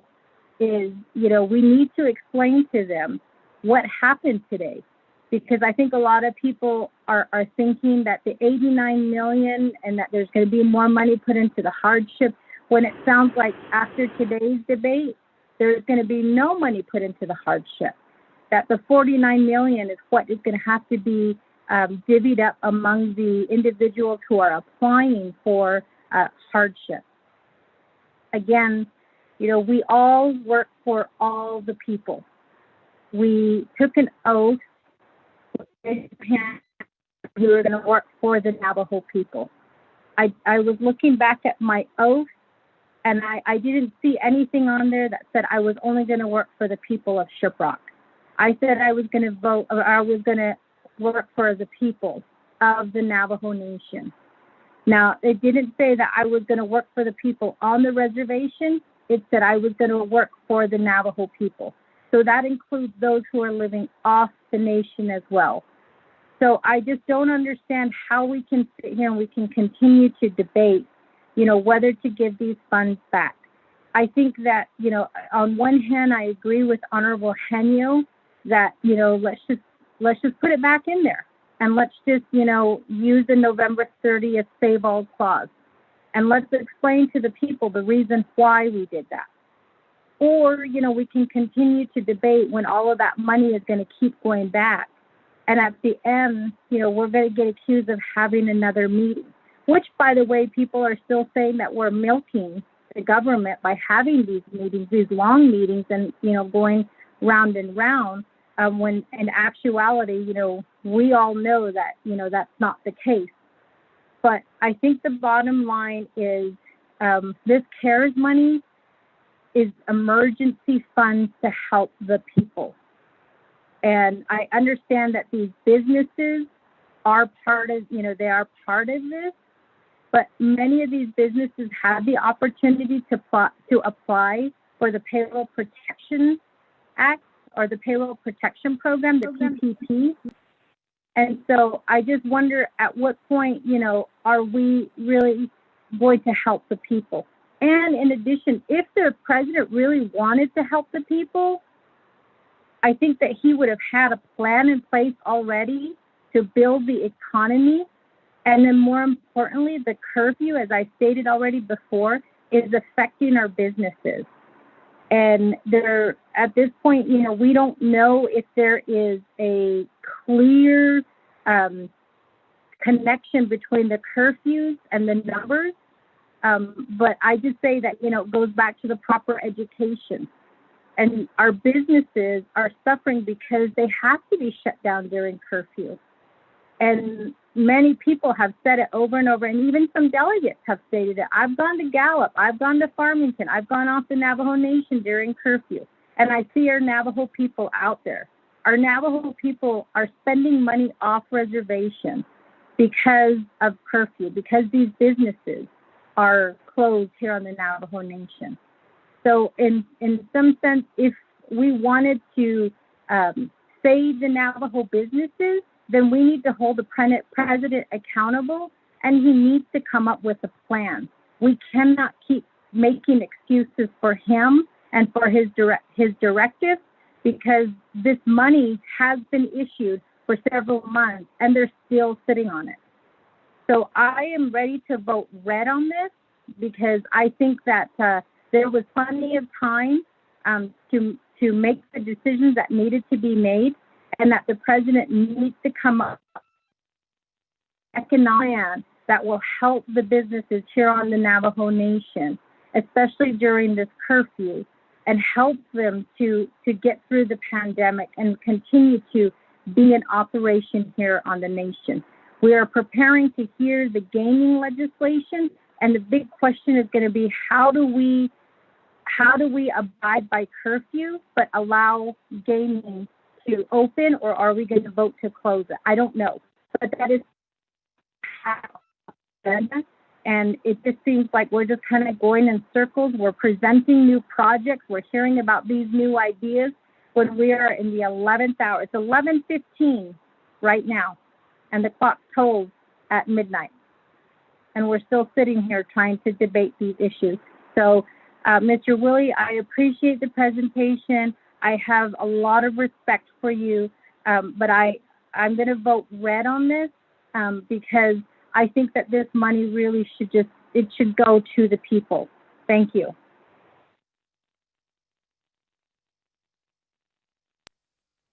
Thank you. With that, moving on down.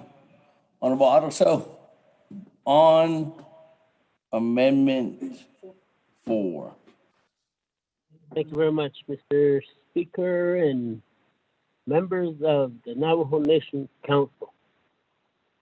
To the amending party, Mr. Honorable Stuart Wilson, and Honorable Mark Freeland.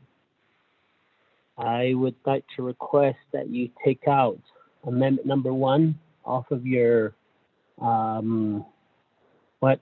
guess you're trying to do here. My amendment that happened with the water line project was actually off of the director's recommendation that he cannot finish these projects. And APEG, or using his professional opinion, that's the reason why I moved with that legislation. I just didn't pull anything out of the sky and say, let's add this in there, let's add this in there. I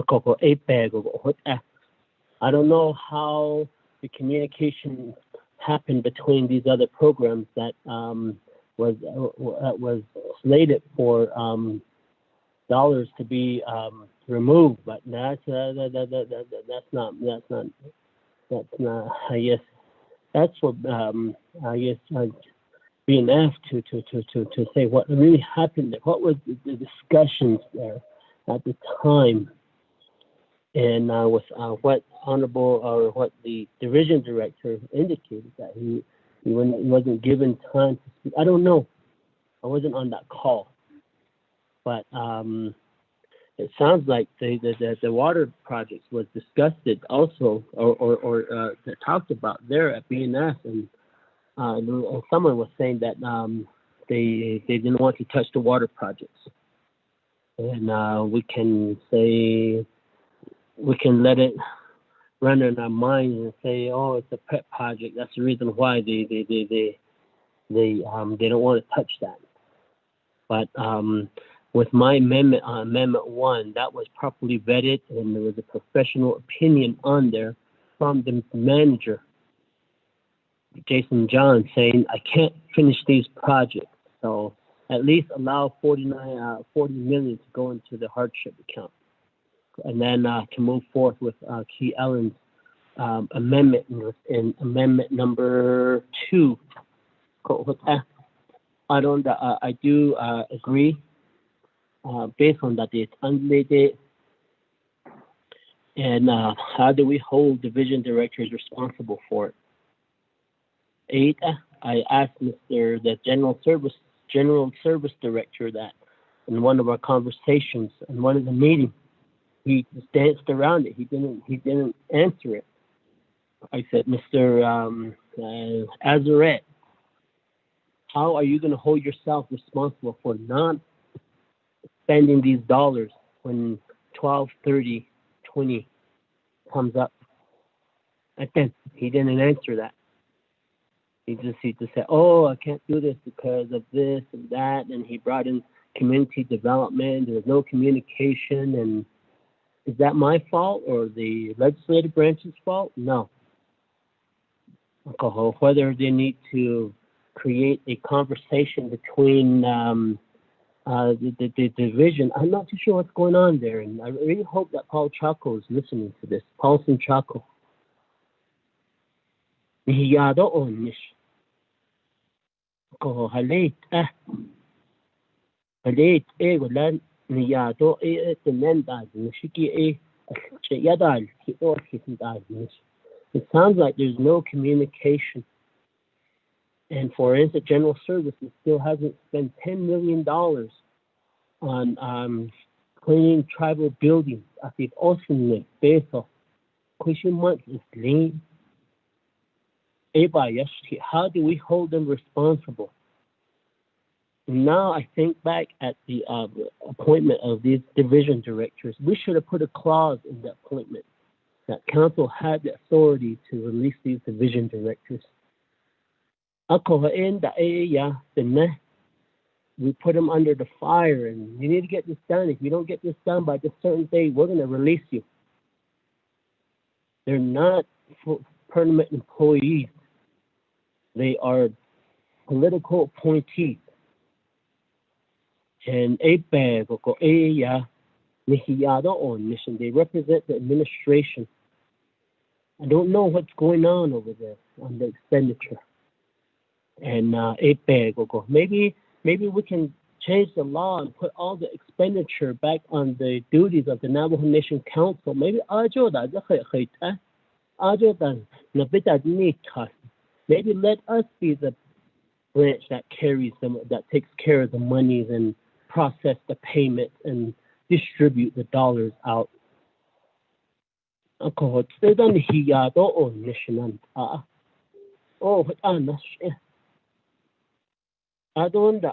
guess the other thing too, Jason John was really honest with us, and I'm the one that posed that question to Jason John. Realistically, what can you really spend and what is you can't expend? He made this recommendation, and I'm glad that he was honest with us. And I posed that same question to J.T. Willie at that meeting. That same question: how much do you think that you can expend? And as we start to revert money, is there an extension that you need to request? And Mr. Willie, has there been an official letter sent to the Navajo Nation Council, to the Speaker, or to Budget and Finance requesting that extension for these payments to be made? If that type of letter was put out, that would have at least helped you here. There was no effort to say, hey, and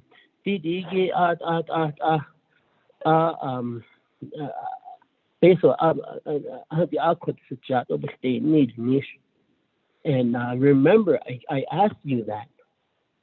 And I remember your assistant director, Anna, he was online, and he indicated that they have so many applicants that wanted to that applied and that needed to be vetted and payments needed to be processed. I think the number at the time was 1,082 applicants. No,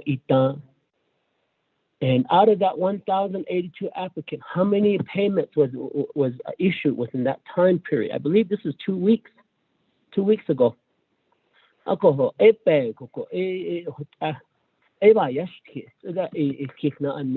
Jim,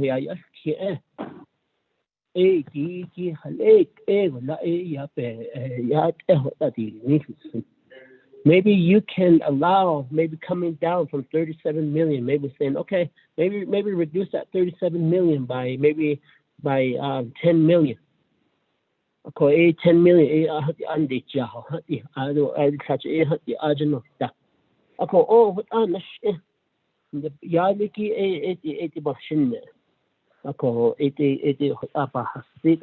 As my recommendation to the motioning party and seconding party to take out amendment number 1 out of your request, because Jason John's professional opinion has been vetted in that supporting document. That's probably the only amendment that has supporting documents that indicate what project, what monies can be reverted.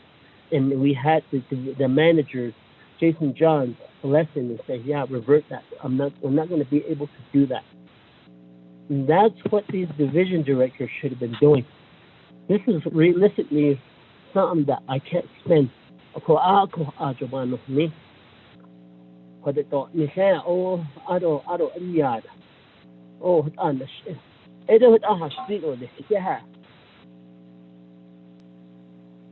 Chair, this is Daniel. Put me in the queue.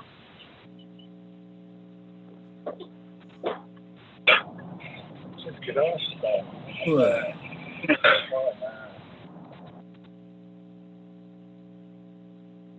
Daniels, I will put you in the queue. Moving on down, Honorable Elmer Begay. Oh, actually, whoa.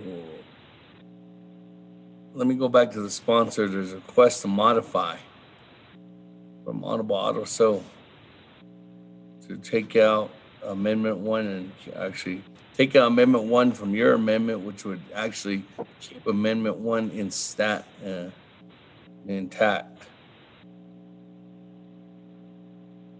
Honorable Stewart. Amendment 1 from Naabík'íyáti Committee that happened earlier today. Honorable Stewart. That's a request to modify. Well, he is the motion part on that one, so I will go ahead and do that, Chair. All right. Honorable Freeland.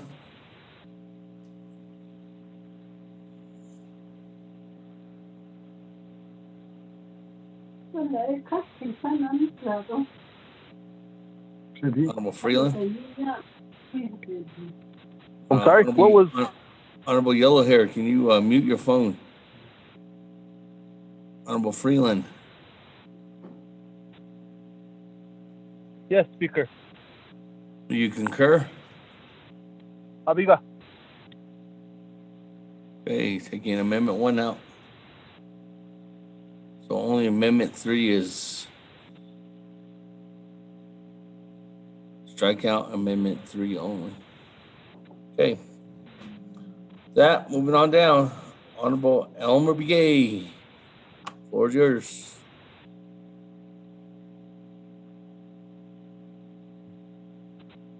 Speaker, I run the 24th Naval Nation Council, the Naabík'íyáti Committee. I run the motion party, and I run the Legislative Council. Dana or Kristen, I don't know if they're there. To do, I'm not sure how we legislate as being a legislature.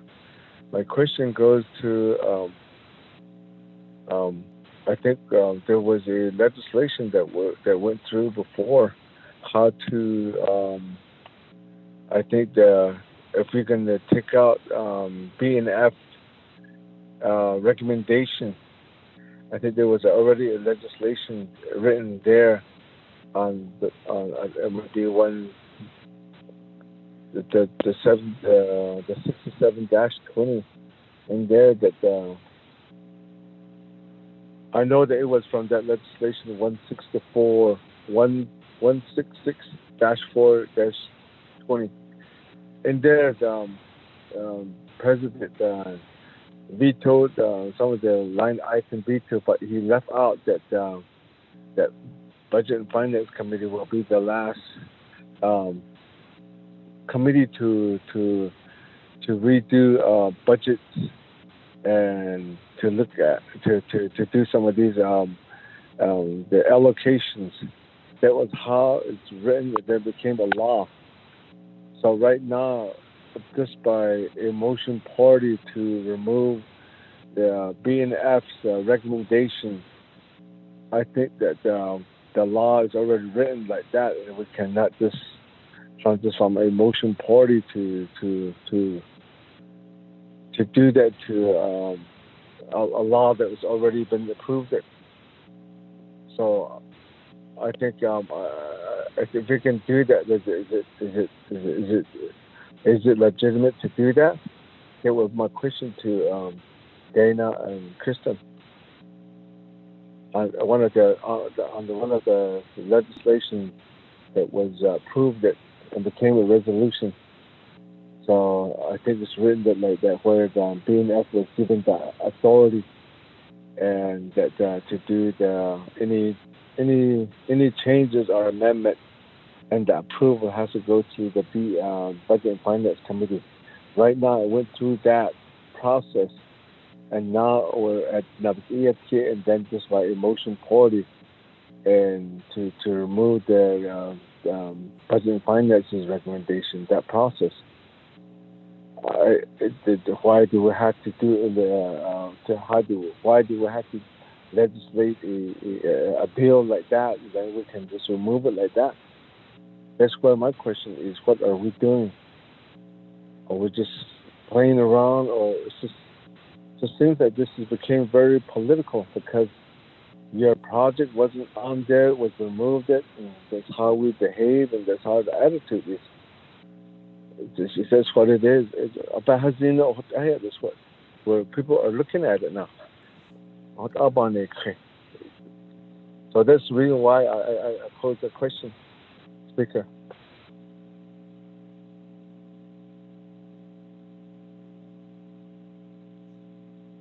Okay, with that, Ms. Barbara, Ms. Lowell, justification on this amendment, if this is legitimate or not, due to the fact that the Budget and Finance Committee acted on those amendments, and should those not be, I guess, amended on? Speaker, can you put me in the queue again? Thank you, Speaker. Delegate Begay, this is Ms. Barbara. The NABI is the final authority on this legislation that's set forth in two different council resolutions, CJY 6720 and CS 7320, and with all legislation, the final approving authority has the ability to amend amendments made by a prior committee, a committee without final approval authority. So NABI does have the ability to amend the amendments made by the Budget and Finance Committee, and NABI has the ability to do that as the final approval authority, and they are set forth as the final approval authority in CJY 6720 and CS 7320. So it is my opinion that the proposed amendments in front of you right now are viable, are legitimate for action. Thank you. Thank you, Speaker. Thank you, Ms. Barbara. That continue on down. Chairman Yazzie, floor is yours. Speaker, members of the council, I was going to ask for amendment instead of calling the questions in the queue to make an amendment to say we'll, just put us in the sheep pen. But anyhow, I'll hold off on that amendment until later. So, my colleagues, Speaker, on this, we do have Mr. Chapo that is online, and if it's possible, we could give him some time to explain the reasoning for this amendment. And also, I do have a question, Speaker, on the motioning that was repolled. Does that have to be a vote by the council instead of just having the motioning party on that first amendment that we talked about, just saying that I withdraw? So that amendment is not with us anymore. I was going to raise a point of order, but I just thought I'd ask when it was my turn to speak. So, Speaker, Mr. Chapo, we could hear from him and to explain this reasoning.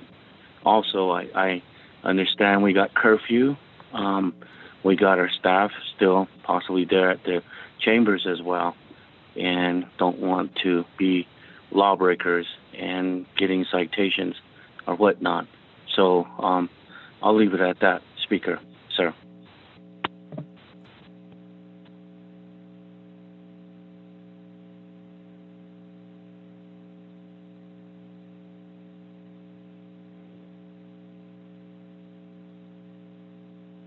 Thank you, Chairman Yazzie. That we'll go to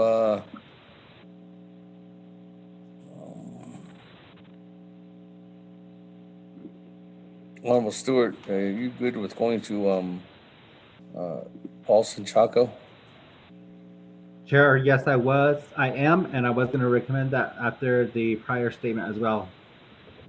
Hey, Chaco, are you on the line?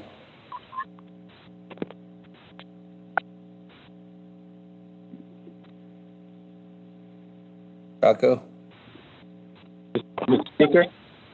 Mr. Speaker? Yes. Yes, Yate, Mr. Speaker, and also honorable members of the 24th Navajo Nation Council. Sanaho Aid Ado Kodo Bandacht Ini Shinzo Nakandacht. I appreciate the opportunity. I guess I caught the tail end of some of the discussion with regards to the recommendation from the president, and also mentioned that I had agreed to certain things. But I just want to clarify, first of all, that during the Budget and Finance Committee meeting, when the president presented before BNF, President outlined basically 2 items that he wanted to repurpose some of these funds. One of the ones that he did mention was the NTUA solar projects. The solar projects, as according to NTUA, may not be able to move forward, so they wanted to repurpose that to actual power line projects for those families that are near those power lines, and which we had talked with NTUA on. So that was one. The second one that we talked about was the economic development proposal to change language in economic development. Question of privilege, Delegate Cruddy. Chair, question of privilege. Yes, Speaker, if I could ask Chief of Staff Paulson Chaco, I'm looking at his form in recommending reallocation. I want to make sure that this did indeed come from his office. There's more than 2 recommendations. And my second question is, the president says he speaks for the people. So are the people in support of this proposed amendment that the office of the president, vice president is requesting this committee to take action on? I need to know. Thank you. You mean?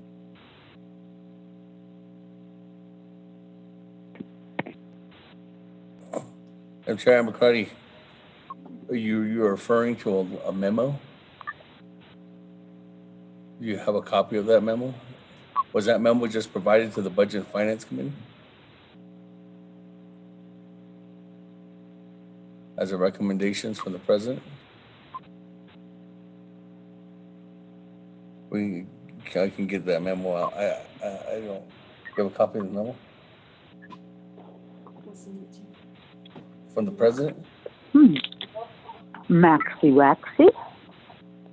What do we do? Barbara, mute your phone. Okay, we'll send that out. Let me go to Honorable Chaco as a question of privilege. Thank you, Mr. Speaker, and members of the Naabík'íyáti committee. Again, going back to the question on the BNF, I did share, the only thing I shared with the committee was a breakdown of the projects that were in the process, which was 4720, 4620, and 6720. Those were the projects that I went over with BNF. And I indicated to BNF, these are the projects these are the timelines that we have for each one of them. And then at the same time, I had the division directors expound a little bit more on it. But we didn't have a letter from the president's office to Budget and Finance at the time. So I'm unclear as to if I could get a copy of that letter from the president's office. That would be helpful to me to expound on the question from Delegate Crotty. Thank you. Question of privilege, Speaker?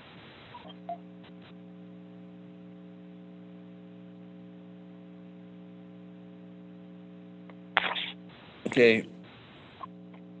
With that, Madam Chair, Charles Newton, question of privilege.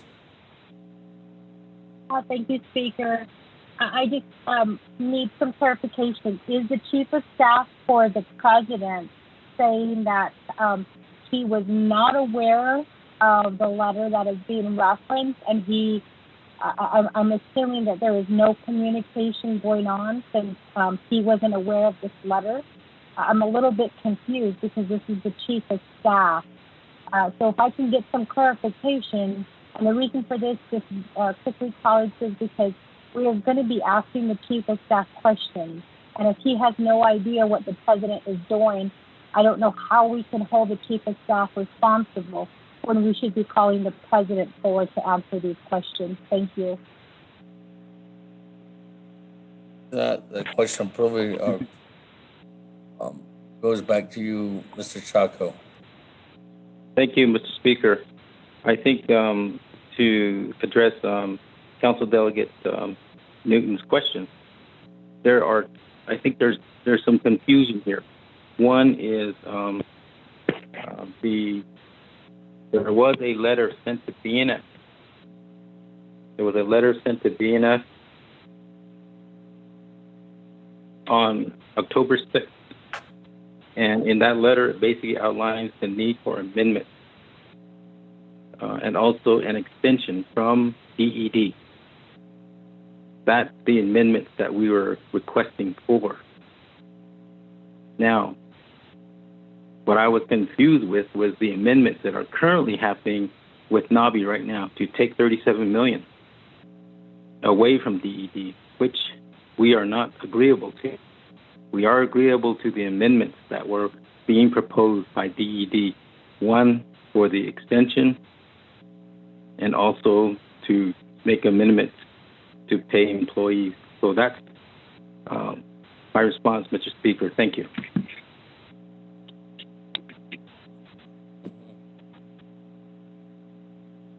Thank you. With that, let me go back to the board then. Honorable Daniels, the floor is yours. Thank you, Chair. Point of privilege, Speaker.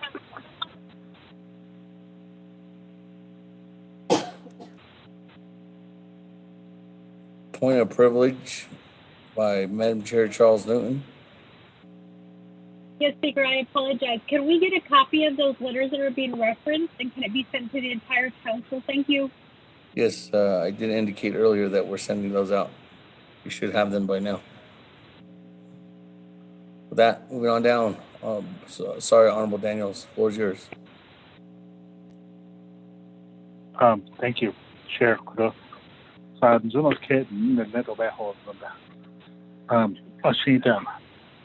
I've been asking you about this, but speaking to the amendment, so Telecommunications, so yes, as you be Delegate Stewart and Delegate Freeland, as she as you be about this, economic development, so could have about 60 million. But CARES Act funds on digest and all the allocations that we made could all approval and sign into law that seems like a data the whole but and the Shiba nations on this case of with the economic development, people are still applying with data. We have a lot of vendors. Artisans they're still applying. So they taking dollars away from economic development. So I appreciate the amendment that is being made by Delegate Stewart and Freeland to keep the dollars with Division of Economic Development. I see so that I see behind me Division of Health. Ajuto kodo HA kodo ben from the no they last week clean that was one of the amendments kodo. So kodo na great I see kodo na great as delegates kodo 24th council, including myself kodo. We need to be very careful kodo on what we say out in the public, whether it's on social media, in person. But I see what evidence in my chapter. It's a good thing that I haven't said much yet at the chapter level. So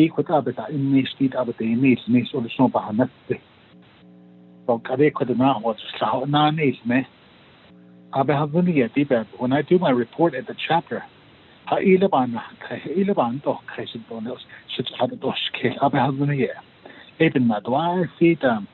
and the English so bahanaste. So kare kodo I see she papa hashnet or levin ashiko. It happens to have the scare. So it's a good thing. Kodo I see kodo later. So at digital has data.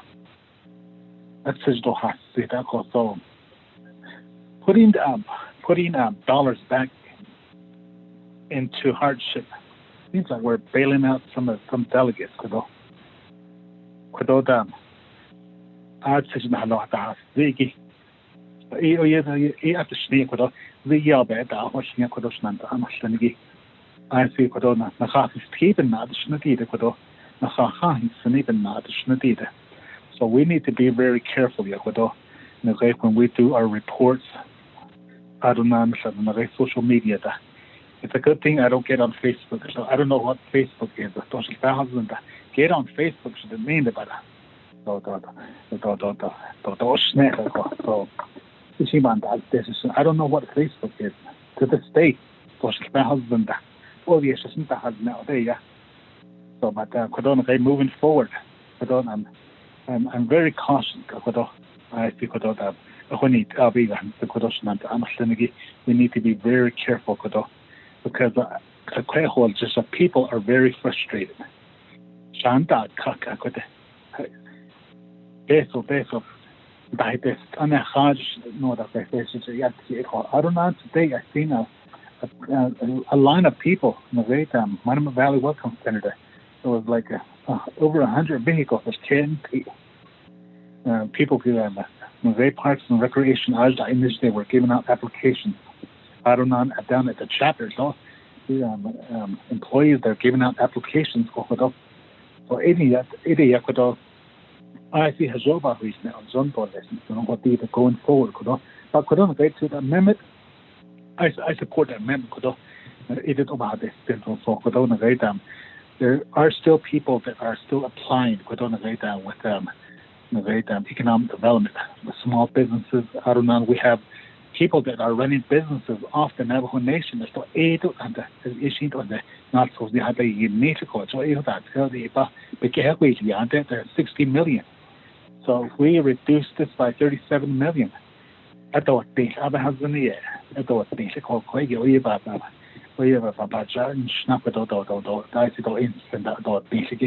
so even now, November 30th, the case says whatever is left, to go into hardship.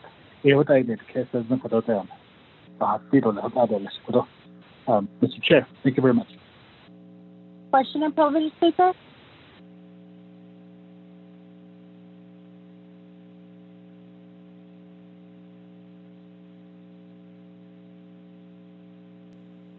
Question of privilege, Madam Chair, Charleston. Yeah, can we get some clarification on what bailout delegates mean? I think that people are asking that question because, as was stated, people are listening. So I think a clarification needs to be made that this is a way to bail out delegates.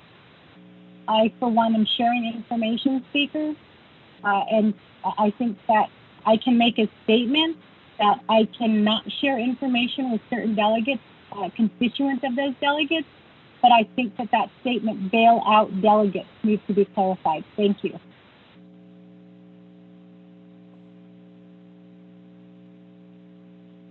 clarification for bailout delegates.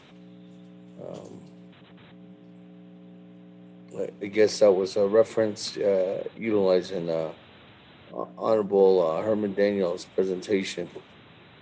I don't know what Mr. Daniels has indicated in reference for that. I just know that that question can be asked of Honorable Daniels. I don't know, Honorable Daniels. So is that a question directly to Honorable Daniels, Madam Chair? Yes, it is. Thank you. Honorable Daniels, there's a question from your colleague. Question of privilege. Yes, thank you, Mr. Chair. I think including myself, so the next week, paper it's not the next week, that's including myself, delegates, so bailing out delegates. So it is Mr. Chair. Okay, thank you. Moving on down. Chairman Hinyo on Amendment 4.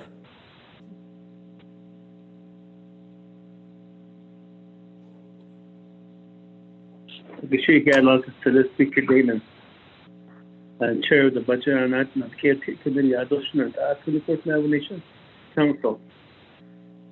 As far as this amendment is concerned, we, as Chair of the Budget and Finance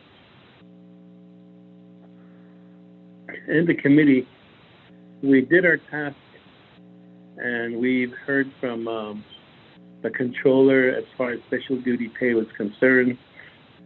Chief Justice sent us a letter being open about reverting $3 million back.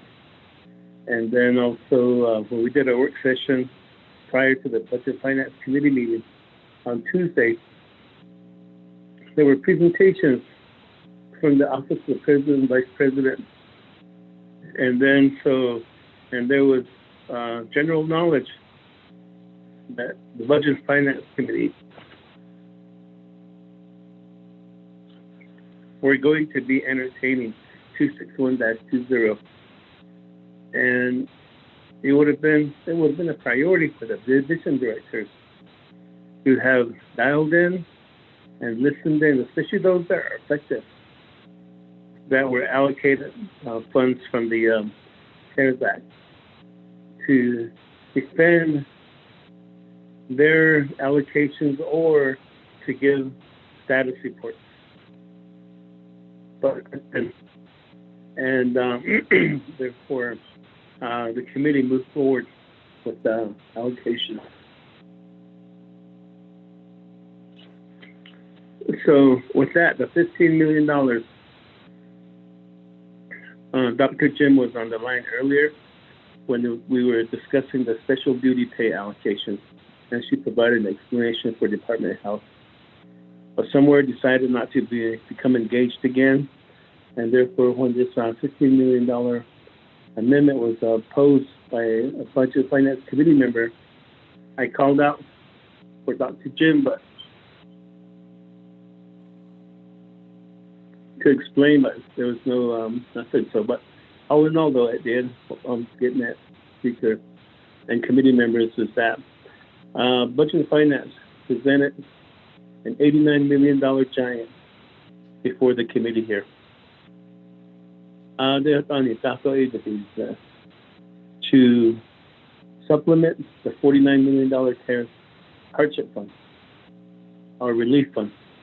But now, as we move along, we are starting to chop off body parts off of that giant. First one is the $15 million, and there goes the top of it, the head, so to speak. Though from there, and also $37.5 million. And the division directors, they're finding, and lobbying delegates to say, hey, give this back to us, make this amendment for us. No. And that's what we're doing here. But now, And so if this $37 million amendment passes, then it would ultimately chop off the legs. And of course, I see another $4 million being reverted back from the $18 million that was allocated. Back to the hardship. So there goes another piece of the body. And then I see another amendment possibly coming up for the $9 million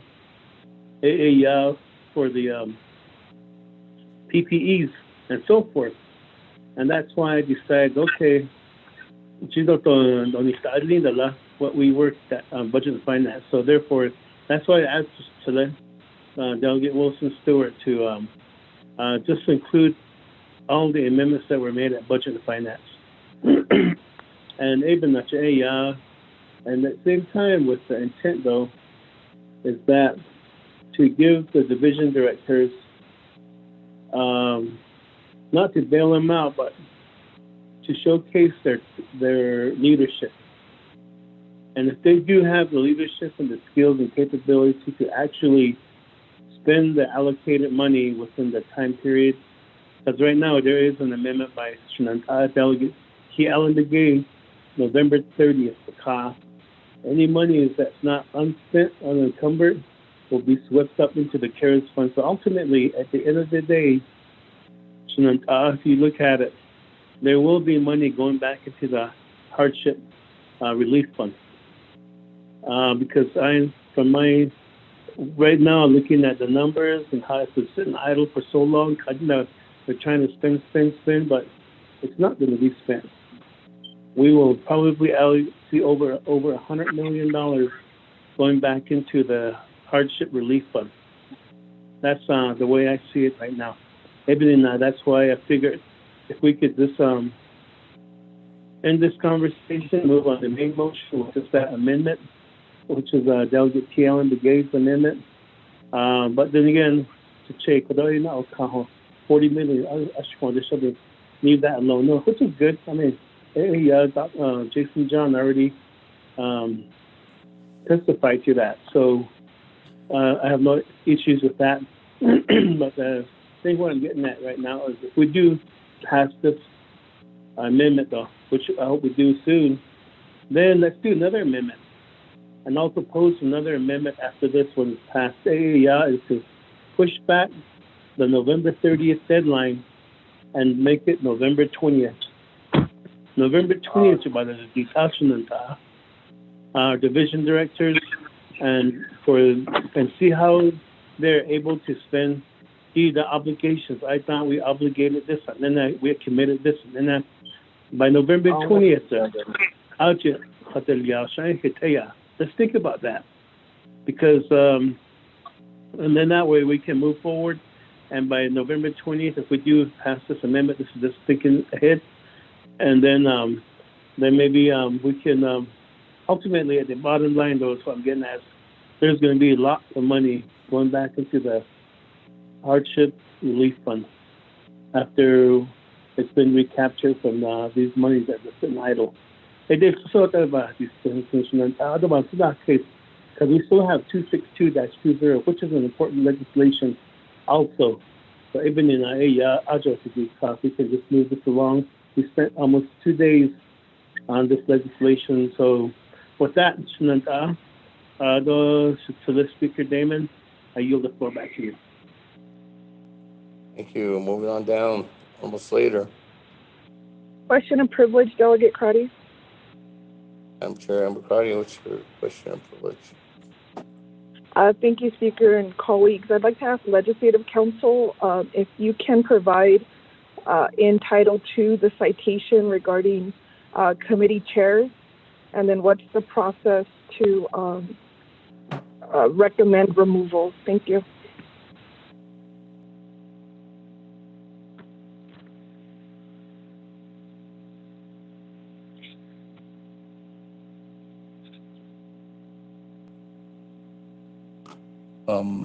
With that, question of privilege to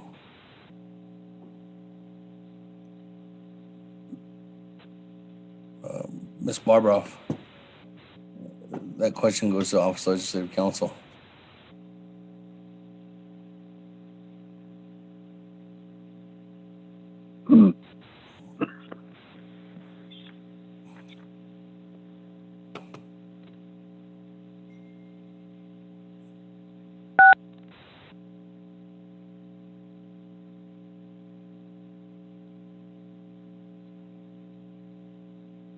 Barbara or Ms. Lowell.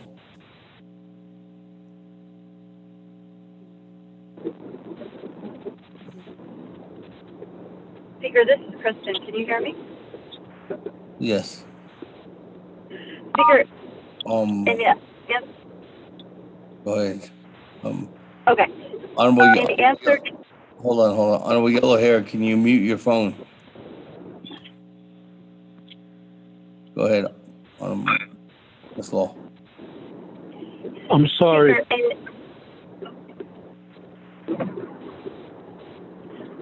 Speaker, in answer to Delegate Crotty's question, there's no direct process in Title II for removal of a committee chair. However, in the past, it has been done through a resolution either to remove or to replace the chairperson. Speaker. Thank you. With that, let me go back to the board. Honorable, we are on amendment number 4, colleagues.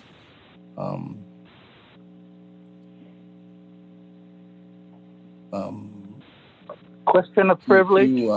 Honorable Slater. Question of privilege, Chairman Daniel. So sorry. That's all right. I guess the main thing on the applications for the artisans, for a very select group, and then for the small businesses, was there a deadline established for the applications, and what was the first day those awards would be sent out, the checks? Much similar to what I asked about the actual hardship assistance. That would determine whether I vote red or green on this. Thank you. With that, let me go to Mr. Willie. Question of privilege that would be directed towards yourself. Mr. Chair? Yes, go ahead. Okay, thank you, Mr. Chair. Delegate Honorable. So for that question, the deadline that we had in place was set for today, October 30th.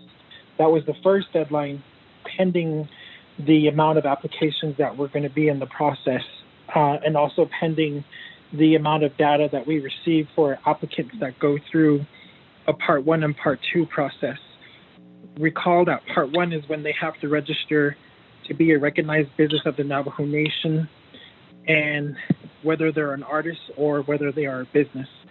Part 2 is after they get an identification number that's unique to them to recognize them as a business, they apply for the Part 2, which is the actual CARES fund.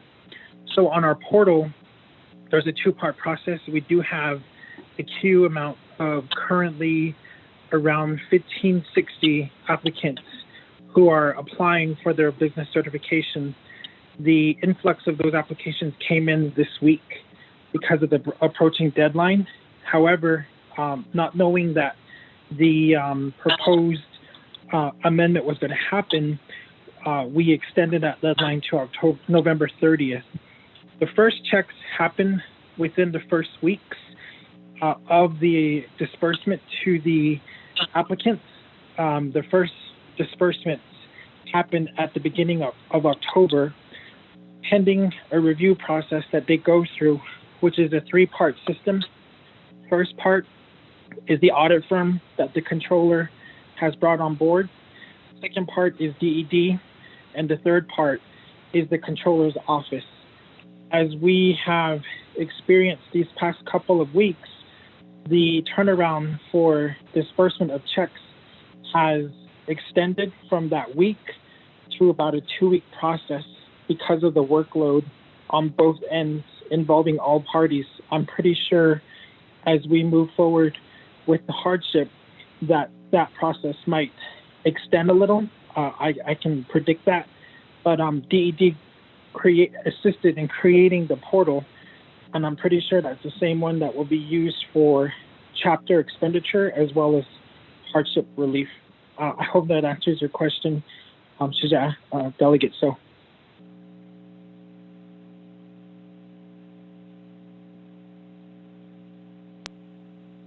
That, you moving on down.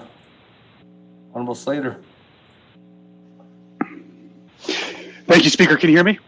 Yes, I can. We'll see how long I can go before another question of privilege. Thank you to the presenters.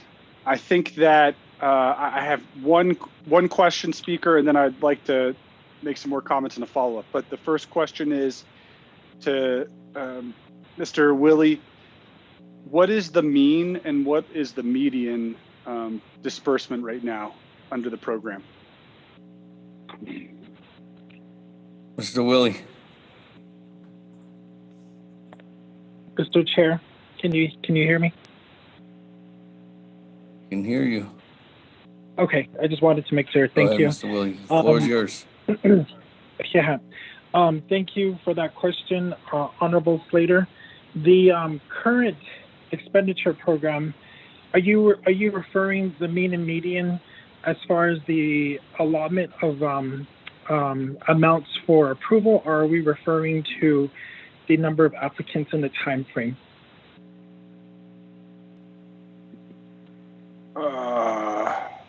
I don't know how you could have a mean and median for units of time, but I'm referring to the checks that you've cut.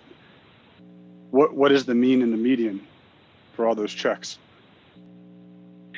The beginning amount, Honorable Slater, starts at, it's not a beginning amount, but we have a minimal amount of $0. We've had applicants apply for funds around, the lowest I've seen to this point has been about $1,000 average. The highest is the ceiling, which is $60,000.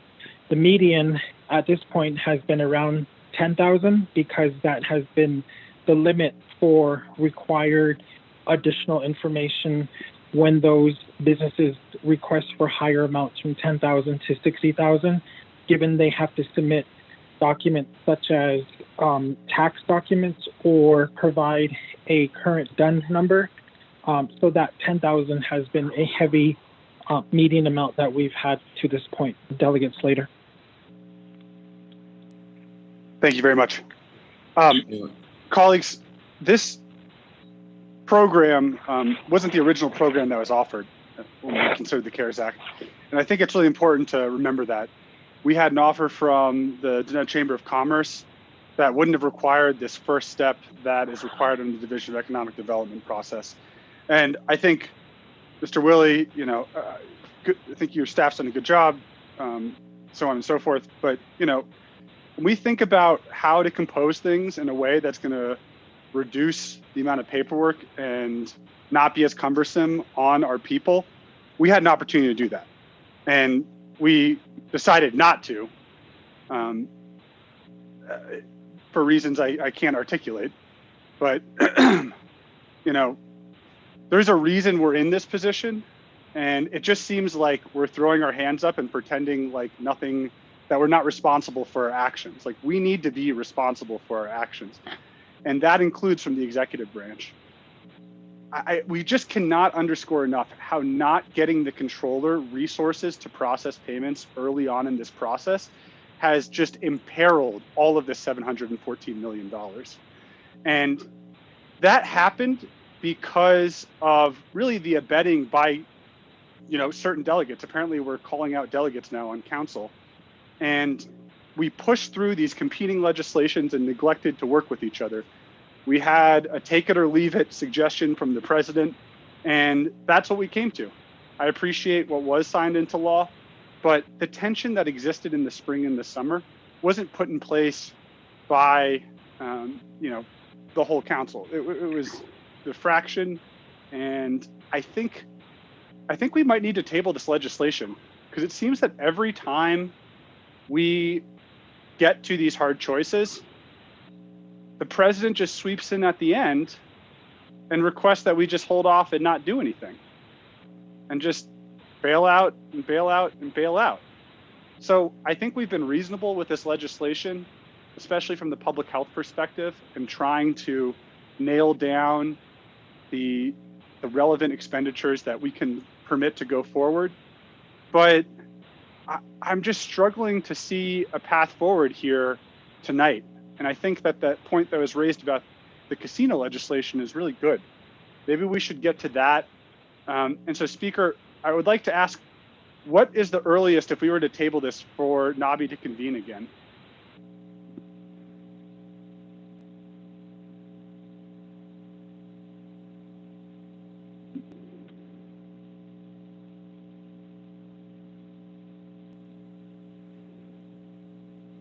Honorable Slater and to colleagues of the 24th Nation Naabík'íyáti Committee. Today's date is the 30th. Tomorrow is the 31st, and the 1st we do have a weekend. On the 2nd, we do have a special session that we have 13 members plus who have signed up for that special session on Monday, the November 2nd. Monday, November 3rd is the election day. Wednesday, November 4th, 5th, and 6th have been identified for the Navajo Nation FY 2021 comprehensive budget session. And if that continues on, if we don't get anything complete by the 6th, there's a 2-day period. And then we would continue on Monday, the 9th and 10th. And then we'd have to have something done by the 10th. Wednesday is the 11th, which is a national holiday, which is Veterans Day. And November 12th, Thursday, would be our regular Nabi session. So if we were looking at it, if you table this legislation, the next time that could bring this legislation back would be November 12th. Unless if we finish the budget session earlier, then we could have it like on the Monday the 9th or Tuesday the 10th. Just okay, Speaker. Yeah, thank you. I don't think it's prudent to push it off that far at this point, but I just think back and think about how, I don't know, 3 to 5 times or however many times a week we have these Facebook spectacles, and how, man, like if that time could have been used to actually coordinate expenditures, how that time could have been used by OPVP to think through how to hasten things, what sort of resources or policy amendments could have been changed in order to expedite procurement, how during that time we could have had a playbook, a plan to combat COVID. And instead, we are emulating the federal government. We've taken on all of the worst aspects. It's essentially just a bunch of independent actions, some coordination, but I can't put a plan down or a summary plan sheet down on any of my chapters or any of my citizens' desks because it doesn't exist. And it's the same thing with procurement. If we had taken care of this back in May or June, I think when we passed that legislation, we would have had that book for all the programs to be on the same page, instead of trying to piecemeal this thing together with baling wire and gum. So it's incredibly frustrating to hear my colleagues try and either send money back to the programs that were deficient amendments in the first place, or just say, I'm thinking about the Parks and Recreation Amendment. When we had our first meeting with, and these are the meetings that are organized by the Speaker's office, trying to establish a coordination group to get projects done and spend down the figures. There's nothing analogous in the executive branch from what's been reported to us at oversight committees. This is an initiative of the legislative branch, even though this is not a legislative branch function, trying to fill in that leadership and responsibility role. That program, I remember them saying like they weren't even sure if they'd gotten the funding at that point. And it's just amazing to me that we couldn't all get on the same page over on that side of the street. So I'm incredibly frustrated that at this point, we're just going to throw our hands up and say, yep, keep it all, but actually we'll, deprive the Department of Health of that one particular portion. Speaker, I think we need to vote on this right now, and we need to see where we stand. I mean, who is abetting mismanagement, and really what has led us to this process and to this juncture, and who is trying to work on behalf of the people and listening to their voice. It's overwhelming. I think there is no other single event in my lifetime where I've seen this sort of engagement at the chapter level, minus elections. People going in there and trying to engage with their government. And our response right now is to just hold back, not even understand the legislation we passed previously. I mean, I don't know how many times the same questions are asked over and over and over and over and over and over and over again. And it's embarrassing. It's very embarrassing. And we've never had this attention on council before. And so when delegates are asking these questions over and over and over again and demonstrating this lack of knowledge with legislation they voted on and passed, it tarnishes the reputation of the entire council. And when we start saying, oh, well, we're bailing out delegates, I mean, to me, that seems like a crazy attack on each other that is unwarranted, because it's not about the substantive work that's occurring within the council, the records and the votes. So, Speaker, I ask for us to please vote right now, and let's see where we stand. On Amendment 4, colleagues, there's a request by Honorable Slater to vote now. That would just be, I have two individuals in the queue, but they would have to waive off their time. Honorable Yellow Hair and Honorable Otto So. Honorable Yellow Hair, go to vote. Yeah, Nana, Speaker, what you got to hear was Kim Jan. So, the very clear, I'm a in November 30th, so what's up? April 4th, yeah. Out of Korea, select Chair James Henio, AJ November 20th, no? Yeah, G. Kunaki. Only Chia, yeah, the lens is not only Koro, Machine chapters, 110 chapters. Only by the Secretary of Trade, chapter coordinator, chapter manager, they're under a Navajo Nation policy. You get out the Illinois, and what are the Illinois? A lot get paid for a special duty pay. And they need to get paid for that one.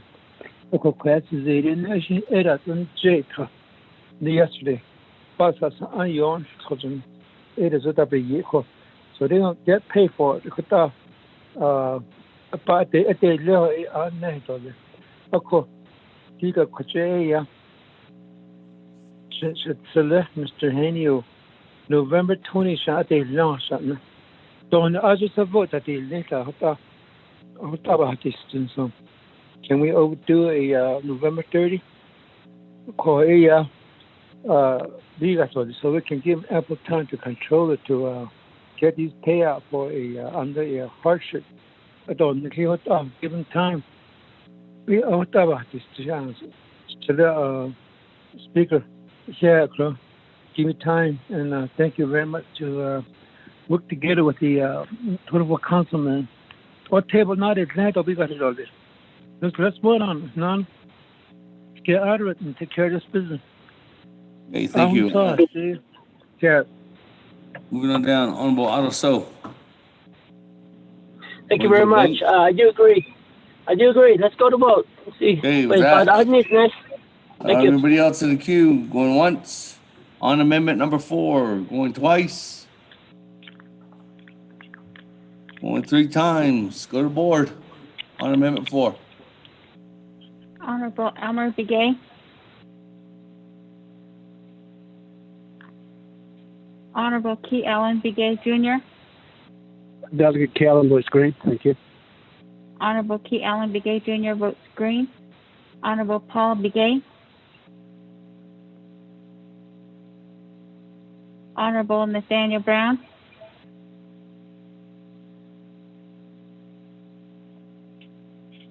Honorable Eugenia Charles Newton. Charles Newton votes red. Honorable Eugenia Charles Newton votes red. Honorable Amber Canasba Crotty. Delegate Amber Canasba Crotty votes red. Thank you. Honorable Amber Canasba Crotty votes red. Honorable Herman M. Daniels, Jr.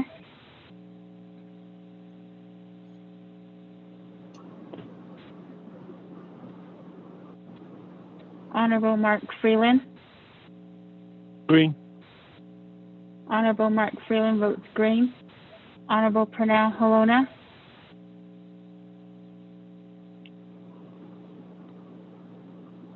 Honorable Jamie Henyo.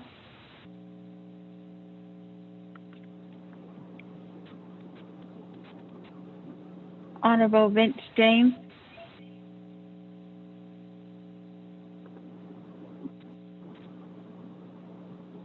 Honorable Rick Nez. Delegate Rick Nez votes green. Speaker, question Honorable of Rick privilege. Nez votes green. Vice Chair Smith. Vice Chair Smith, what's the question of privilege? What are we voting on? Oh, Are we voting. voting on tabling this? No, my phone dropped. we are voting on Amendment number 4. Okay, thank you. Continue, Bobby. Honorable Carl Slater. Delegate Slater, red. Honorable Carl Slater votes red. Honorable Raymond Smith, Jr. Green.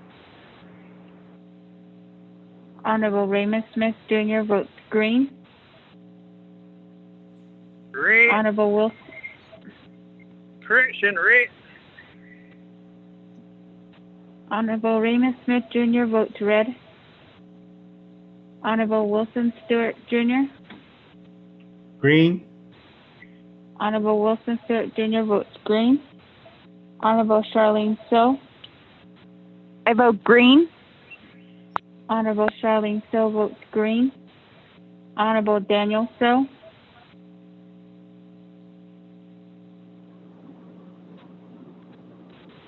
Honorable Eugene So. I vote green. Thank you. Honorable Eugene So votes green. Honorable Otto So. I vote red. Honorable Otto So votes red. Honorable Thomas Walker Jr.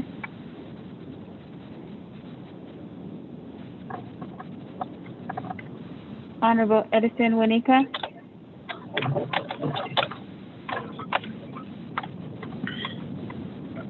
Honorable Edmund Yazzie. Green. Honorable Edmund Yazzie votes green. Honorable Jimmy Yellowhair. Yellowhair votes green. Honorable Jimmy Yellowhair votes green. Honorable Elmer Begay. Honorable Elmer Begay votes red via text. Honorable Paul Begay.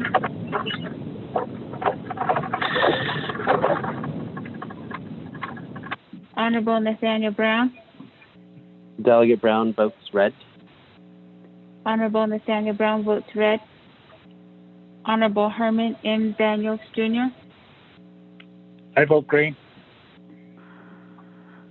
Honorable Herman M. Daniels, Jr. votes green. Honorable Paul Begay votes green via text. Honorable Pernell Halona. Halona votes green. Thank you. Honorable Pernell Halona votes green. Honorable Jamie Henyo.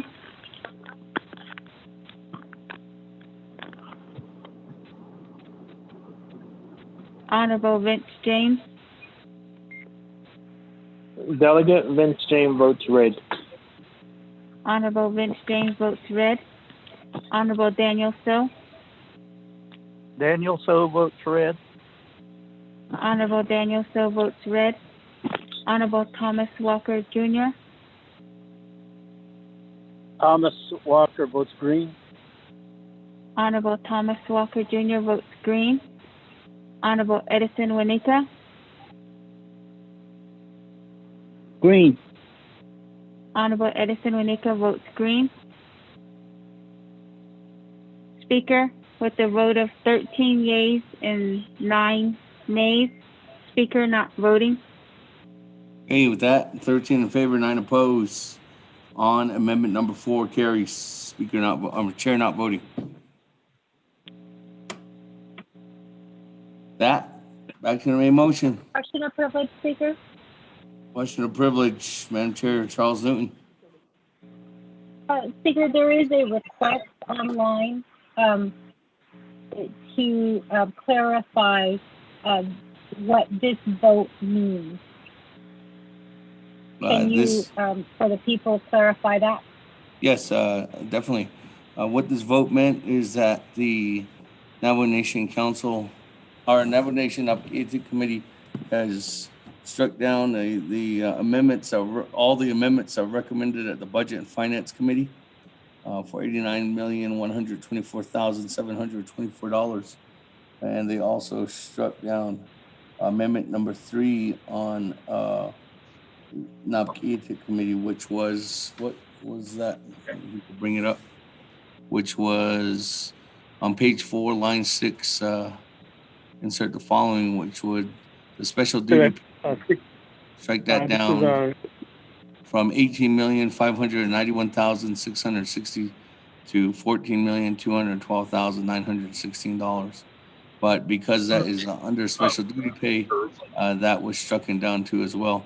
So the only thing that's in this amendment is amendment number 1, or that still is in the amendment as of right now, is amendment 1 from the Naabík'íyáti Committee that was passed this afternoon, which is taking $40,961,416 and putting that into the hardship account.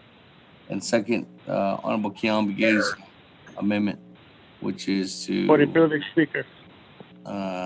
move dollars and reconsider for reconsidering the dollars for November 30th.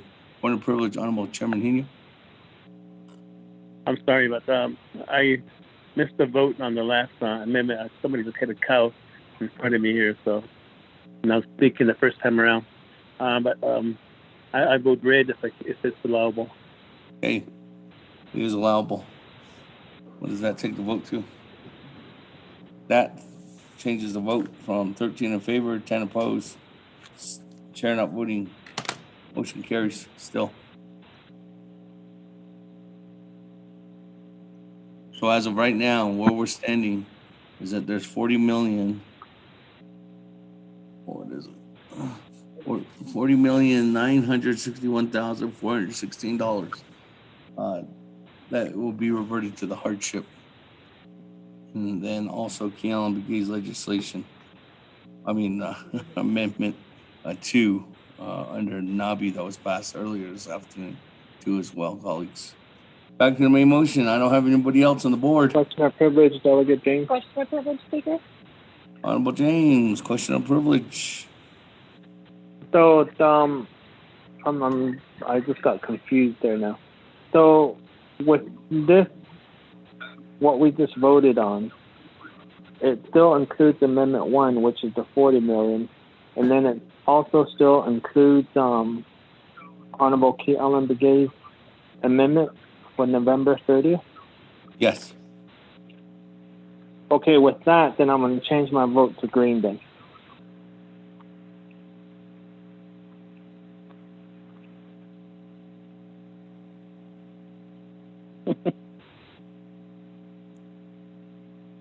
And I did not move forward on the next motion, so I'm going to recognize your vote, Honorable James. 14 in favor, 9 opposed. Thank you. Our chair not voting, motion carries. Madam Chair, Charles Newton, question of privilege, or what was it? What was raised? Yes, Speaker, it was just a question of privilege. So originally, Budget and Finance allocated $89,124,724.06. Instead, that money has been lowered to $40,961,416 with this $416. So with this vote that was just now taken, it was a vote to lower it down to $40 million. I'm just trying to clarify because there's a lot of people who are saying that they're confused. So originally, again, Budget and Finance recommended $89 million go into the hardship, but it was voted by 14 in favor, 10 opposed, that only $40 million go into the hardship. Is that correct? 14 in favor, 9 opposed. Chair not voting that $40,961,461 is the only thing as of right now that will be transferring if this legislation moves forward as is. But you have to remember also that the Navajo Nation Naabík'íyáti committee approved the amendment that would allow for all funding that is not encumbered or obligated by November 30th to be reallocated automatically into the hardship assistance program from legislation CS-73-20, CJY-67-20, and CJN-46-20. And as of right now, I couldn't give you an estimate on how much dollars that would be because that's that's actually 30 days away from today. So with that, colleagues, moving on down, I don't have anybody else on the motion. We're voting on legislation. Speaker, put me in the queue. Chairman Henio, go ahead. Well, there was a question of privilege or a point of privilege. Hello? Yes, Speaker. Speaker, it's Freeland. Question of privilege. Question of privilege, Honorable Freeland. Thank you, Speaker. This is for the controller. I'd like to know, Speaker, and my colleagues, if we're to give all of our people, all of our 325,000 enrolled Navajo people, a $1,500 check, how much CARES fund would we need to get together? What's the total amount going forward? You know, we have 49 million right now, and you know the applications are starting to collect right now for hardship. But what's the total amount? What's the total figure that we would need in order to give everyone a $1,500 check or a $500 check? What's that target amount? I'd like to know that, Speaker. And do we have enough right now as it is to even consider that come November 30th? And would everyone get their checks before December 30th? That's my question of privilege, Speaker. Thank you. I think the Madam Controller clarified that yesterday. It was in between $300 to $400 million. Point of privilege, Speaker. Let me go to Madam Controller. I don't know if she's still on the line.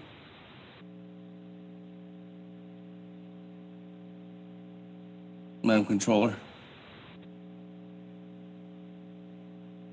I'm speaking. This is Robert Willie. Mr. Willie, go ahead. I believe that the amount that was given was $400 million.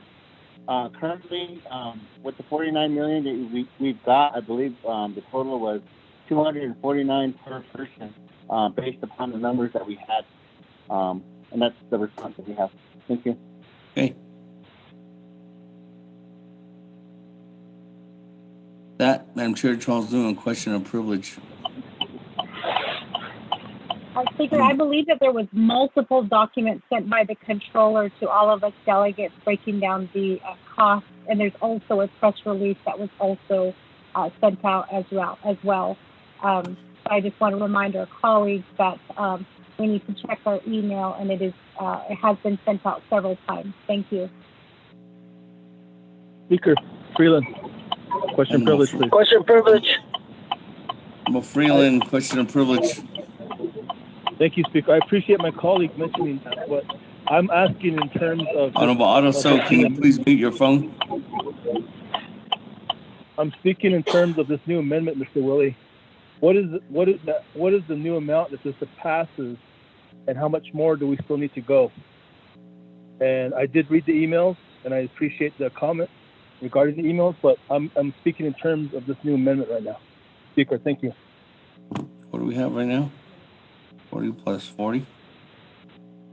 There's about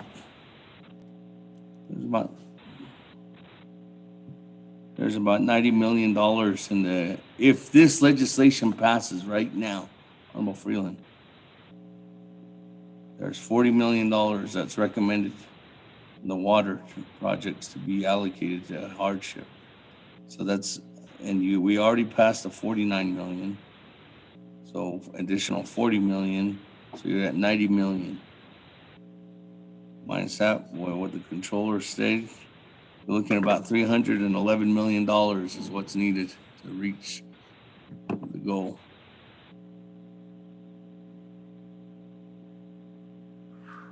Speaker, Freeland, got question privilege. Honorable Mark Freeland, I'm going to Honorable Otto So first, and I'm coming back to you. Thank you. Honorable Otto So, what's your question of privilege?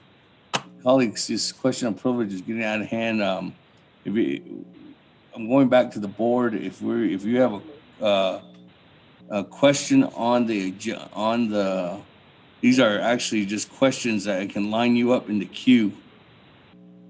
Honorable Otto So. Speaker, thank you.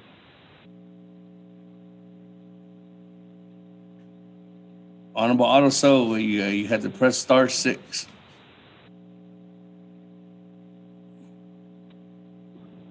Okay, Mr. Speaker, this is Otto.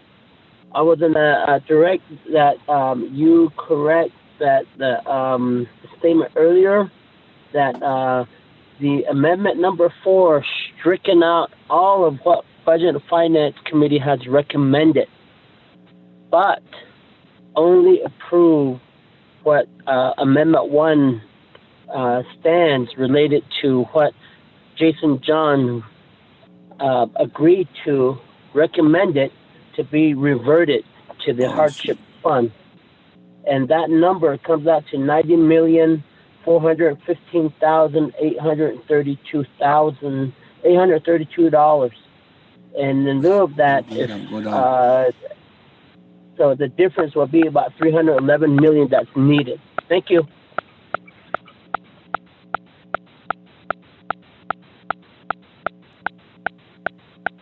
Thank you, Honorable Otto So. 311.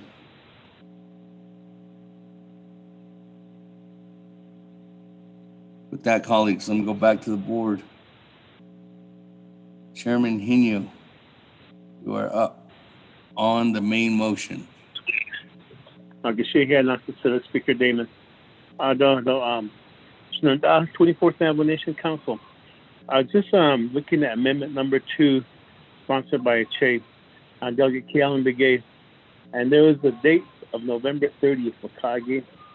And if I'm in order to the Speaker Damon, I'd like to propose an amendment to amend amendment number 2 only on the date to strike over November 30th and put in November 20th. That's my proposed motion to the Speaker Damon on this proposed amendment.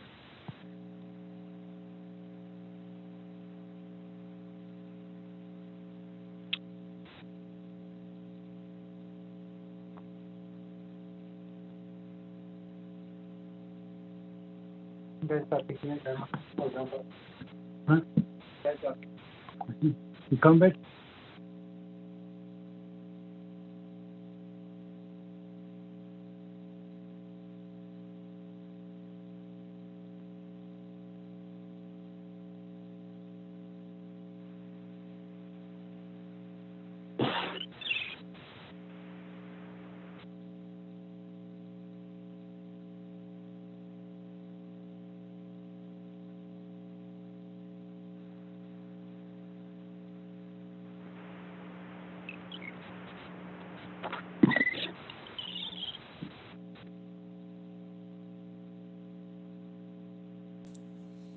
That, moving on with, it would be on amendment number 5.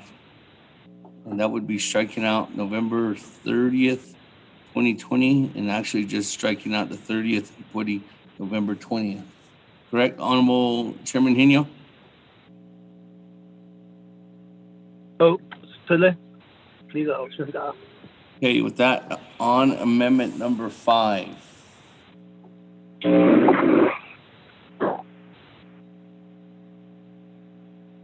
Motion by Chairman Henio, second by Honorable going once, need a second. Going twice. Second by Charles Newton. Delegate Yellowhair. Madam Chair, Charles Newton. Delegate Yellowhair. No. Any comments, questions on amendment number 2? Option, not number 2, number 5. Sorry, colleagues. Amendment number 5. Pat, going once, going twice, went 3 times. Go to board.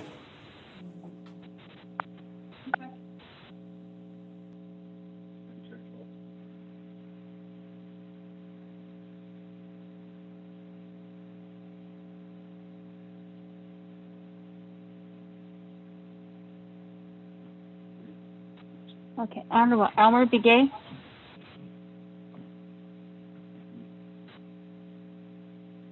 Honorable Key Allen Begay Jr.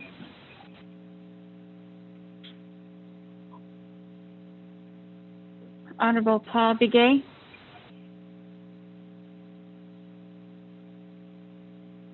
Honorable Nathaniel Brown.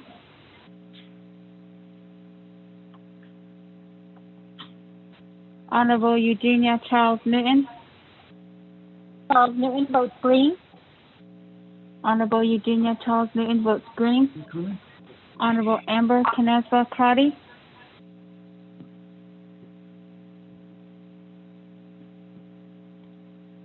Honorable Herman M. Daniels Jr.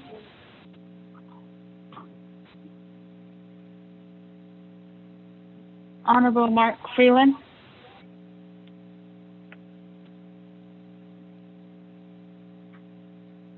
Honorable Pernell Halona.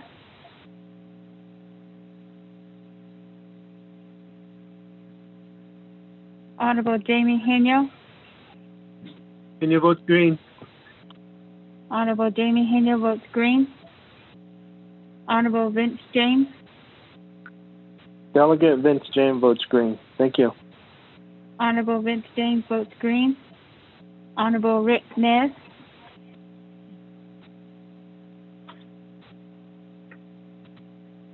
Honorable Carl Slater. Delegate Slater, green. Honorable Carl Slater votes green.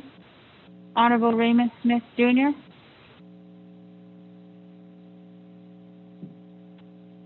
Honorable Wilson Stewart Jr. Green.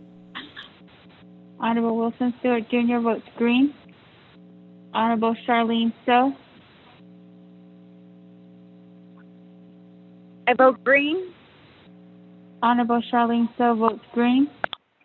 Honorable Daniel So. I vote green. Honorable Daniel So votes green. Honorable Eugene So.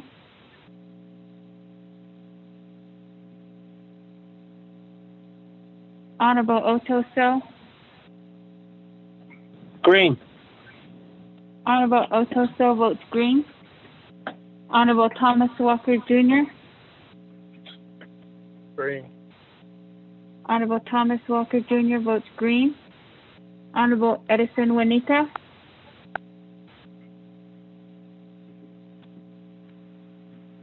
Honorable Edmund Yazzie. Winika votes green. Honorable Edison Juanita votes green. Honorable Edmund Yazzie. Honorable Jimmy Yellowhair. Delegate Yellowhead votes green. Honorable Jimmy Yellowhair votes green. Honorable Elmer Begay.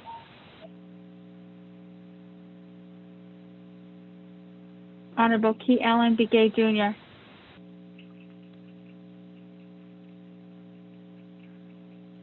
Honorable Paul Begay. Honorable Nathaniel Brown. Honorable Amber Canespa-Crotty. Delegate Brown votes green. Sorry.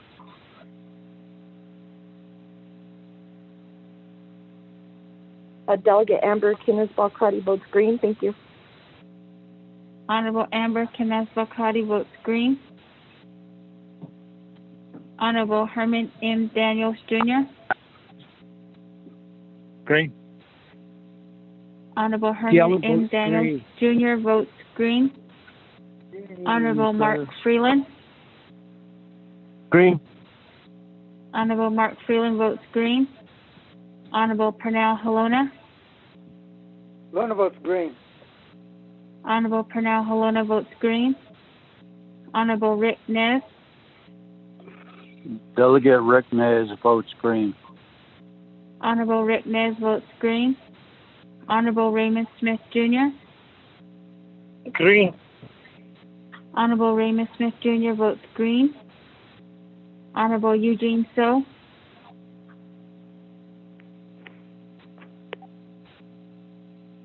Honorable Edmund Yazzie. Green. Honorable Edmund Yazzie votes green.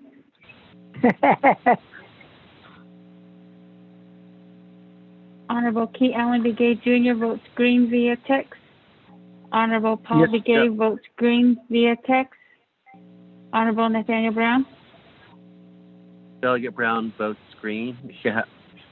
Honorable Nathaniel Brown votes green. Honorable Elmer Begay. Honorable Eugene So. Speaker, with a vote of 21 yeas and 0 nays, Speaker not voting. Hey, thank you for that. Colleagues, 21 in favor.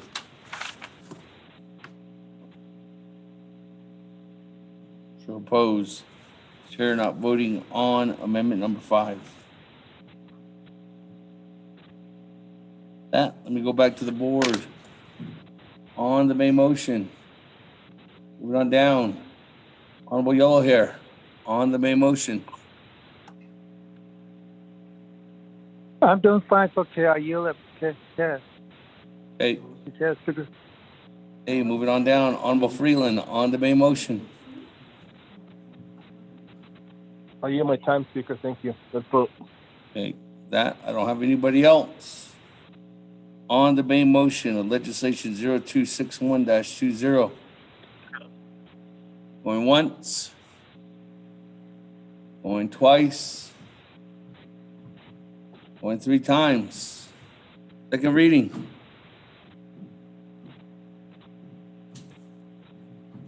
We'll go to vote.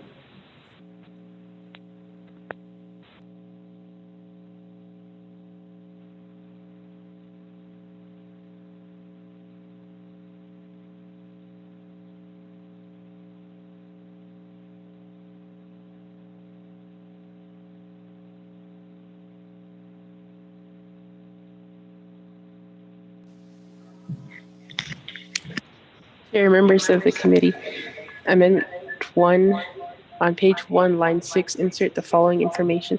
A power line project expenditure plan approved in resolution number CJY-67-20 in the amount of $4,726,001. B, broadband telecom expenditure plan approved in resolution number CJY-67-20 in the amount of $3,400,001.20. C, care packages expenditure plan approved in resolution number CJN-47-20 in the amount of $379,000,000. $379,506.92. D, overstrike healthcare facilities expenditure plan approved in CJY 67-20 in the amount of $25,836,016. E, water projects expenditure plan approved in CJY 67-20 in the amount of $87,996,719.54. F, chapter distribution expenditure plan approved in CS-73-20 in the amount of $23 million.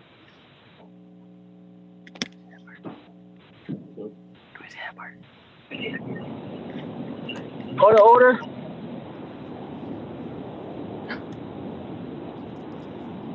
Point of order. So. Yes, I believe what's been read into the record, right? What's been read into the record, that that amendment failed. Honorable Otto, so it when we continue on down, that will be stated in Amendment 4.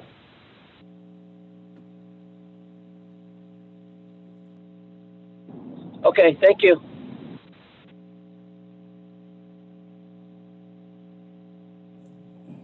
Okay. Go ahead. Apologies. Amendment 1 that passed. On page 4, line 6, insert the following information. Water project expenditure plan approved by resolution number CJY-67-20. Specific projects set forth in Exhibit C in the amount of $4,961,416. Insert new Exhibit C. Amendment 2 on page 4, line 24, insert new paragraph as follows. _D, any remaining CS-73-20 CJY-67-20 and or CJN-46-20 CARES Fund expenditure plan funds not fully expended, not including encumbered and obligated funds by November 30, 2020, regardless of recipient or intended recipient, shall be automatically reallocated to the hardship assistance expenditure plan. Funds still encumbered as of December 15, 2020 shall be unencumbered and unobligated and automatically reallocated to the hardship assistance expenditure plan if the goods or services have not been delivered. The Office of Management and Budget and Office of the Controller shall implement these reallocations without the need for further authorization. Amendment 3. On page 4, line 6, insert the following information. Special duty pay expenditure plan approved by Council Resolution CJN 46-20 in the amount of overstrike $18,591,633.06.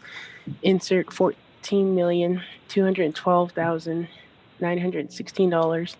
2 on page 4, line 11. Delete the Budget and Finance Committee Amendment number 5 as follows. Overstrike Public Health and Healthcare Expenditure Plan approved by Council Resolution CJY-67-20 in the amount of $15 million and overstrike. Amendment 4 on page 4, line 8. Make the following changes. Overstrike Economic Development Expenditure Plan approved by Council Resolution CJY-67-20 in the amount of $37,500,000. 2, strike all previous amendments enacted by the Budget and Finance Committee, October 28, 2020. 3, strike amendment number 3, enacted by the Naabík'íyáti Committee, October 30, 2020. 4, renumber or re-letter succeeding paragraphs, sections, and or exhibits accordingly if necessary, and this amendment shall supersede inconsistent language contained in any other committee amendment, which shall be conform to the intent or language of this amendment. The Office of Legislative Services, with notice to the sponsors of the legislation, is hereby authorized to make necessary grammatical changes. Amendment 5, at Naabík'íyáti Committee Amendment number 2, strike 30 and insert 20. Mr. Chair. Thank you. That, colleagues, go to the board on legislation 026 1-205 amendments. Honorable Elmer Begay. Honorable Key Allen Begay Jr. Delegate Key Allen votes green. Honorable Key Allen Begay Jr. votes green. Honorable Paul Begay. Paul Begay votes green. Honorable Paul Begay votes green. Honorable Nathaniel Brown. Delegate Brown votes green. Okay. Honorable Nathaniel Brown votes green. Honorable Eugenia Charles Newton.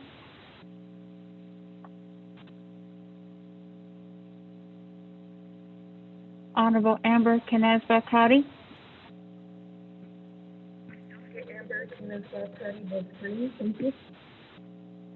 Honorable Amber Canesva Cotty votes green. Honorable Herman M. Daniels Jr.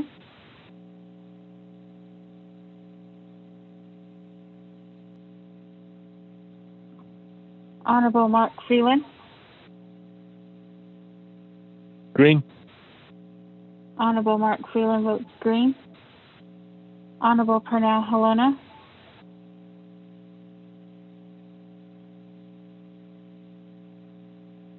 Honorable Jamie Henio.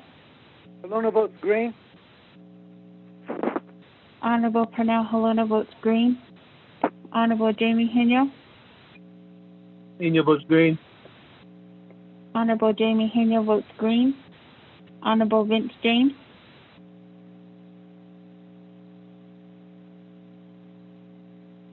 Honorable Rick Nez. Delegate Rick Nez votes green. Honorable Rick Nez votes green. Honorable Carl Slater. Delegate Slater, green. Honorable Carl Slater votes green. Honorable Raymond Smith Jr. Green. Honorable Raymond Smith Jr. votes green. Honorable Wilson Stewart Jr. Green. Honorable Wilson Stewart Jr. votes green. Honorable Charlene So.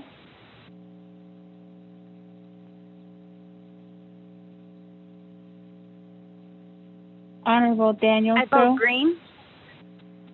Honorable Charlene So votes green. Honorable Daniel So. Daniel So votes green.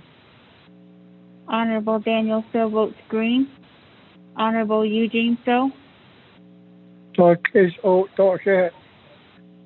Honorable Eugene So votes green. Honorable Otto So. I vote green. Honorable Otto So votes green. Honorable Thomas Walker Jr.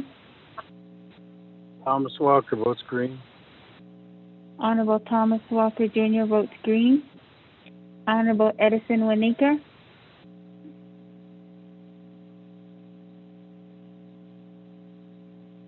Honorable Edmund Yazzie. Green. Honorable Edmund Yazzie votes green. Honorable Jimmy Yellowhair.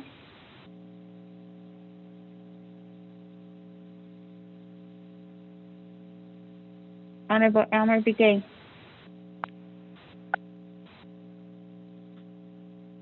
Honorable Eugenia Charles Newton. Charles Newton votes red. Honorable Eugenia Charles Newton votes red.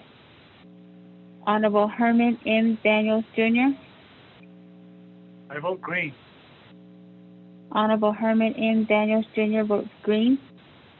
Honorable Vince James.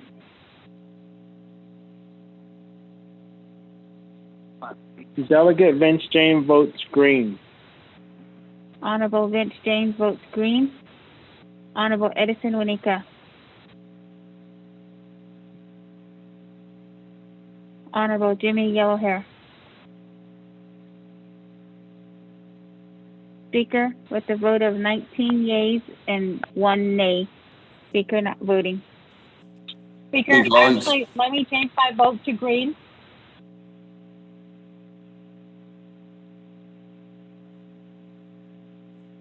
Speaker, 20 yeas, 0 nays. Speaker not voting. That 20 in favor, 0 opposed. Chair not voting on legislation 0261-20. That. Moving on down on our agenda.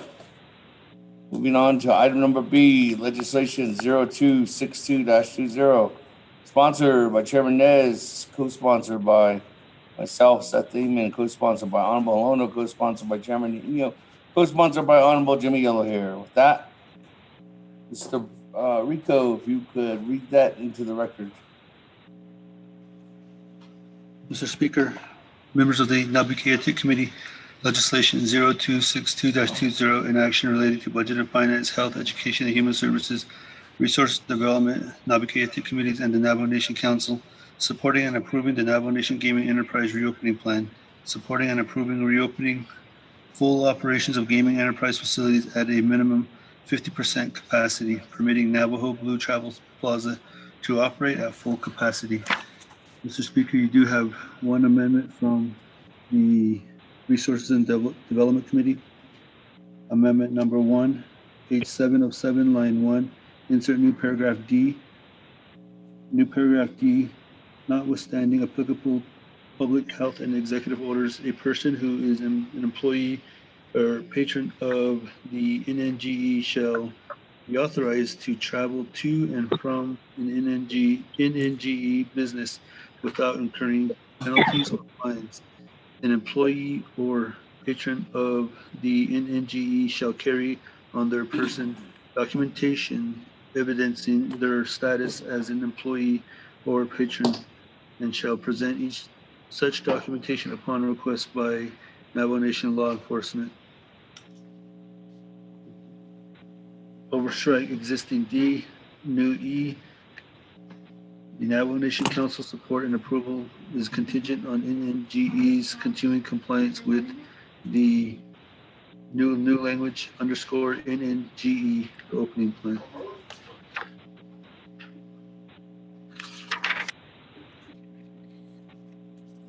Speaker, per Navajo Nation Council Rules of Order Rule 9, legislation has been read into the record by electronic voice recording. Mr. Speaker.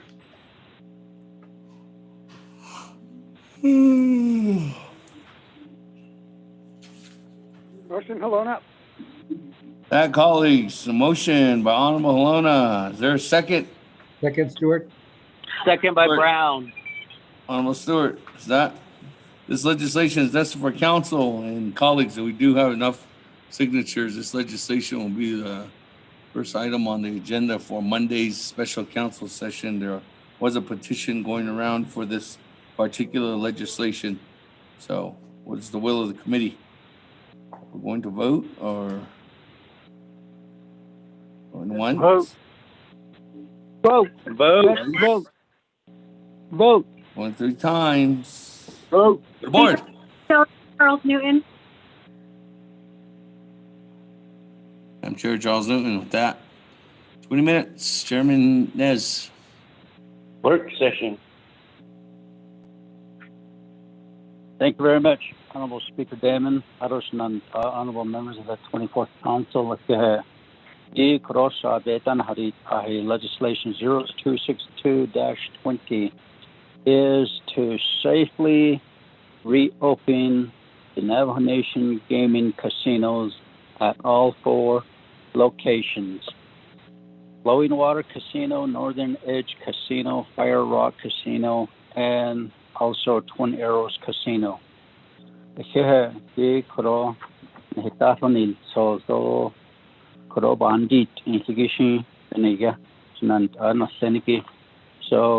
the casinos have been closed now for 17 weeks.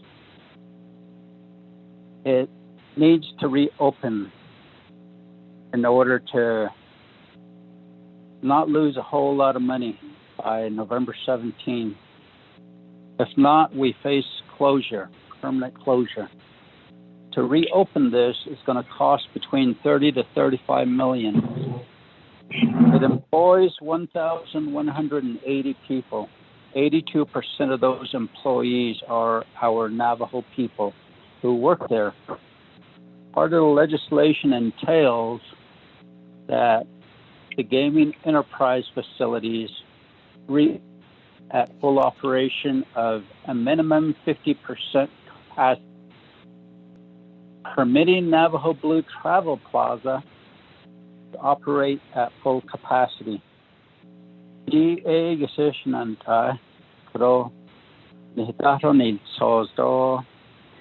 had, including the gaming subcommittee, myself, we went and visited 2 casinos in Phoenix area. Talking Stick Casino at Scottsdale, Arizona, and at Fountain Hills was Fort McDowell. Both casinos are operating very safely. One of the questions that I asked those top executives there was, has anyone contracted COVID-19 at these casinos since they reopened in June? The answer was none. Nobody has contracted the COVID-19 at these casinos. They operate very safely. They have plexiglasses between machines. Every other machine is turned off. Everybody wears a mask. They have a cleaning crew constantly out on the floors. When you walk in, your temperature is taken, and they tell you to make sure you wear your mask. That was part of their safety plans. When they see a patron taking off their mask, they warn them to put it back on. Twice, they do it again, they're told you have one more chance. On the third time they take off their mask, they're asked to leave the premises. And I thought that was pretty strict and safe. And I look around the Navajo Nation, our gas stations are closed on the weekend. And our people flock to the local cities. The casinos over here at Ignacio, Sky Ute, and Ute Mountain Casino by Cortez are open. A lot of our Navajo people go there. Instead, they should be going to Flowing Water or Northern Edge. And I'm sure some of them wish they could go to Fire Rock, but they go to the Laguna or the other casinos on the east side there. Looking at all this, I think I trust the leadership of the Gaming Enterprise Board of Directors as well as Mr. Parrish, the CEO. They have already established safety plans to reopen. And currently, I believe that they have no other choice but to operate safely. And I would like to give some time over to the CEO, Mr. Brian Parrish, Mr. Speaker, if you'll allow him to speak as my agent.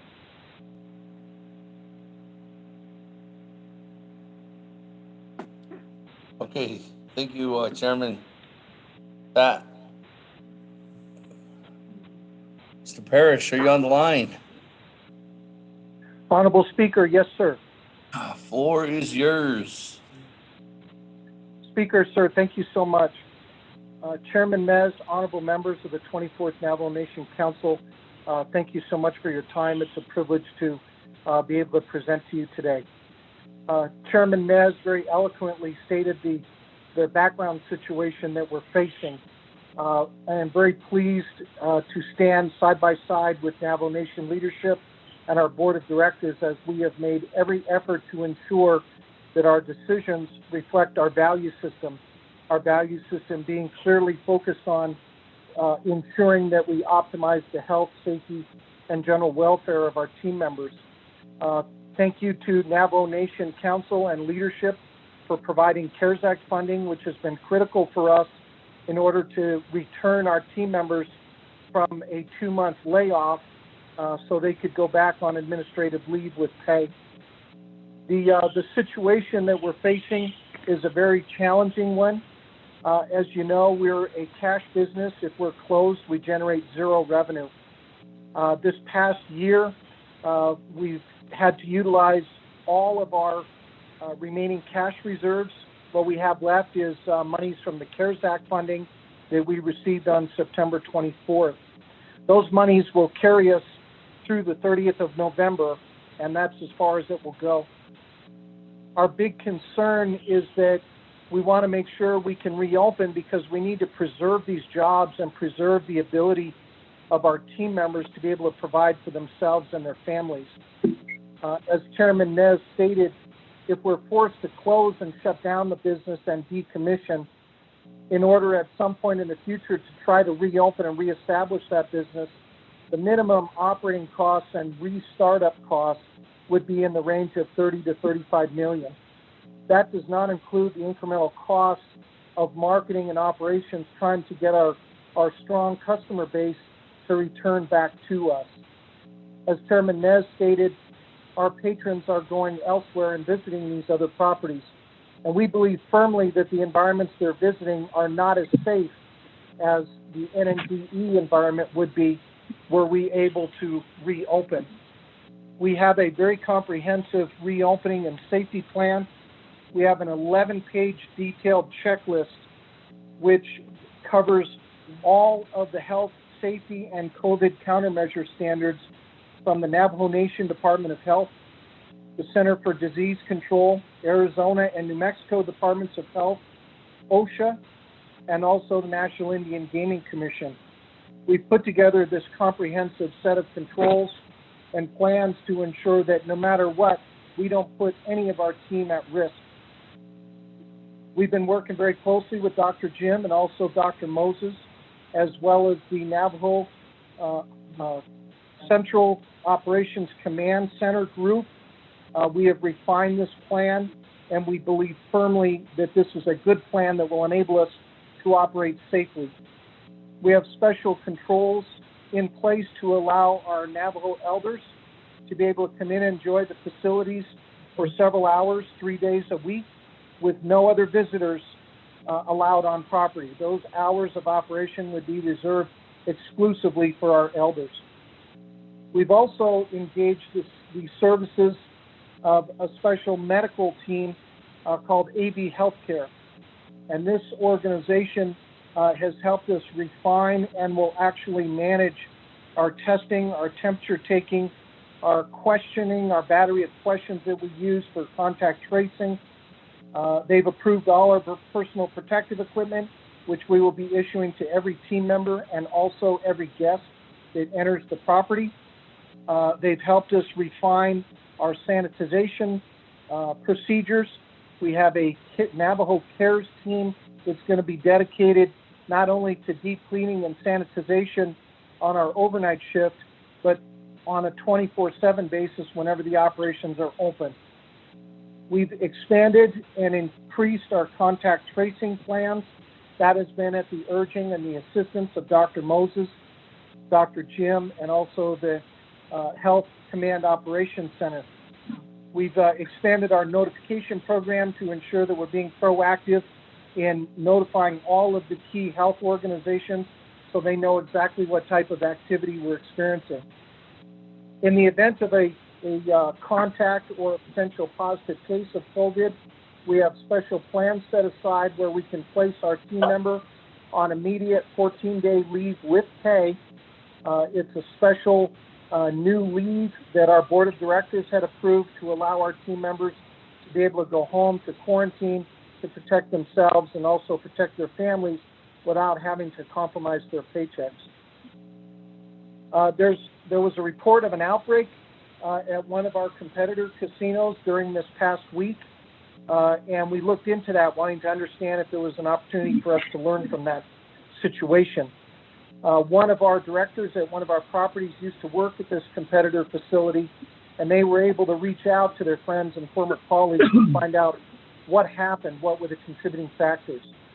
What he learned was that the property and the management team let their guard down. They relaxed their standards on wearing masks, washing their hands, and then folks started to get concerned and started to express complaints to management.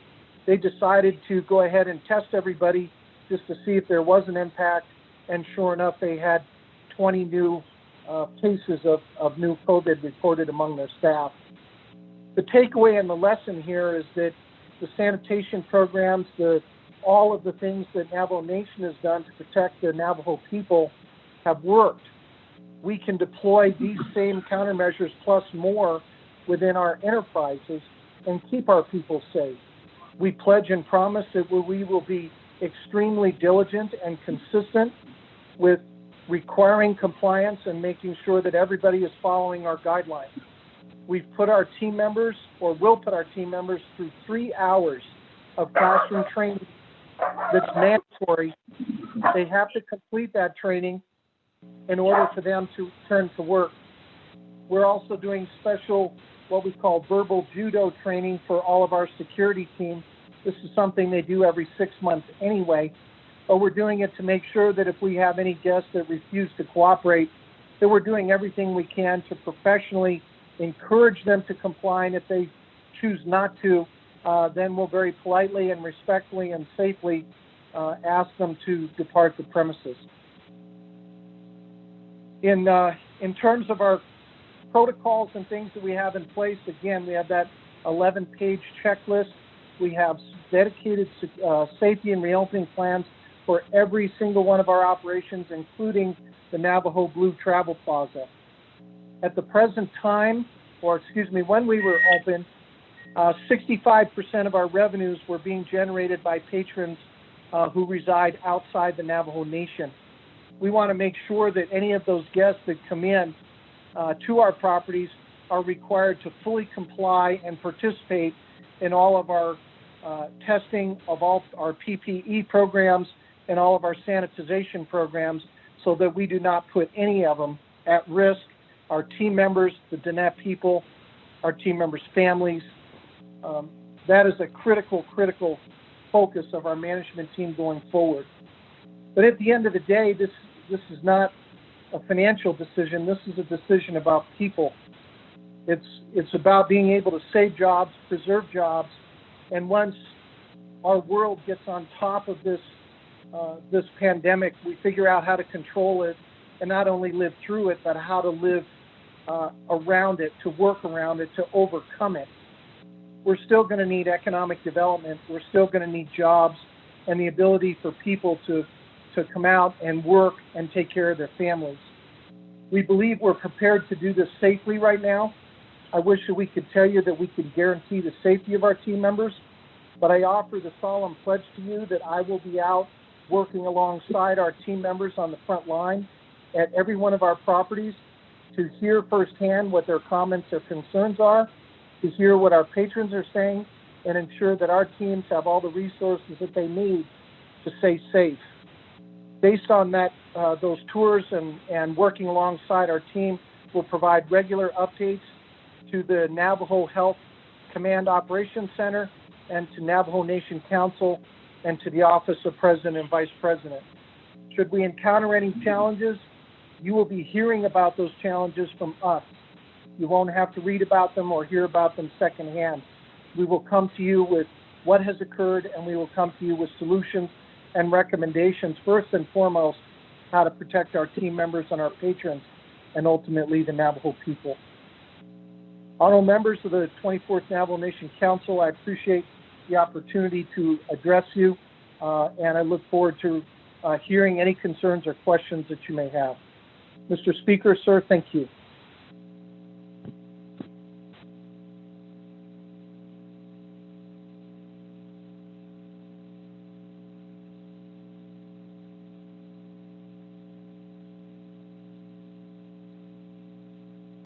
Thank you. With that, we have a motion and second on legislation 0262-20.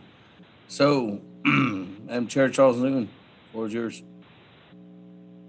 Thank you, Speaker, and thank you, Mr. Parrish, for your presentation. The Honorable Rick Nez, for sponsoring this legislation and for bringing it to the attention of Council and also the people. I do want to make it clear that it is the people who decided to venture into gaming. This choice was made by the people through a referendum. And so to me, it's a question of, it's another tough decision that this council is going to have to make. Are we going to reopen or are we going to close? And I think that council and the people who are listening in need to understand the magnitude of what not reopening will do to our nation and to our people. I know that people are concerned. They're saying, this is another social gathering. The numbers will spike, that they're concerned. But I've seen larger gatherings at Walmart with their Navajo people. I have seen our Navajo people attending events, family events, making excuses, saying, oh, it's okay if I go to this social event, this birthday party, or this ceremony, or if I go to church because I'm being safe.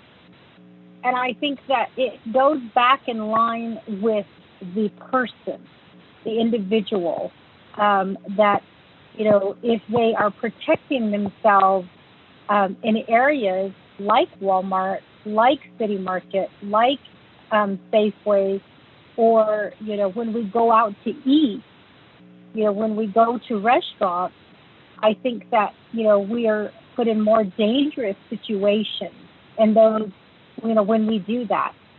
So I asked for this presentation. I know that people were ready to vote because the people need to understand how this council has weighed all options. And I, for one, I support this legislation because the people should be the ones to decide that we are done with gaming. And right now, we have had people who are coming to us asking us to vote a certain way. And I wanted clarification as to the plan. So I know that you did cover a little bit about the plan, but Mr. Parrish, I'd like to ask you to explain in detail what the plan is for reopening. Is there going to be smoking on the floor or in the casino? What will happen if the casino stays closed? How do the casino revenues help the people? How will the casino work with employees who are not ready to go back to work for fear they will contract the virus? And more importantly, how will the casino abide by curfew? As Honorable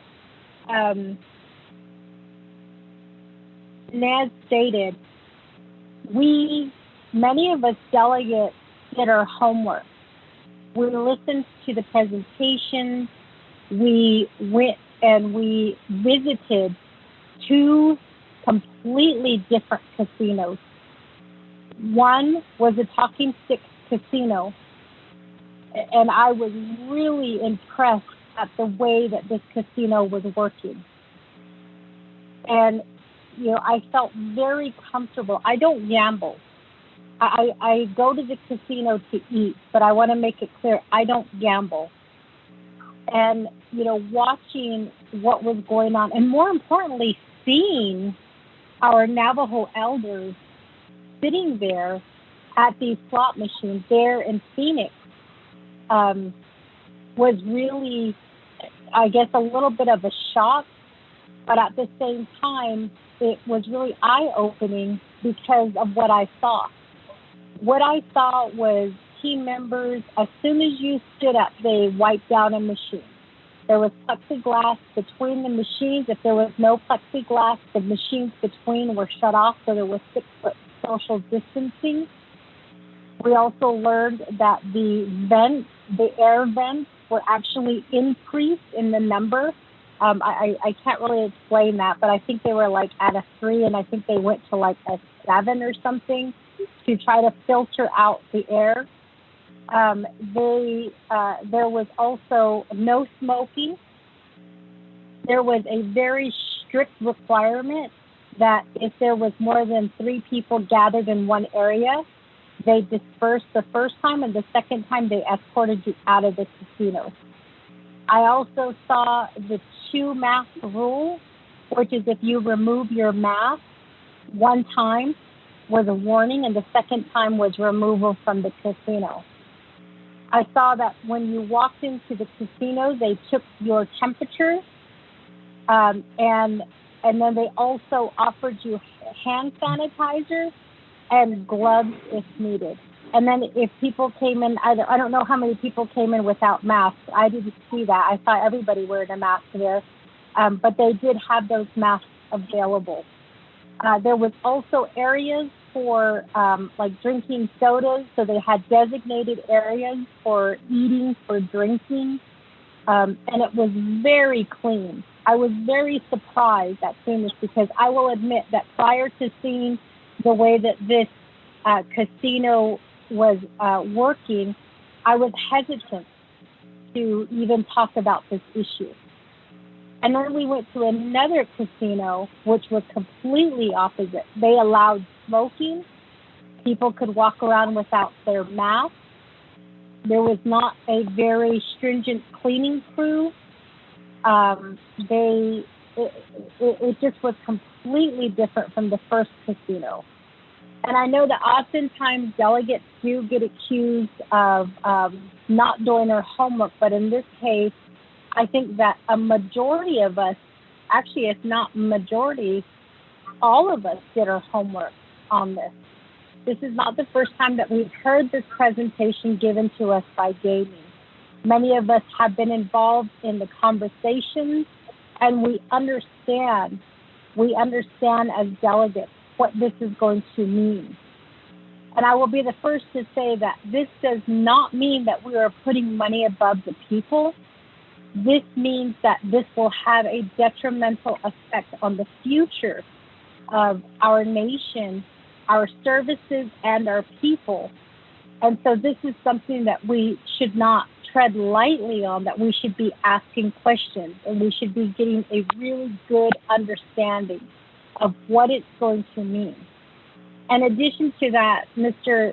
Parrish, I'd like to know how many gaming facilities are open in the state of Arizona and how many are open in the state of New Mexico. I'd also like to know how many casinos were visited to prepare for this plan. And more importantly, I want to know, in your opinion, is the reopening of gaming going to be a action that was not, I guess maybe, how should I say this? Can you give us your opinion on the steps that have been taken and whether you think that this is something that we should be doing now? I know that people are concerned about the second wave, but I'm also aware that every individual has the right to make their own decisions. And again, I see this when I go to Walmart. I see so many Navajo people there at Walmart. I see so many Navajo people congregating at these stores. I went to the mall one time 3 weeks ago, and that place was filled with Navajo people. So in a lot of ways, I think that what I've seen and what I've experienced is helping to shape this decision that we have to make now. And that's why I think it's important that we have a full understanding of what this decision is going to mean before we move forward in deciding this. I also want to state for the record that this decision should have been made by the gaming board.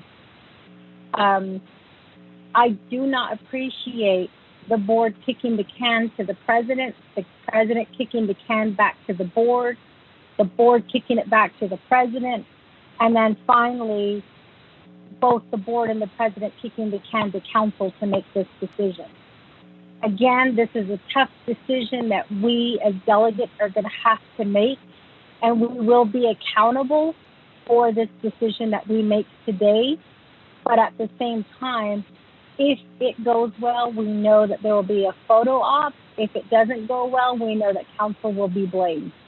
That's why it's very important that we have a full understanding of how we are going to vote today, and that we remain accountable to our people and explain to them the reason that we voted the way that we voted tonight. So with that, Speaker, I appreciate you recognizing me. And Mr. Parrish, again, I appreciate the presentation. I think that this is just a question of getting a little bit more information before the vote is taken. Thank you. Thank you, colleagues. Just, Speaker, for the record, yes, I'm Keon Begay. We'll put you in the queue too. Speaker, the time is 9 o'clock. Daniel still in the queue. I'm still very concerned about the staff, so thank you, colleagues. Madam Chair, Charlene, floor is yours.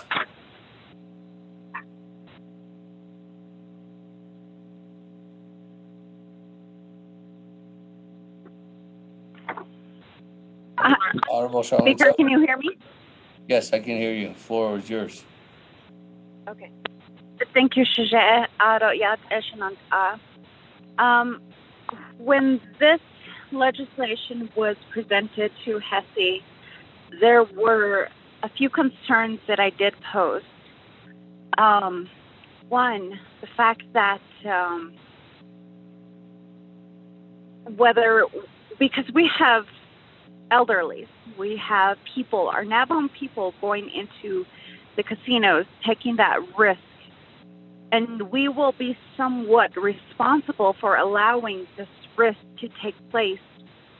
And if one were to get the virus at the casino, and I hate to speak in this term and in this way, but if we were to lose a member, I mean, I don't know if I could live with that as well. I had to think hard about this legislation. And during the time that I posed my question, I had asked if they would consider lowering the capacity. And so my question to you is, what is half of the capacity? What is the exact number? And second, again, like Delegate Newton stated, I don't gamble. I just don't have the patience or the money for that.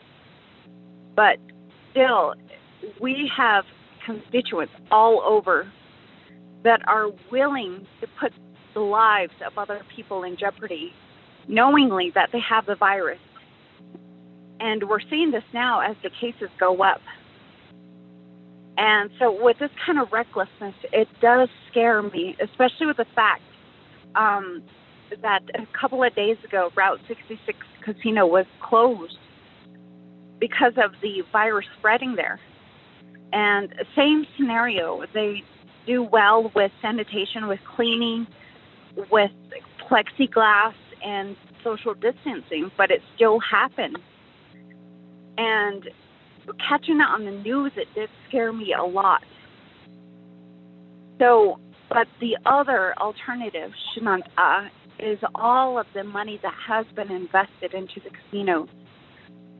It is, and then it came down to the fact that, do we lose the investment, or do we vote red in order to save a life? 2, 3, 4, dozens, hundreds of lives. These are the tough decisions that we as council have to make. And as Delegate Charles Newton stated, I really don't appreciate how this had come down to council. And it should have been taken care of by the board. So, Shanant, I'm asking that we really consider these options here. It's not a simple vote of red or green. And I'm hoping that I will get a response, even if the possibility of removing, I guess, well, lowering the capacity. And the other thing is, the other question that I have is, with the machines that are being placed on the floor, the machines in between, they will be removed. Is that what I'm understanding? I missed that in the previous presentation. So if I can get that clarification, and also if I can get the exact number of the capacity. Thank you, Speaker. Thank you. That, let me go back to the presenter then. There's questions. Thank you very much. Thank you very much, Honorable Speaker Damon. Let me give the time over to Mr. Parrish so he can answer some of these safety plans for reopening.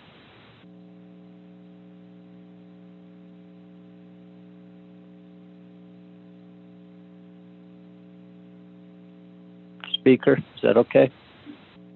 Yes.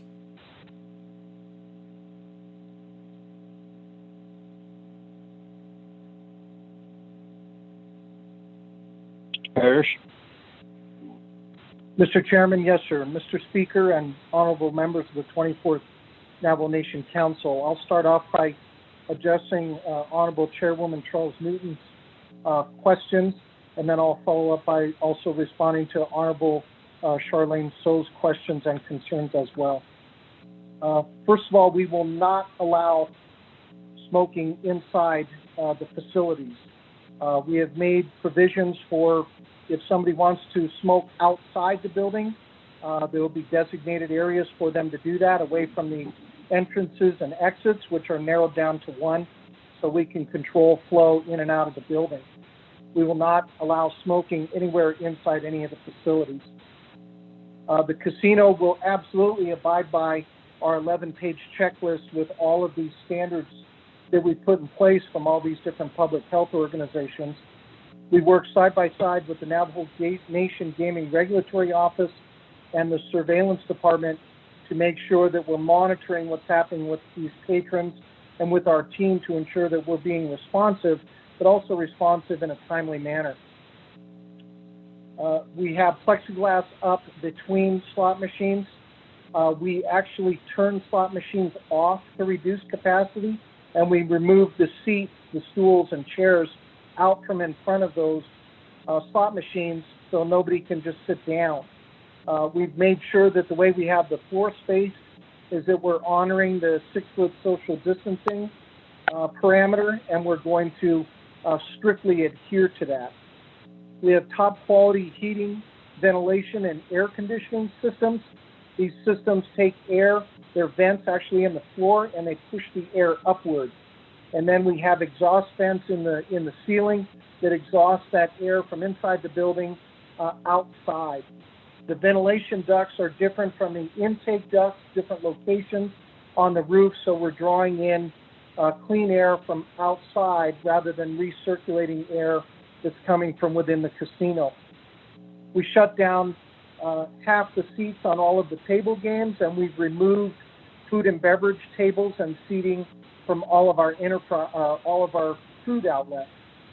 We've closed our buffets, and we've also discontinued on-floor self-service beverage stations.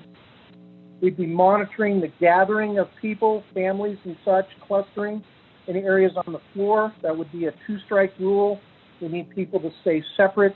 If they refuse to do that, then again, our team is prepared to ask those patrons to come back another time. In terms of the testing that our team members will undergo, they will undergo temperature testing every single day when they come into the property.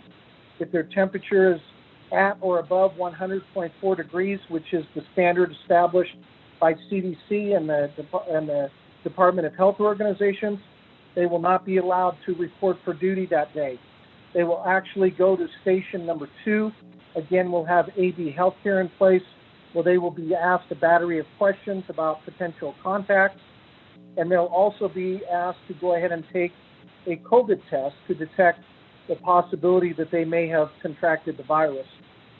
Until the results come back from that test, the team members will be asked not to report for work, but they will still be maintained on administrative leave with pay, so they're not going without their paycheck.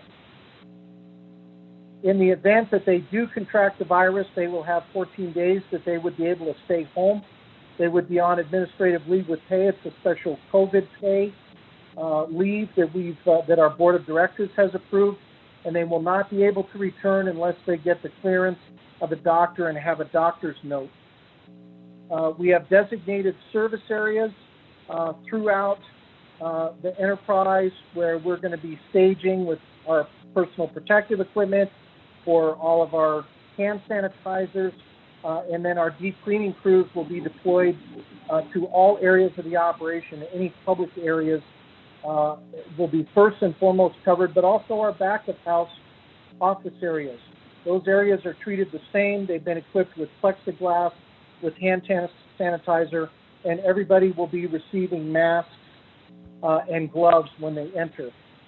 Our patrons, when they arrive, they will go through temperature screening, and they will be issued the personal protective equipment. They will be required, as we have shared, to follow those guidelines. And again, if they're not able or willing to do that, we'll simply ask them to depart the premises, very respectfully, I might add. We've got pages and pages of these policies and procedures and plans that we put together that are unique to each one of our 5 properties. We've reviewed those with the Navajo Health Central Command Center, with Dr. Jim, with Dr. Moses, and her team that is assisting in these areas. We continue to look for ways to improve these documents. These will be living and breathing documents that we monitor, we update, and we refine every single day to make sure that we're taking every possible precaution necessary. Madam Vice Chair asked about, or Madam Chair, excuse me, asked about the impact of the closure of the enterprise on the Navajo people and the Navajo Nation. This is a near-term focus in terms of concentrating on just being able to get reopened, but if we're unable to get reopened, there is a significant long-term impact on the Navajo Nation. First of all, the permanent closure or shutdown of the business in the first year would come at a cost of approximately $460 million to the Navajo Nation. That includes the default on the Master Trust Fund loan with the balance of $193 million right now. It would include the elimination and forfeiture of interest revenues, gaming distribution fund revenues, tax revenue, business site lease income, and then also the economic output of the enterprise, which independently has been evaluated by an industry economist, and they calculated that economic output of the enterprise at approximately $200 million per year. We'd also be defaulting on the Navajo Tribal Utility Authority loan, which has a current balance of $29 million. We would also be forced to default on the Navajo Hopi Land Commission Rehabilitation Trust Fund loan that has a current balance of $3 million and is scheduled to receive $6 million in interest income. There's the $4 million Hassan Fund loan that was taken out to develop the Navajo Blue Travel Center, and then the loss of interest income to the individual trust funds on the Navajo Nation, which are focused primarily on taking care of the special needs of elders, veterans, students with scholarship money, and also monies that go into the Navajo Nation's Land Acquisition Fund. The yearly transfers of $5 million a year to the Gaming Distribution Fund, which are monies that are available for chapters that they can apply for capital projects and other needs for individual members at the chapter level. And then, of course, $1.8 million in tax transfers to the Navajo Nation. The business site lease payments, a loss there going forward, $1.1 million a year, as well as the loss of revenue sharing payments to the states of New Mexico and Arizona. Those payments, particularly for the state of New Mexico, to go into their general fund. And the state of New Mexico has been working very closely with our enterprise on making road improvement projects around or near Navajo Nation gaming enterprises. Our team has been influential in securing votes and allocation of funding from the state to help with those projects. So after that first year's loss totaling $460 million, there's subsequent loss going forward with the economic output, revenue sharing, business site leases, all of the upstream and downstream work that we've done with arts and crafts, with the Navajo cattle ranchers, with Navajo agricultural products, with NTUA and many of our other sister enterprises, where we're collaborating to create a rising tide effect with economic development so that we can help our sister enterprises grow, create more jobs, and create more revenue back to the Navajo Nation. I believe firmly that the controls and things that we have in place are going to be effective. I am not a healthcare professional, but I am willing to go out and work side by side with our team and be in this environment to experience it myself, to be there and provide support, but also be able to report firsthand back to Navajo Nation leadership on what is working and what is not. As we move on from Chairwoman Charles Newton's questions, I'd like to go ahead and address Honorable Charlene So's questions and comments. The Navajo Nation elders are a top priority for us. We want to make sure that they are cared for and respected as they deserve to be. Again, we have 3 days per week where we carve out special time just for them to be on the property. It's at their discretion if they want to return at other times, but absolutely they will be able to be on property by themselves with no other patrons from anywhere on Navajo Nation. This would be, or excuse me, anywhere outside the Navajo Nation. The age restriction on there would be at 60 years of age. If we feel that age should be dropped down, we will definitely do that. But the key is to allow the elders to come in, to enjoy themselves, to have some social time, be able to play and enjoy the facilities, but at the same time be properly and fully protected. In terms of capacity, Honorable Charlene So had asked what that would be. We have 1,107 slot machines at the Twin Arrows property. We would have approximately 500 in operation, but those are spread out over a 28,000 square foot casino. We'd have approximately 60 table game seats that would be in operation, but again, we have plexiglass not only between the player and the dealer, but between individual seats on the games, so the players are protected from each other. And then in total, we would have a couple of our restaurants shut down, and we would have approximately 100 food seats available at Twin Arrows. For Fire Rock, we have 907 games there. We have more plexiglass in between those machines. We would have 400 to 450 of those games in service. Again, for the games that we take out of service, we simply turn them off and remove the stools from in front of those games so people can't sit down. Again, food seats and tables would be taken out to ensure that we provide the 6-foot social distancing. If you move over to flowing water, it will be the same situation. We have no table games there. We have approximately 150 slot machines. We would take approximately 75 or 80 of those games out of service again to provide for the social distancing and remove seating from the snack bar area. For our Northern Edge property, we have 750 games there. It's a little larger facility that's very spread out, but we would apply the same exact concepts in that area as well. On the overnight shift, we would be shutting down and having our deep cleaning and sanitization crews coming through, where they will go through every single area, not only front of house, but also back of house areas, to make sure that everybody's workstations or public areas are fully and properly cleaned. Mr. Speaker and Honorable Chairwoman Charles Newton and Honorable Delegate Charlene So, I hope I've answered all of your questions. Okay, thank you.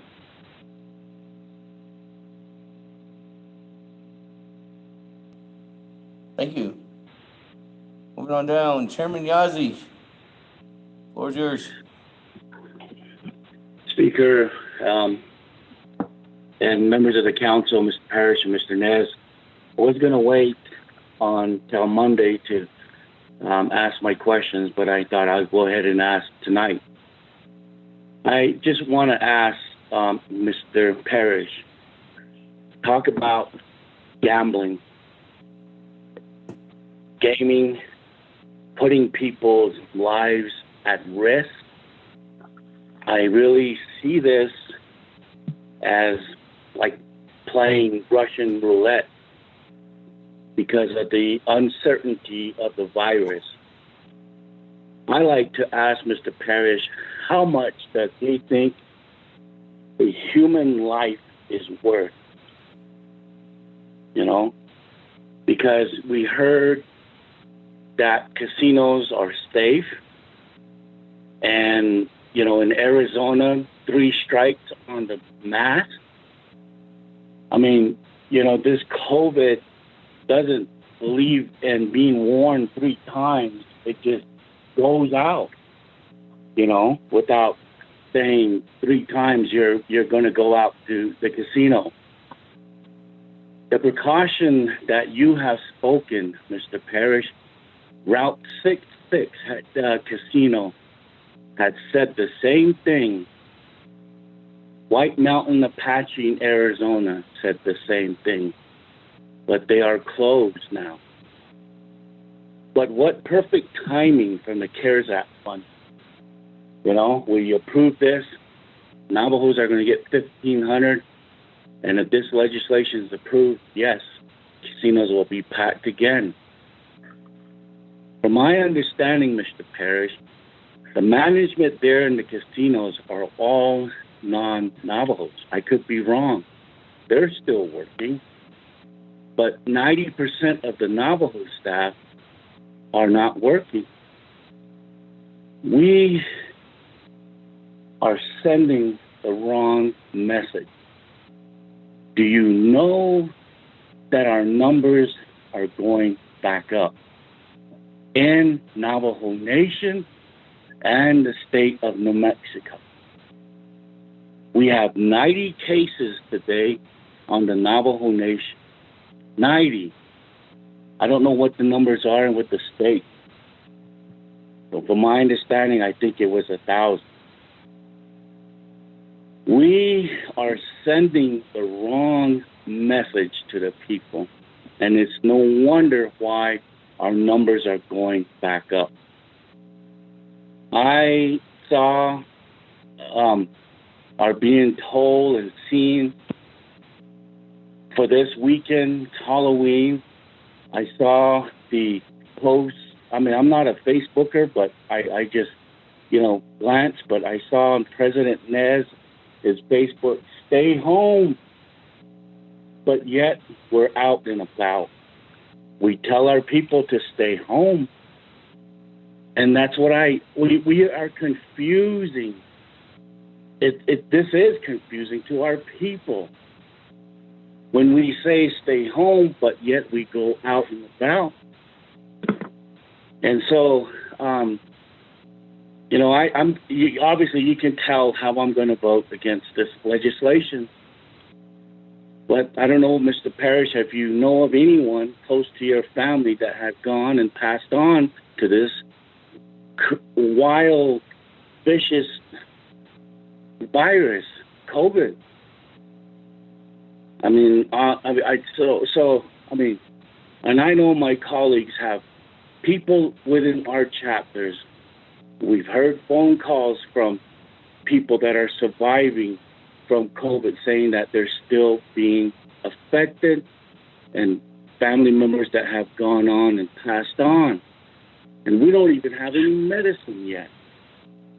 So just a couple of questions, Speaker, Mr. Parrish. One, again, how much does he think a life is worth? And then the other, I think that was my only question that I wanted to ask Mr. Parrish. Speaker, sir.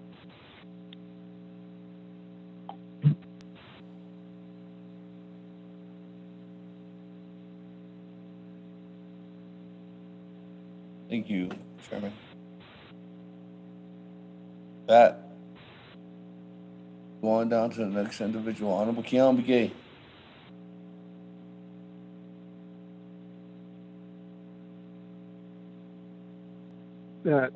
Speaker, earlier, point of privilege industry. The reason why I was raising the point of privilege is who are the current Navigation Council Gaming Subcommittee. Khila Ajitan Dahaz Kado Ishin Hajor Sato Dahastor Johnson Yaha Bante go Ecuador or Textilia Di no Coco Joke Hit Ada Ani Ishin Kudo in Hitman Linki Jo now we hope Kaya Kakas Ango Jit A the Inisto, the Inish Ashik Asher Ego Ecuador and Nahot it. A coco Hashina Lan Hitnet, the Nation Ego at Don Dad Nista. A co ni Ajaban Talk, his about Soho, Cosco Ehit Ala Ecuador. The family who long with the bills who long with the 8A Nashitakotobe in Ayosin Ego. Yokodo it's not that they'll call Benet Joy Beninam Bahosine what other Kadni, the Kodo Kishi response on the Nigi Hanat Hasi that what you pay so just ni Arjagag response Tiki for Koish Koja.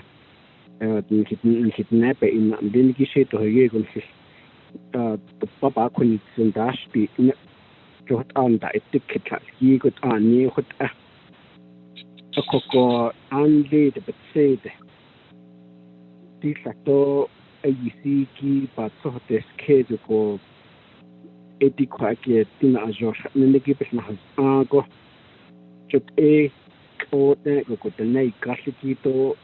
Just to need go by yet and now go AD at Kinhatas Ado a king Yego Kodo Kanda at Jeki Interstate, the Linigi Johat, Egon Dahas, Nago Ecuador, and then Linigi or then Gassiki base of it out on the dot after no Ayati. So Yatat Ita indeed, which for the season time. They got new Bantina Haki, go eat the Nika, thought all the gas go to quite again. What are the banana not top, what are because I go that to quite again, Himinato, Dashi, thought you are to bananas here. So I could ask what you could do at the head or a to Naabík'íyáti, Ila Isiki, Halit, Allah Hazot or me. I don't hit me and then it is me. It aided that me ego and has the dawn hot echo goes stop and not to cast all this stop. A cocoa penina go machine quite in hit Nancy with Parkinson's and she got this stop all this stop. We could show dash quacky the calmness has to draw glass. Go able to answer she just ate on this. Joe J machine could do. Ashing quite a big at the things and then the agent or the stock door sato the bills the and not the place. Joe Ashing so a city but so Koski at the according to Godlet or that ocean and nearly quick machine that has because she made and then the agent or that ego cut at the car. A copy of the Nashiko sisters Vinky. Joe O baby kid, she baby kid, Miyaki. It me Jod Nepi, to Jod Nepi, which yet hit to Ado Ad has ad. Posted negos to Nepi have all dash on this stop. To Codonian benches has net it. I could do a on Ango making Din hit and Diniki, Bahayato, Bahuyato, Lesto, boarding hit I could do it I. Up and then it up big high cut or less to need a stop. So Benina go sheet it over joke to be Arcade Kakodo, Hajo, 8 Diniki paper to Yale, Pio, put I people net, Zajo, the 9 Diniki paper to Yet Hot Ani, Hot Edon, Ani, the Hot Ashiction and Adosik Ain of Lindy are the Hashine that is not a call a paper, Mr. Kodo, Sister Zido, Hajo, Ishing at the Inish Diki. So I miss Ota at that even yet I saw Conenda Kajita and just that Ado talk and they could twin arrow J could a coba e ago could do hot egg or Holian egg with that Toshiego that the that to Aje to Indo Kasi with Nay Gasi that store. So that she has your men didn't keep it, yet the page, yet your Koto has your Naabík'íyáti to Panelia, to Paia, the ship of Nets out of this so distinction and Adosik Enos Lingi Ade, a cope and Nago Kotoshi, of out of Behasi or Listo, other Kodo subcommittee, Niki, let the Hole hit up a Ben Zilo hit Ale by Yata Jisto. Did just such go at a behind the store. Go I ate a could base bounce only clean PJ could we have only linky, hit neck away out on it on the a hit out of the hot ego, the hot ego could we have to act on a lot of these legislations where we may see where it may seem that we're being put on the spot or anything as such. Jury legislatures need Lindiki active 3-branch government no the ban yet that here.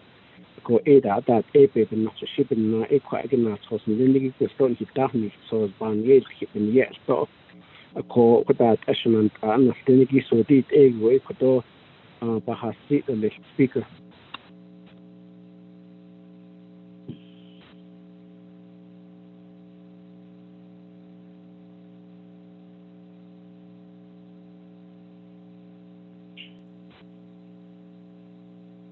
Thank you, Honorable Council. Moving on down. Chairman Daniel So.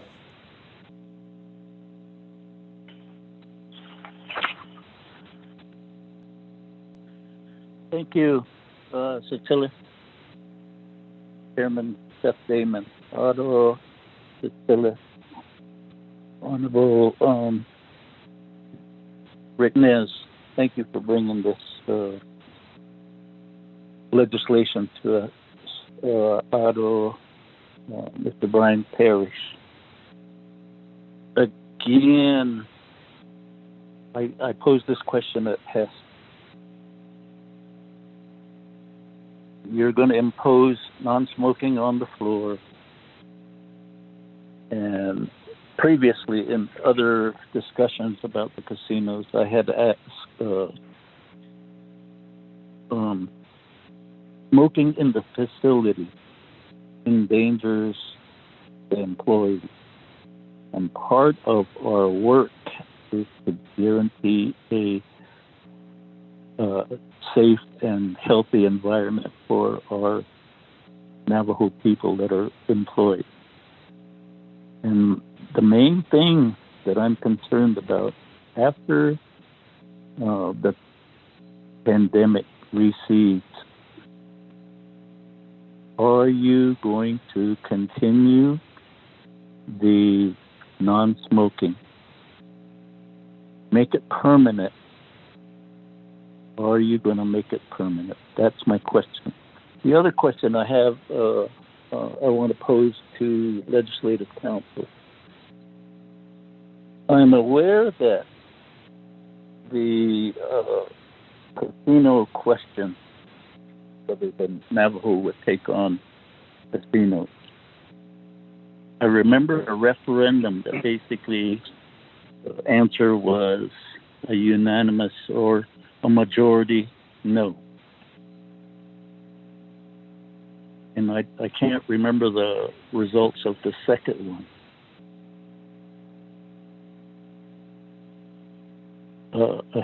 Chief Legislative Council, how was casino allowed on the Navajo Nation? And was there any other restrictions? Thank you.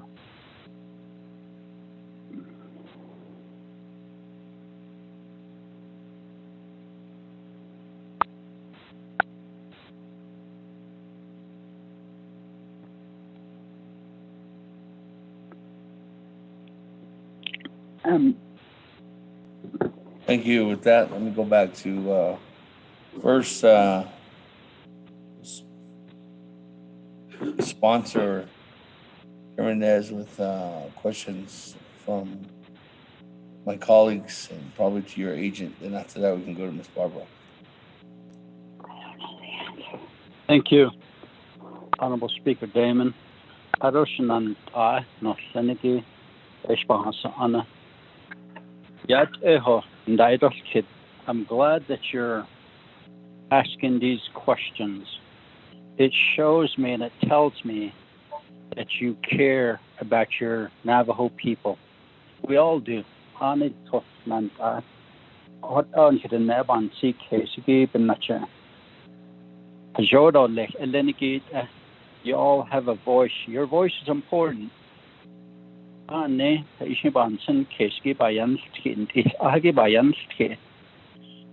Oberlinkon at the jato Ane Scotty Quahot and hit that name there. Oh yash hatahi hatachi and dashashin. So even yet a never not on it on it. Oh yet a happy neck I go aid on Hayat so. So Jagosh in Najagosh in Najodina. In a couple of days here, the first of the month. Nikidane Walmart Yani Adole. Walmart had safety plans not on Hisneda. I don't that they're 6 feet apart and how to and that create on Hisneda. So they ich Aja eat to Ajon Hipeso can de. Buy local, buy Navajo, it don't need a. Buy local Navajo, spend your money in Kitna. Ajon Hipeso can data Queen Des Ziko. A Koti, could you go in as yours has Aja? And hit an end that nish. Ani, ta. Bashini at us so. Best has Agohan, so go she data Hanya. A Koban to the Keso. These numbers are going up. They are going up. Where is it going up at? U.S. throughout. I don't put you don't know. A co Nihe, Pro, safety, Nenigi, Naabík'íyáti, Dealney, National, I'm not sending it. I don't put your game in just that Michigan. They have a plan in place, but what are all Lena? Oban sisters go. I shane Bahas. Nikita Naabík'íyáti, Aquichin. Beso Lana, Nzan, Beso Shehodo Lana Danzan. Hardship money, Shichhodo, 1,500 Lana Nzan. Ado had it, that seems what say could have showed me up in Hadesh, Natobish, and how to give in Hadesh Nzan. Ado the Nesai ins and then as your store, Tanashta, the other Nahan Schnendenzan. Answer was she yelled, Channel, Nzan on 6 cases, so I could ask, answer go need ego, and Hin has a lesson and I had your him. But the case though, Joyat away, Naabík'íyáti. I know young, not only not so could have been Hans's case. I don't think I'm just going to give the time over to Mr. Parrish to answer some of these questions, Mr. Speaker. Thank you.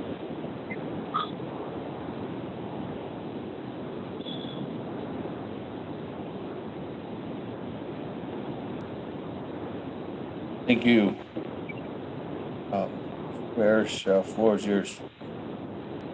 Mr. Speaker, sir, thank you.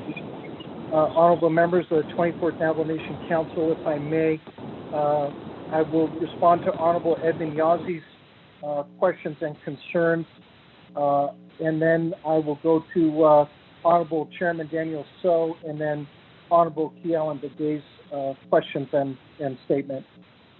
Honorable Yazi, I think I'm safe in saying that we share the same view on the value of a life, and that's that you can't put a value on it. The personal experience I'm having with this right now is my dad. He's 88 years old. He turned 88 in a rehab center this last week. After serving as an Army veteran in the Korean War and working for 32 years for the federal government and intelligence all over the world, he ended up retiring, but he suffered some serious health issues. Those compromised his health. He ended up taking a fall in February of this year, and he broke a vertebrae in his back. And he's been in the hospital, and now, just in the last month, moved to a rehab center. And the only way I've been able to talk to him is by phone or standing outside his window, being on my cell phone. I'm sure that everybody can relate to the pain and anguish that type of suffering my dad is going through, and what that means. I would trade places with him in a minute if I could. Those things being said, I'm certain that so many people on this call are experiencing the same type of things. And I think that's what's so horrifically terrible about what we're facing with this pandemic, because of the mental suffering, the emotional suffering that all of us are having to deal with. There's simply no words. And sir, I appreciate you raising those questions. I have nothing but enormous admiration and respect for every member of Navajo Nation leadership. You spend tremendous amount of time grappling with these tough issues, trying to figure out what's best for the Navajo people. I've worked in Indian country for 17 years, and I have never seen such dedication and such a focus on the health and the needs and the welfare of the people. I am so pleased and proud to, in a small way, be part of your community. I do want to share with you that all of our team members, after being returned from a layoff, are working, and they're on administrative leave with pay, so they're able to stay home. 63% of our senior management are enrolled members of the Navajo Nation. 74% of our overall management ranks throughout the organization are enrolled members of the Navajo Nation, as are 82% of the entire staff. We are watching these cases go up, and it creates enormous anxiety for all of us. I wish that the circumstances in this situation were much different in coming to you, especially at this time. A month ago, the indicators were so much better, and this would have felt like an easier decision. But the reality of it is it probably wouldn't have been. We're still worried about doing what's best for the people we are sworn and we're here to serve and look out for. The Navajo people, everybody that's been affected by this pandemic, they're struck in so many ways. Unemployment has a devastating effect on people. We all know what happens with what the pressure that puts on a family. Myself being a son, a father, a husband, me not being able to provide for my family it would be devastating. Personally, and I apologize if I should not offer my opinion on this, but if I was personally faced with not being able to provide for my family but stay home and be safe versus going out and having to put myself at risk, I'm going to put myself at risk to take care of my family. That doesn't mean my value system or my decision is right for everybody else. That's an individual decision. And I'm not an elected leader, and so I apologize if I overstep my bounds on that. But I want you to know that I believe very deeply in doing everything we can to protect everybody, and that's not just safety and health, it's also mental and emotional and the general welfare of everybody that we're sworn to serve. And sir, I know you know this and you feel this, and I by no means mean any disrespect by raising that issue. I personally have some medical challenges and a compromised immune system that I'm working through right now. And that's my cross and my family's challenge to worry about. But I believe in doing what is best for the people and standing by my team. And I don't want to see this enterprise collapse because I know what it can mean and what it can do for creating jobs and keeping Navajo people home, keeping them home, being able to be with their families and to be able to provide for them. That is a very difficult scenario to have to deal with, and I very much respect Honorable Kealan Begay's thoughts and feelings about evaluating all of this. Philosophically, this is a very difficult push-pull situation, and I'm very grateful to be in a small way speaking to all of you about this today. There are no easy answers. All I can tell you is that I'm willing to be out on the front line with my team. I'm going to be there to learn and witness what's going on, and I'm going to be there to help every step of the way.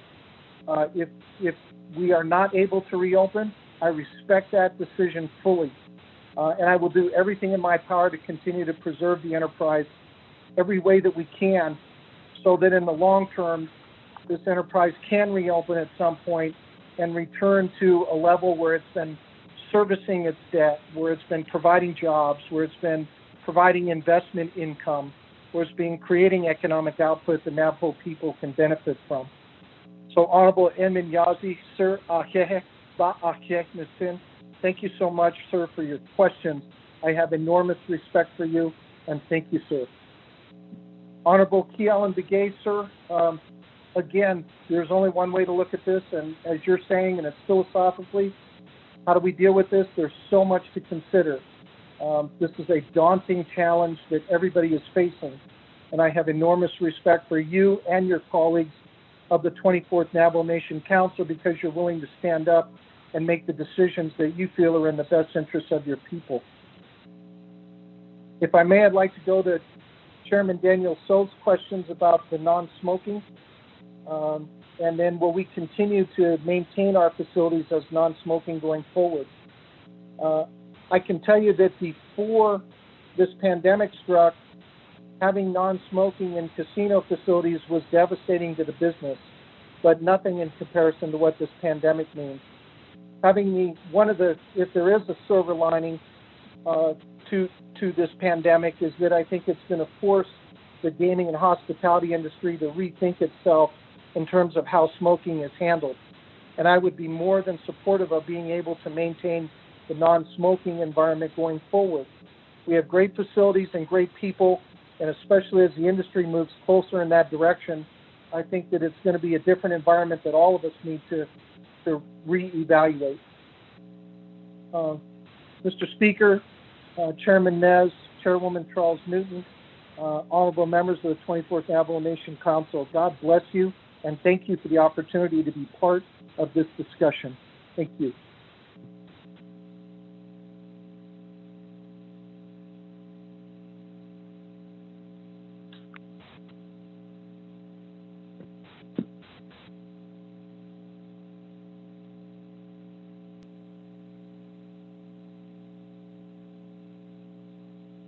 Thank you. Colleagues, let's go ahead and move on down. Honorable Brown, the floor is yours. Speaker. Ado response on the Naabík'íyáti clinic in this late hour, close to 10 o'clock. Ado, well, thank you first of all to our staff that are still there. I know some of you have a long drive